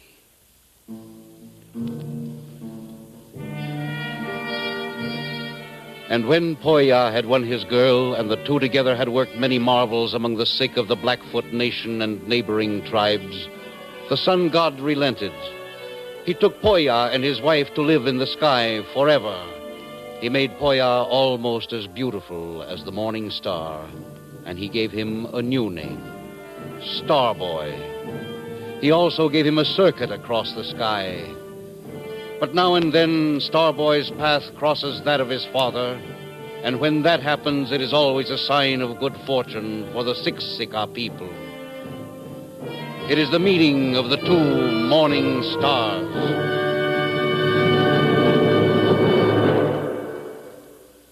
You have been listening to the CBS Radio Workshop and Starboy, the Blackfoot Indian legend of the two morning stars, as written by Henry E. Fritsch, with music based on authentic Blackfoot and Sioux Indian melodies, adapted and arranged by Alexander Steinert and conducted by Alfredo Antonini.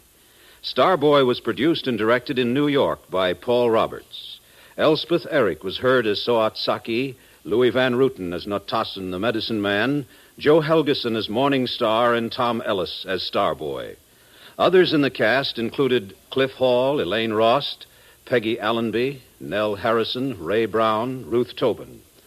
The calls of the whooping cranes heard on the program were recorded by the Laboratory of Ornithology, Cornell University. This is Bob Hite inviting you to listen again next week when from Hollywood, the CBS Radio Workshop presents Subways Are for Sleeping, Edmund G. Love's fantastic story of a man in New York who has lived without a home for 4 years.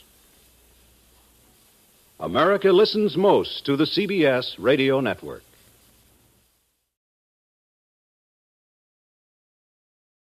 From Hollywood, the CBS Radio Workshop.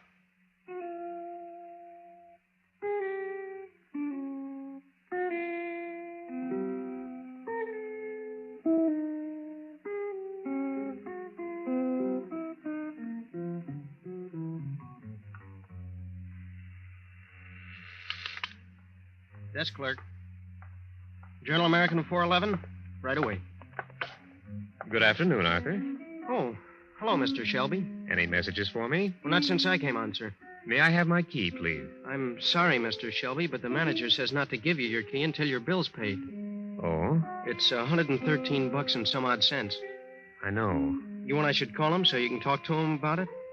No, never mind. Sorry, Mr. Shelby. It's not your fault, Arthur. I'll stop back in a couple of days to see if there's any mail. Yes, sir. Desk clerk. Oh, I'm sorry, Mrs. Martin. $14.60, 65, 66 cents. Well, I can eat for a week or so, and plenty of people sleep in the subway.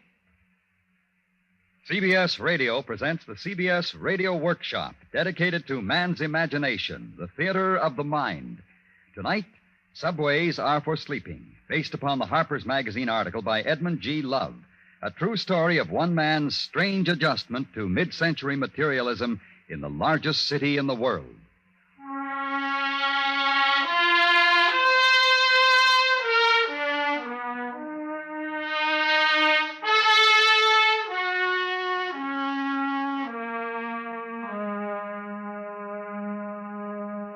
Have you ever gotten fed up with rent, and taxes, and bills, and the clatter of telephones? With all the demands, large and small, that our complicated civilization makes upon us? Henry Shelby finally did. When they locked him out of his hotel room, he stayed out. For the past 3 years, he has, by choice, been homeless and without a steady job. Yet, Henry Shelby is no bum. He is as well dressed and as smoothly shaven as the next man you'll meet. He's not stupid. He holds a master's degree in economics and is a former school teacher. He has never visited a soup kitchen or stood in a bread line or asked for a night's lodging at a Bowery mission. Still, he has learned for himself how to maintain his sanity and peace of mind in a confused and confusing society, which takes from a man more than it gives.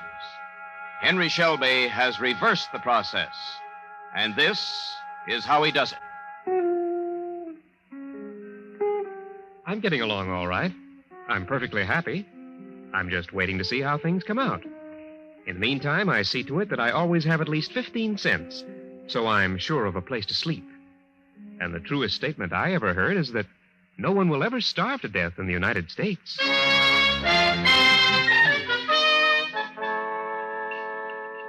86 in the bean soup. All out of Yankee bean, Mac. Cream of tomatoes, okay. Tomato or both? Well, as I live and hope to, Shelby. Hello, Ernie. See, you've got the counterman wanted sign in the window. Yeah, guy was here 2 weeks. Today never shows. Want to go to work right now? Sure. Well, go on back and grab a hat and jacket. I ain't even checked cash from breakfast yet. Okay, fine. Want a cup of coffee or something first? Go right ahead. No, I'm fine. Here's your soup, Mac. Crackers or bread? Crackers. Hey, ain't you the regular counterman? Me? I'm supposed to manage a joint. You give any bum comes along a job? Shelby ain't no bum, Mac. He's a college graduate. Oh. Michigan or someplace like that. Used to be a school teacher, too. So? Well, he shows up every 3-4 months, works a couple of days for $5 a day in his meals, and then he's gone. When he tells me he ain't coming back. So that makes him he ain't a bum. Well, it does in my book. He can do anything around the joint. Do it plenty good, too. How's the soup? All right. Anything else? I don't know yet. This jacket isn't exactly the best fit in the world. You look great, Shelby. I'll bet. Now, here's your checks and a punch. Everything's the same as last time he was here. Not quite. Corned beef and beans are up a nickel. Hey, they are at that. I forgot. Well, she's all yours. I'll check the register. Anything else for you, sir? Pie? Coffee? I might have some pie at that. Apple. Right. With cheese, I guess. Right. Empty the mousetrap on this pie. Hey, look, Shelby, I was thinking, I got no night chef for the moment either. Well, why don't you stick around for a couple of weeks and help me out? Well... 8-hour shift, 5 days, $55, and all the food you can steal. Here you are, sir. Well, I'll think about it, Ernie.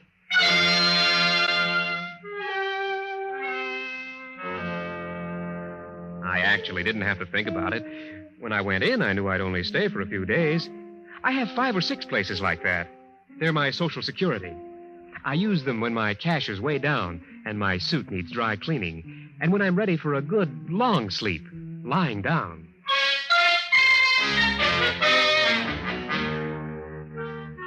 So Henry Shelby works just long enough to get a little money ahead. Then he picks up his clean laundry and checks in at a respectable but inexpensive hotel. Here's the $4.50 in advance. I'm afraid I don't have any luggage. And will you send the valet up to my room in a few minutes, please?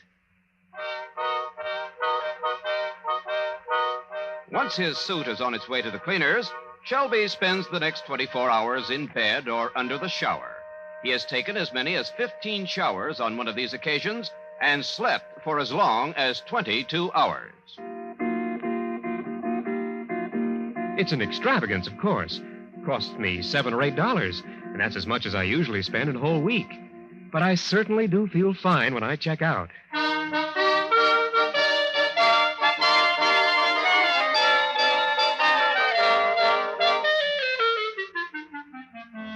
And thus refreshed, Henry Shelby sets out again to roam the streets of New York. First stop, to leave his laundry somewhere in the Grand Central area. He owns 2 of everything except for his 1 suit, and he'll pick up this bundle in a few days, bathe and change in a booth at Grand Central Terminal, and drop the soiled clothing off at another laundry in the vicinity.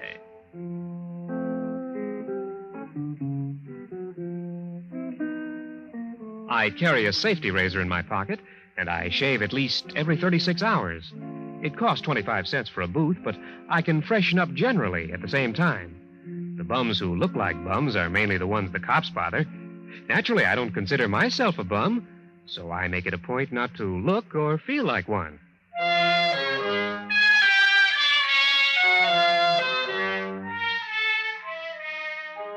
"24 hours can be a long time, particularly when all you have to look forward to is 24 more of the same. But Henry Shelby fills them with endless variations of the same pattern, and he walks between whatever geographical points are involved.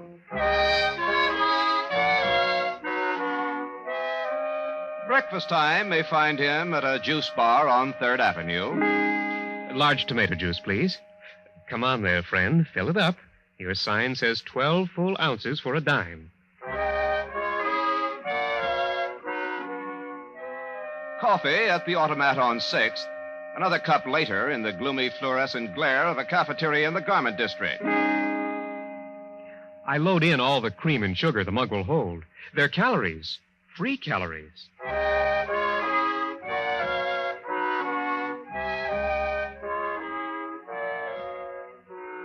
Lunch in the Gramercy Park neighborhood today. Yesterday, it may have been at Broadway and 116th, but at the same kind of a white tile stand and very likely the same lunch. A frankfurter, I guess, and a large glass of milk.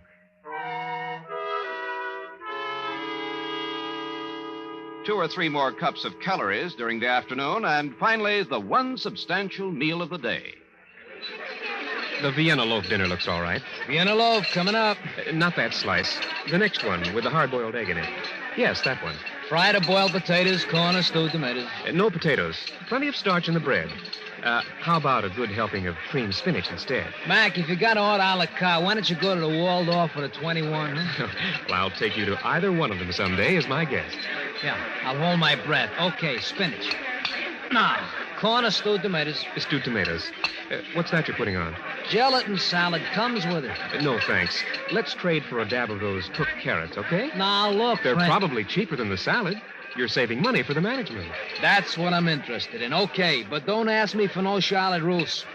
There you are, Mac. Very good. Very well-balanced dinner. Yeah, not bad for 42 cents. Not bad at all.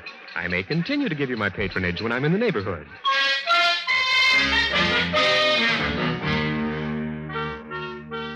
Thus, the inner man is stoked, though perhaps not aesthetically satisfied, and always a walk between each refueling stop. The aesthetic hunger is assuaged along the way. There is the ever-changing kaleidoscope of Manhattan store windows, displaying their shiny wonders, their sturdy commonplaces, their exotic luxuries, their mundane necessities. There is a record of mankind's daily activities the world over, in a newspaper plucked from a trash basket, and there are benches and parks and public buildings where Henry Shelby may rest while he reads. There are pillared halls where paintings and sculpture may be viewed. Henry Shelby is a regular visitor to New York's many art galleries, but his favorite is the Metropolitan Museum of Art. Now, if you'll follow me, we will view the museum's unrivaled collection of the works of Edward Degas. Edgar Degas. Edgar Hilaire Germain Degas. Oh? Oh, I'm sorry, madam. Oh, don't apologize, young man. That's very interesting. Degas worked chiefly in oil, although his renderings in pastel have achieved some fame. He wasn't a bad sculptor either. Is that so? The oil to the immediate right and above is At the Milliner's, and to the right of that and below is Dancers Practicing at the Bar. Only the first one is a pastel, not an oil. This guide is new, I'd imagine. Let's stay behind, Myrtle. This gentleman knows more about it than the guide does. You don't mind, do you, mister? No, not at all. They sort of hurry you through on the guided tours. Now, what about the one that's a pastel instead of an oil? Well, Degas' pastels, particularly his later ones, do have a deep, rich, almost oil-like texture. He applied the color in successive layers, fixing each tone or shade separately, and using open lines to allow each undercoat to show through. Oh, well, I don't quite understand, but I see what you mean. Are you an artist? No, although I'm planning to do some painting. Sometime. Well, my daughter's very artistic, back in Chillicothe. What's this one, that lady sitting with a big bouquet? That's an oil. It's called Woman with Chrysanthemums. Well, that's a good name for it, isn't it? Yes, isn't it? Say, if you aren't an artist, how do you know all these things? Oh, I spend a lot of time here, and I read a great deal. Oh, you certainly must. Goodness, you're a regular Billy Pearson. I beg your pardon? You know, the jockey on television. Oh, yes. I've read about him. Didn't he win $64,000 and then go on and tie with a fellow named Price for another 64 or something? Yeah, that's the one. Did you ever watch those programs? No, I can't say that I do. I'm afraid I don't have a television set.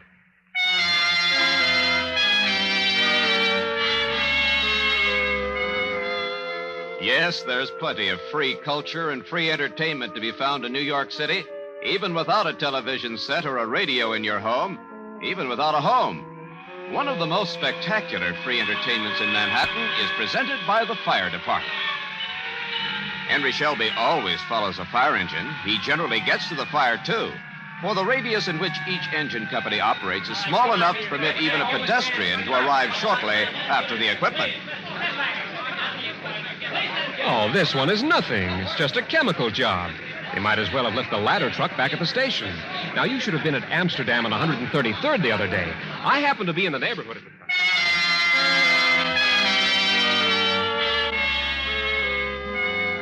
There are the inevitable New York traffic accidents. Shelby has a nose for these and for street fights, and he never leaves the scene until the last policeman has closed his notebook.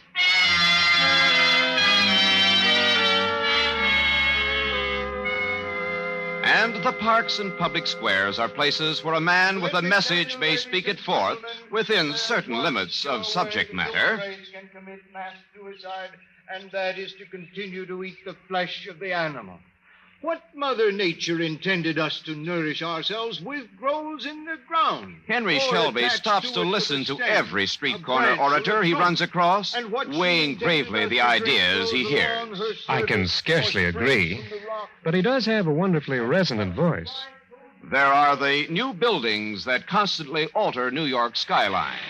Our well-kept vagrant knows every major construction project in town and shows up at the exact moment some critical problem is to be solved.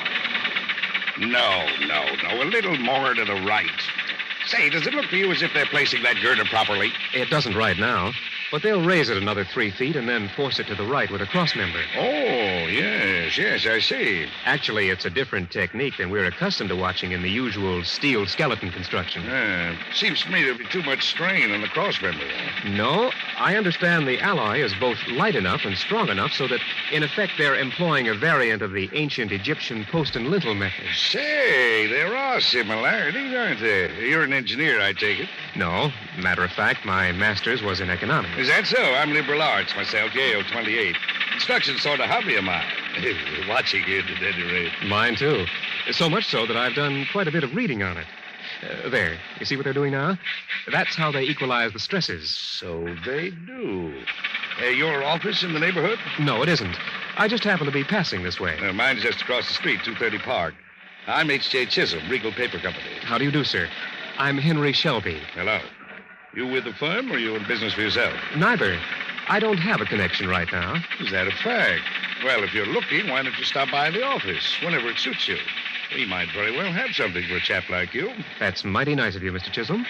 I'm not really looking at present, but I'll certainly remember you when I am. I wish you would. Say, wouldn't it save time and an extra piece of heavy equipment to haul those I-beams up on the construction elevator and then place them with one of those small hoists? It seems that it would at that. I think you have something there, Mr. Chisholm. And I'm going to look into it the next time I'm at the library.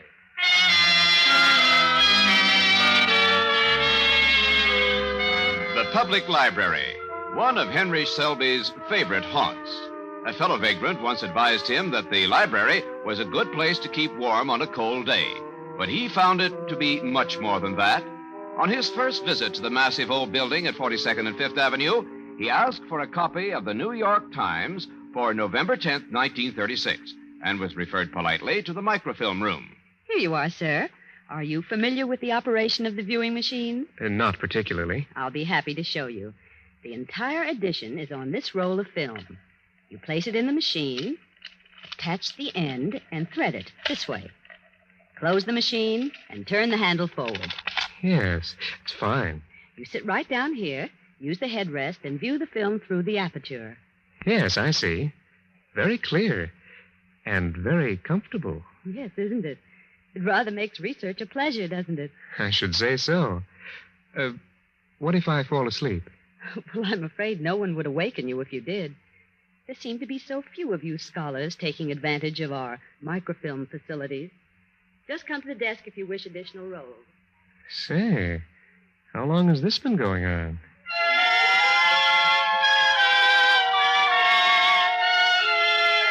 Henry Shelby was asleep in 15 minutes and awoke undisturbed 5 hours later.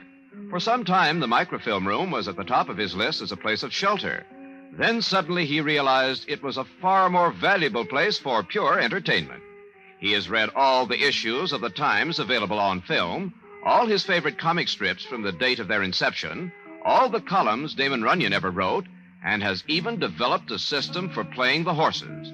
One time, he worked long enough to accumulate $25, and with it, visited Aqueduct Racetrack. Now entering the winner's circle is Time You Told Me, ridden by jockey Farrell Zufeld. The time for the mile and a 16th was 1:43 and 2, and the result of the 8th race is now official. 11:20 to win. Let's see, that makes me $87.40 ahead for the day after expenses. Well, how long has this been going on?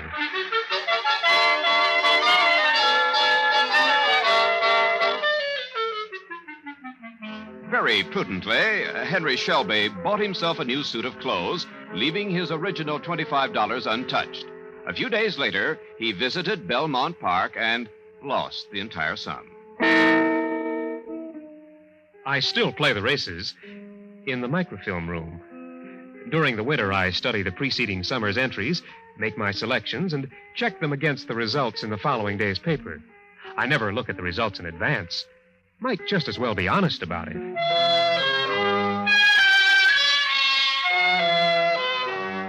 Yes, New York offers many diversions. There is the waterfront, the ferry boats, the slips where the huge liners dock. I come down here a couple of times a week. I always try to be around when the Mary or the Elizabeth are coming in. Now, what's that Weehawken ferry doing a quarter mile off her course? Just sightseeing, I'll bet. Oh, I heard Captain ought to have his confounded papers picked up. Shelby enjoys the ferry boats, all of them, but his favorite is the Staten Island ferry. There's nothing quite like it in the world. Outward bound from the Battery, there's the thrill of passing the Statue of Liberty. And coming back, Miss Liberty welcomes you home as the incredible skyline of Lower Manhattan hangs shimmering in the haze, like the pleasure dome of Kubla Khan. Where else can a poor man get such an ocean voyage for a dime? Of course, 10 cents for one round trip does put the Staten Island ferry in the luxury class, but during the rush hours, Shelby has discovered that he can board the Jersey Central ferries across the Hudson and make 3 or 4 trips for the same dime without being noticed. This kills time and also furnishes amusement, for Shelby quietly enjoys criticizing the pilots who do not bring their vessels squarely into the slips. Among other things, Henry Shelby has become an expert on the management and conduct of New York Harbor. And then there are the parades. New York City is the only place where there is a parade of some sort every day. That's one of the reasons Henry Shelby is happier here than he would be in any other city in the world.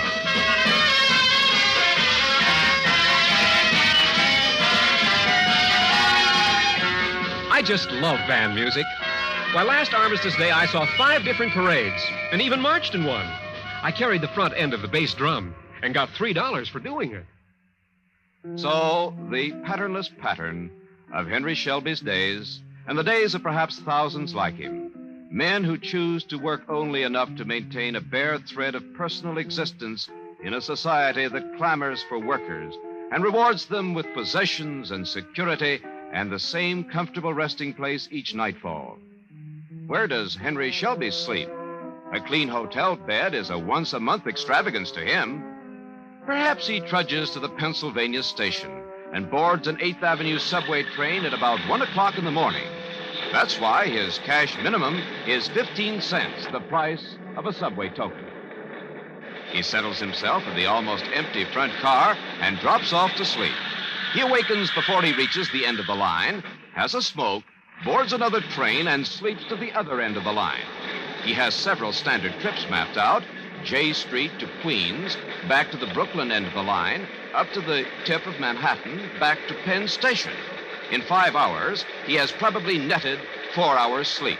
He has learned the habits of the transportation police, and he tries to keep himself from becoming too familiar a figure. That's why I use the subway maybe only every other night, or not quite that often. In warm weather, there are fire escapes, some of them covered, and Central Park and Prospect Park. And when it's really hot, there are the beaches. No one ever bothers you there. Always plenty of legitimate sleepers trying to beat the heat. When it rains and when the New York winter comes, there are other carefully cataloged places for shelter and a few hours' sleep. Grand Central, Penn Station, the Port Authority bus terminal, hotel lobbies. There are rules of conduct for each, and Henry Shelby knows and observes them all. On rare occasions, he's questioned, but he always has the answers. Come on there, mister. Come on, wake up, up. Oh, well, I certainly dozed off, didn't I, officer? You certainly did. You think this is a flop house? Of course not. It's very obviously Grand Central Terminal. That it is, and we don't allow bums to nap their bibs in here. Bums? I ought to resent that, officer. Well, resent it all you like. Seems to me I've seen you in here before. Well, that's quite possible. I take the 2 o'clock local for Poughkeepsie almost every night. I missed it tonight, so I'm waiting for the next train. 6:05, I believe it is. It is. Can you prove you're not a vag? A what? A vagrant. You got any money on you? Why, yes. Let me see. $6, $7, $8. And here's my ticket to Poughkeepsie. Mm-hmm. Well, you'd better get going, mister, or you'll miss your train. What? Yes, it's 2 minutes after 6. Oh, I had no idea. I nearly overslept. That you did. Thank you so much for awakening me. Not at all. That's what I'm here for. Yes. Well, I must say you're right on the job. You bet I am. That's gate 9, mister, the Poughkeepsie local. Yes. Well, I don't want to miss it this time. No, you don't.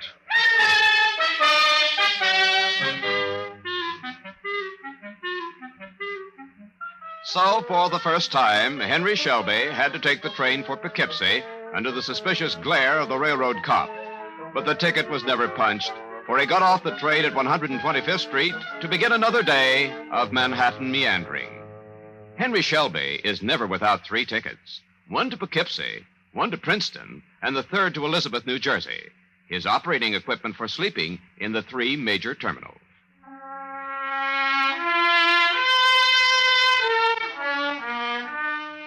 Why does this strangely bewildered, yet far from hopeless man live apart from responsibility and the place he could so easily regain in working society? How many weeks, or months, or years will he continue to walk the streets of Manhattan? I don't know how long I'll live this life. I don't have much trouble. I've never gotten drunk and lain in a doorway all day. I've never been on a police blotter. I've never had to beg. Things seem so easy and natural, just as though they were supposed to be this way. I'm not going to look at the future. All I know now is that at 6 o'clock, I'm going to be at a little delicatessen up on Broadway where they serve a mighty fine boiled beef dinner for 68 cents. And I'd better get going. Takes me almost an hour to walk it. Why don't I take the subway? Why, subways are for sleeping.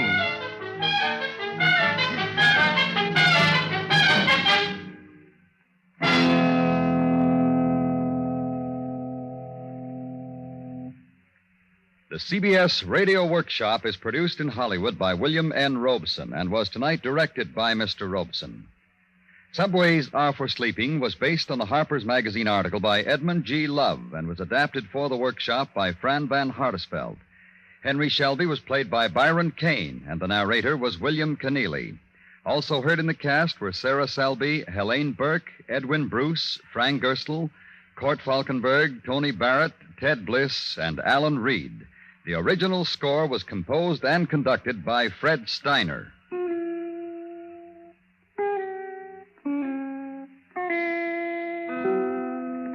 Next week, from New York, the workshop will present Only Johnny Knows, a survey of child training from the birds and the bees era of wonderful innocence a century ago to the complex and guilt era of today's psychiatric sophistication.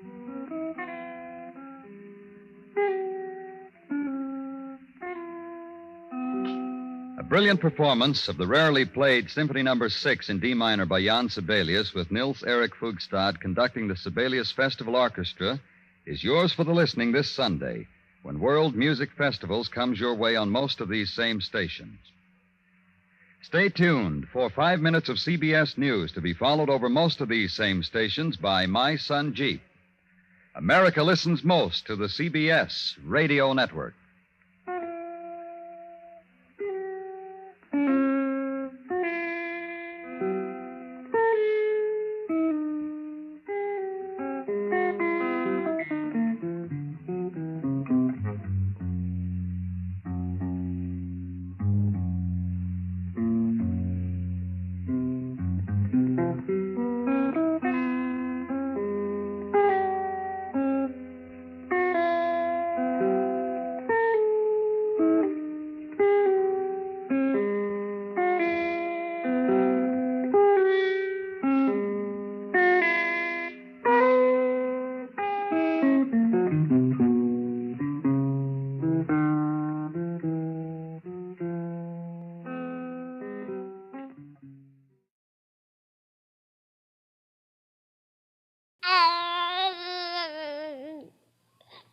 A baby cries.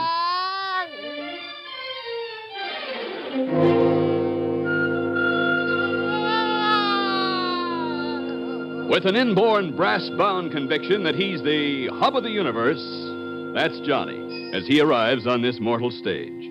That's how he always arrived, down through the ages. The only thing that changes is what we do about him. Well, what?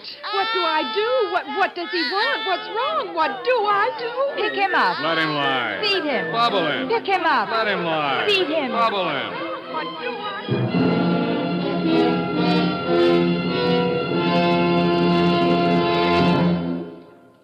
The CBS Radio Workshop, dedicated to man's imagination, the theater of the mind. Tonight, Only Johnny Knows. an appraisal of the 3 ages of child raising, written by a mother named Johanna Johnston and narrated by Joseph Julian.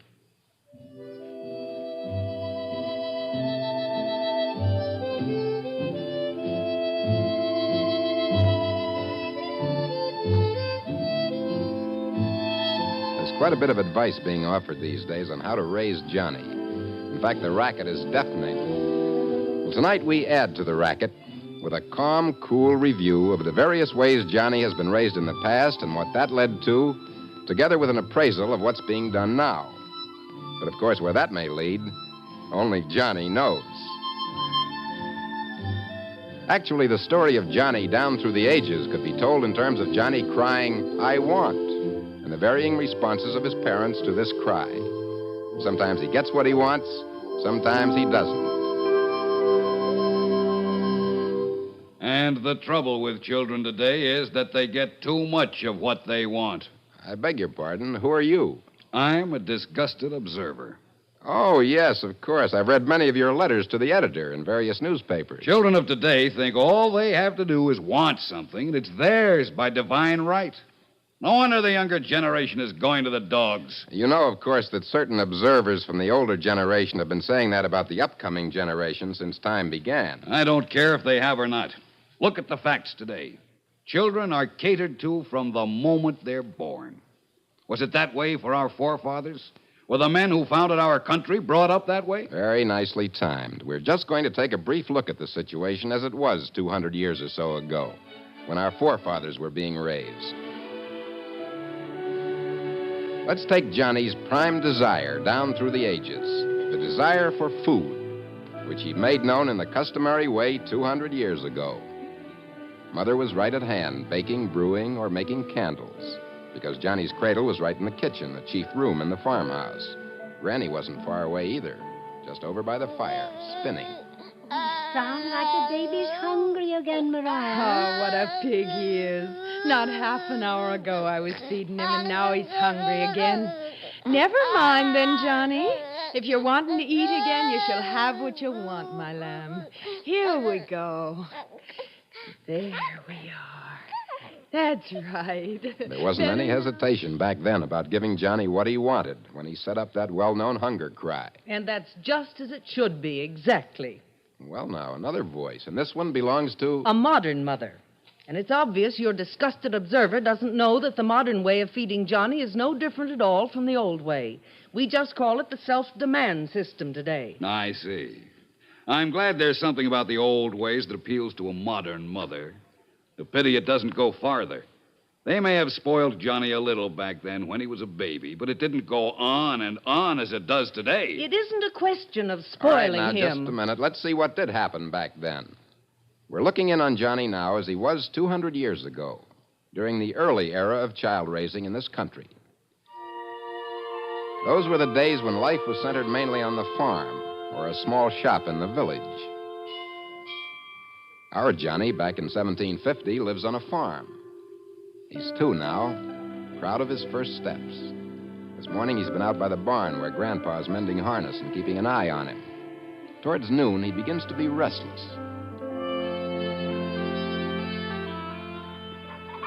Mama, go see Mama. Hey, not right yet, Johnny. Suppose you hand me. Nay, wait up there. You ain't going to the house yet a while. Mama! Stop it. You want a good cuffin'? Now, wait a bit. There's a mite of rum left in the tankard, and here 'tis on the crosspiece. Here, have a swig of rum, Johnny. Rum? Was he offering the child rum? I'd like a little explanation myself. Well, everybody drank in colonial America. Rum, brandy, some kind of spirits, even the Puritans. And as far as Johnny was concerned, after he'd had it a few times to quiet him, he often set up a real self-demand for it. But that's outrageous, giving a child strong spirits. Well, life was hard back in those days, and liquor helped. Nobody knew any reason Johnny shouldn't have its benefits, too. But let's get back to Johnny. There was a good reason why Johnny couldn't have Mama's attention that morning. Before too long, Granny came out with the news that the Lord had safely delivered Johnny's mother of a girl child. Johnny wasn't much impressed until later, when Granny carried him back into the big kitchen. My bed. Baby in my bed. Nay, Johnny, it's baby's sister's bed now. No, my bed. Shush, you'll wake the baby, Johnny. You will be sleeping in the trundle bed now. Big boy that you are. Come away from the cradle now. No, my bed. Shush, the baby. Oh, dear, the little one's wakened. Stop it, Johnny. Oh, Mother, do not be harsh. He doesn't realize. 'Tis time he was learning then. It may be hard finding out he is cock of the roost no longer, but 'tis the way of the world, and that's that. Leave him to me, daughter.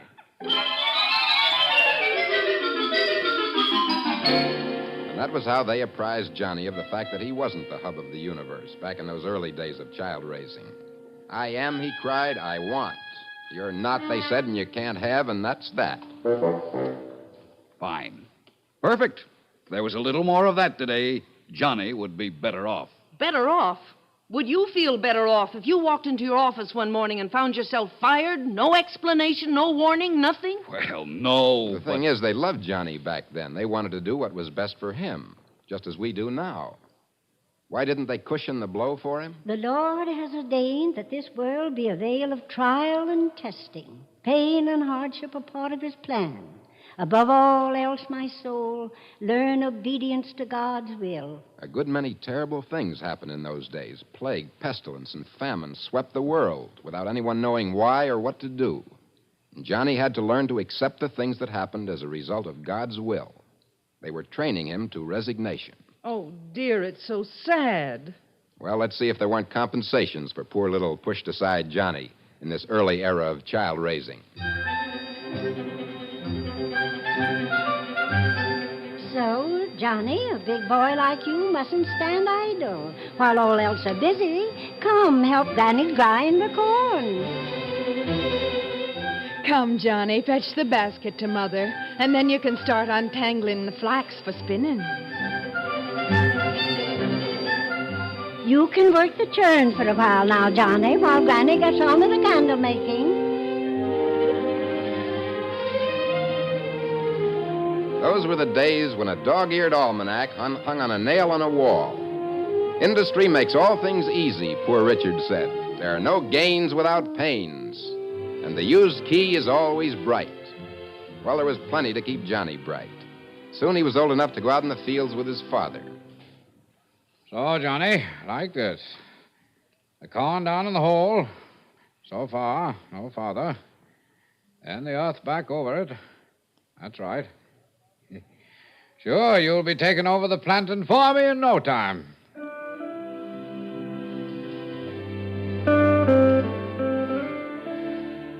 So Johnny got back a bit of importance once he resigned himself. He might not be the hub of the universe, but every day there was proof that he was a very solid, important little wheel. Very good. Very good indeed. I like that. But I suppose our modern mother thinks it's awful, and poor Johnny's being overworked. No, indeed. My Johnny has his share of chores, believe me. Like what? Oh, why, like taking bottles back to the store and, well, emptying waste paper baskets. Just as I thought. Real back-breaking labor. All right, now let's hang on to our perspective. The fact is, the machine has done away with most of those vital household chores that used to keep Johnny so busy. And could be some of that endless drudgery of life back then kept him too busy. Voted not to have schooling this winter. Voted no money to be appropriated for schools on account of building the meeting house. Schooling was one of the least important aspects of Johnny's life back then. When a schoolmaster was hired in the village near Johnny's home, Johnny would trudge off at dawn each morning to be at the schoolhouse by 6.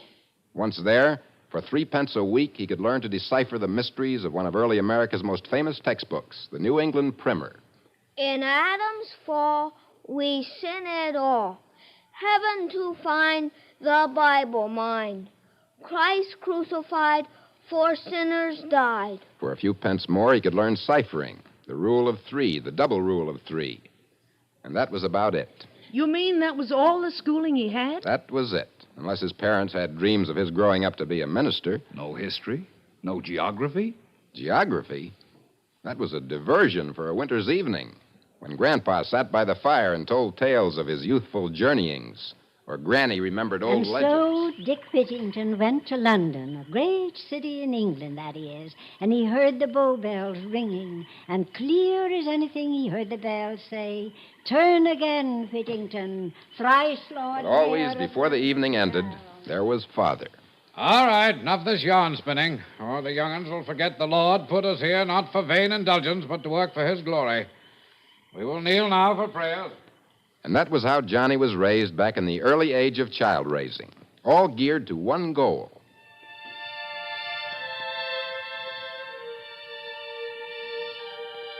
You know what we want for you, Johnny? That you grow up to be a good, God-fearing man like your father and his father before him. It's you, Johnny, who'll be farming this land someday. You want to do as good a job as your father, don't you?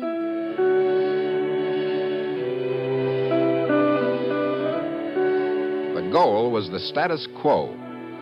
It was the stay-put era of child raising. And it had worked with variations for thousands of years, from the dawn of time till the Industrial Revolution, punctuated, of course, by certain outcries. What's this I hear about you spending all your time with those wild radicals in the village, Johnny? And this book I found under your mattress, Thomas Paine's Common Sense. Fine common sense he shows, inciting folks to violence. In my day, there wasn't all this reading. But nowadays, why, the younger generation is going to the dogs.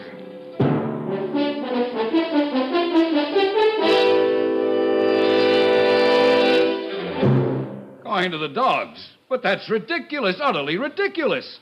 Why, that's the generation that went on to fight the Revolution, write the Constitution, found the United States. Yes, indeed. All very worthwhile projects from our point of view. But all Johnny's parents could see was the fact that Johnny wasn't staying put. It really upset the status quo. It wasn't a bad upbringing, though, in lots of ways. Plenty of love and affection when Johnny was little. A real place in the household. Yes, in lots of ways it looks pleasant from this distance. But it ended, and pretty abruptly, too, here in America. It just wouldn't work anymore when that other revolution, known as the Industrial Revolution, began to sweep away all the old patterns of life. Work left the home for the factory. Young men left the farm for the city. Suddenly, it was a brand new world in which Johnny was being raised. Only Johnny himself sounded the same. Now, let's look in on him in the 1870s, when the new era of child raising was well underway. He's in a room of his own now, upstairs in a brownstone house in the city. Yes, Johnny sounds the same, but the rules are different. Oh, dear, what is it? What's wrong, Johnny? All right now, Mary. He's been fed, hasn't he? Oh, yes, John, just half an hour ago. So I really don't know. Maybe he didn't get enough. Maybe. Maybe. If he got the usual amount and there's nothing else wrong, no pin sticking him, then there's no doubt about what you do now. Leave him to cry it out. Oh, but John... Didn't you study that book I brought home for you at all, Mary? Have you no memory of the passage dealing with just this sort of struggle for mastery? I remember it, John, but he's so little now. At such a juncture with the infant, in order to determine the master and firmly establish authority, it will be necessary to employ vigorous measures. Vigorous measures, Mary. It doesn't matter how little he is. He's simply trying to assert his will over ours, and it won't do. I'll leave him alone now, Mary, and let him learn who's master right now, once and for all.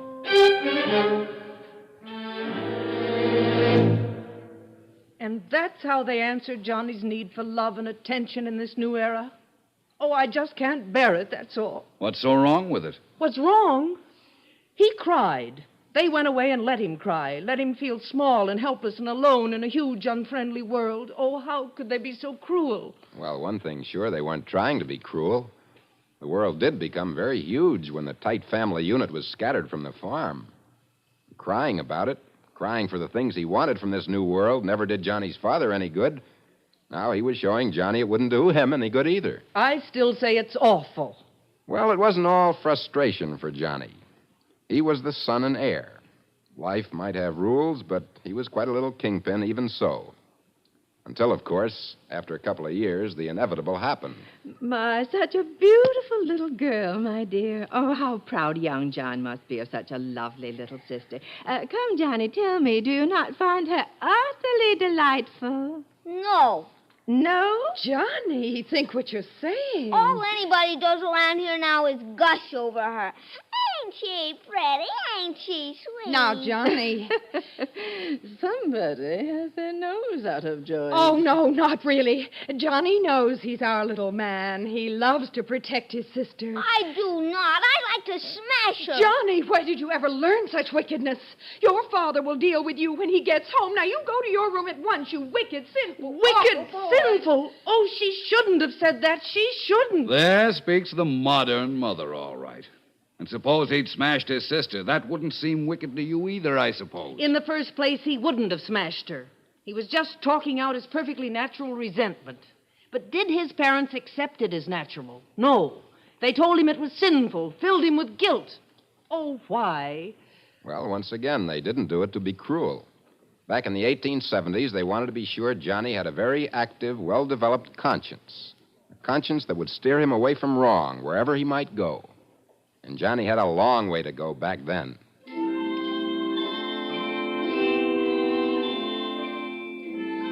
All right, Johnny, let's hear you read today's lesson. There was a little boy whose name was Harry. His parents sent him to school. Now, Harry was not like Idle. And I'm afraid it's a word that applies to you. A great boy of 8, and he stumbles over a word like idle. Oh, go on. Idle John. He loved his book and was first in his class.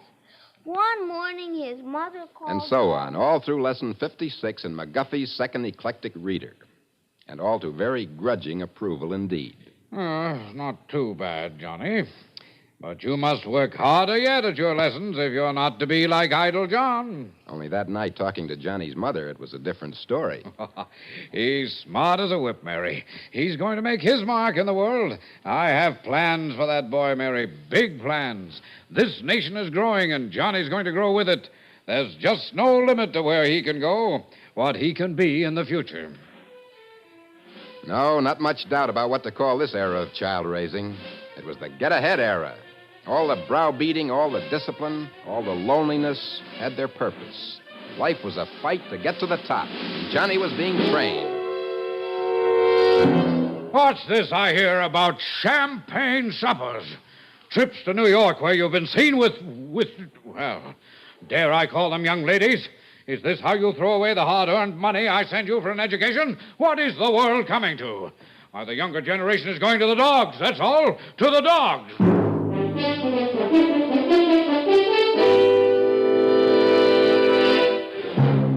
Going to the dogs, but that's ridiculous. The boy was just having his fling. We all have our flings.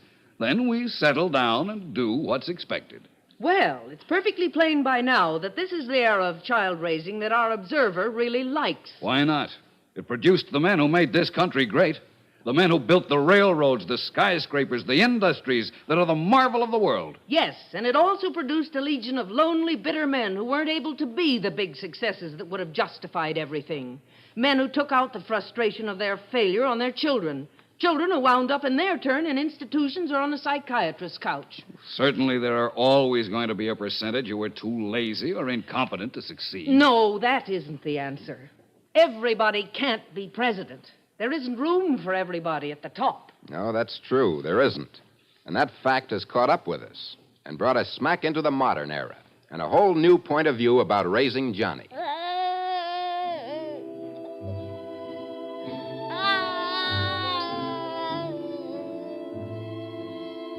You can't spoil your baby by feeding him when he's hungry, comforting him when he's miserable.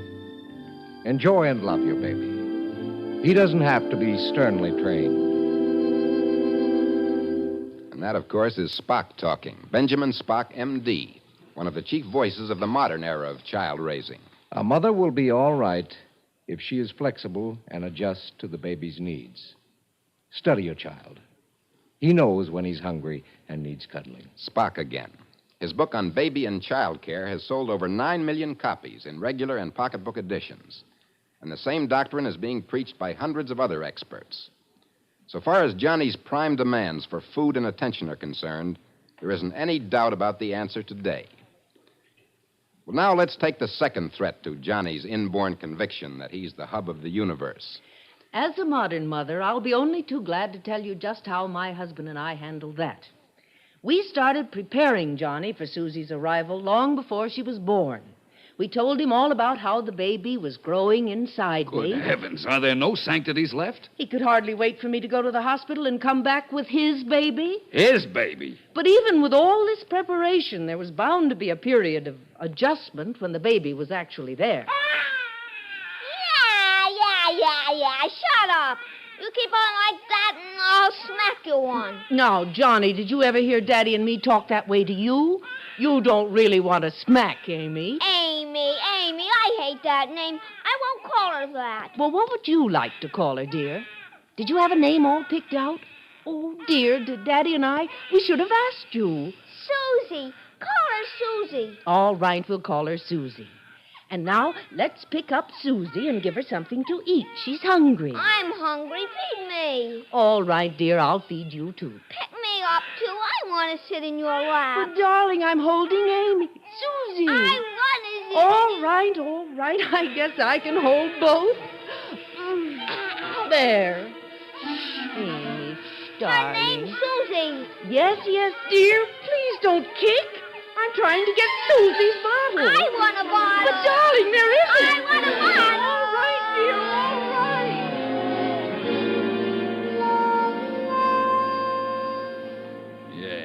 Yes, indeed. That's exactly how it is today. And if there was ever a more disgraceful performance... Disgraceful? I was working as hard as I've ever worked in my life to show Johnny that nothing could change my love for him. He was and always will be as important as ever. Oh, my, yes. Make sure Johnny keeps his sense of importance, whatever the cost. Make sure that when he yells, I want, he's never frustrated. Fine preparation for a world that's never been more full of things for him to want. Yes, that's true. We live in quite a different world today than did Johnny of the 1870s. The industrial boom was just getting started then. But now... Make sure your child has the latest. Johnny will love this miniature steam shovel. How about a model crate? A spaceship, streamlined bicycle, jet-propelled beanie. A pup tent. A swimming pool. But wait, has he got a cowboy outfit? Give him the thrill of his life. Get him his own Superman costume. Robin Hood. Hop along. Space Cadet. Wow, have you tasted, kid? Crispy, crunchy, it's super delicious. Smooth and creamy, bubbling, sparkling, nutty, yum! Ask Mom for a case today. A loaf. A bag, a box, a carload! And that, of course, as every parent knows, is only a brief sampling of the thousands of voices calling their wares to Johnny today. Our country lives by full production, and the only way to keep up with the tide is by constant consumption. Johnny is a brand new market. A brand new market, already conditioned by his mother here to want every senseless, idiotic thing that's offered him, whether it bankrupts the family or not. No, it doesn't work like that. No, how could it work otherwise? Everywhere he turns, Johnny gets just one idea. Life is a carnival put on for his amusement. Be sure to listen tomorrow, kids, for another action-packed adventure when 2 Guns Tompkins, 4 Guns Fergus, 6 Guns Slocum rides again. Yes, sir. As a disgusted, objective observer, I say, Johnny thinks he has to be entertained all the time today. Fun, fun, fun! That's all children expect out of life these days. Is it any wonder we have juvenile delinquents? Now, stop. Stop right there. Here's where you observers get everything twisted. Children get into trouble and become delinquents when they're not given the love and affection my Johnny gets. It's only when they feel deprived of love that they steal and grab and try to get even with a cruel world. And that, of course, is the crux of the whole modern theory of child raising. A theory that's grown out of the economy of abundance. A happy, satisfied child doesn't grab at everything in sight. He doesn't need it. That's it. That's it exactly. Because Johnny's earliest needs were satisfied, now he can resist some of the pressures. I see. And does he? Well, of course, he's young still, and naturally... And he doesn't. He yells he wants this, he yells he wants that. Oh, don't tell me. I've been observing this modern generation for quite a while now, and I know where it's going. Do we know where Johnny is going? Let's see if we can sum up this era in the same terms we summed up the others. What is our modern mother's goal for Johnny? I can tell you that. We want him to be happy. Happy? What sort of a goal is that? Happy? How? Just doing nothing? What's he going to do? What's he going to be? We hope he'll be happy, whatever he does or whatever he is. And aside from that, you haven't an idea in the world of where he's heading, have you? Well, I know. Do you really want to say it? After all that's gone before? I do. The younger generation After all the times it was said before in other eras? There weren't any of them like this one, where Johnny's the unchallenged hub of the universe, and nobody has any goal for him at all. He's going to the dogs.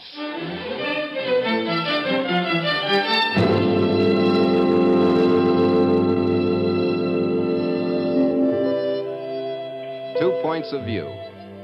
And only the future can end the stalemate. And who can predict that? Only one thing's sure about Johnny's future. One fine day, he'll be a father in his turn, and it will be his problem to cope with another little creature, with an inborn, brass-bound conviction that he's the hub of the universe. Figuring out what to do about his child, he may assess what was right and what was wrong about his own upbringing. He may even have some pet name for our present-day era. Certainly I haven't, because when it comes to what to call it, only Johnny knows.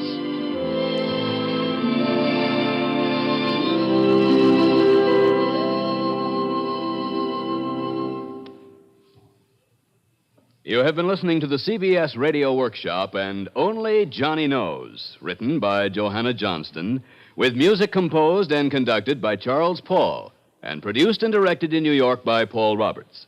Joseph Julian was heard as the narrator, Catherine Anderson as the modern mother, and Jackson Beck as the observer. Also included in the cast were Mary Patton, Ian Martin, Sarah Fussell, Joe Helgeson, Ed Prentice, Lawson Zerby, Nell Harrison, Ethel Owen, and Ruth Tobin. This is Gaylord Avery inviting you to join us next week when, from Hollywood, the CBS Radio Workshop presents Dissertation on Love, a not-too-serious analysis on the universal subject of romance by distinguished French, English, and American authorities. For fuller convention coverage, stay with this station on the CBS Radio Network. From Hollywood, CBS Radio presents the CBS Radio Workshop, dedicated to man's imagination, the theater of the mind. Tonight, Colloquy 2, a dissertation on love.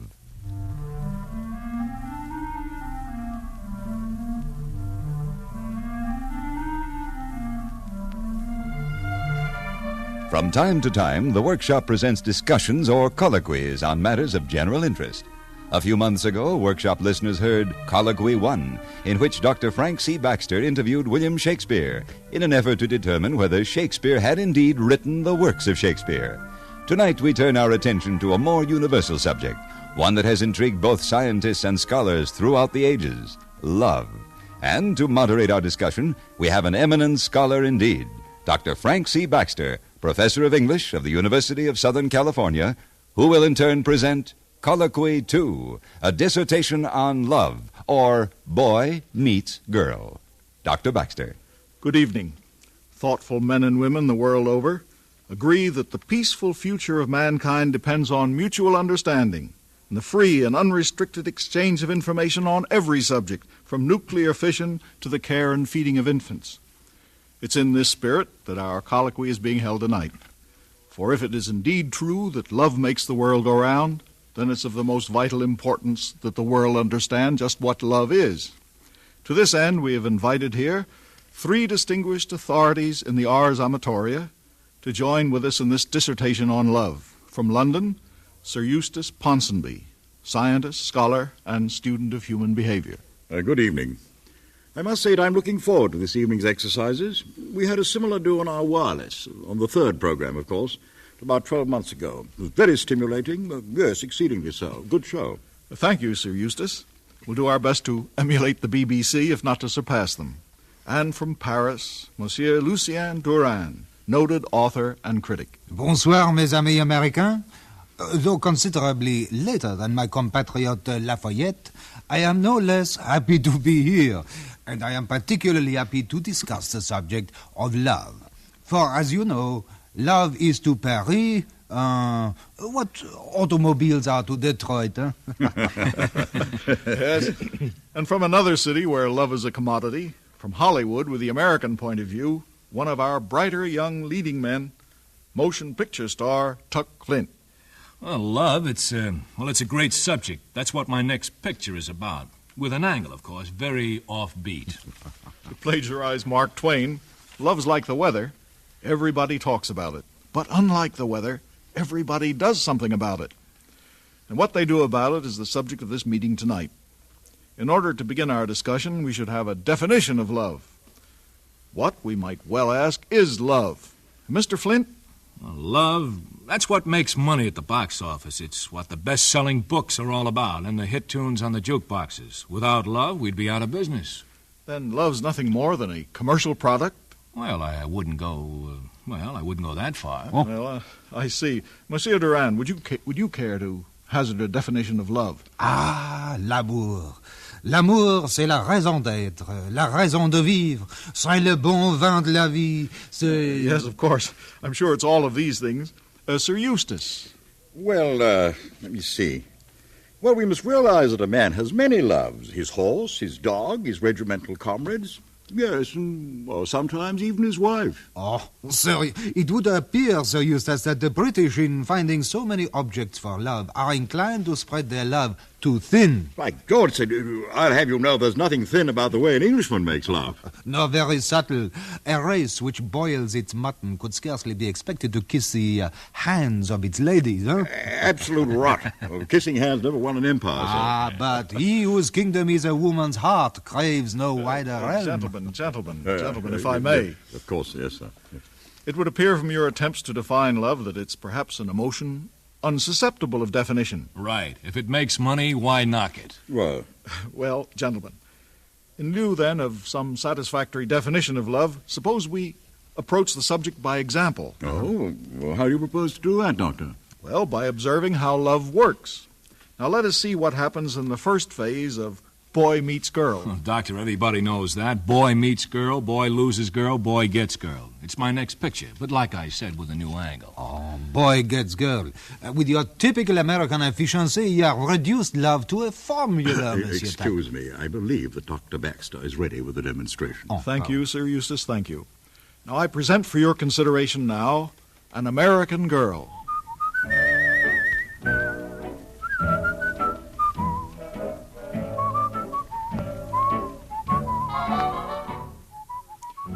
Her name is Mary Smith. She's an average American girl. She's typical, she's lovely, but she's not engaged.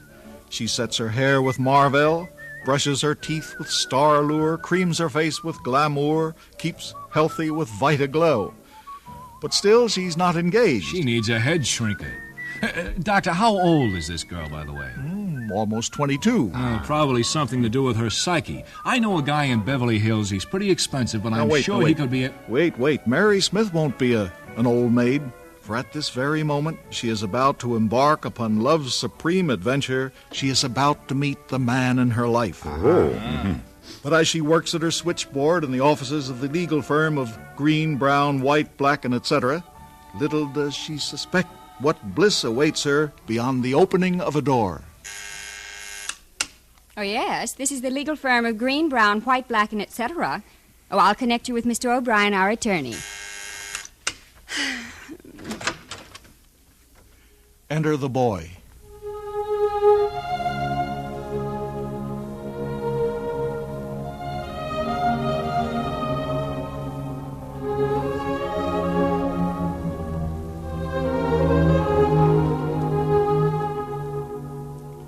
His name is Bill Jones, an An ordinary guy, clean-cut in a manly sort of way. His clothes are Ivy League. He shaves the modern way, the electric way. He enjoys beer in manly moderation. And he smokes filter tips, cigarette and all. He likes children and dogs, owes everything he is to his mother, and everything he has to the finance company. And like almost all thinking Americans in this puzzled generation, he spends much of his waking time wondering where the yellow went. He seems like a nice sort of a guy. Oh, he is. But Bill Jones is completely unprepared for what is about to happen to him. Good morning. Oh, good morning. Can I help you? Yes, I have an appointment with... Yes?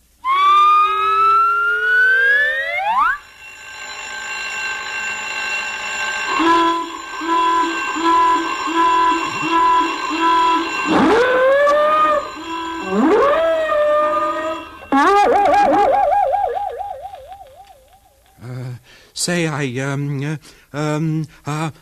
about taking in a show with me tonight? Oh, thank you, but I'm afraid I'm busy tonight. Well, how about tomorrow night, then? Oh, I'm awfully sorry. The next night? Could I pick you up after work and we could have dinner first? Oh, well, maybe. I'm not sure. I'd have to break a date. I'll break it then, will you?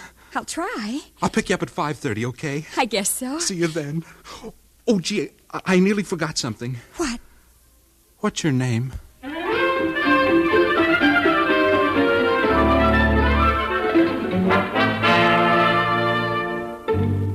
Well, gentlemen, any comments? Rather precipitous, what?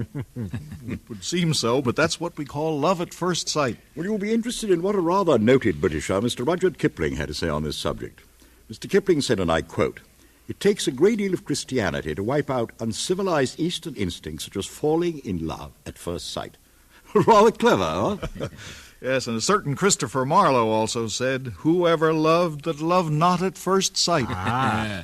Well, how about you, Dr. Baxter? Do you believe in love at first sight? Good sir, I am but the moderator of this forum. However, if I may offer just one more quotation, the late Josh Billings had this to say: "Love is like the measles. We cannot have it but once, and the later in life we have it, the tougher it hits us." Now, gentlemen, to the question at hand.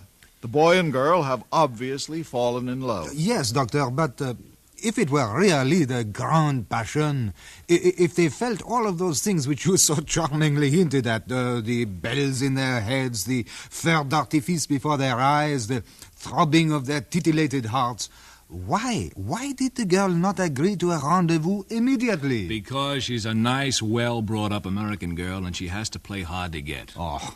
Hey, you know, that's a pretty good scene. Maybe I could get the studio to buy it. With a few fixes, we could...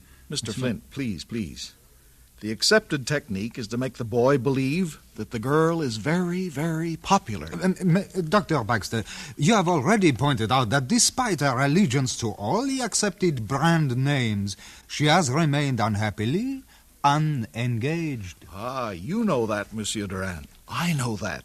But the young man doesn't know it. Oh, well, I can only point out, mes amis, that in France, if a young woman plays too hard to get, she sometimes does not get got. Very funny. Well, that's always a calculated risk, I imagine. But suppose you tell us, Monsieur Durand, how does boy meet girl in Paris? Oh, very well. Well, now, the girl is a midinette, a seamstress for a modiste in the Rue Saint-Honoré. One evening, as she walks down the Rue Royale to the metro, that is the Paris subway, she passes the boy. He sees her, but she does not see him. He follows her into the metro station, buys a ticket, and follows her onto the platform, his heart beating madly. When the Direction Vincennes train clatters in, he boards the same car that she does. I know that picture. Allied Artists made it last year in Italy. Now, what was that girl's name? This is a different story, Monsieur Tack. Oh, I'm sorry. Eh bien alors. Well, the boy does the same thing night after night for a week, 10 days, perhaps 2 weeks. Gradually, the girl becomes aware of him sitting in the metro across from her, standing on the platform near her, waiting on the corner for her, following her down the street. So, they have fallen in love before they even speak to each other. And then, finally, one night, the boy is rewarded as his heart tells him he must be. As the train rumbles into the Vincennes station at the end of the line, The girl smiles at him. He is beside himself with joy and beside her in a moment. Bonsoir, mademoiselle. Bonsoir, monsieur. Would you permit me to accompany you as far as your house? Oh, it would be a plaisir, monsieur. Oh, c'est mon plaisir, mademoiselle. You live near the Porte de Vincennes? Oh, no, mademoiselle. I live on the Avenue de la Porte de Villiers, on the other side of Paris. Then why have you been riding in the Direction Vaisseau these many nights? It is more pleasant ride than Direction Neuilly, since it is the route you take. Monsieur est gentil. Mademoiselle est belle. Since you live so far away, I must not permit you to accompany me. Without doubt, you are late for some rendezvous. Oh, pas du tout. My only rendezvous is with you.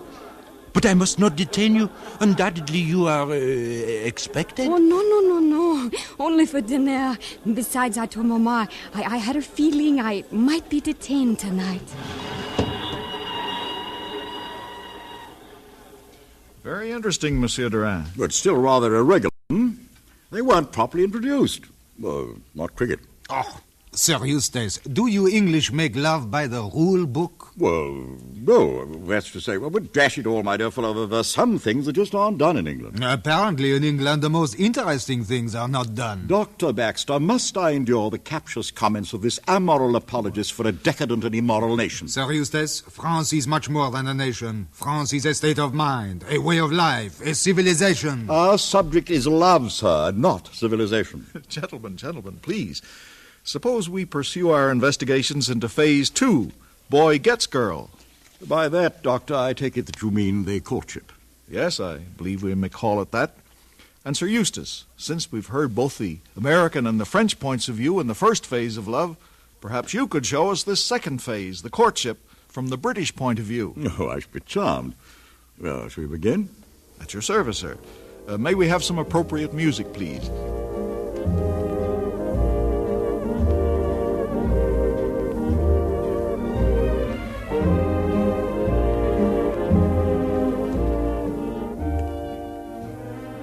So they have met, this charming young couple, properly introduced, being of the same social standing and background, and with the same sensible viewpoint on life. A year has passed, possibly two, and a mutual attraction has developed. One might say that they care for one another. And as we find them seated in the study of her mother's home, the boy speaks. Happy? Ecstatically. Tea? Thanks. Sugar? 2. Cream? Thanks, no. A stout fellow. I know. That's why I'm skipping cream. Daphne? Yes, Gerald? I've been thinking. Really? Quite. We're engaged, you know. Yes, I know. Thrilling, isn't it? Wizard. Crumpet? Thanks, no. Daphne? Yes, Gerald? Daphne, you've never permitted me to kiss you. It isn't being done, Gerald. But now that we're engaged... I'm sorry, Gerald, if you find me rather old-fashioned. But, damn it, Daphne, I'm a man, you know, with red blood in my veins. Yes, I suppose you are. I only claim what is rightfully mine. I suppose so. May I? If you really insist. Oh, I do, you know. Very well. Feeling better?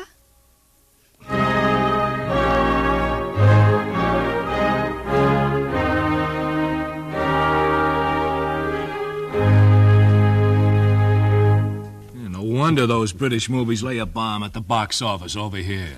Apparently, then, Sir Eustace, your countrymen believe in a more quiet, even a more sedate kind of romance than we found in either France or America. Well, yes, exactly, sir. Well, now, let me put it this way. Nature has never produced a more beautiful nor a more perfect form than the egg. Yet nothing can be more quickly ruined by too rapid cooking. You let one of those eggs sit around too long, and what have you got? Very good, Monsieur Flint, very good. Gentlemen, I must ask you to stick to the subject at hand. We have so far been quite unable to define love. Our examples have revealed a wide difference of opinion as to what constitutes even the most normal behavior patterns of boy and girl in love. I've always understood that love is the universal language, yet we seem to be getting to no agreement here. So now, gentlemen, I ask you to think on things of love about which you can agree. Those mannerisms that seem to know no national boundaries, that are oblivious to geography, in short, the love that is universal. Well, Sir Eustace? Well, Shakespeare said, "Friendship is constant in all other things, save in the office and affairs of love. Therefore all hearts in love use their own tongues. Let every eye negotiate for itself, and trust no agent." Yes, much ado about nothing. Well, gentlemen? That's a pretty fair writer. Did you see Brando and Julius Caesar? It was a success with the eggheads, but did it make money at the box office? Well, that's a very interesting viewpoint, Mr. Flint, but how does that translate into terms of love? Well, it's just that we Americans have our feet on the ground, that's all. None of this nonsense about living in a garret on bread and wine. We think big. That's why we are big. Even in love? Check. Monsieur Flint, suppose you explain exactly what you mean. Okay with you, Dr. Baxter? The floor is yours, sir. Okay. Let's have a little romantic American music.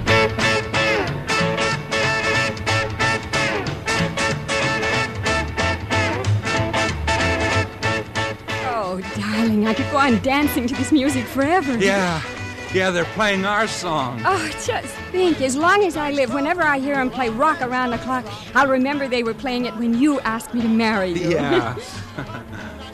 You scared? A little. After all, it isn't every day that a girl changes her name from Smith to Jones. Yeah. Gee, it's cool. Real cool.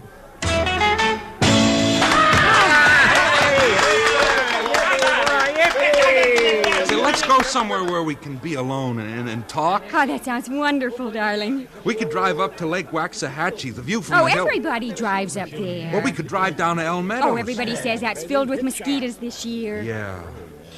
Well, what do we do? I don't know. Hey, there's a moon outside. Maybe we could take a walk. Walk? Gee, I never thought of that. Come on. Man, get a load of that moon. Ah, quel délice. Quel délice. I beg your pardon, Monsieur Durand? Forgive me for interrupting the proceedings, Dr. Baxter, but the boy's discovery of the moon is universal, n'est-ce pas? That's a very good point, Monsieur Durand. You're suggesting there are, after all, perhaps certain similarities in love? Right. Moons belong. They're part of the picture. Blue Moon, Moon over Miami, Allegheny Moon. Hit songs all because they used moon in the title. What's your opinion, Sir Eustace? Well, moons do function as certain peculiar stimuli. You know, I once tried to separate in the laboratory particles from the air from which the moon had evidently... Pardon me, Sir Eustace, the boy is talking. Oh, I beg your pardon. Yes, of course. There. How's that for a view? Oh, it's dreamy. The moonlight on the river and the little ripples gleaming in the light. Bill. What? Bill, we got to make plans. Like what? Like where we're going to live. What's the problem? You know, there's a dreamy little cottage out in Summit Hills we could buy with an option to... I thought we'd start out in a little apartment. Buying a house would cost a lot of dough. Just furnishing a house would cost a fortune. Oh, no, it wouldn't, darling. We wouldn't need much to start with. A TV set, of course, a freezer, a washing machine, and, of course, a dryer. One of those electric rotisseries, and wait till you taste my cooking. And for the warm weather, an air conditioner... Hey, how are we going to pay for all this stuff? Well, the installment plan. Gee, it sounds like paradise. I take it then that marital bliss in America depends upon household appliances bought on credit for a house one cannot afford. Well, I hardly think the young man is well enough along in business to assume all these obligations. Well, that's just my point. They think big. Those kids will make out okay. Those kids are in love. Oh? I don't seem to recall their mentioning the fact. They're buying a house, aren't they? Oh. Gentlemen, a moment ago there was hope that we could arrive at some point of mutual agreement. The mention of the word moon seemed to spark a response from each of you. Now, if the moon is indeed a universal symbol of love, surely there must be other symbols to which you can all agree. What about romantic music? Oh, you call that, how do you say, rock and roll romantic? Well, what of the girl's looks, of her beauty, Cervantes said, "There are but two things that chiefly excite us to the love of a woman, attractive beauty and unspotted fame." Unspotted fame excites us to love? Really, my good doctor? He's from France, you know. Well, Monsieur Durand, won't you tell us, how is it with our boy and girl now in France?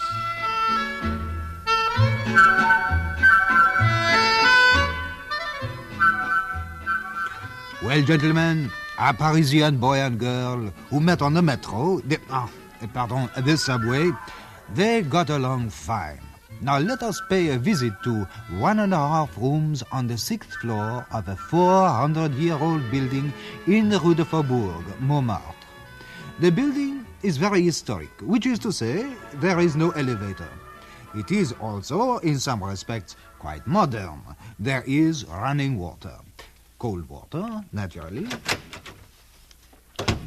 Bonsoir, chérie. Oh, bonsoir, mon amour. Ça va? Oui, ça va. It is good to see you, chérie. Oh, and it is good to see you, mon amour. All day long, as I have awaited this moment, I've seen your face before me, smiling, welcoming, beckoning. Oh, with me it has been the same, mon amour. How sweet you are. Oh, kiss me, mon cher. And now I will get you a glass of wine. Pardon, chérie. Allô? Allô? Oui? Oh, oui, cher ami. Yes, here. It's for you, mon amour. Oh? Who is it? It is your wife.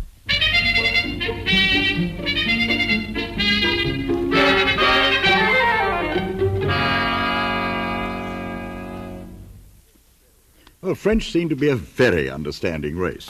Precisely. But it is a practical arrangement, and it preserves a certain way of life. Well, I say preserve us from such a way of life. By the way, what of your English boy and girl, Sir Eustace? Are you prepared to say that they're living happily ever after? Why, certainly. Eldest boy's in public school. Nipper's still with his nanny. Daphne's grown into quite a lovely woman, busy from morning to night, good works, committees, all that sort of thing. As for Gerald himself? Oh, he's coming along smashingly. Got a good situation in the city, joined one of the better clubs, and spends a great deal of time there nowadays, too. But why does he, with such a seemingly happy home? Yeah, I thought an Englishman's home is his castle. Well, it is indeed. But then, with all the women folk at home, the cook, the maid, the nanny, to say nothing of the wife, well, what would a man do without his club? He might find a beautiful woman. Oh, nonsense, monsieur. Gerald forgot about beautiful women when he married Daphne. Besides, he finds his club much more interesting. I suppose so. England is a land conceived by men for the comfort of men. And France? Aha! A land where the comfort of men is the first concern of the women. Well, it would seem then, gentlemen, if I may attempt a summary, that love, many splendid thing that it is, takes on different forms in different lands and climes. We've been unable, clearly, to find our universal language. To our Gallic cousins, it is not always coexistent with a nuptial state. To the English, it's one of the more placid emotions, while to the American, love is so easy to come by that, well, it may have possibly lost much of its pristine value. Very well put, Doctor. Very fair statement, I say, Doctor. Well, Mr. Flint, what have you got to say to that? Mr. Flint? Excuse me. Say, Dr. Baxter, that actress who played the girl in the demonstration, what's her name? Why, that's Sammy Hill. I thought she did a real fine job. Sammy's a cute name. Yes, indeed, both she and the boy. Who is he, by the way? That's Shep Mencken. Shep, Sammy, I want to thank you for helping us with our dissertation on love tonight. Well, not at all, Dr. Baxter. It was a pleasure. Oh, I had a lot of fun, too. You did? Yes. Sammy, may I present Mr. Tack Flint? The Tack Flint? Yeah. Pleased to meet you. Oh, Mr. Flint. Tack, the pleasure's all mine. Are you sure?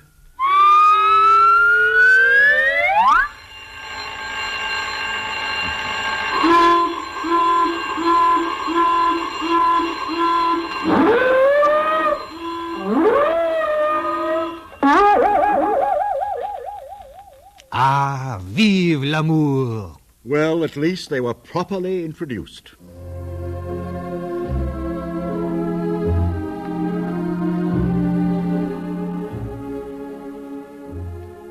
perhaps Shakespeare said it best. No sooner met but they looked, no sooner looked but they loved, no sooner loved but they sighed, no sooner sighed but they asked one another the reason, no sooner knew the reason but they sought the remedy. Or did the same Will Shakespeare sum up this knotty question of love still better than all dissertations, discussions, and conversation when he said, "My love's more richer than my tongue"?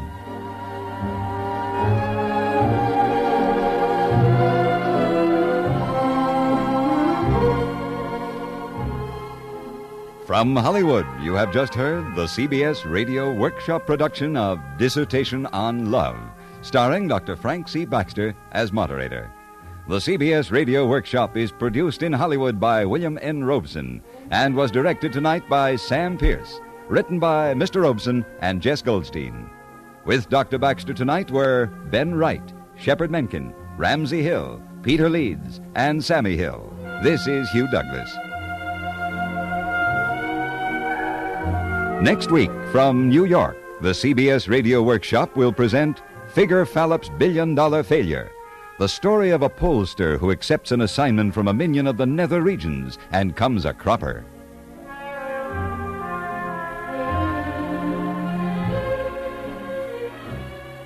As national interest runs high in the conventions and their results, CBS Radio, which is broadcasting these important events, urges you to follow through to make sure you're registered to vote next November. No matter which candidate you prefer, you are lost in making a choice unless you're registered to vote in a national election. Are you sure you're registered? Are you sure the rest of the voters in your family are? Make sure today. Registration laws vary from state to state. Make sure you're in the book. Stay tuned for 5 minutes of CBS News, to be followed over most of these same stations by My Son Jeep. Tonight, attend the Democratic Convention with the CBS Radio Network.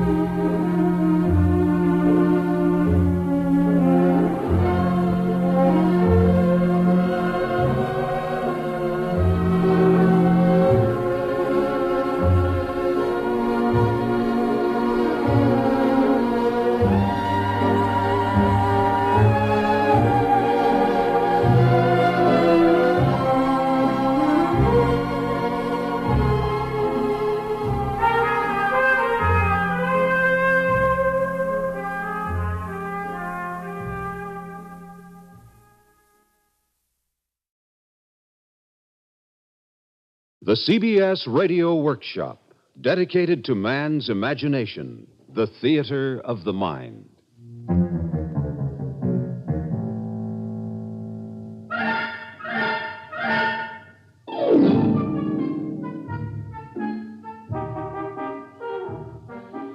Tonight we present the mythical saga of a modern seer, a true tycoon of facts and figures, a molder as well as encyclopedist of public opinion.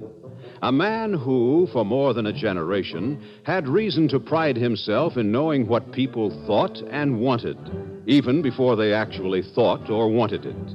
A man whose every news release has been awaited with eager interest by paupers and presidents. A man whose pronouncements have often helped to shape national policy, crystallize business trends, and change the thinking habits of our people. A man, however, who one day accepted an assignment from the Lord of the Nether Regions and proved only fallible after all. The title, The Billion-Dollar Failure of Figure Fallop.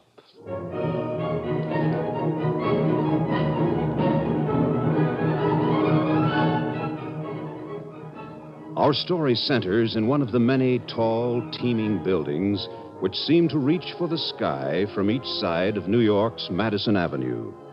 The building is one of those which house some of the world's most influential advertising and public relations offices. Those business concerns which so effectively persuade so many millions of us to change from white toothpaste to yellow, from yellow to green, and then again back to white. Firms which maintain headquarters in this building have made America filter-tip conscious, lured children into eating nourishing foods, and helped to convince women that they would be out of style if they didn't either raise or lower their hemlines each year. The accounts of some of these firms run into tens of millions of dollars. There is one whole floor in our particular building, however, which is occupied by an organization devoted to an entirely different form of enterprise. It neither sells nor promotes the sale of goods and ideas, except perhaps its own services. Instead, it explores the public mind and registers and tabulates its reactions to the merchandise of its clients, whether tangible or intangible. Figure Fallop's factual factotums.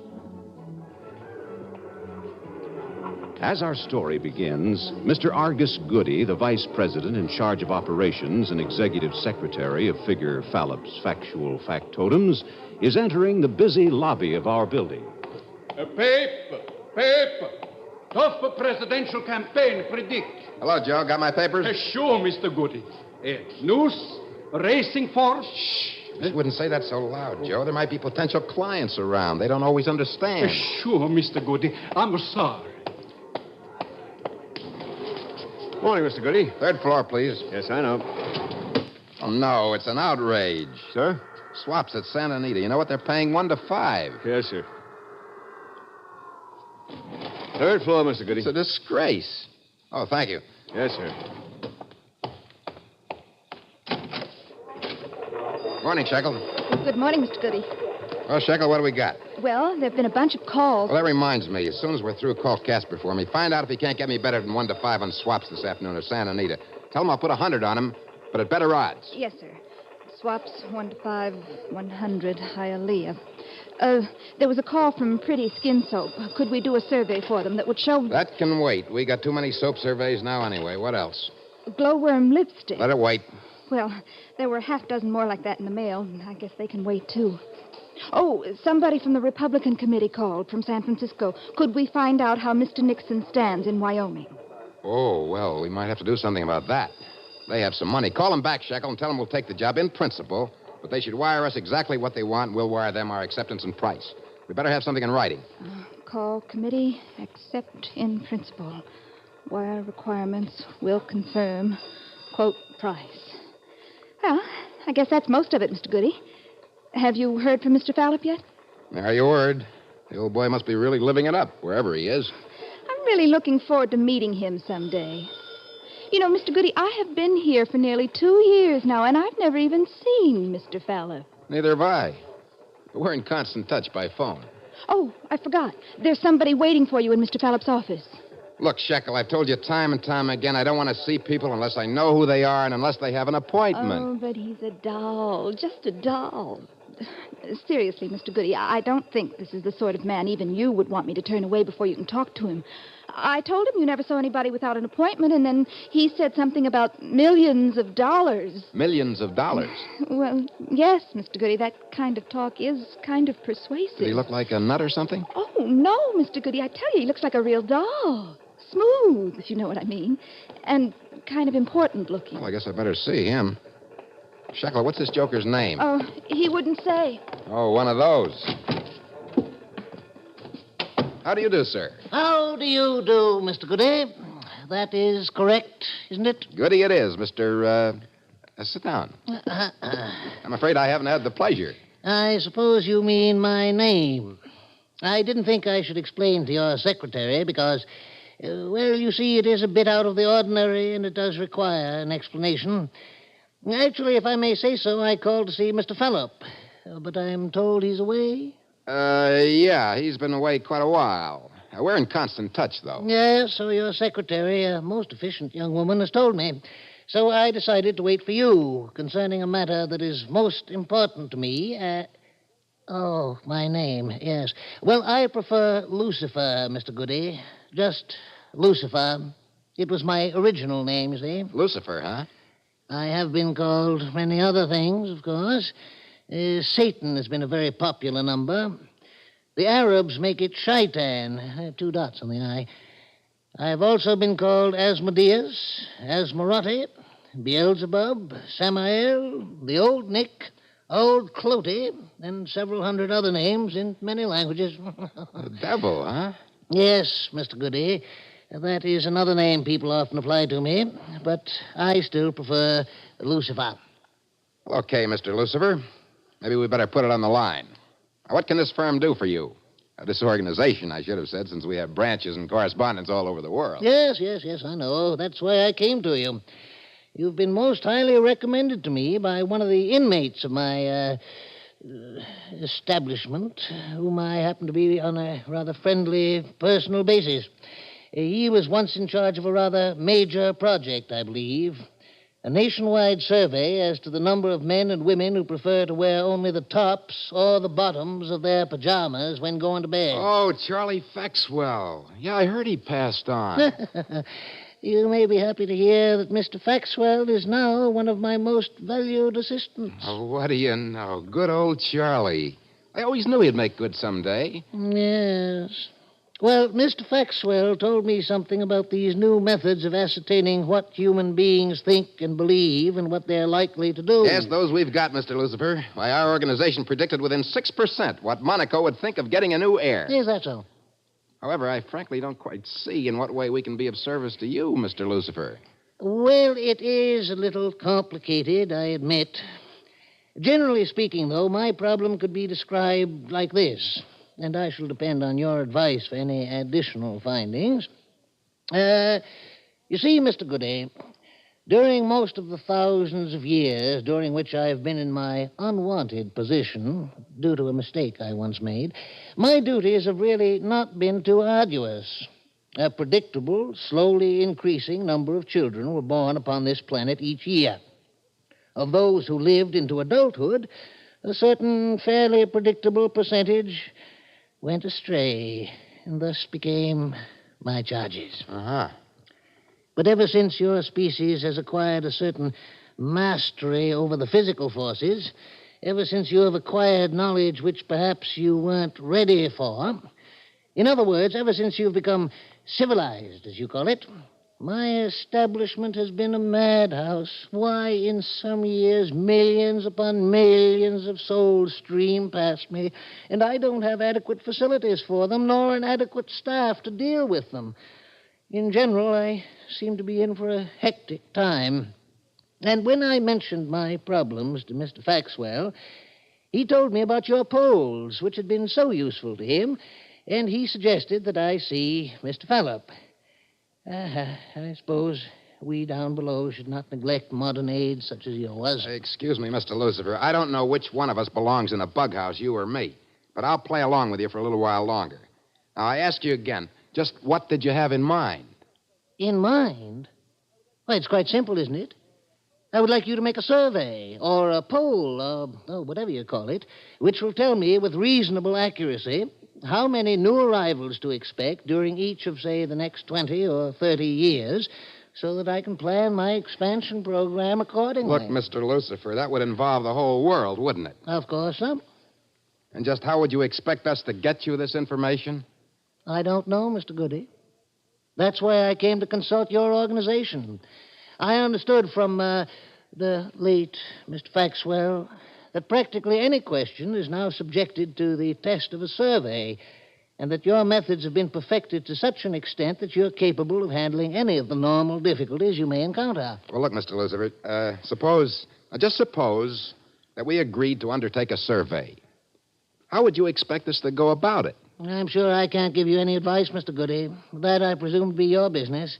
But I take it for granted that you and your staff know the difference between right and wrong, between good and evil, and that you have statistics covering the life expectancies of average human beings in your office, or could obtain them, perhaps, and that by examining the behavior of a large number of individuals in various countries, deciding what percentage is evil, and then comparing your figures with your statistics on life expectancy, you might be able to give me a fairly accurate estimate as to the number of annual arrivals I have to prepare for. Oh, my. Believe me, Mr. Goody, I haven't held so long a speech or used so many long words since... Well, it must be in the Old Testament somewhere.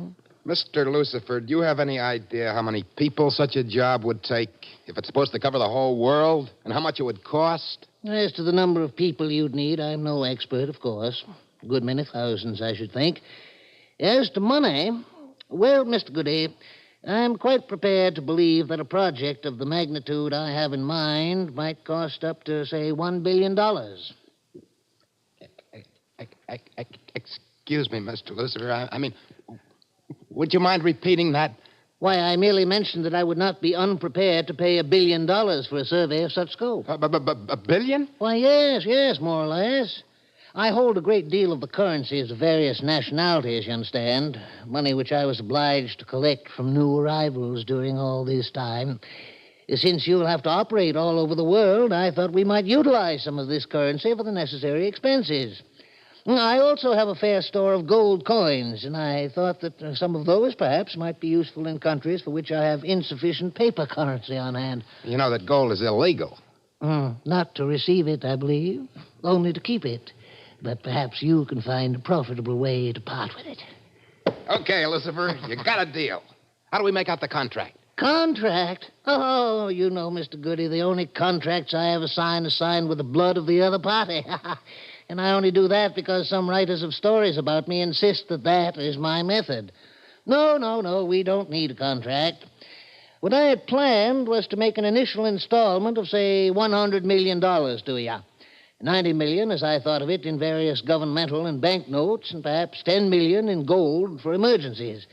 That should be enough to enable you to start building an organization. Then, whenever you need more, you can just call on me, and if I should prove remiss, you can, of course, drop the whole project. Oh, I had thought, by the way, that about 15% of your total expenses would be a reasonable, clear profit for your firm. 15%? That would be $150 million. Something like that. And I'm prepared to throw in a few $100,000 for any official or member of the survey staff who distinguishes him or herself. Does that sound reasonable? Mister, you are nuts after all. On what bank are you going to give me a check for? I was not proposing to give you any check, Mr. Goody. Just the cash and the gold. You mean out of that little satchel? Well, that's hardly bigger than a woman's handbag. Nevertheless, here's your money. Italian, 50,000. Burmese, 40. Brazil, 70,000. Argentina, China, Australia, Austria, Yugoslavia.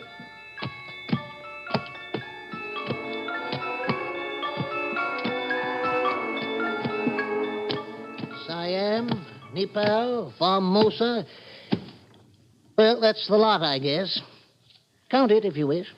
I wouldn't know how to start. I can't even read the writing on most of these things. They look like money, all right, though. They are, sir. Now for the gold. About 10 tons of it, I believe. 10 tons? Out of that little satchel of yours? Every $1 million is a ton. Here we go. Hey, wait a minute.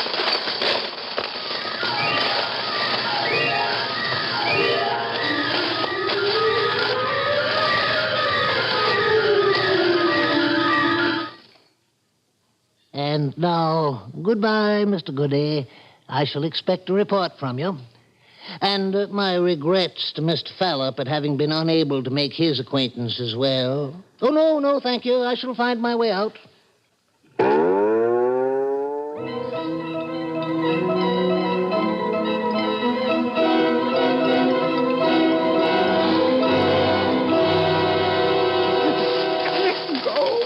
Gold, it's real gold.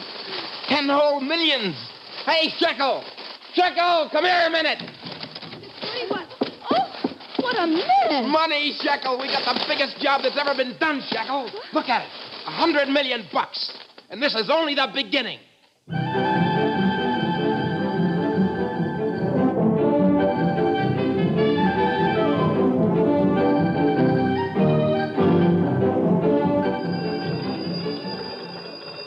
Call from Moscow, sir.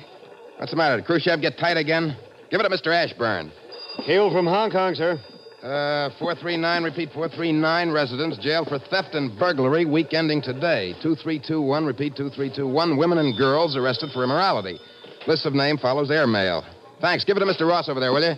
Carlton, talk here, Mr. Goody. Give him to Mr. Haskell at that third desk there. He handles Scandinavia. Mr. Haskell from Ohio is here, Mr. Oh, yeah, show him in. Sorry, Haskell, I didn't realize you'd come right along. I just wanted to report on that bank deal you asked about, Mr. Goody. It seemed a little too complicated for a letter. Yeah, what gives? Well, nothing strictly illegal, but it sure wasn't strictly legal either. I see. Good work, Haskell, good work. Look, do me a favor. Will you tell Mr. Brubaker over there? He'll take notes on the whole thing.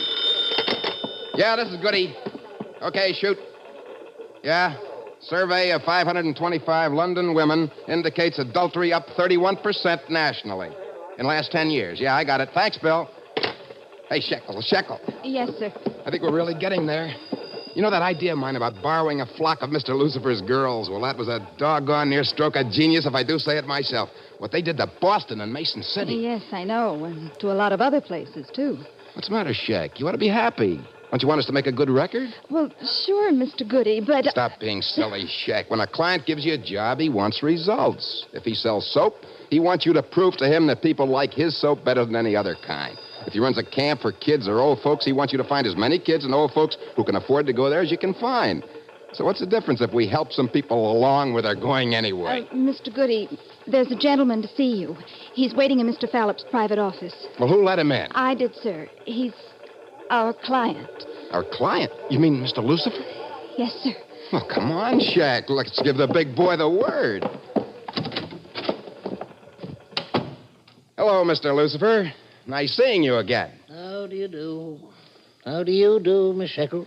And you, Mr. Goody? You've read our preliminary reports, I guess. I have, and I've been somewhat saddened. Oh, well, I can understand that since you've only seen the preliminaries. But I've just begun dictating the summary of our final report, and this will really make your eyes pop. We're going to wind up with only 2 holdouts. A character down in Central Africa somewhere and some preacher somewhere in Australia. Those girls of yours were a big help, Mr. Lucifer. Yes, I see. I wonder if we did not misunderstand each other, Mr. Goody. Or shouldn't I call you by your right name, Mr. Fallop? Huh? How did you know? Well, the devil's supposed to know something, isn't he? I mean, I do have some sources of information of my own. Do you know about this too, Shekel? Well, not at first, of course, but I did figure it out after a while. You see, Mr. Fallop, I suppose we might as well say now that deceptions are all very well, perhaps, but take these reports, for example. What's the matter with them? Aren't they what you wanted? Now, let's see. Mr. O.B. Smith, bank president of so-and-so forth, Ohio, last year participated in an arrangement whereby a school foundation cost the city considerably in excess of actual valuation. Mr. Smith is estimated to have illegally profited to the extent of at least $10,000 from this transaction. Well? Well, did you trouble to find out that this same Mr. Smith has built at least one badly needed playground for children and has endowed several boys' clubs and Boy Scout troops? Why, it must have cost him several times as much as he could possibly have gained from this construction job, about which, as your reporter himself admits, there was actually nothing illegal, even though there were some shady aspects involved, perhaps. Well, what's that got to do with it? Well, now, let us assume, Mr. Fallop, that you were one of the judges chosen to preside at the trial which all of your species must face someday. Would you condemn this man? Well, there was something fishy about that deal. There may have been, Mr. Fallop. But with a man whose entire life has otherwise tended toward the good, is that sufficient reason to condemn him altogether? Now, Miss Farwell of etc., is reported to have spent a week in Miami with a man not her husband. Did you actually know what, if anything, happened, Mr. Fallop? Well, I don't have any eyewitness account. I'm sure you don't, Mr. Fallop. I don't suppose it struck you as important either that Miss Farwell has spent her entire life taking care of a hopelessly paralyzed mother and 2 younger sisters. Yes, but what's the... Those things count, Mr. Fallop, when the final balance is struck. There is one thing, Mr. Fallop, that seems to characterize all this bosh. You apparently have never heard of qualities such as grace, penance, indulgence, and all the other saving factors which make human existence tolerable. and sometimes even beautiful in an odd sort of way. I thought you wanted us to... So I did, Mr. Phillip, but I wanted to find out, not deal with loaded dice. Oh, yes, I'm sure that you use the 10 Commandments and the list of the 7 deadly sins as a guide. But didn't you try to tempt your subjects to violate those rules? Well, Those young ladies you asked me to send you. Well, you did want a good report, didn't you? A good one, yes, but a factual one. I fail to understand that you could think I would be so foolish as to want more, let us say, work than absolutely necessary. Miss Shekel, telephone from Rome. They say it's urgent. Oh, excuse me, Mr. Lucifer. Well, I'll be going, Mr. Phillip. I suppose I shall just have to go back to things as they've always been, to wait and see from year to year who will be assigned to my charge. It may be slightly uncomfortable and unsystematic, but at the moment I'm inclined to suspect that it has certain advantages over your modern methods. You see, Mr. Phillip, I'm still committed to the old-fashioned idea that human beings are totalities with a spirit and integrity of their own. They may make certain mistakes, of course, but it seems to me that even those always have to be considered in the frame of the overall picture, something your modern methods do not take into account. Mr. Goody, may I see you a minute? I'm sorry, Mr. Lucifer. I'll be right back. No, that's quite all right. Oh, I'm too confused to follow your different names around. There was a call from Rome. Yes? The money. Our office there says it's no good. They say the government that put it out went out of business 100 years ago. What? And that isn't all. Mr. Brubaker tells me that Belgrade called him, too, and said there hasn't been any kingdom of Serbia since the First World War. Why, that... Mr. Lucifer, would you come here a minute? Certainly, Mr. Phillip. How would you like you to step into the storage room with me a minute?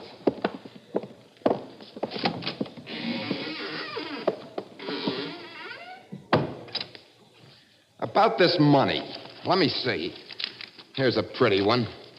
Sardinia, 1843. I always thought Sardinia was part of Italy. Well, so it is. So what good is this money? Well, it's all 40, 50, 100 years old. Most of these governments don't even exist anymore. Oh, my oversight, Mr. Phillip. Time doesn't mean as much to us as it does to you, I suppose. I naturally paid you in the currencies I have accumulated from my guests over the years, and I must admit the time element never occurred to me. At that, I suppose my money is as valid as your reports to me were. Never occurred to you. Fine. Well, your governments do change rather frequently. Yeah, but all my money's tied up in this job. Every penny of it. And a lot from the bank. Well, Mr. Phillip, this is something I had not planned on. Oh, what about the gold? Oh, I'd forgotten about that. If it is gold. It's gold, I should think. Unless the people from whom I obtained it were even worse rascals than I thought. This stuff is all old, too. I couldn't do anything with it. I would suggest that you turn it over to your government. Even if the coinage is old, the gold content should realize something. Me stuck with all those expenses. Oh, well, it may seem to you to be a bit out of character for me, but if you should incur any actual losses, I shall make them up for you. But no more. Well, I'll be in touch with you, Mr. Phillip. And, do read a book sometime, will you? So many mistakes can be avoided if one has a certain amount of knowledge and understanding. Make up my expenses. Me with $1 billion as good as made. Oh, well, back to work, I guess. No more morals for me. Hi. So what gives? Just no dough, that's all. None at all? Well, he says he'll make up our expenses. Well, it might be just as well at that.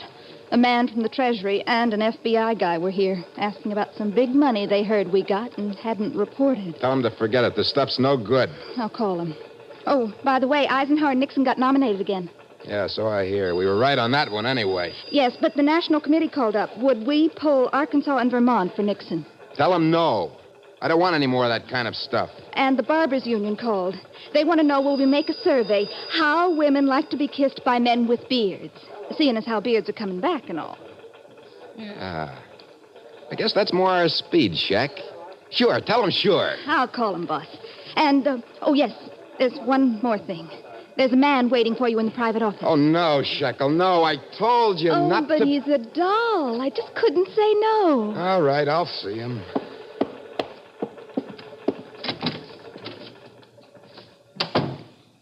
How do you do, sir? I'm Mr. Goody, the executive vice president. What can I do for you? How do you do, Mr. Goody? I've been told by, well, actually a competitor, I suppose, that you've been conducting some valuable studies regarding human behavior. Well, I don't know. It was Mr. Lucifer, in fact, if you recall the name. Oh, yeah, I recall. May I ask? My name is Gabriel, Mr. Goody. I come from heaven. Heaven? Oh, no.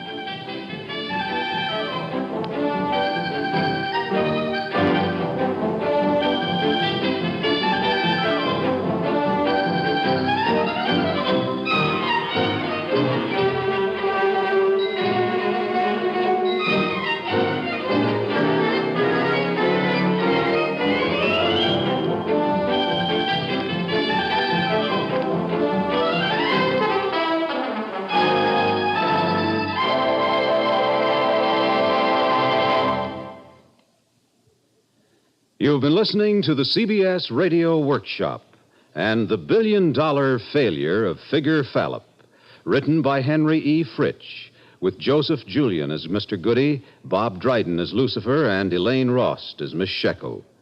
The CBS Radio Workshop is produced and directed in New York by Paul Roberts. This is Bob Hite inviting you to join us again next week when, from Hollywood, we present Colloquy Number 3, a study of satire, with Stan Freberg, a historical examination of satirical literature from Voltaire to the moderns. Stay tuned for 5 minutes of CBS News, to be followed over most of these same stations by my son, Jeep. America listens most to the CBS Radio Network. From Hollywood, the CBS Radio Workshop. Well, from where we sit in this air-conditioned, glassed-in control room high above the floor on the Convention Coliseum, it would appear that Eustace J. Favouriteson has the nomination all but sewed up. He's only 10 votes short of the needed 667, and New Mexico's 16 votes can put him over the top. The roll call is about to continue, so now back to Sam Pierce on the convention floor. There's Sam Pierce once again. Oh, believe me, ladies and gentlemen, the final moments of the 64 convention are really something.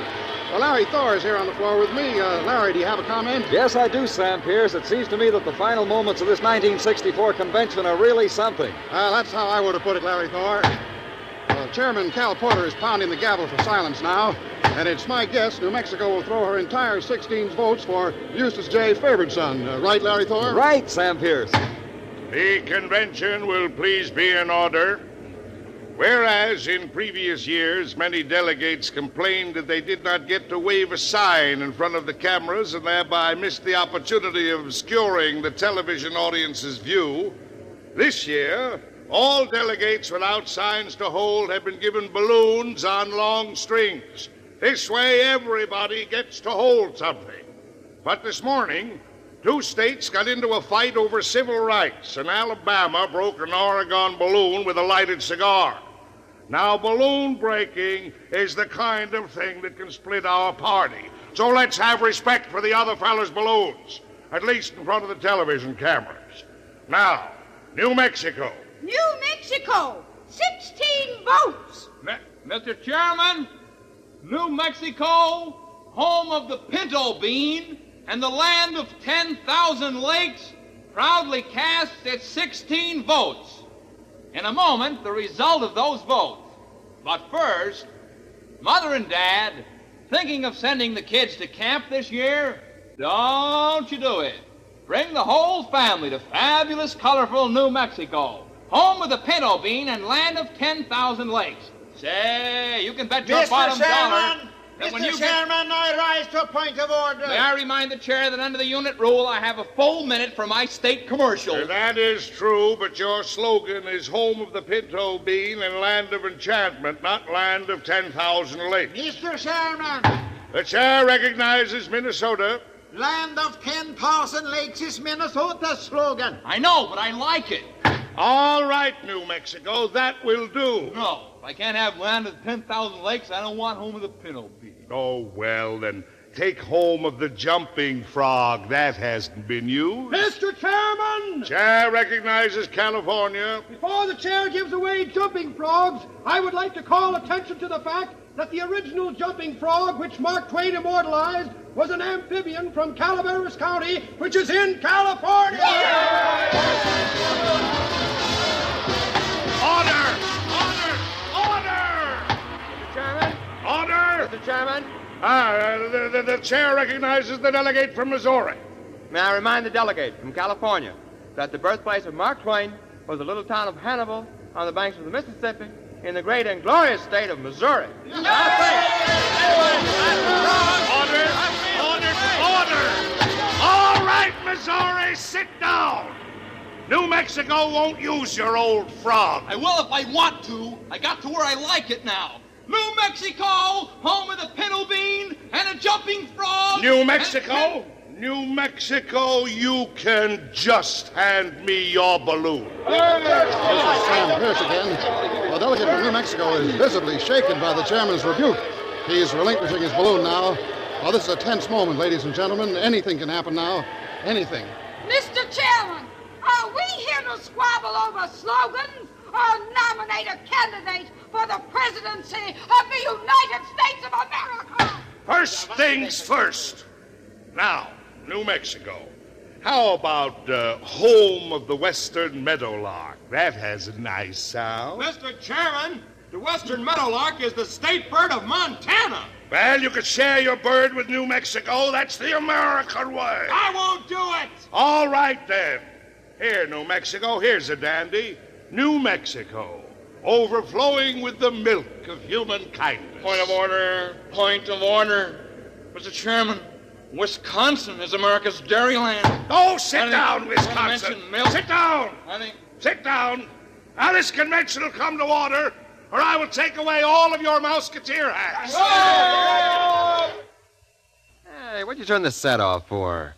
That was Stan Freeberg kidding the political convention. I don't care. He makes me mad. He doesn't take anything serious. Yes, he does. That's satire. Satire? What's satire? In the next half hour, we will attempt to answer that question as CBS Radio presents the CBS Radio Workshop, dedicated to man's imagination, the theater of the mind. Tonight, Colloquy 3, an analysis of satire.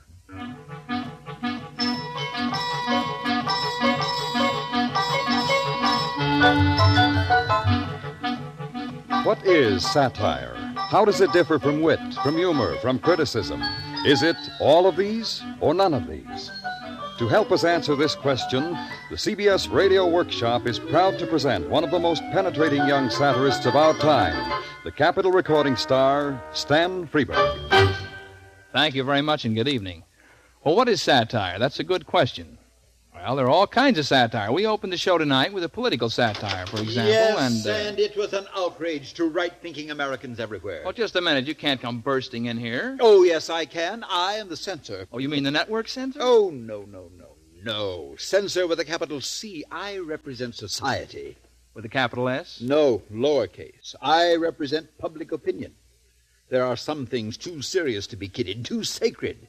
Big business, labor, the farmer, the American way, mom, politics. What's the matter with kidding politics? You can't afford to offend one party or the other. Oh, but that little exercise in rhodomontade was not directed at any political party. I was only poking fun at the absurdity of all conventions. Well, maybe. But you offended the states. The idea, having the delegates carry balloons. Tell me something. Did you watch the conventions recently? Of course, and very carefully, I can tell you.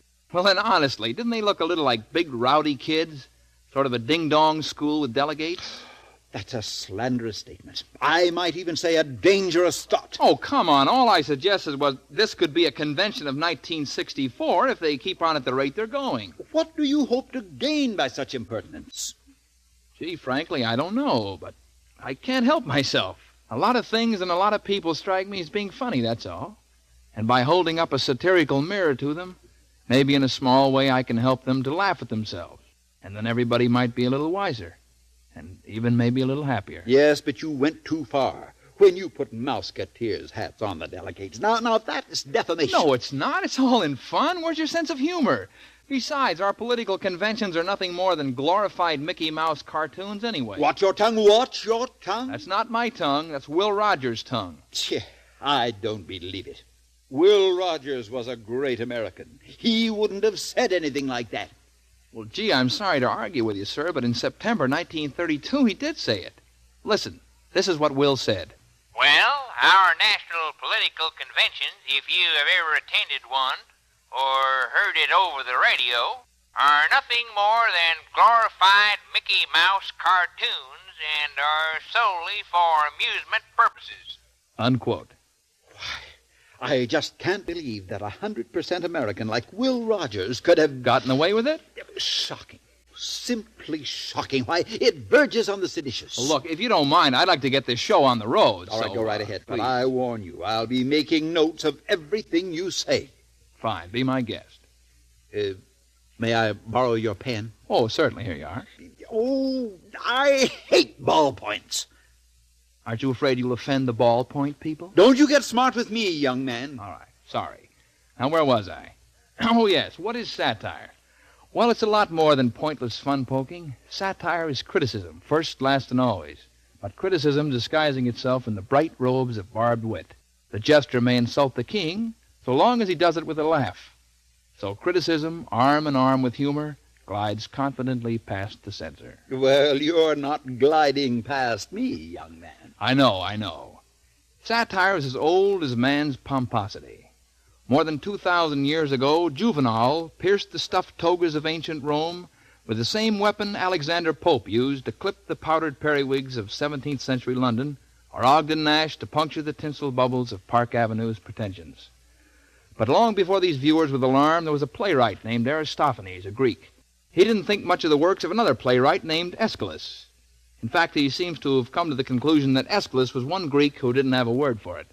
At least Aristophanes wasn't bearing any gifts when in his great satire, The Frogs, he had this to say of Aeschylus. I know him. I've seen him years ago, wooden-mouthed. No door, no bolt, no bridle to his tongue. A torrent of wild bombast. Intelligible? Not one line. 24 centuries later, a contemporary satirist felt the same way about rock and roll. Life could be a dream. Life could be a dream. All right, hold it, you guys. This is a rhythm and blues number. You gotta be careful or somebody liable to understand what you're singing about. You want that to happen? No. Well, then you gotta talk unintelligible like me, right, Stella? You said it! Okay. Now, you guys want to sell a few records? Yeah. Well, then stick some old rags in your mouth and take it again from the top, okay? Okay. I don't understand the words now. Real mumbly. Life could be a dream. Shaboom, if I could take you up with above. Shaboom, it will be done. I'm the only one that you love. Life could be a dream. Sweetheart, hello again. Shaboom, hello, we'll meet again. Boom, boom, boom. Intelligible? Not one line.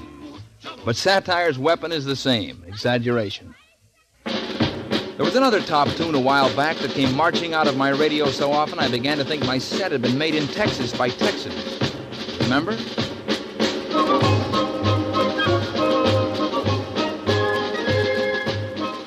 Got so the only place you could escape it was diving for abalone in the Straits of Juan de Fuca. So fearful of being snare drummed to death, I rushed to the studio and recorded this. Yellow rose in Texas that I am gonna say. Nobody else could miss her, not half as much as me. She cried so when I left, pardon me. Oh, that's just a shade loud on the snare drum. She's the sweetest little rosebud that Texas Avenue. Her eyes are bright as diamonds, they sparkle like the dew. See now, you covered up sparkle like the dew. One of the loveliest parts in the whole Texas. Hey, what's the idea of turning it off? I warned you, and you've gone too far. Oh, please. That is a direct insult to the Lone Star State, to say nothing of Southern womanhood and the memory of the boys in gray. You think maybe I should have cleared it first with the state capitol at Austin, huh? They would never have given you permission. See what I mean? You see what we're coming to? It won't be long before you'll have to carry a license to laugh. Exaggeration again? You think so, huh? Listen, before I was allowed to laugh at Jack Webb, I had to get his written permission. And the only reason I ever got it is that Jack's shirt is not stuffed. He thought this was funny.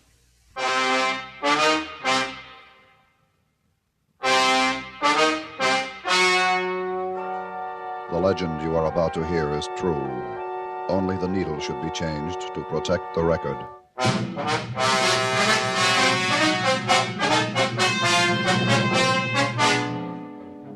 This is the countryside. My name is St. George. I'm a knight. Saturday, July 10th, 8:05 p.m. I was working out of the castle on the night watch when a call came in from the chief. A dragon had been devouring maidens. Homicide.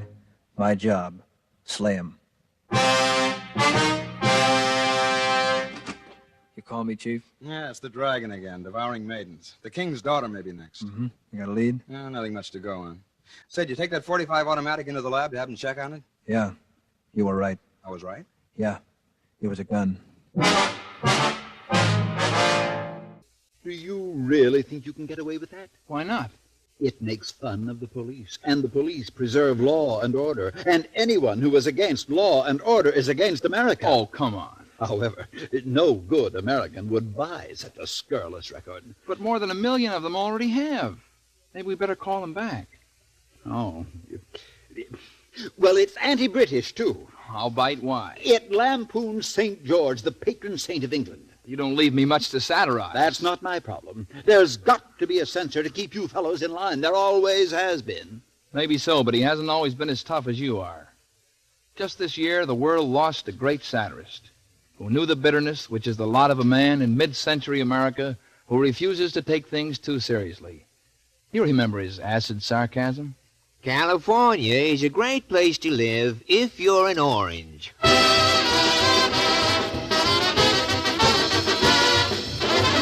The biting wit of Fred Allen was finally suffocated in a society where slapstick is king and where it is all right for a man to take a pratfall as long as he falls on his own prat. But nothing was sacred to Fred Allen, from network vice presidents to Mom herself.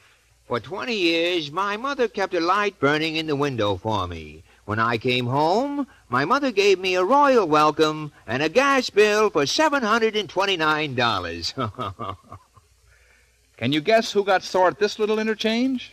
Well, Mr. Cassidy, what is that ladder you have there? I'm going over to Sweeney's for dinner. And you have to carry a ladder? The dining room table is too high. You can't sit on chairs. Everybody eats on a ladder. Why is the dining room table so high? Sweeney is a mounted cop. He always rides into dinner on his horse. Oh? Sweeney never uses a napkin. He wipes his hands on the back of his horse. There's so much food on the back of Sweeney's horse, he has mice under his saddle. Goodbye to you.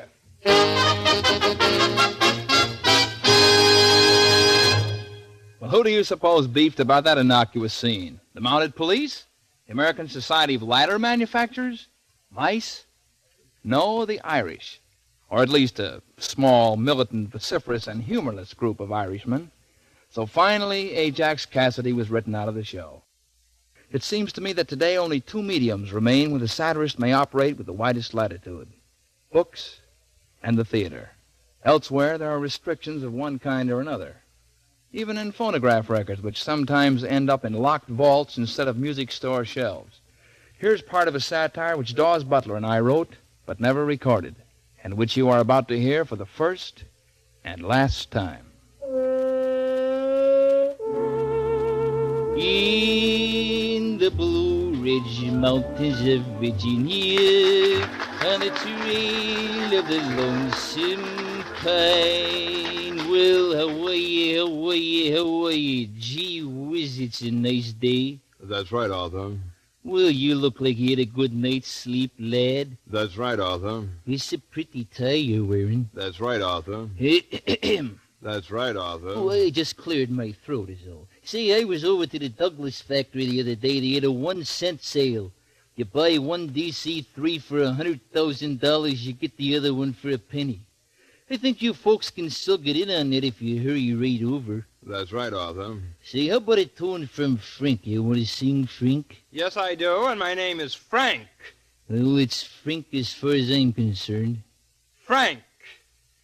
Say, guess who I had warming up in the audition pen this morning? Who? Morton Downey. Call me Frank. Okay, all those in the cast who want to see my new Honolulu movies, hold up your leg irons. There isn't time, Arthur. The program's almost over. Oh, what a shame. Well, I think I get time for one joke. You see this ukulele? I bought it with no strings attached. What's that? What's that noise? It was me, Arthur. I was drinking a glass of noodle soup when you told that last joke. I wasn't able to laugh in time, so I did the next best thing. I gargled. Say, that's thinking on your feet. Only the quick thinkers stay with me. Hey, you with the freckles, you're fired. Oh, that's me. I'm looking in the mirror. That's right, Arthur. We'll see you Monday, folks. If you want to have some fun over the weekend, get out and build your own airstrip. It's more fun than a barrel of monkeys. Sing it, Arthur. In the Blue Ridge Mountains of Virginia, on the trail of the lonesome pine. All right, the censor's still with us, huh? Oh, very much so. Oh, very funny, very funny. I thought you'd be gone by. You liked it, huh? Oh, indeed, I did. No comment, no cuts, no blue pencil? Well, no, not really. Now, of course, in all honesty, I must say I think that last joke was a wee mite suspect. Oh, what joke was that? The one about the ukulele with no strings attached. What's suspect about that? Well, it does seem to infer that Hawaiians are not above indulging in sharp business practices, such as the sale of stringless ukuleles. Oh, I see. But then we must be lenient. I hadn't noticed. After all, our ancestors in Connecticut were alleged to have sold wooden nutmegs from time to time. So we can afford to be lenient. Lenient, huh? Well, that's a step in the right direction. And tell me, Mr. C. Censor is the name. Pardon me. Do you consider hi-fi enthusiasts sacred cows? Hi-fi enthusiasts, sacred... I don't even know what they are. Well, then I can speak freely.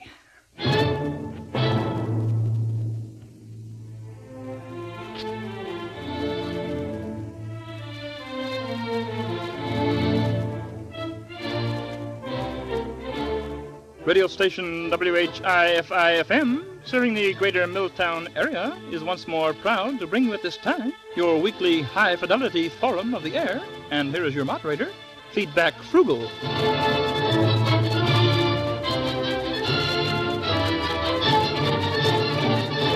Yeah, thank you.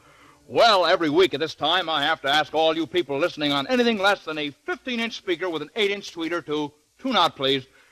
We don't mean to be undemocratic, but we're a select group, and we can't have just anybody listening. Thank you, so get out, please. Well, tonight our panel looks a little bit like who's who in hi-fi. To my right, Mr. H.H. Horn, president of the Summit Ridge Louder and Louder Club. Mr. Horn? Mr. Horn? And to my right, Mr. Dacron Grillcloth, editor of Assemble It Yourself magazine. Thank you, and good evening. And on my right, a very charming teenager, Miss Rhoda May Flogg of the West Branch Falls branch of the Johann Sebastian Bach fan club. I believe that's the inscription on your windbreaker, Miss Flogg. I hope your ears are better than your eyes. It says, "Don't knock back." That's the slogan of our club. Oh, that's the slogan. Yeah, we have jerseys, too, that say, "Every toccata is worth a fugue." Fine. Thank you, Miss Flogg, for the plug. Well, that's our panel. Now, first we'll play just a teeny bit of a brand-new LP recording and see who'll be the first to identify it. Here we go. I think you'll find it works better if you remove the record jacket first. Oh, I'm so sorry. Yes, my mistake. Here we go. Sturdy jacket. Well, there we are. Now try and identify this.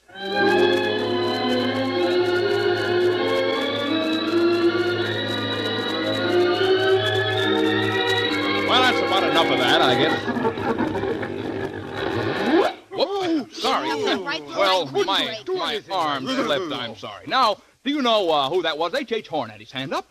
Well, that was played over a Pimlington amplifier model 220. Right so far. With a Feely preamp and Magnus tone arm. What do you mean a Feely preamp? That had over 1.6% hum. You can't get that kind of distortion out of a Feely. My dear Miss Flug, I can hear up to 20,000 cycles. All right, if afraid Miss Flug has got you there, H.H. It was a Murdoch Jr. with over 2% hum. Now, what about the turntable, Mr. Grillcloth? Yes, well, it has quite a bit of rumble in it. I think it was the new Murdoch just on the market. Right you are. Do you think it'll sell 200,000? No. They have quite a few bugs in them yet. I got a Murdoch. It doesn't have any bugs. What? Well, they've got a rumble like a cement mixer. Well, sure they do if you don't use a foam rubber spindle adapter. All right. Did anybody recognize the music? Tell you the truth, I wasn't listening to the music. Me either. Well, no matter. Now we come to our contest. If you can guess the sound, you win a life-size, inflatable, latex rubber Liberace. He comes with his arms extended, ready to be blown up and set down at your own piano. Gee, Yeah, now what familiar sound is this? Listen.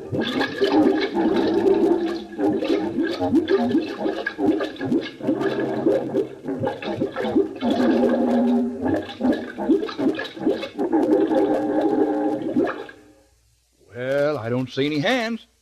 That was Benny Goodman in a skin diver suit, 20 feet underwater, playing Danny Boy in a kelp bed. Oh, yeah. I didn't think it Had was that. Bob. H.H., you should have had that.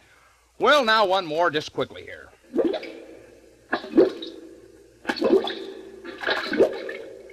Recognize that sound?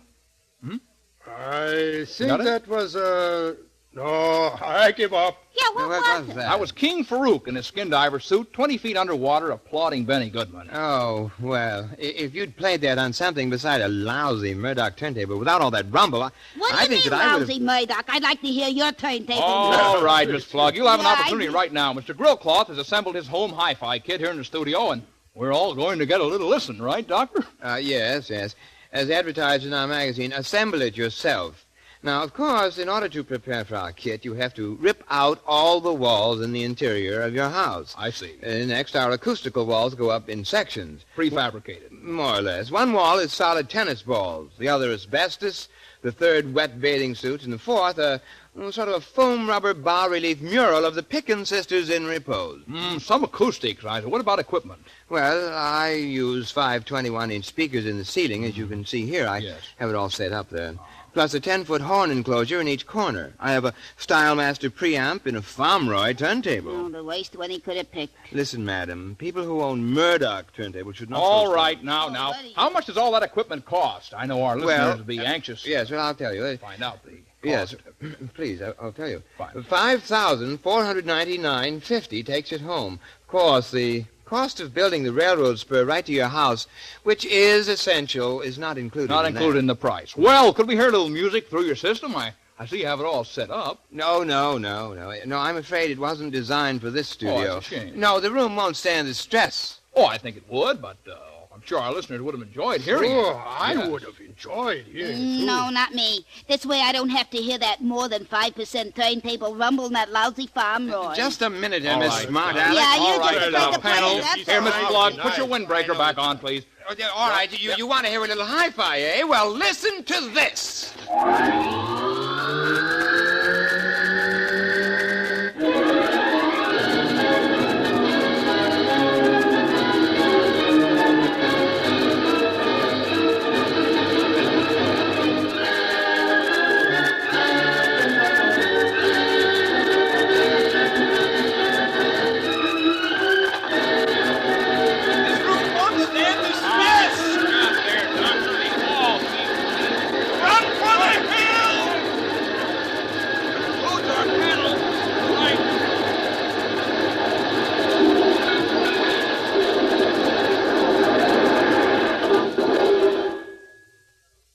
That concludes our weekly high-fidelity Forum of the Air.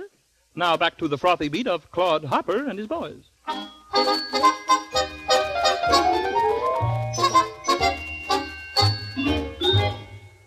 There's still hope for laughter in America, for there are still satirists in America. Where a hardy species is difficult to extinguish as liberty itself. Our names are familiar, and our lust for laughter cannot be discouraged. You may think of us as cartoonists, writers, comics perhaps, but we are all fundamentally satirists, from Chaucer to James Thurber, from Molière to S.J. Perelman, from George Bernard Shaw to Dorothy Parker, Al Capp, Voltaire, Sid Caesar, Groucho Marx, Bob and Ray, Walt Kelly's Pogo, and Jonathan Swift's Lilliput. The list would outrun the time we have left, but all of us all have this in common. In seeking to blow away mankind's absurdities on a gust of ridicule, we hope to make mankind's burden a little easier to bear. Before you reach for that blue pencil, stop and think. Can you imagine life without a laugh?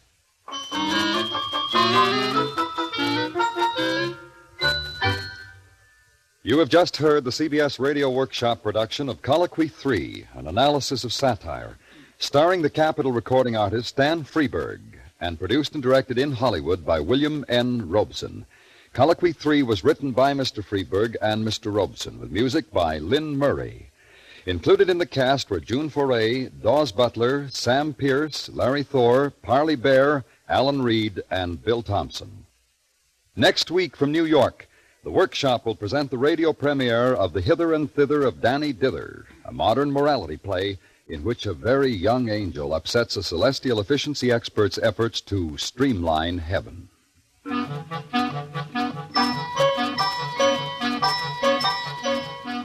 Stay tuned for 5 minutes of CBS News, to be followed over most of these same stations by My Son Jeep. And don't forget, CBS, caution before speed. This is the CBS Radio Network.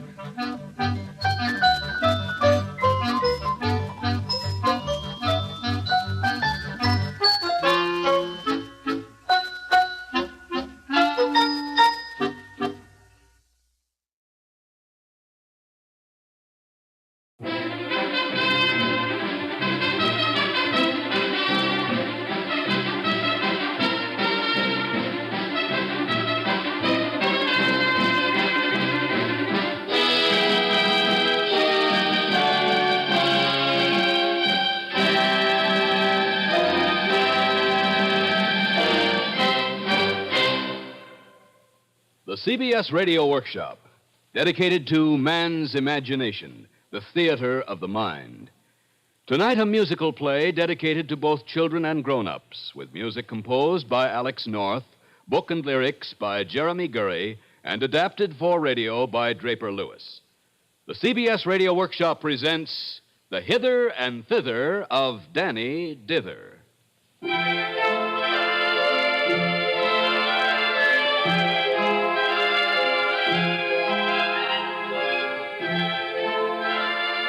Every story must have a beginning. Ours began yesterday. Or was it tomorrow? Well, that's not important. What is important is that Danny Dither, celestial office boy for the heavenly department of faith, hope, and charity, was suddenly sent to Earth on a very special mission. It's now the morning after his departure, and there are 3 very worried ladies sitting behind 3 rather shabby desks. 3 ladies named Faith. Oh, I'm sure Danny will bring back the report we need. Hope. But he only has a week. That's all the time Mr. Judkins gave us. And Charity. He'll succeed. I just know he'll succeed. There must be so many people down on Earth who know that the Faith, Hope, and Charity Department exists. Oh, I'm sure they know, my dear. And by way of a reminder, shall we, girl? Why not? What can we lose? Who am I to disagree? After you, Faith. Ask yourself this question. Did you do some good today? Did you lend someone a helping hand? Did you give something away? And if by chance you didn't, if you simply closed your eyes, wake up and learn this lesson. It's a word unto the wise. Follow our example, you'll be happier, you'll see. By imitating what we do, faith, hope, and charity. Virtue won't hurt you, it's easy to be kind. Easy to be generous, it's a joy you'll find. Look a bit around you, then try to help along. Try to straighten are wrong. And if you keep on trying, what a difference it will be. Just hitch your wagon 2, 3 stars. Faith, hope, and charity won't hurt you. It's easy to be kind, easy to be generous. It's a joy you'll find. Don't think that we'll forget you if you start to mend your ways. Good deeds don't stay hidden long, and virtue always. Virtue won't hurt you, won't hurt you, won't hurt you, and virtue always pays. I can't tell you how much better that makes me feel. Now I know that everything is going to be just fine. Oh, at least I think everything's going to be just fine. Maybe. Faith, you answer it. It's probably Mr. Judkins from the front office. Oh, that nasty little efficiency expert he's hired. If it wasn't for him, Danny would never have had to go down to earth in the first place. What does he mean, saying he's going to have our department eliminated? Lucifer Lucas, indeed. And how did he get into heaven in the first place? If you ask me... Oh, girl, shh. Faith, Hope, and Charity Department. Do unto others as you would have them do unto you. Good morning. This is Judkins. What sort of report has Dither sent up from Earth? Oh, we haven't heard from Danny so far, Mr. Judkins. But the boy's been down there a whole day. Oh, Mr. Judkins, you said we had a week. All right, I'll keep my word. If you can prove in 6 days that anybody believes there's such a thing as faith, hope, and charity, the department stays. Otherwise, Mr. Lucas has my permission to liquidate it. Oh, by the way, I've also given Mr. Lucas permission to go down to Earth to make sure that Danny Dither doesn't get into any mischief. Oh, but Mr. Judkins, he'll do everything he can to stop Danny from getting the report we need. Mr. Judkins? Mr. Judkins? Virtue won't hurt you. It's easy to be kind, easy to be generous. Oh, Hope, be quiet. Girls, we've got to get in touch with Danny and see what's happening. But what if he isn't wearing the intercommunicating earmuffs we gave him? We told him to keep them on all the time. Faith, you try first. Call him. See if he answers. All right, I'll try. Danny! Danny Dither! This is Faith calling. Can you hear me? He must be so confused because we made him forget everything about his life up here. He doesn't even know his name. He's probably gone to a ball game. And who can hear anything at a ball game? Try again. Try again, Faith. Danny! Danny Dither! This is Faith calling. Danny, can you hear me? Can you hear me?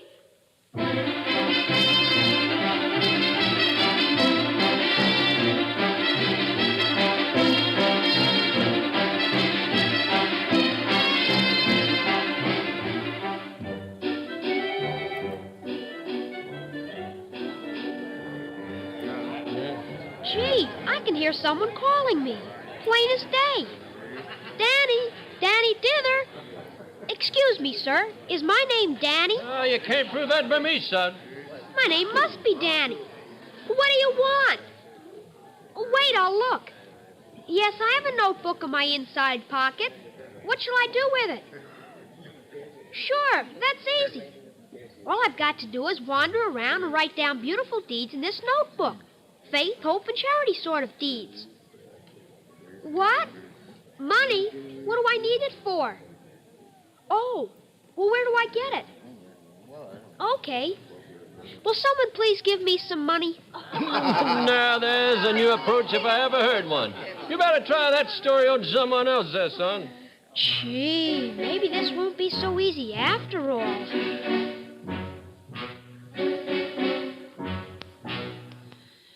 Eeny, meeny, miny. Eeny, miny, moe. Don't know where I come from. Don't know where I go. Haven't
There must be someone in this whole big city who can help me.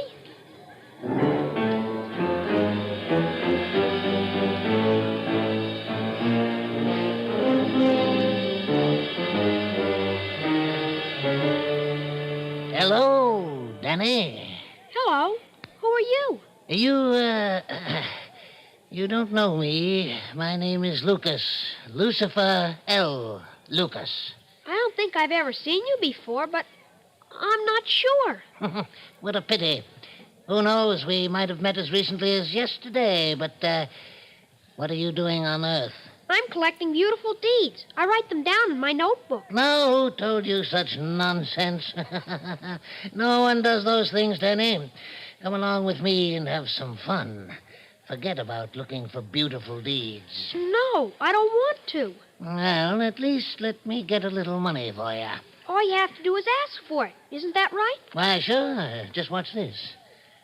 Okay, mister. This is a gun. Get your hands up. I beg your pardon. Let's have your wallet fast. Hand it to the kid. Don't think you can get away with this. I will, but maybe the kid won't. I hope. Now get out of here. Okay, Danny. You got some money now, and here's the gun to go with it. See you in jail.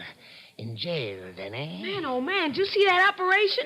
Kid, you're okay. My name's the Duke, and this is Droopy. Now, if we can be of some service... 310, 15. My name is Danny. 25. $325. Is that enough to buy something to eat? Did you get that, Droopy? 325 federal diplomas, and he wants to know if he can buy something to eat. 325 smackaroos. Why, with dough like that, I could buy myself a season pass to the pictures. Or sideburns like Elvis Presley. Or half the East River. Or a new tune for Nick's hand organ. Hey, Nick, you want a new tune for your gizmo? Maybe a little rock and roll. Hey, Nick don't look so good. Hey, Nick, anything wrong? No, there's nothing wrong. Much. Oh, why so sad, Nick? Where's the monkey? What's happened to the monk? What's happened? Is a very sad story. Like this.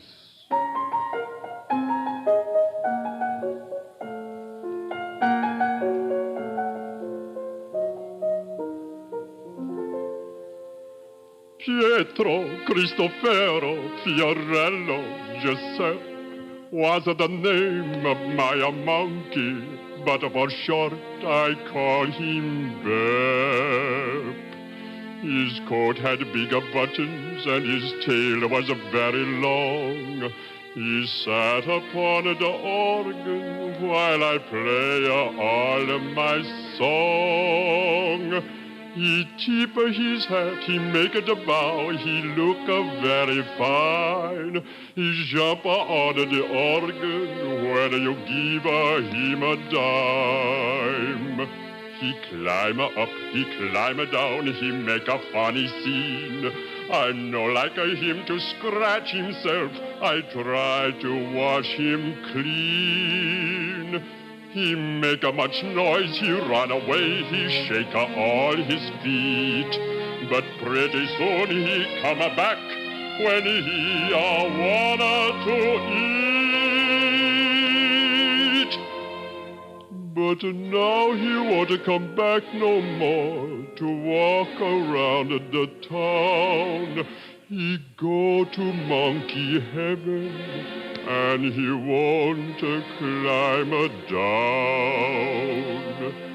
I hope when he tip his hat, they don't think it's wrong. And maybe all the time he is a much better song.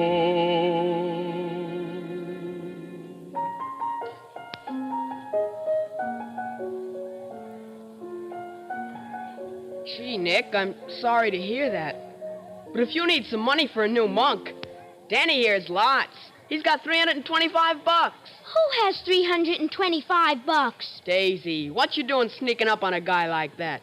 Hey, Duke, look, it's Daisy. Well, come on over here and meet our new pal, gal. His name is Danny, and he's a real go-getter. Danny, shake hands with Daisy. What are you guys doing with this kid? I've never seen him around before. Kid, Is that a real gun? Hey, Danny, show the roll you just heisted. Hey, now, wait a minute. What's going on around here? There, that's him. The boy with the red earmuffs. He was one of them. He has my money. Hello, O'Shaughnessy. What's new? Suppose you tell me, Daisy. This man says the kid stuck him up. Says he has a gun. What do you say, kid? I don't know what you mean by stuck him up. And here's the gun and money if you want them. The other man gave them to me. What other man? I saw him. He had a handkerchief around his face. He did? Which way did he go? He went that away. Come on, mister. Oh, that was close.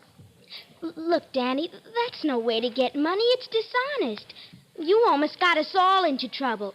And we've got enough trouble as it is. I don't understand. Who do you mean by we? All of us. The Duke, Droopy. You know, it gets you down being a city brat sometimes. But even city brats can dream. Sure, we can dream a little sometimes.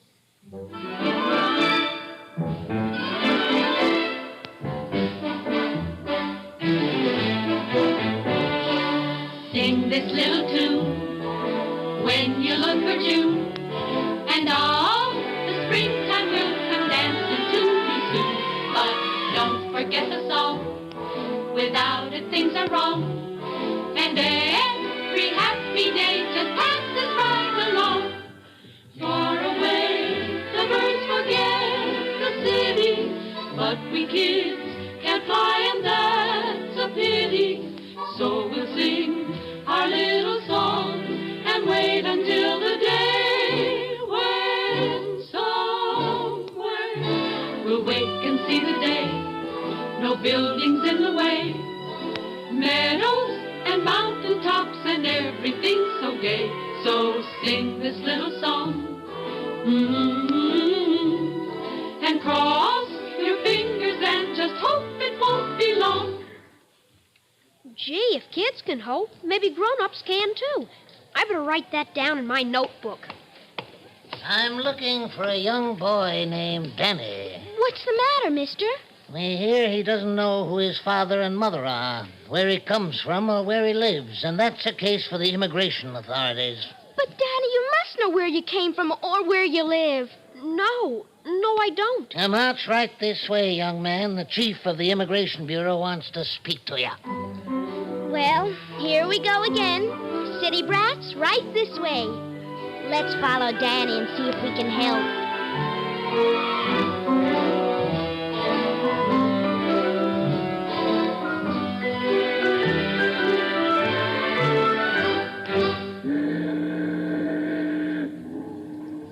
The ship sails in 5 minutes, sir. The captain wants to know if you're going to send anyone this trip. Nope, not an alien to deport. With your permission, sir, I have an undesirable to report. This is Danny Dither. No identification, no parents. He refuses to tell anyone where he comes from. Guard, tell the captain to hold the boat. I have one passenger for him. Half fare. Yes, sir, but you'd better send him down before the last whistle blows. Droopy, the last whistle. We've got to do something quick. What can we do? How can we stop it? Will you kids please stop whispering? I can't hear a thing this man is saying. Now, Mr... Lucas, Chief. Lucifer L. Lucas. Droopy, that's it. He can't hear a thing. We've got to make sure that he doesn't hear that final whistle. Follow me? We're all with you, Daisy. Every night before I go to sleep, a taxi makes a noise and it's beep, beep, beep. Every morning before I cross the street, a cop makes a sound and it's tweet, tweet, tweet. Near the tracks, walk with care, there are things we mustn't do. Stop and look and listen when the train goes woo-woo. Ferry boats, peanut men, you hear them every day. All have their own sounds and this is what they say. The man with the flute, toot-toot-toot. The owls hoot, hoot, hoot. The cop on the beat, tweet, tweet, tweet, tweet. The taxi on the street, beep, beep, beep, beep. The boat's in dock, boop, boop. It's 5 o'clock, toot, toot, toot. Toot, toot, final whistle yet, did you? What do people listen for to end a busy day? Do-do-do-do-do-do-do-do, the whistles all say. How about the whistle a train makes to tell you it's going away? Woo-woo-woo-woo-woo-woo, the whistles all say. Practice upon your whistle and help us along, so that when there's a whistle, they'll think it's a song. So, what do people listen for to end a busy day?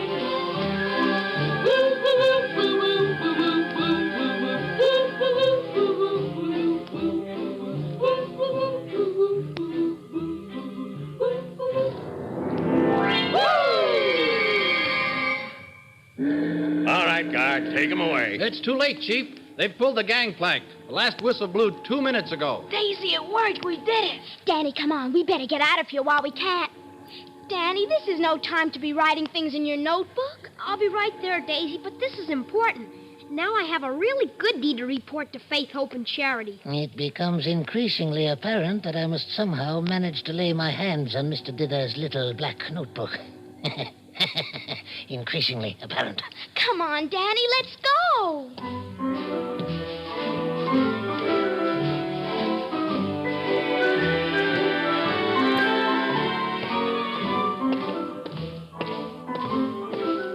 Where are we going now, Daisy? The kids all went down to the dock to go swimming. Wouldn't you like a swim? What's that? Just follow me, I'll show you. I'm champion underwater swimmer of the whole east side. Well, come on. Danny, stop worrying about finding so many good deeds. You know what I always say. Take it easy, my friend. This is not the end. There's no point to worrying. You're hurrying to the grave. Keep your chin up, my chum. Let the trouble come. There's no sense to weeping. You're keeping that joy away. The Lord must love the underdog. He made so many of them. He must have made them all just so that he could love them. He made the world with little folks that big shots like to frighten. But big shots aren't big enough when underdogs start fighting. So, try some smiling and see how right things can be. It's wrong to be crying. Keep trying in a brand new way. East River style. The water's just great, like a bathtub. So get moving, my friend. This is not the end. It's no time for weepers or jeepers creepers. So open your peepers and keep your chin up, friend. Last one in's Elizabeth Lucas. And there goes Daisy. Danny, watch this. She can swim underwater like a frogman. Daisy, don't. Where is she? Oh, she'll come popping up like a cork in just a minute. Where is she? She should have come up by now. Help! Someone help! I'm going after her. But, Danny, you said you didn't know how to swim. Duke, he's going down. He's drowning. Help! Help! Daisy! Daisy!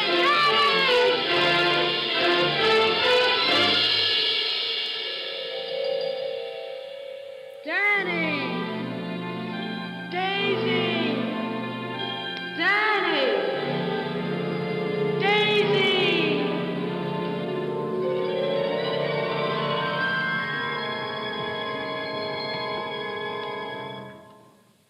Danny! Danny, are you all right? Where am I? What happened? You're back in the Faith, Hope, and Charity department, remember? Danny. Oh, Danny, I'm so glad you're all right. Well, I'm waiting for the report, Faith, Hope, and Charity. Your 7 days have unfortunately expired. Danny, the little black notebook. Give it to Mr. Judkins. The little black notebook? I'm afraid I lost it when I dove into the river. I demand that this department be eliminated at once as per our agreement.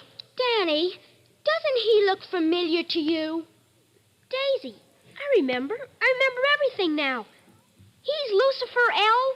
Lucas. He was the man who had me arrested, and he took me to the Immigration Bureau. And he was down on the docks, and he stole your notebook when you dove into the river to save me. Mr. Judkins, are you going to stand there and let these children make such ridiculous accusations? Mr. Judkins, take your hands off me. I just wanted this notebook, Mr. Lucas. So it seems you were afraid of a few bits of kindness, a few paltry acts of hope and charity. Well, you're not much after all. Have you anything to say? Sure. What do I care for your kindness, your goodness, your ridiculous hope? I say it's a lot of nonsense. But, Mr. Judkins, aren't you going to stop him, a dangerous man like that? Charity, my dear, there's a very convenient hole in the clouds into which Mr. Lucas may tumble at any moment. See? I think I owe you all an apology.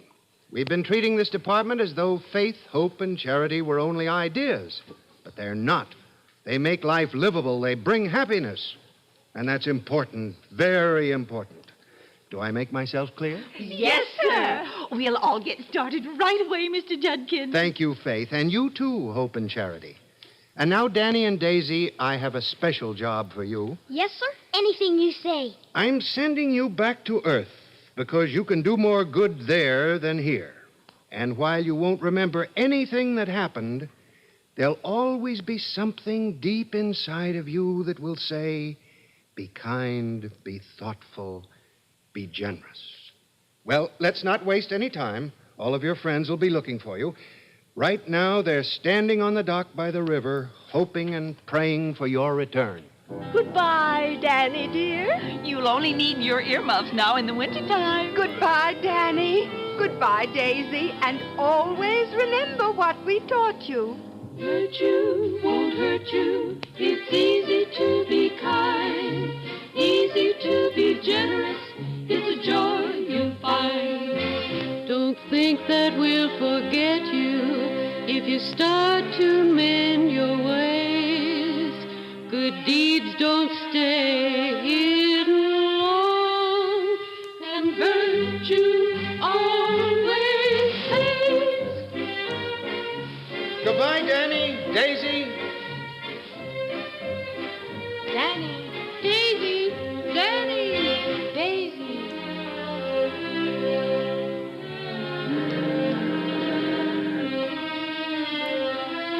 Danny, Daisy, say something, please. All right now, all right. Stand back. Just give him a little air. They're coming out of it now. Daisy, Danny, are you all right? Gee, you two certainly had us scared for a minute or so. Are you all right, Daisy? Yeah, I'm fine. Oh, Shaughnessy here pulled you both out. Thanks for saving us. I guess I've been an awful lot of trouble to you. No real trouble, laddie. You and your gang just keep out of mischief, that's all. Daisy, I have a message for you from your mother. She says Danny is to come live at your house from now on. Oh, Danny! Gee, I don't know what to say. Hurt you, won't hurt you. It's easy to be kind, easy to be generous. It's a joy you'll find. Don't think that we'll I guess maybe we'd all better be going if you home. start to See you tomorrow, mend fellas? Sure thing, Daisy. So long, Danny. See you tomorrow. And virtue always. Virtue won't hurt you, won't hurt you, won't hurt you, and virtue always pays.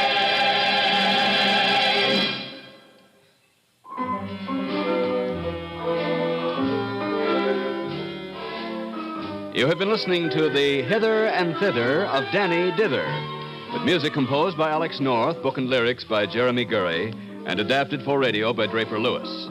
The orchestra was under the direction of Charles Lichter, with vocal supervision by Michael Stewart. The CBS Radio Workshop is produced in New York by Paul Roberts. Bobby Alford appeared as Danny Dither and Lynn Loring as Daisy. This is Gaylord Avery inviting you to join us again next week, when from Hollywood, the CBS Radio Workshop presents A Pride of Carrots, or Venus, Well Served. An unpublished original by Robert Nathan, the story of two earthly space travelers who visit the planet Venus. America listens most to the CBS Radio Network.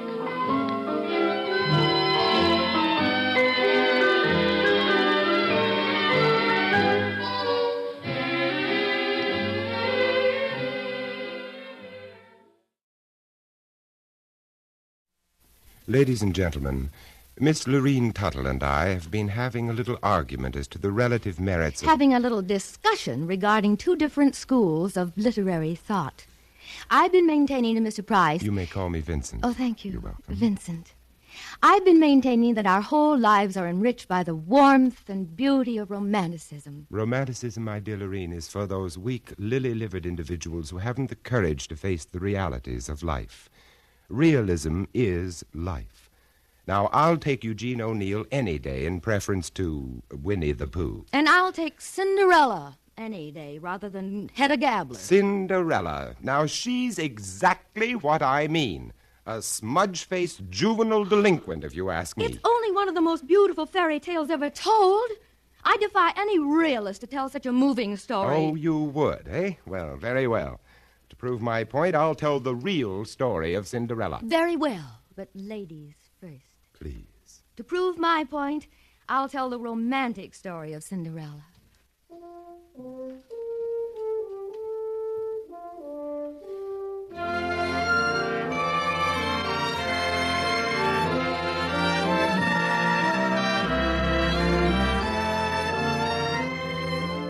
CBS Radio, a division of the Columbia Broadcasting System, and its 217 affiliated stations present the CBS Radio Workshop, dedicated to man's imagination, the theater of the mind.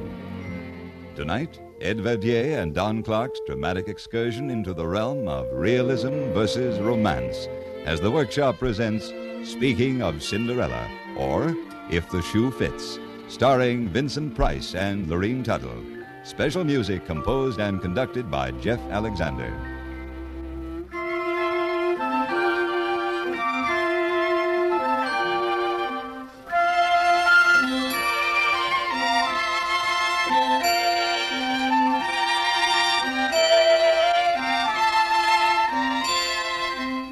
Vincent, are you listening? Once upon a time in a faraway country, there lived a lovely young girl named Cinderella. Unfortunately, she had a cruel stepmother and two stepsisters who were hard-hearted and ill-tempered. Poor Cinderella worked like a slave during the day, and in the evening she would sit alone in the chimney corner among the ashes. Now it happened that the king of the land was giving a ball, and all the people of rank and fashion were invited. Among these were Cinderella's two stepsisters. I'm really very well pleased that my two daughters have been invited to attend the king's ball. Oh, so are we, Mama. It has been rumored that the king's eldest son, the prince, is to choose his bride from among the young ladies who will be present. Oh, the prince is so tall and handsome. So gallant and rich. And don't forget, one day his bride will become queen of the kingdom and will rule over all the subjects in the domain. Dear stepmother. What? Oh, it's you, Cinderella. What do you want?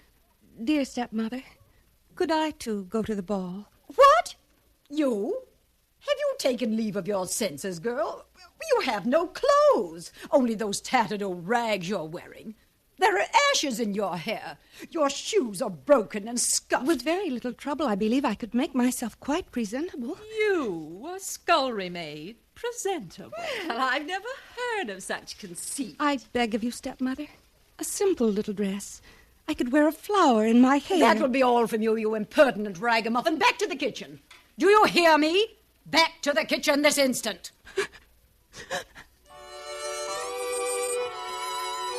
And so poor Cinderella went back to her chimney corner and wept bitter tears. She knew that Wait a minute. Now, there's as fine an example of flapdoodle as I've been exposed to in my whole life. What do you mean, flapdoodle? This Cinderella character. Why, the way you romanticists picture her, the poor girl needs an analyst. Oh. What on earth is she doing groveling around in the fireplace getting ashes in her hair? Nobody could ever be like that. Now, do you want to know what really happened? Well, I don't think so. It would do you good, Lorene. Facing reality, you understand. Well, this gal, Cindy, wasn't getting much of a break, but she didn't take it sitting down. She knew she had to play it smart.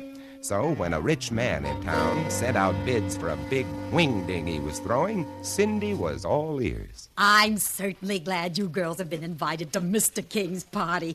It should be real nervous. Yeah, when he throws one, it's really a rocket. You can say that again. The last one we went to, I was hungover for 3 days. I read in somebody's column, Winchell's, I think, that the old man has given his son the word to get married and settle down. Get the possibilities? I understand the guy's quite a wolf. So what? And don't forget that someday he'll be a vice president of King, Betancourt, Bagby, and Wince, one of the biggest advertising agencies in the world. Well, no wonder they call him the Prince. So, if one of you girls latch on to him, you'll have it made, but good. Hey, how about me crashing this brawl? You, Cinderella? You must be blowing your stack. Now I've heard everything. Go up on the roof and feed your pigeons. Knock it off, you two, or I'll belt you one in the teeth. Don't pull any of your lady wrestler stuff on my gals. I would have been a champ by this time if you hadn't made me throw those last 2 matches. I had gorgeous Gloria's shoulders pinned to the canvas when you... What are you beefing about? You got your cut. Yeah, then you took me for the whole bundle shooting craps. Look, do I make this party or don't I? You don't. Besides, you haven't got a thing to wear. You're loaded. You might part with a little grab. I could pick up a nifty little number at Orbach's for a few bucks. That's enough out of you, Cinderella. Get back to the kitchen and wash the dishes. And get the dried egg yolk off the plates for a change. Don't give me that lift, that load, tote that bail routine. I got other plans. Cinderella, where are you going? Down to Dirty Joe's Bar and Grill, that's where. That horrible, smelly dive down on the waterfront? I've smelled worse. But the dock workers are having labor trouble down there. Don't worry your empty head about me, Steppy. I can take care of myself. Be seeing you.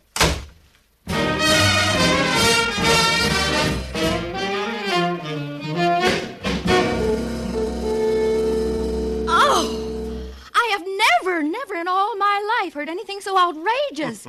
Vincent, you should be ashamed of yourself. Distorting that lovely story and making Cinderella such a horrible character. Well, at least she has spirit. She isn't the namby-pamby little goop you'd want the public to accept. My Cinderella is a charming child, unspoiled, sweet, and naive. Oh, she's naive, all right. She's so naive, she's simple in the head. She ought to be in an institution. That isn't true. She has all the personality of an oyster. Why doesn't she stand up for her rights? Because she's a dear, obedient child. Well, a good psychiatrist might help her, but I doubt it. Your Cinderella was trying to escape reality by indulging in daydreams about a fairy godmother. Fairy godmother. It wasn't that way at all. You see, there really was a fairy godmother. You don't say. Yes. So, when her 2 stepsisters had left for the ball, dressed in their beautiful gowns, Cinderella went sorrowfully to the kitchen, sat down in the chimney corner, and broke into sobs of unhappiness. At this moment, a beautiful fairy appeared. No. Stop your crying, my child. I am your fairy godmother, Cinderella. If you wish to go to the king's ball, you shall. But you must do everything I say. Yes. Oh, yes, of course. First, bring that pumpkin out into the garden.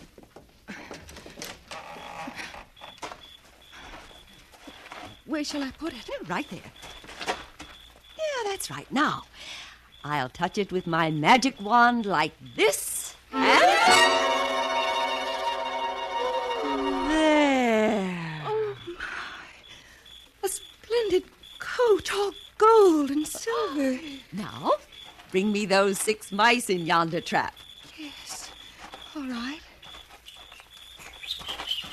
What shall I do with them? Put them there, in front of the carriage. That's it.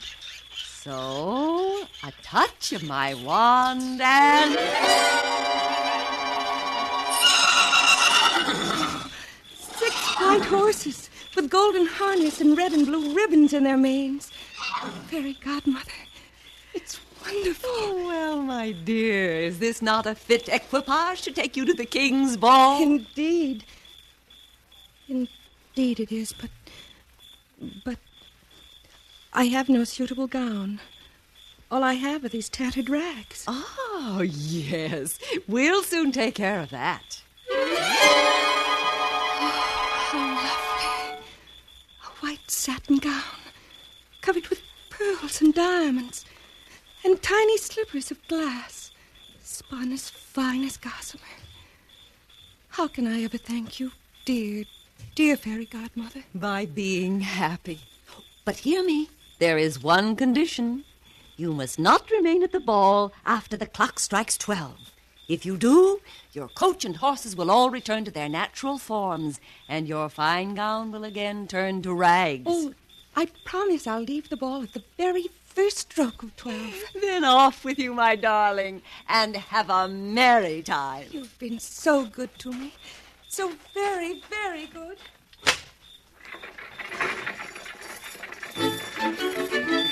And so, in all her finery, Cinderella started off for the king's ball, looking more like a princess than anyone who would be there. Cinderella was very happy. Oh, what stuff and nonsense. Really, in all my born days, I Wasn't have that never... enchanting, my dear? Enchanting? It was appalling. Appalling? Moreover, it doesn't make any sense. Cinderella's stepmother obviously has money. She thinks nothing of getting Dior and Adrian gowns for her daughters. But still, her place is overrun with mice and rats. Why, if the Board of Health You are getting more odious by the minute. Odious, schmodious. Let's get back to reality. And the way the story really happened. Now, this Cinderella kid wants to go to the ball, all right. But instead of falling back on her schizophrenic escape pattern, why doesn't she do something constructive? Now, actually, she does. Such as what? Such as this. When Cinderella left her mother's house, she was pretty steamed up about the treatment she'd got. So, as she said, she went to Dirty Joe's down on the waterfront, where she could get a short beer and think things out. Hi, Dirty Joe. Hiya, Cindy. How your pigeons? Joe, you know Crummy? Crummy? Yeah. Maybe I do, maybe I don't. Crummy who? You know, Crummy McGrutter. Oh, him. He comes in here all the time, doesn't he? Yep. You see him tonight? Yep. You mean he's been in? Sure. When did he come in? About an hour ago. Did he say where he was going when he left? Nope. How long ago did he leave? He didn't. Huh? You mean he's still here? Yeah, over there, in the last booth. Oh, thanks. Thanks. Hi, Crummy. Hiya, bright girl. How's the pigeons? Mind if I sit down? What's to stop you? That sawed-off shotgun. Oh. I'll move it over here. Why the artillery? Things are tough on the water for right now, bright girl. The boss wants us band boys to play soft, sad music as a warning to the dock wallopers who ain't kicking in. Yeah. Who's the target for tonight? Guy by the name of Gus Gugelheimer plays a glockenspiel. He run out on us. And what's on your mind, bright girl? Look, Crummy, I'm going to put it right on the line with you. I need some dough.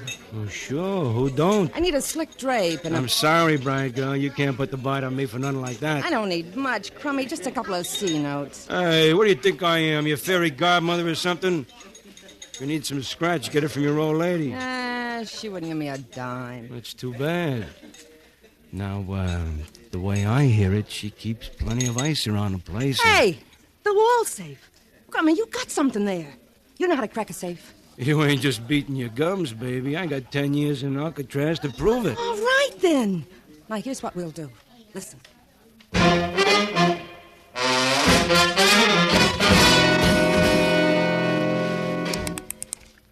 You getting it, Crummy? Will you shut up and leave me listen?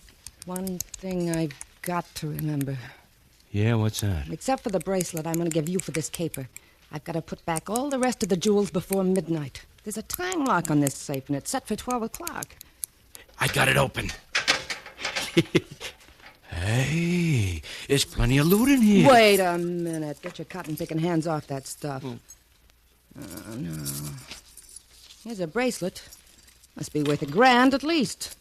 Give me 2 C notes and it's yours. Then you'd better add an extra sawbuck for cab fare. Well, here's a $200, but not another cent. I made a sucker deal, if you ask me. All right. Don't give me the extra 10. I'll just have to heist a car to get to the party. That's all.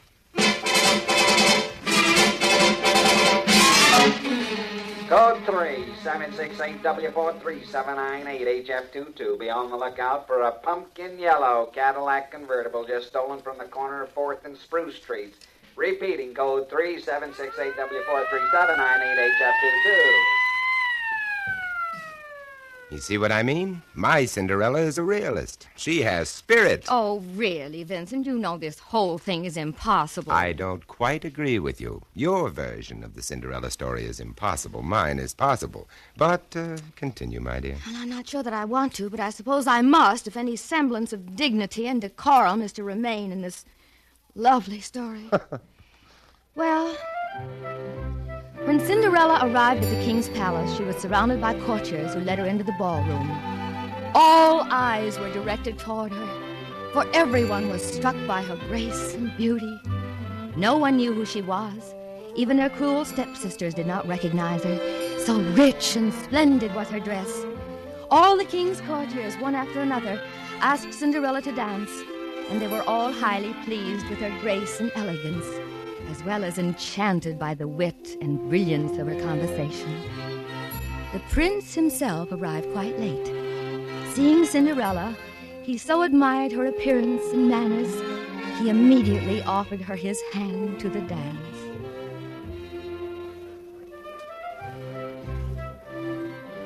What a charming creature you are. Tell me your name, I pray. That I cannot do, sir. And please do not press me to tell it. I am sure you must be a princess from a distant kingdom. Really? What makes you say such a thing as that? No one but a princess could wear as magnificent a gown as yours, encrusted with precious gems and jewels. And no one but a princess could be so beautiful and so beguiling. You will turn my head with the sweetness of your words, my prince. And indeed... What is that? It is the tolling of the curfew bell. What o'clock is it? Tell me quickly. 'Tis midnight. I must go. I must leave at once. I beg you to stay yet a while, for you dance with the lightness of a butterfly on the soft summer breeze. I cannot stay. I cannot. My heart prompts me to tell you that I love you, for I have never seen a maid so fair. No, no, please let me go. Good night, my prince. My prince charming. Good night. In her haste to leave, my beautiful princess has left her slipper behind. A slipper of glass spun as fine as gossamer. I vow I shall find my lovely princess if I must search all the kingdoms of the world, for I would make her my wife.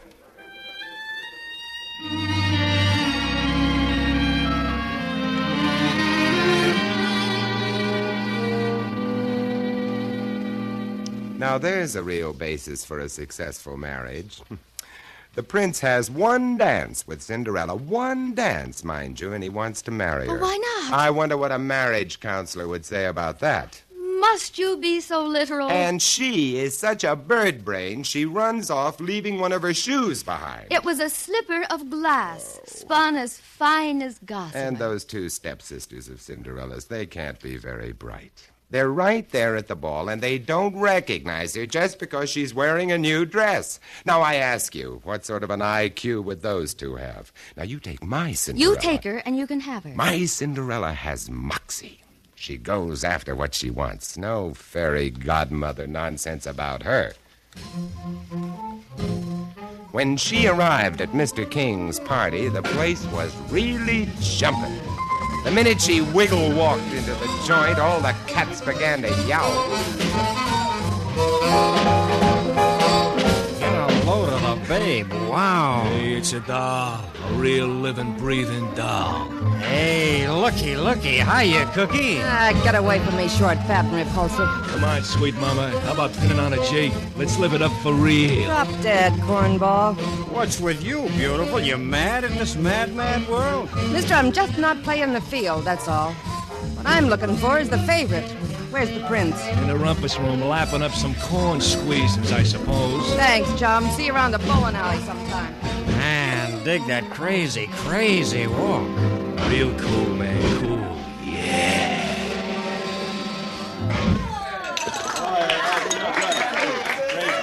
Well, hiya, babe. You the character they call the prince? That's right. My old man is J. Walter King, a King, Betancourt, Bagby, and Winch. Sure, I know. You're in the advertising racket. Big deal. You know something? You're okay. Sounds as if this advertising dodge pays off in blue chips. You mind if I park the bustle? My dogs are killing me. Yeah, sit right here next to me, doll. That's it. Would you like a slug gun? Yeah, I don't mind if I do. Double bourbon on the rocks with a twist of lemon peel. There you are. I like you, sweetie. You're a real dish of stuff. Oh, it's the spot. Fill her up again, Buster. You and your old men are throwing quite a bash tonight. Entertaining the sponsors is what they call an occupational headache. Oh, yeah, I'll bet. Met a couple of the jokers when I came in. Well, here's mud in your eye, Prince. Cheers. It's a real sharp bunch of threads you're filling. It's just a little something I picked up. And diamonds and pearls. Yeah, I picked them up, too. So you're the original man in the gray flannel suit, huh, kiddo? I suppose one of these days I'll make vice president. How come you haven't pressured your old man before this? He's just made me an account executive for Bimbo's no-bunion shoes, but I think he's thrown me a curve. The radio and TV ratings are doing a nosedive. What you need is a gimmick, Princey. You can say that again. Come on, they're playing a rock and roll, and that's for me, sugar. Okay, honey. A gimmick, I think. No giveaway, no panels. These kind of notes really send me. A gimmick that... Oh, doggone it. What's the matter, baby? I'm losing my slipper. Hey, wait a minute, Princey. Wait a minute. I think I got your gimmick. What's with you? You flipping your lid or something? Now, listen. I leave my slipper behind when I leave here tonight. Nobody knows who I am, so you put big ads in the newspapers and buy spots on radio and television. A coast-to-coast campaign, a big build-up in Ballyhoo to find the Bimbo no-bunion shoe girl. You got it, Princey? Hey, I really think you got something there. Jumping catfish, is that 12 o'clock? It sure is. The time lock on the wall safe. This stuff's got to be back there before midnight. I gotta scram out of here. What are you yakking about? If I don't get going right now, I'm a dead pigeon. Here's my slipper. You take it from there. So long, Princey.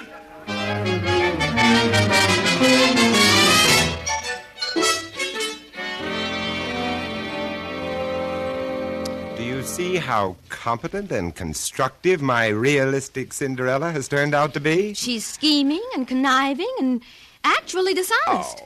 She stole her stepmother's jewelry. Oh, nonsense. She only borrowed it for a little while. She's hurrying home right now to put it back in the wall safe. How about the bracelet she gave to Crummy? Don't you worry about my girl. She's ingenious. She'll find some way of getting around that. She's an uncouth, unprincipled creature. Well, at least she isn't inane and innocuous like your girl. But please, go on with your story. Thank you. The prince searched everywhere for Cinderella. But alas, he could not find her. And when his search had quite failed, he grew ill with disappointment and vexation. Then the king, who dearly loved his son, called a privy council and asked his ministers what was to be done. They decided to send out heralds throughout the kingdom, proclaiming that the prince would marry the lady who could wear the tiny slippers spun of glass, as fine as gossamer.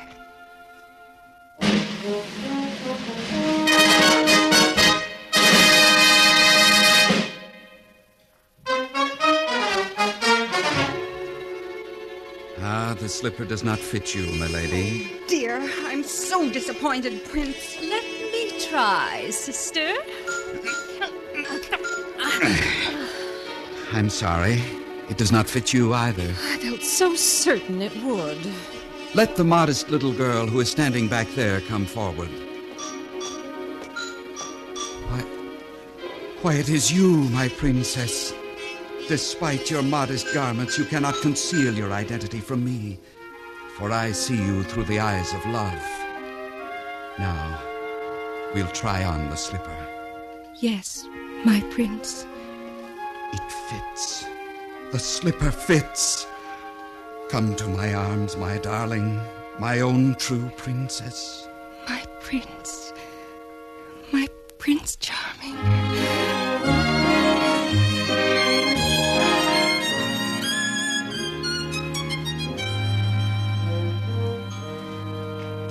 And so they were married and lived happily ever afterwards. Now, wasn't that a sweet and lovely story? To be perfectly frank with you, Lorene, I found it rather dull and pedestrian. Oh, Vincent. Well, in my version, there is action and excitement. My Cinderella is real and colorful. And I suppose your story has a sordid ending like so many realistic stories. She probably went to the penitentiary and the advertising man was sent to the Chicago office. No, Lorene, not at all, not at all. Listen. This is your newscaster, Thomas Lowell. The search for the Bimbo No Bunion Shoe Girl continues.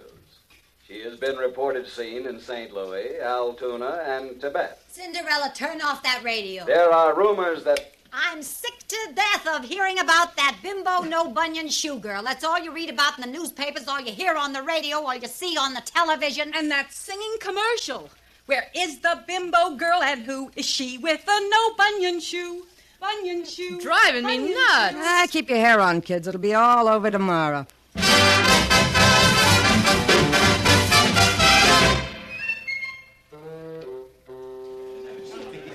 It's been the greatest search since Bridie Murphy. And, Dad, the rating's a neat 43. The bimbo shoe sales are up 72.9. A terrific campaign. This makes you a vice president, my boy. I owe it all to you, Cinderella. That's okay, Princey. But when do we get hitched? Whenever you say, baby. You better see how soon we can line up the network so we can get full coverage. We want this wedding to be a real doozy. Bimbo's No Bunion Shoes will sponsor the whole works. I better let the press and photographers in. They're getting impatient. You're smooth, Cinderella. Real frantic smooth. Oh, and Princey, you're the most. Hey, what's the story?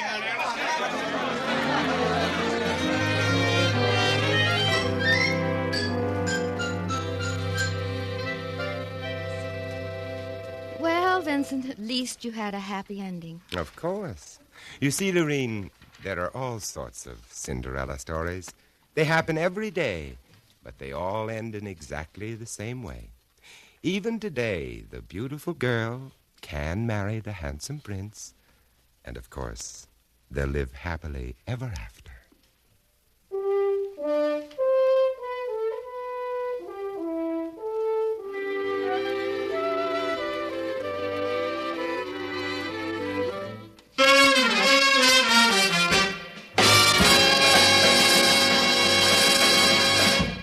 Tonight, the CBS Radio Workshop has presented Speaking of Cinderella, starring Vincent Price and Lorene Tuttle, and directed by Don Clark.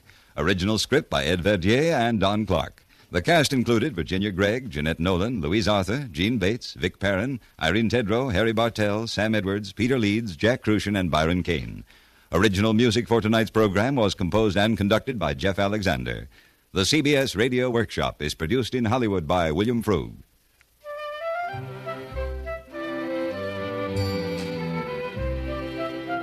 This is Hugh Douglas inviting you to join us again next week when we present Jacob's Hands, an original news story by Aldous Huxley and Christopher Isherwood. And we are proud to welcome as our narrator the distinguished author, Mr. Isherwood. Presented on the CBS Radio Workshop.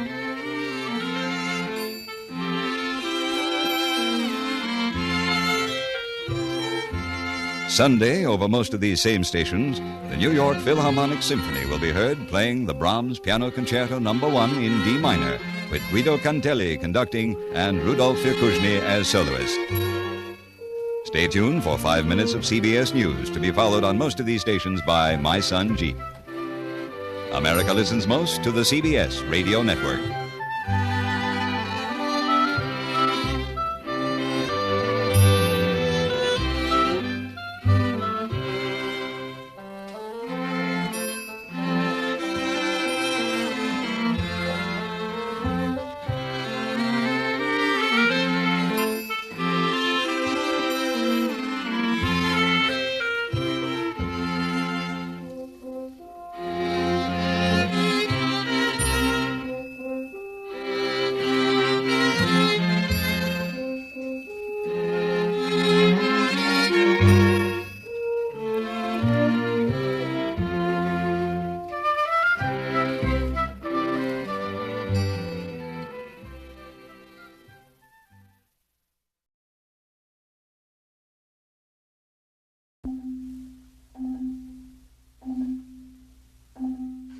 This is Christopher Isherwood. The story you're about to hear was written by Aldous Huxley and myself. It's based on a true incident, and it has never before been told. It concerns a man who had a gift greater than he could understand, a gift so unique that when it was shared by others, it destroyed them.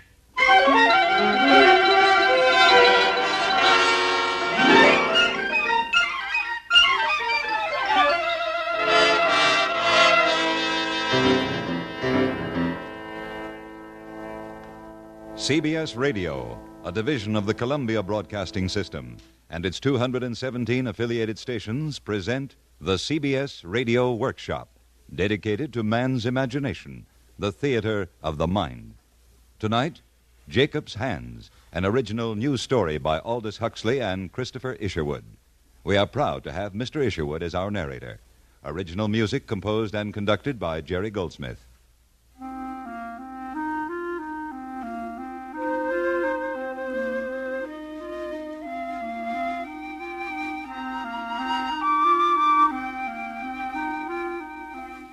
On a small ranch in the Mojave Desert, not far from the foothills of the San Gabriel Mountains, is the home of Professor Arnold Carter, his sister, and his daughter, retired now to this medically approved climate. Nourished by the warmth of the sun, the professor lives quietly with his family and his bitterness. Shut the door. Look, Father. Where have you been? Aren't they lovely? Almond blossoms, the first of the year. Get them out of here. You want to bring on another attack of my asthma? I'm sorry, Father. Do you mind if I practice my singing? I can stand it if you can. Where were you at lunchtime, Sharon? Outside, looking for flowers. With Jacob, I'll wager. Good afternoon, Aunt Annie. Were you with Jacob, Sharon? What's wrong with that? Jacob wouldn't hurt a flea. Jacob is a hired hand. And you're the daughter of a fine scholar. Don't you ever forget it. That's silly. He's just a friend. What your aunt means, Sharon, is you're a grown lady now. You've got to learn to be cautious. Things can happen. To a cripple? To a girl who walks around on crutches? Annie, see if there's some lunch left over for Sharon. Self-pity. Look at her. Dirt on her shoes. Wash up, young lady, if you expect to eat in this house. Well, who is it? All right, I'm coming. It's me, Professor Tom Pierce. Oh, I'll come out. You here to look at my calf, Tom? Whatever looking I can do. The way you talk, Professor, it's a waste of time. Well, come along. We'll see. All right. What kind of shape is she in? Her hind legs are paralyzed. She's got a high fever. Yeah, could be the black quarter.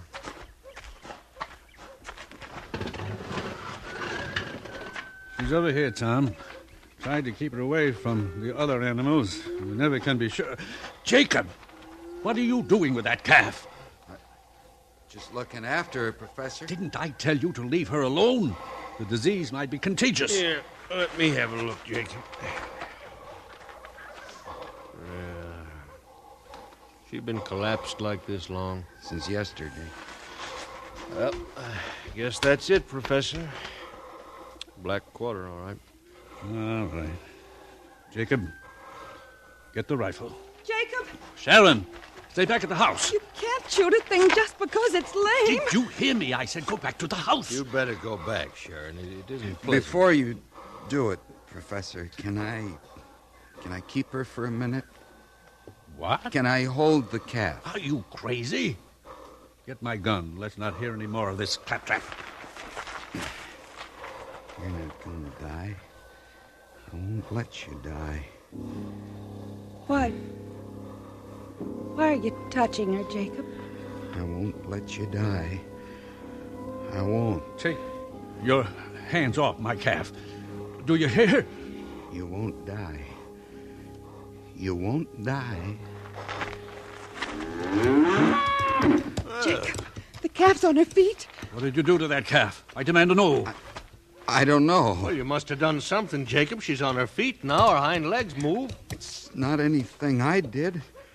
It just came to me, a feeling, something I could feel moving into my hands. That's ridiculous. That calf wasn't sick to begin with. Oh, I examined him. I say he was sick. Jacob here, he's a healer. He's no such thing.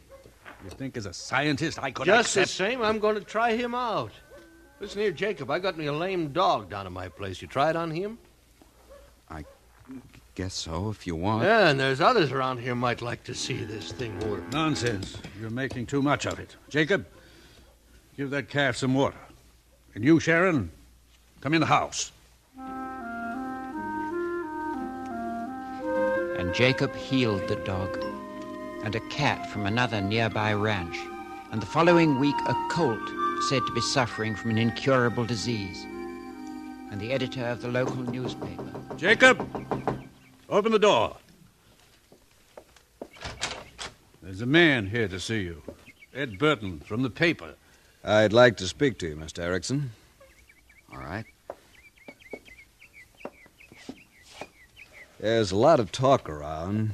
Some of our folks seem to think that you have the power to heal. Is that right? Well, Jacob, answer Mr. Burton. I guess so. Sometimes it happens. I touch an animal, a dog or a calf, and he seems to get well. I see. And do you charge money for this healing? No, sir, I couldn't do that. Why not? Because, well, it isn't mine. Whatever this thing is, it just comes over me. A strange feeling, I don't know. First I feel it in my hands, then it passes on to the animal. It's quite a story, Mr. Erickson. I'd like to write it up. I think everybody should know about this power. All right with you? Sure, if that's what you want to do, I don't mind. Thanks, Mr. Erickson. Good day.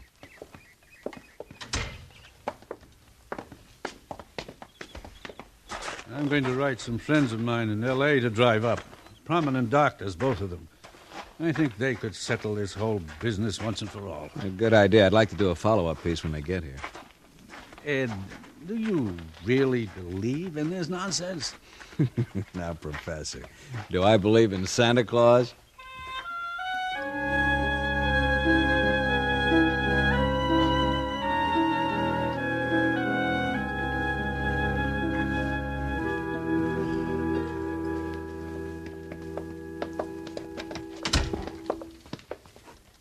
Jacob, this is Dr. Marlowe and Dr. Carruthers. How do you do, How Mr. do you Erickson? Pleased to meet you. Now, Jacob, these gentlemen merely want to talk to you.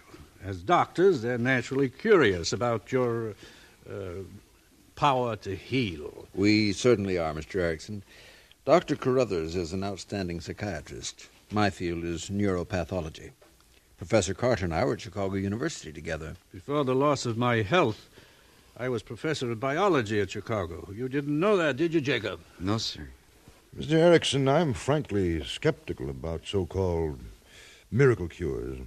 Have to be in my profession. I'm sure you understand that. Well, I just don't know. All this talk and everything. If you don't mind, I'd just as soon not... Jacob, no one is going to hurt you. Of course not. Well...